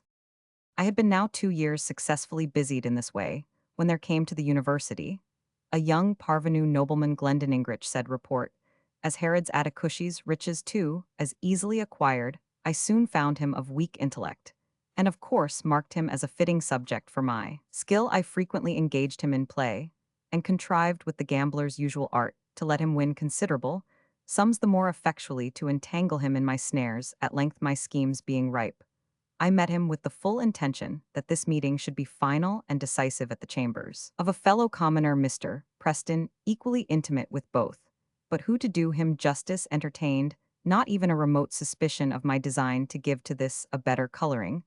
I had contrived to have assembled a party of some 8 or 10, and was solicitously careful that the introduction of cards should appear accidental and originate in the proposal of my contemplated dupe himself, to be brief upon a vile topic.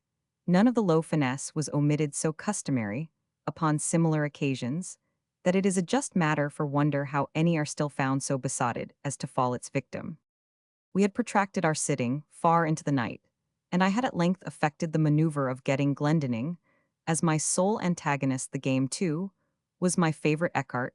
The rest of the company, interested in the extent of our play, had abandoned their own cards and were standing around us as spectators. The parvenu, who had been induced by my artifices in the early part of the evening to drink deeply, now shuffled, dealt, or played with a wild nervousness of manner, for which his intoxication I thought might partially, but could not altogether account. In a very short period, he had become my debtor to a large amount, when, having taken a long draught of port, he did precisely what I had been coolly anticipating, proposed to double our already extravagant stakes with well-feigned show of reluctance, and not until after my repeated refusal had seduced him into some angry words, which gave a color of pique to my compliance, did I finally comply. The result, of course, did but prove how entirely the prey was in my toils. In less than an hour he had quadrupled his debt. For some time his countenance had been losing the florid tinge lent it by the wine, but now, to my astonishment, I perceived that it had grown to a pallor truly fearful. I say, to my astonishment, Glendinning had been represented to my eager inquiries as immeasurably wealthy, and the sums which he had as yet lost, although in themselves vast, could not, I supposed, very seriously annoy, much less so violently affect him. That he was overcome by the wine just swallowed was the idea which most readily presented itself, and rather with a view to the preservation of my own character in the eyes of my associates than from any less interested motive. I was about to insist peremptorily upon a discontinuance of the play, when some expressions at my elbow from among the company, and an ejaculation evincing utter despair on the part of Glendinning, gave me to understand that I had effected his total ruin under circumstances which, rendering him an object for the pity of all, should have protected him from the ill offices even of a fiend. What now might have been my conduct, it is difficult to say. The pitiable condition of my dupe had thrown an air of embarrassed gloom over all, and for some moments a profound silence was maintained, during which I could not help feeling my cheeks tingle with the many burning glances of scorn or reproach cast upon me by the less abandoned of the party. I will even own that an intolerable weight of anxiety was for a brief instant lifted from my bosom by the sudden and extraordinary interruption which ensued. The wide, heavy folding doors of the apartment were all at once thrown open to their full extent, with a vigorous and rushing impetuosity that extinguished as if by magic every candle in the room. Their light, in dying, enabled us just to perceive that a stranger had entered about my own height and closely muffled in a cloak. The darkness, however, was now total, and we could only feel that he was standing in our midst before any one of us could recover from the extreme astonishment into which this rudeness had thrown all. We heard the voice of the intruder. "Gentlemen," he said in a low, distinct, and never-to-be-forgotten whisper, which thrilled to the very marrow of my bones, "gentlemen, I make no apology for this behavior, because in thus behaving I am but fulfilling a duty. You are beyond doubt uninformed of the true character of the person who has tonight won at Eckhart a large sum of money from Lord Glendinning. I will therefore put you upon an expeditious and decisive plan of obtaining this very necessary information. Please to examine at your leisure the inner linings of the cuff of his left sleeve, and the several little packages which may be found in the somewhat capacious pockets of his embroidered morning wrapper. While he spoke so profound, was the stillness that one might have heard a pin drop upon the floor. In ceasing he departed at once. And as abruptly as he had entered, can Ishal I describe my sensations? Must I say that I felt all the horrors of the damned most assuredly? I had little time given for reflection. Many hands roughly seized me upon the spot, and lights were immediately procured. A search ensued. In the lining of my sleeve were found all the court cards essential in Eckhart, and in the pockets of my wrapper a number of Pax facsimiles of those used at our sittings, with the single exception that mine were of the species called technically arondies, the honors being slightly convex at the ends, the lower cards slightly convex at the sides. In this disposition, the dupe who cuts as customary at the length of the pack will invariably find that he cuts his antagonist an honor, while the gambler cutting at the breadth will as certainly cut nothing for his victim, which may count in the records of the game. Any burst of indignation upon this discovery would have affected me less than the silent contempt or the sarcastic composure with which it was received. "Mr. Wilson," said our host, stooping to remove from beneath his feet an exceedingly luxurious cloak of rare furs, "Mr. Wilson, this is your property." The weather was cold, and upon quitting my own room, I had thrown a cloak over my dressing wrapper, putting it off upon reaching the scene of play. "I presume it is supererogatory to seek here," eyeing the folds of the garment with a bitter smile, "for any farther evidence of your skill. Indeed, we have had enough. You will see the necessity, I hope, of quitting Oxford at all events of quitting instantly my chambers." Abased, humbled to the dust, as I then was, it is probable that I should have resented this galling language by immediate personal violence, had not my whole attention been, at the moment, arrested by a fact of the most startling character. The cloak which I had worn was of a rare description of fur. How rare, how extravagantly costly, I shall not venture to say. Its fashion, too, was of my own fantastic invention, for I was fastidious to an absurd degree of coxcombry in matters of this frivolous nature. When therefore Mr. Preston reached me that which he had picked up upon the floor, and near the folding doors of the apartment, it was with an astonishment nearly bordering upon terror that I perceived my own already hanging on my arm, where I had no doubt unwittingly placed it, and that the one presented me was but its exact counterpart in every and even the minutest possible particular. The singular being who had so disastrously exposed me had been muffled, I remembered, in a cloak, and none had been worn at all by any of the members of our party, with the exception of myself. Retaining some presence of mind, I took the one offered me by Preston, placed it unnoticed over my own, left the apartment with a resolute scowl of defiance, and next morning, ere dawn of day, commenced a hurried journey from Oxford to the Continent in a perfect agony of horror and of shame. I fled in vain, my evil destiny pursued me, as if in exultation, and proved indeed that the exercise of its mysterious dominion had as yet only begun. Scarcely had I set foot in Paris ere I had fresh evidence of the detestable interest taken by this Wilson in my concerns. Years flew, while I experienced no relief. Villain at Rome, with how untimely yet with how spectral an officiousness stepped he in between me and my ambition, at Vienna too, at Berlin, and at Moscow, where in truth had I not bitter cause to curse him within my heart from his inscrutable tyranny, did I at length flee panic-stricken as from a pestilence, and to the very ends of the earth I fled in vain. And again, in secret communion with my own spirit, would I demand the questions: who is Hugh? Hence came he? What are his objects? But no answer was there found. And then I scrutinized with a minute scrutiny the forms and the methods and the leading traits of his impertinent supervision. But even here there was very little upon which to base a conjecture. It was noticeable, indeed, that in no one of the multiplied instances in which he had of late crossed my path had he so crossed it except to frustrate those schemes, or to disturb those actions, which if fully carried out might have resulted in bitter mischief. Poor justification. This in truth for an authority, so imperiously assumed; poor indemnity for natural rights of self-agency, so pertinaciously, so insultingly denied. I had also been forced to notice that my tormentor for a very long period of time, while scrupulously, and with miraculous dexterity, maintaining his whim of an identity of apparel with myself, had so contrived it in the execution of his varied interference with my will, that I saw not at any moment the features of his face. Be Wilson what he might, this, at least, was but the veriest of affectation, or of folly. Could he for an instant have supposed that, in my admonisher at Eton Inn, the destroyer of my honor at Oxford, in him, who thwarted my ambition at Rome, my revenge at Paris, my passionate love at Naples, or what he falsely termed my avarice in Egypt, that, in this my archenemy and evil genius, could fail to recognize the William Wilson of my schoolboy days. Namesake, the companion, the rival, hated and dreaded rival at Dr. Bransby's. Impossible, but let me hasten to the last eventful scene of the drama.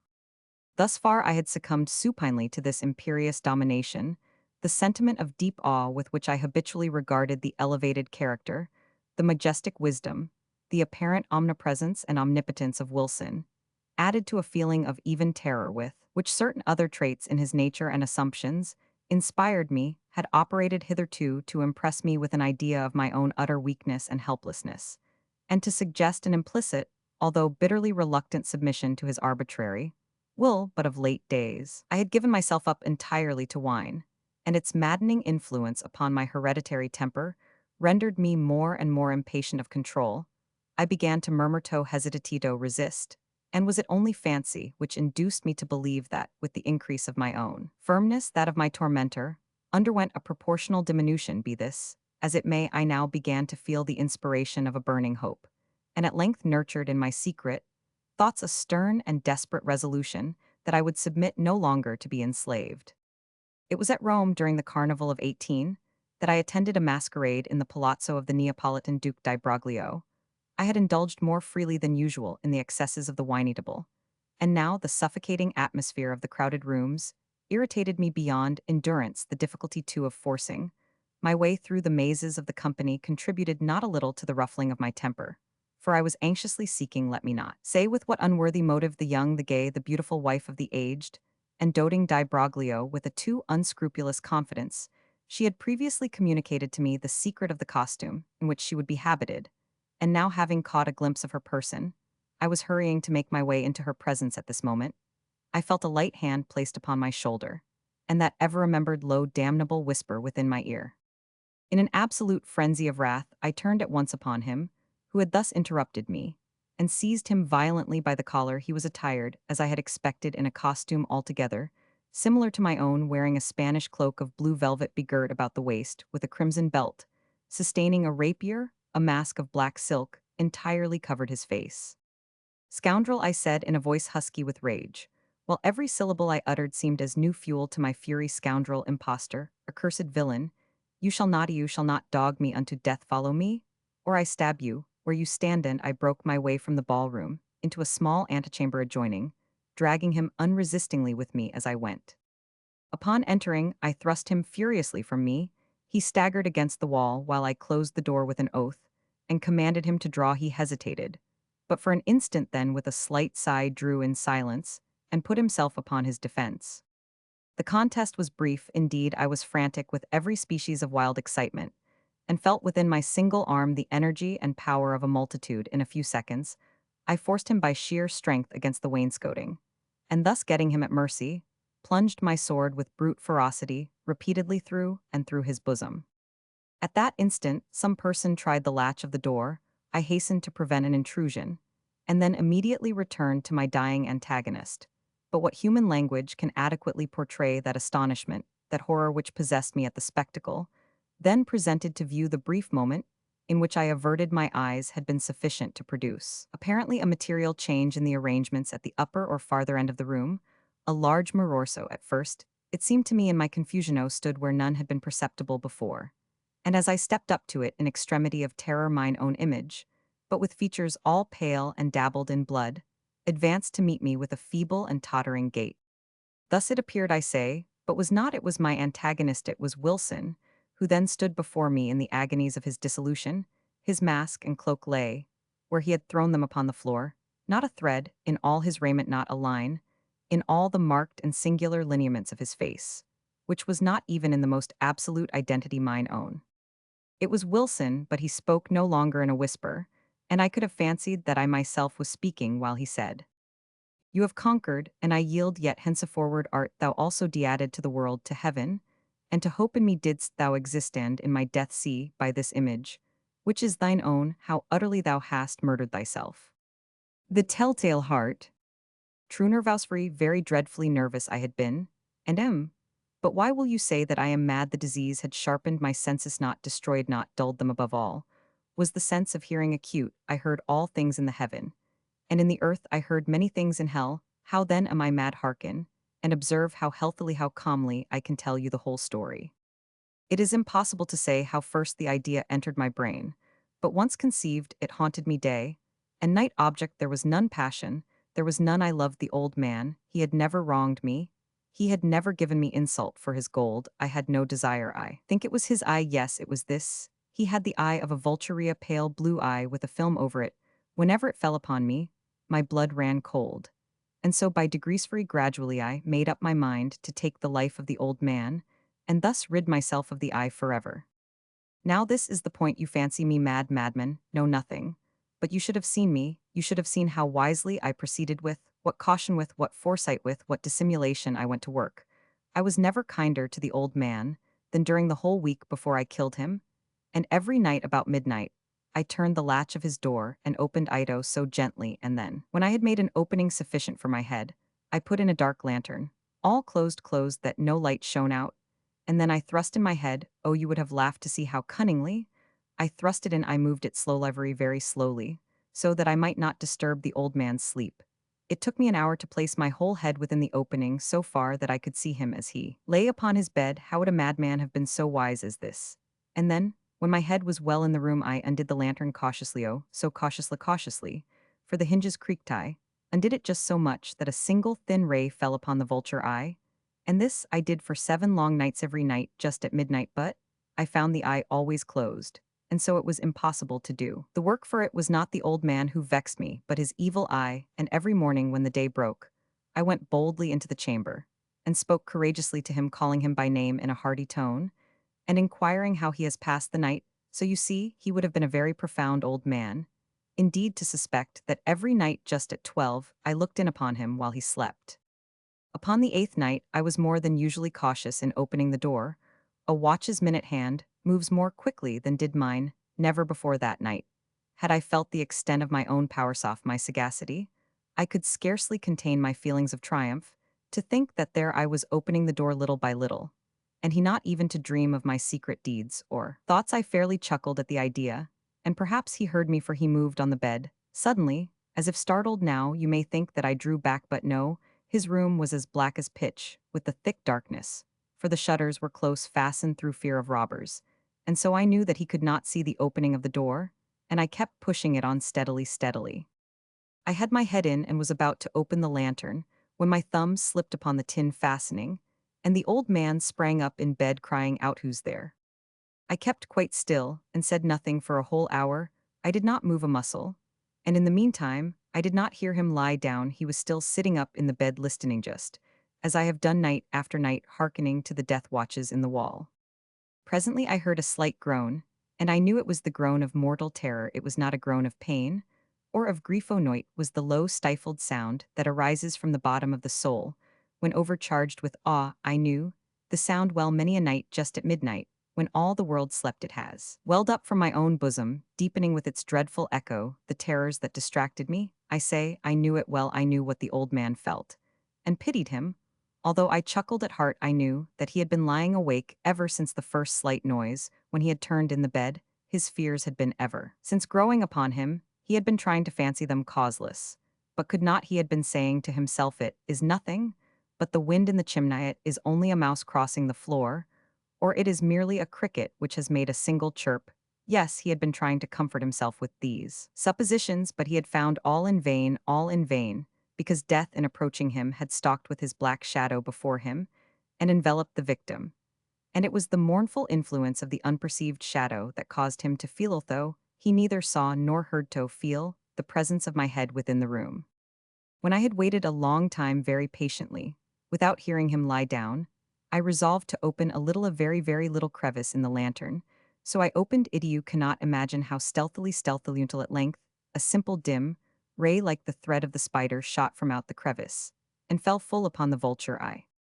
It was open, wide open, and I grew furious as I gazed upon it. I saw it with perfect distinctness, all a dull blue, with a hideous veil over it, that chilled the very marrow in my bones, but I could see nothing else of the old man's face or person, for I had directed the ray, as if by instinct, precisely upon the damned spot. And have I not told you that what you mistake for madness is but overcuteness of the sense? I say there came to my ears A low, dull, quick sound, such as a watch makes when enveloped in cotton. I knew that sound well, too. It was the beating of the old man's heart. It increased my fury as the beating of a drum stimulates the soldier into courage. But even yet I refrained and kept still. I scarcely breathed. I held the lantern motionless. I tried how steadily I could maintain the ray upon the eye meantime. The hellish tattoo of the heart increased. It grew quicker and quicker and louder and louder.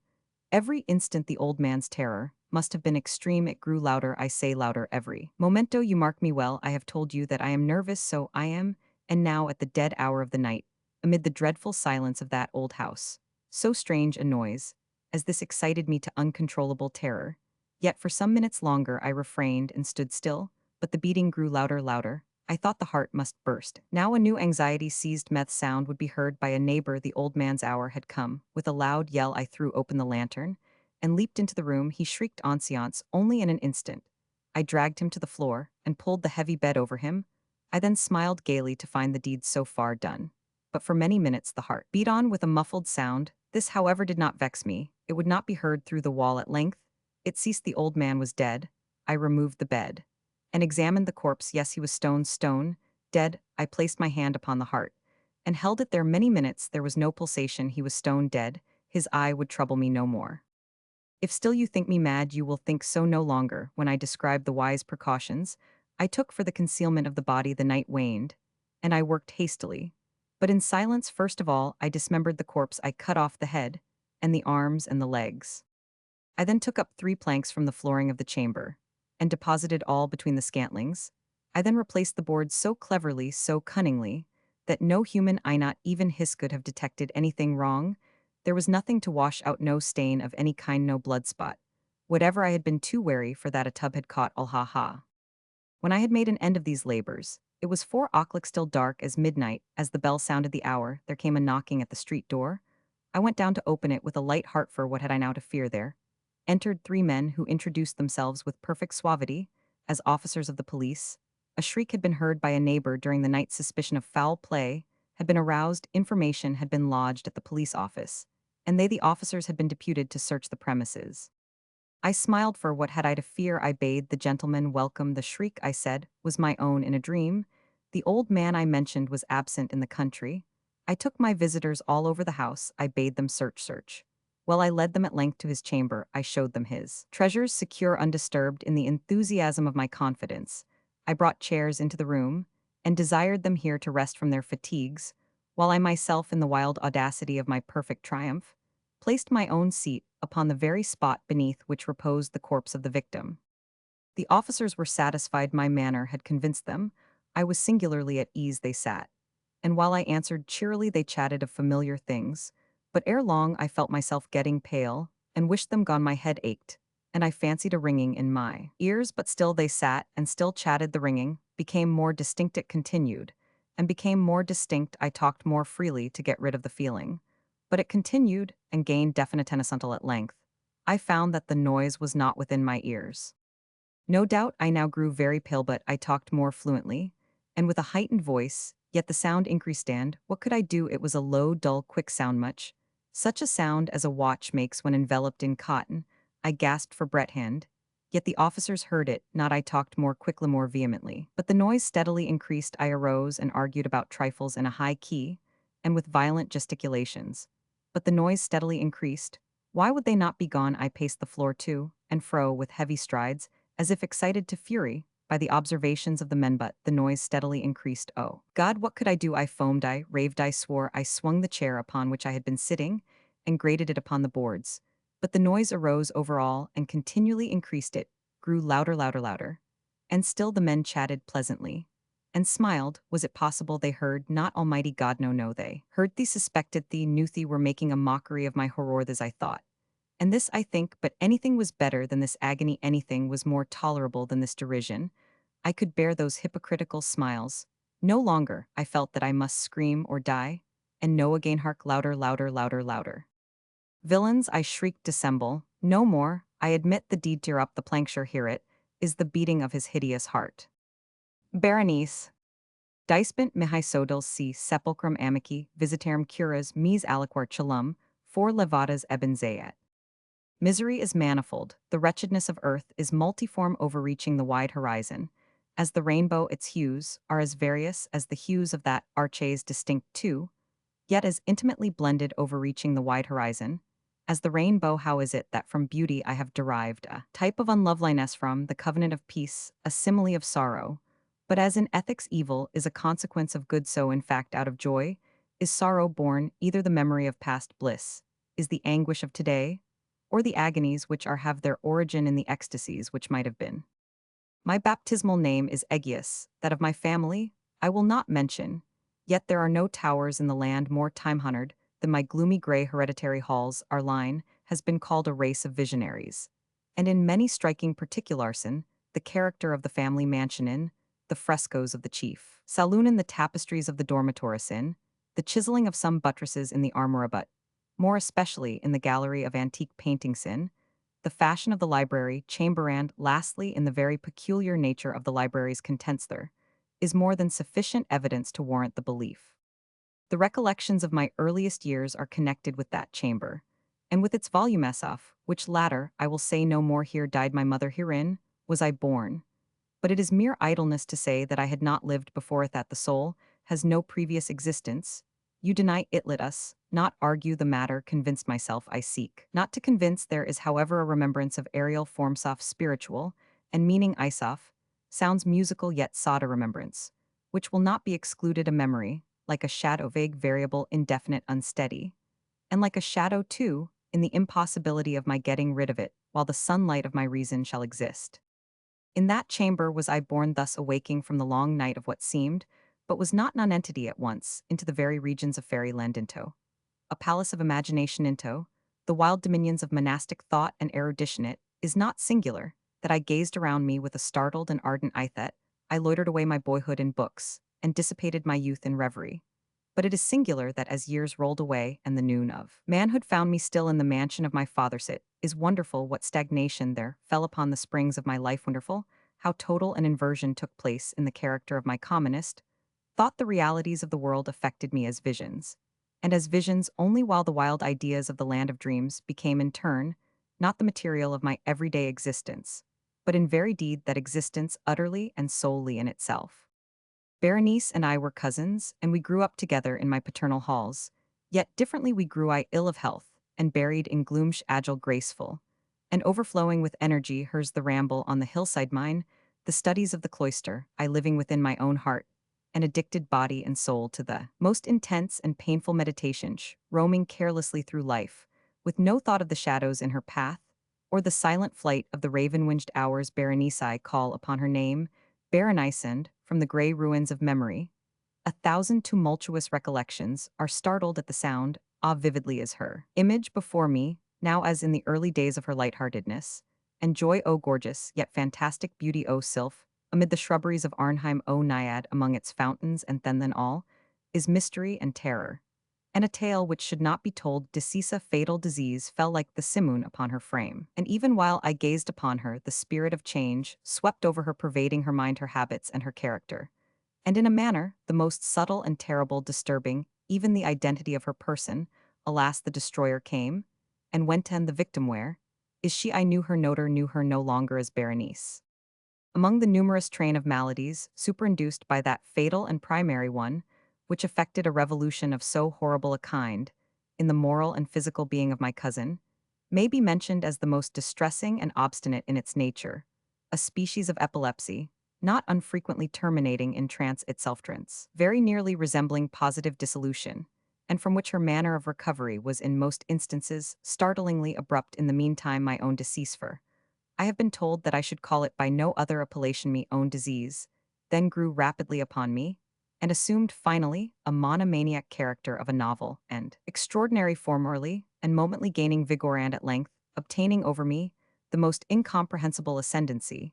This monomania, if I must so term it, consisted in a morbid irritability of those properties of the mind in metaphysical science termed the attentive. It is more than probable that I am not understood, but I fear indeed that it is in no manner possible to convey to the mind of the merely general reader an adequate idea of that nervous intensity of interest with which, in my case, the powers of meditation, not to speak technically, busied and buried themselves, in the contemplation of even the most ordinary objects of the universe.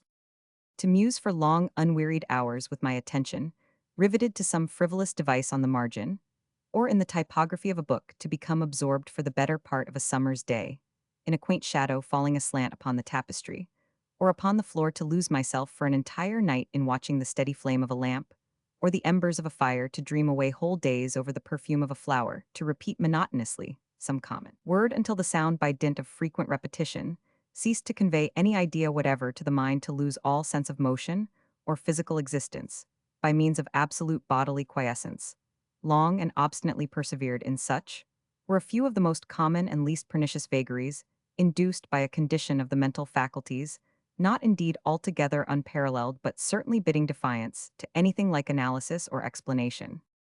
Yet let me not be misapprehended: the undue earnest and morbid attention, thus excited by objects in their own nature frivolous, must not be confounded in character with that ruminating propensity common to all mankind, and more especially indulged in by persons of ardent imagination. It was not even, as might be at first supposed, an extreme condition or exaggeration of such propensity, but primarily and essentially distinct and different. In the one instance, the dreamer or enthusiast, being interested by an object, usually not frivolous, imperceptibly loses sight of this object in a wilderness of deductions and suggestions issuing therefrom, until at the conclusion of a daydream, often replete with luxury, he finds the incitamentum or first cause of his musings entirely vanished and forgotten. In my case, the primary object was invariably frivolous, although assuming through the medium of my distempered vision a refracted and unreal importance. Few deductions, if any, were made, and those few pertinaciously returning in upon the original object as a center. The meditations were never pleasurable, and at the termination of the reverie, the first cause, so far from being out of sight, had attained that supernaturally exaggerated interest which was the prevailing feature of the disease. In a word, the powers of mind more particularly exercised were with me, as I have said before, the attentive, and are with the daydreamer the speculative. My books at this epoch, if they did not actually serve to irritate the disorder partook, it will be perceived largely in their imaginative and inconsequential nature of the characteristic qualities of the disorder itself. I well remember, among others, the treatise of the noble Italian Caelius Secundus Curio de Amplitudine Beati Regni Dei, St. Austin's great work The City of God, and Tertullian's De Carne Christi, in which the paradoxical sentence Mortus est de filius credible est, quia ineptum est, et sepultus resurrexit certum est, quia impossibile est, occupied my undivided time for many weeks of laborious and fruitless investigation. Thus it will appear that, shaken from its balance only by trivial things, my reason bore resemblance to that ocean crag spoken of by Ptolemy Hephaestion, which, steadily resisting the attacks of human violence and the fiercer fury of the waters and the winds, trembled only to the touch of the flower called asphodel.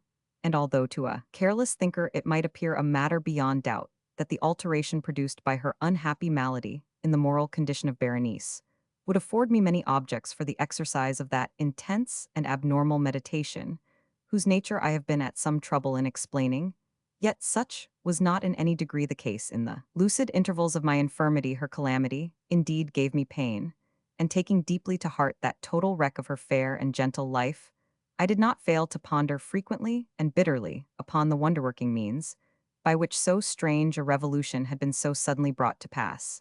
But these reflections partook not of the idiosyncrasy of my disease, and were such as would have occurred under similar circumstances to the ordinary mass of mankind. True to its own character, my disorder reveled in the less important but more startling changes wrought in the physical frame of Berenice, the singular and most appalling distortion of her personal identity.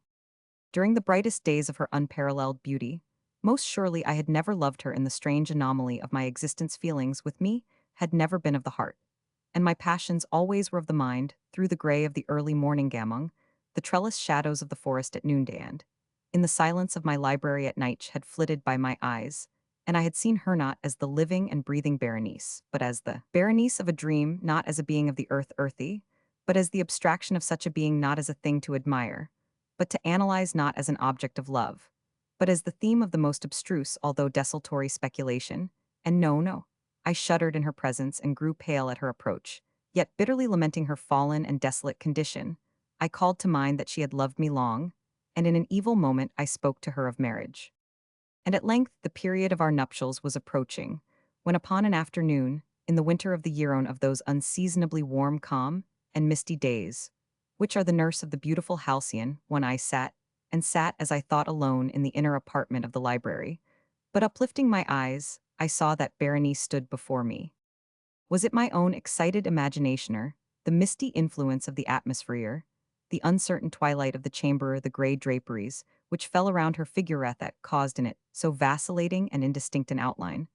I could not tell. She spoke no word, and in not for worlds could I have uttered a syllable. An icy chill ran through my frame, a sense of insufferable anxiety oppressed me, a consuming curiosity pervaded my soul, and sinking back upon the chair, I remained for some time breathless and motionless with my eyes riveted upon her person. Alas, its emaciation was excessive, and not one vestige of the former being lurked in any single line of the contour.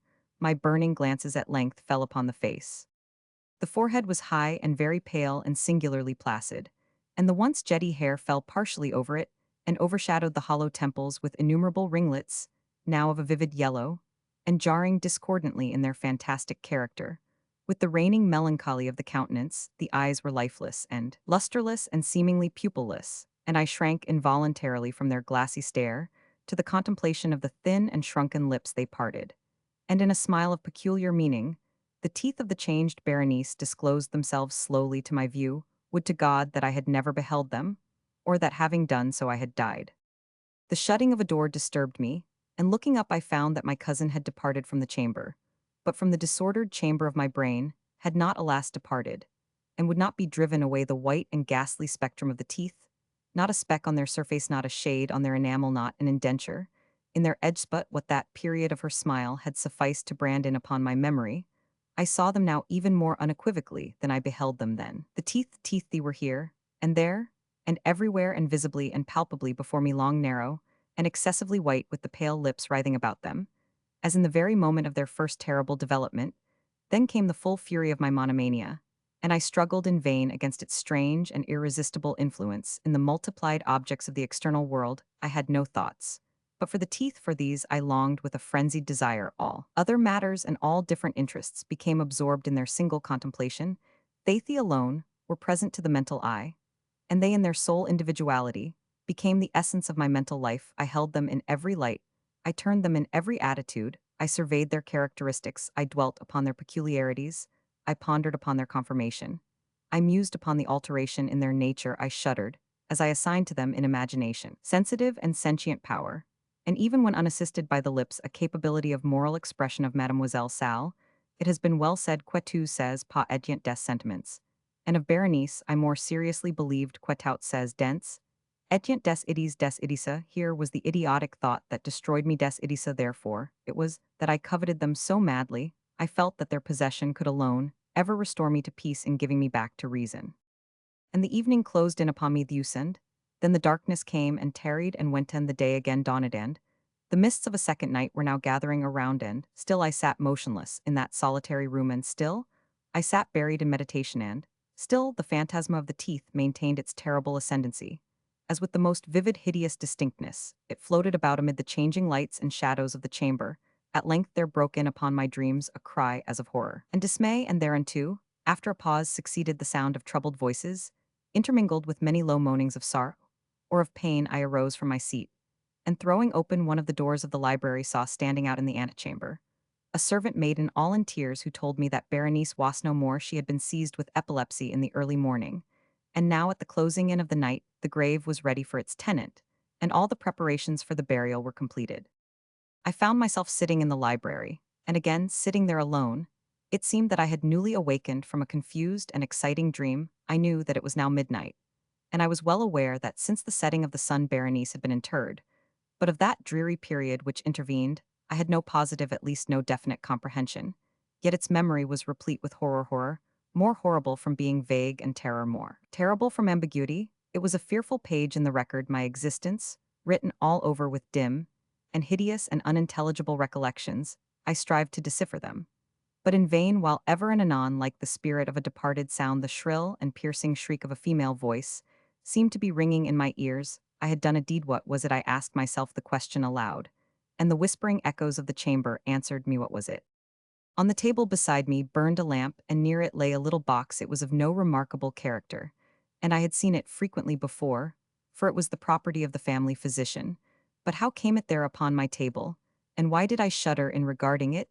These things were in no manner to be accounted for, and my eyes at length dropped to the open pages of a book and to a sentence underscored therein. The words were the singular but simple ones of the poet Eben Zayat Dispent mihi sodils, si sepulchrum amici visitarum curas, mis aliquentulum for levatas. Why then, as I perused them, did the hairs of my head erect themselves on end, and the blood of my body become congealed within my veins? There came a light tap at the library door, and pale, as the tenant of a tomb, a menial, entered upon tiptoe. His looks were wild with terror, and he spoke to me in a voice tremulous, husky, and very low. What said he? Some broken sentences I heard. He told of a wild cry disturbing the silence of the night, off the gathering together of the household, off a search in the direction of the sound, and then his tones grew thrillingly distinct as he whispered me of a violated grave, off a disfigured body, enshrouded, yet still breathing, still palpitating, still alive. He pointed to garments that were muddy and clotted with gore. I spoke not, and he took me gently by the hand. It was indented with the impress of human nails. He directed my attention to some object against the wall. I looked at it for some minutes. It was a spade. With a shriek I bounded to the table and grasped the box that lay upon it, but I could not force it open, and in my tremor it slipped from my hands and fell heavily and burst into pieces, and from it, with a rattling sound, there rolled out some instruments of dental surgery, intermingled with 32 small white and ivory-looking substances that were scattered to and fro about the floor. Eleonora. Sub-conservation form specific salva anima. Raymond Lully. I am come of a race noted for vigor of fancy and ardor of passion. Men have called me mad. But the question is not yet settled whether madness is, or is not, the loftiest intelligence you hither much, that is glorious, whether all that is profoundos, not spring from disease of thought, from moods of mind, exalted at the expense of the general intellect. They who dream by day are cognizant of many things which escape those who dream only by night. In their gray visions they obtain glimpses of eternity and thrill. In awakening to find that they have been upon the verge of the great secret, in snatches, they learn something of the wisdom which is of good and more of the mere knowledge which is of evil. They penetrate, however rudderless or compassless, into the vast ocean of the light ineffable, and again, like the adventures of the Nubian geographer Agrassi, sunt mer tenebrarum quid, in eo esset exploraturi. We will say then that I am mad. I grant at least that there are two distinct conditions of my mental existence: the condition of a lucid reason, not to be disputed, and belonging to the memory of events forming the first epoch of my life, and a condition of shadow and doubt appertaining to the present, and to the recollection of what constitutes the second great era of my being. Therefore, what I shall tell of the earlier period believe, and to what I may relate of the later time, give only such credit as may seem due, or doubt it altogether, or if doubt it, ye cannot then play unto its riddle the Oedipus. She whom I loved in youth, and of whom I now pen calmly and distinctly these remembrances, was the sole daughter of the only sister of my mother, long departed Eleonora, was the name of my cousin. We had always dwelled together beneath a tropical sun in the valley of the many-colored grass. No unguided footstep ever came upon that vale, for it lay away up among a range of giant hills that hung beetling around about it, shutting out the sunlight from its sweetest recesses. No path was trodden in its vicinity, and to reach our happy home, there was need of putting back with force the foliage of many thousands of forest trees, and of crushing to death the glories of many millions of fragrant flowers. Thus it was that we lived all alone, knowing nothing of the world without the Valii and my cousin and her mother. From the dim regions beyond the mountains at the upper end of our encircled domain, there crept out a narrow and deep river, brighter than all save the eyes of Eleonora, and winding stealthily about in mazy courses. It passed away at length through a shadowy gorge, among hills still dimmer than those whence it had issued. We called it the River of Silence, for there seemed to be a hushing influence in its flow. No murmur arose from its bed, and so gently it wandered along that the pearly pebbles upon which we loved to gaze far down within its bosom stirred not at all, but lay in a motionless content, each in its own old station, shining on gloriously forever. The margin of the river, and of the many dazzling rivulets that glided through devious ways into its channel, as well as the spaces that extended from the margins away down into the depths of the streams, until they reached the bed of pebbles at the bottom. These spots, not less than the whole surface of the valley from the river to the mountains that girdled it in, were carpeted all by a soft green grass thick short, perfectly even and vanilla perfumed, but so besprinkled throughout with the yellow buttercup, the white daisy, the purple violet, and the rubbered asphodel that its exceeding beauty spoke to our hearts in loud tones of the love and of the glory of God. And here and there in groves about this grass like wildernesses of dreams sprang up fantastic trees, whose tall slender stems stood not upright, but slanted gracefully toward the light that peered at noonday into the center of the valley. Their mark was speckled with the vivid alternate splendor of ebony and silver, and was smoother than all save the cheeks of Eleonora, so that, but for the brilliant green of the huge leaves that spread from their summits in long tremulous lines, dallying with the zephyrs, one might have fancied them giant serpents of Syria, doing homage to their sovereign the sun. Hand in hand about this valley for 15 years roamed I with Eleonora before love entered within our hearts. It was one evening at the close of the third lustrum of her life, and of the fourth of my own, that we sat locked in each other's embrace beneath the serpent-like trees, and looked down within the water of the river of silence at our images therein. We spoke no words during the rest of that sweet day, and our words even upon the morrow were tremulous. And few, we had drawn the god Eros from that wave. And now we felt that he had enkindled within us the fiery souls of our forefathers, the passions which had for centuries distinguished our race, came thronging with the fancies for which they had been equally noted, and together breathed a delirious bliss over the valley of the many-colored grass. A change fell upon all things strange, brilliant flowers, star-shaped burn out upon the trees where no flowers had been known before the tints of the green carpet deepened, and when one by one the white daisies shrank away there sprang up in place of them 10 by 10 of the rubbered asphodel, and life arose in our paths, for the tall flamingo hitherto unseen, with all gay glowing birds flaunted his scarlet plumage before us. The golden and silver fish haunted the river out of the bosom of which issued little by little a murmur that swelled at length into a lulling melody, more divine than that of the harp of Allesweeter, than all save the voice of Eleonora. And now too a voluminous cloud which we had long watched in the regions of Hesper, floated out thence all gorgeous in crimson and gold, and settling in peace above us, sank day by day lower and lower, until its edges rested upon the tops of the mountains, turning all their dimness into magnificence, and shutting us up as if forever within a magic prison house of grandeur and of glory. The loveliness of Eleonora was that of the seraphim, but she was a maiden artless and innocent as the brief life she had led among the flowers. No guile disguised the fervor of love which animated her heart, and she examined with me its inmost recesses, as we walked together in the valley of the many-colored grass, and discoursed of the mighty changes which had lately taken place therein. At length, having spoken one day in tears of the last sad change, which must befall humanity, she thenceforward dwelt only upon this one sorrowful theme, interweaving it into all our converse. As in the songs of the bard of Skurrez, the same images are found occurring again and again, in every impressive variation of phrase. She had seen that the finger of death was upon her bosom, that, like the ephemeron, she had been made perfect in loveliness only to die, but the terrors of the grave to her lay solely.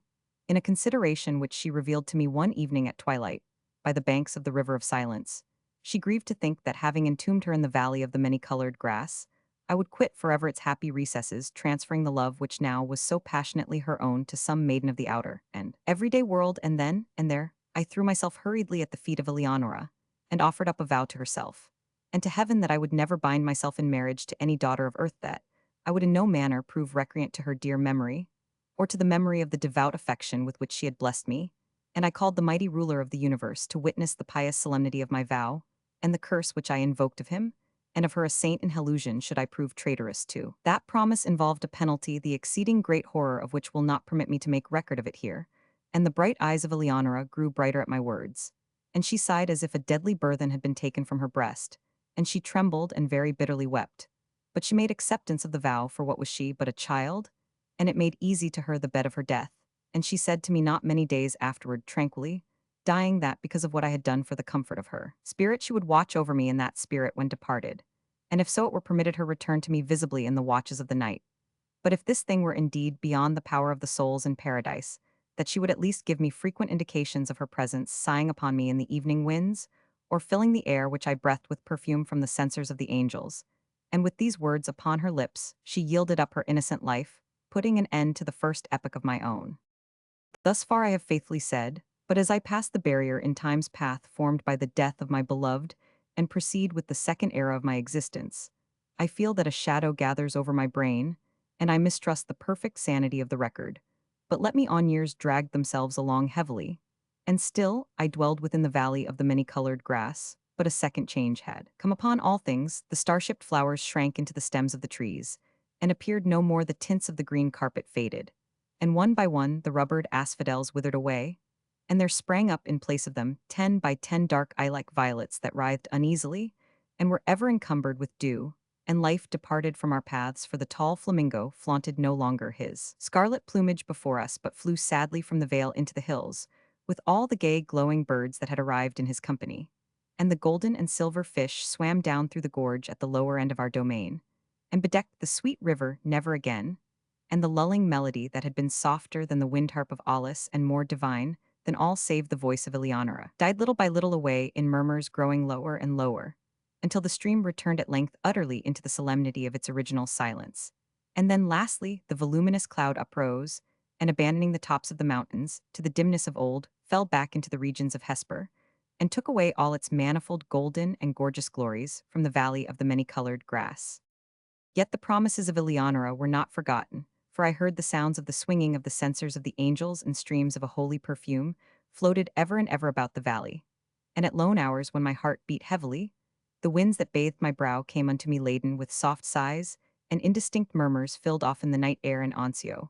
But once only I was awakened from a slumber like the slumber of death, by the pressing of spiritual lips upon my own.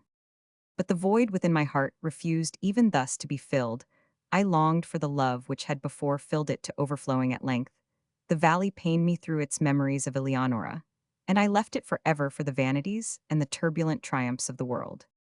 I found myself within a strange city, where all things might have served to blot from recollection the sweet dreams I had dreamed so long in the valley of the many-colored grass, the pomps and pageantries of a stately court, and the mad clangor of arms and the radiant loveliness of women bewildered and intoxicated my brain. But as yet my soul had proved true to its vows, and the indications of the presence of Eleonora were still given me in the silent hours of the night. Suddenly, these manifestations they ceased, and the world grew dark before mine eyes, and I stood aghast at the burning thoughts which possessed, at the terrible temptations which beset me, for there came from some far, far distant and unknown land into the gay court of the king. I served a maiden to whose beauty my whole recreant heart yielded at onset, whose footstool I bowed down, without a struggle, in the most ardent, in the most abject worship of love.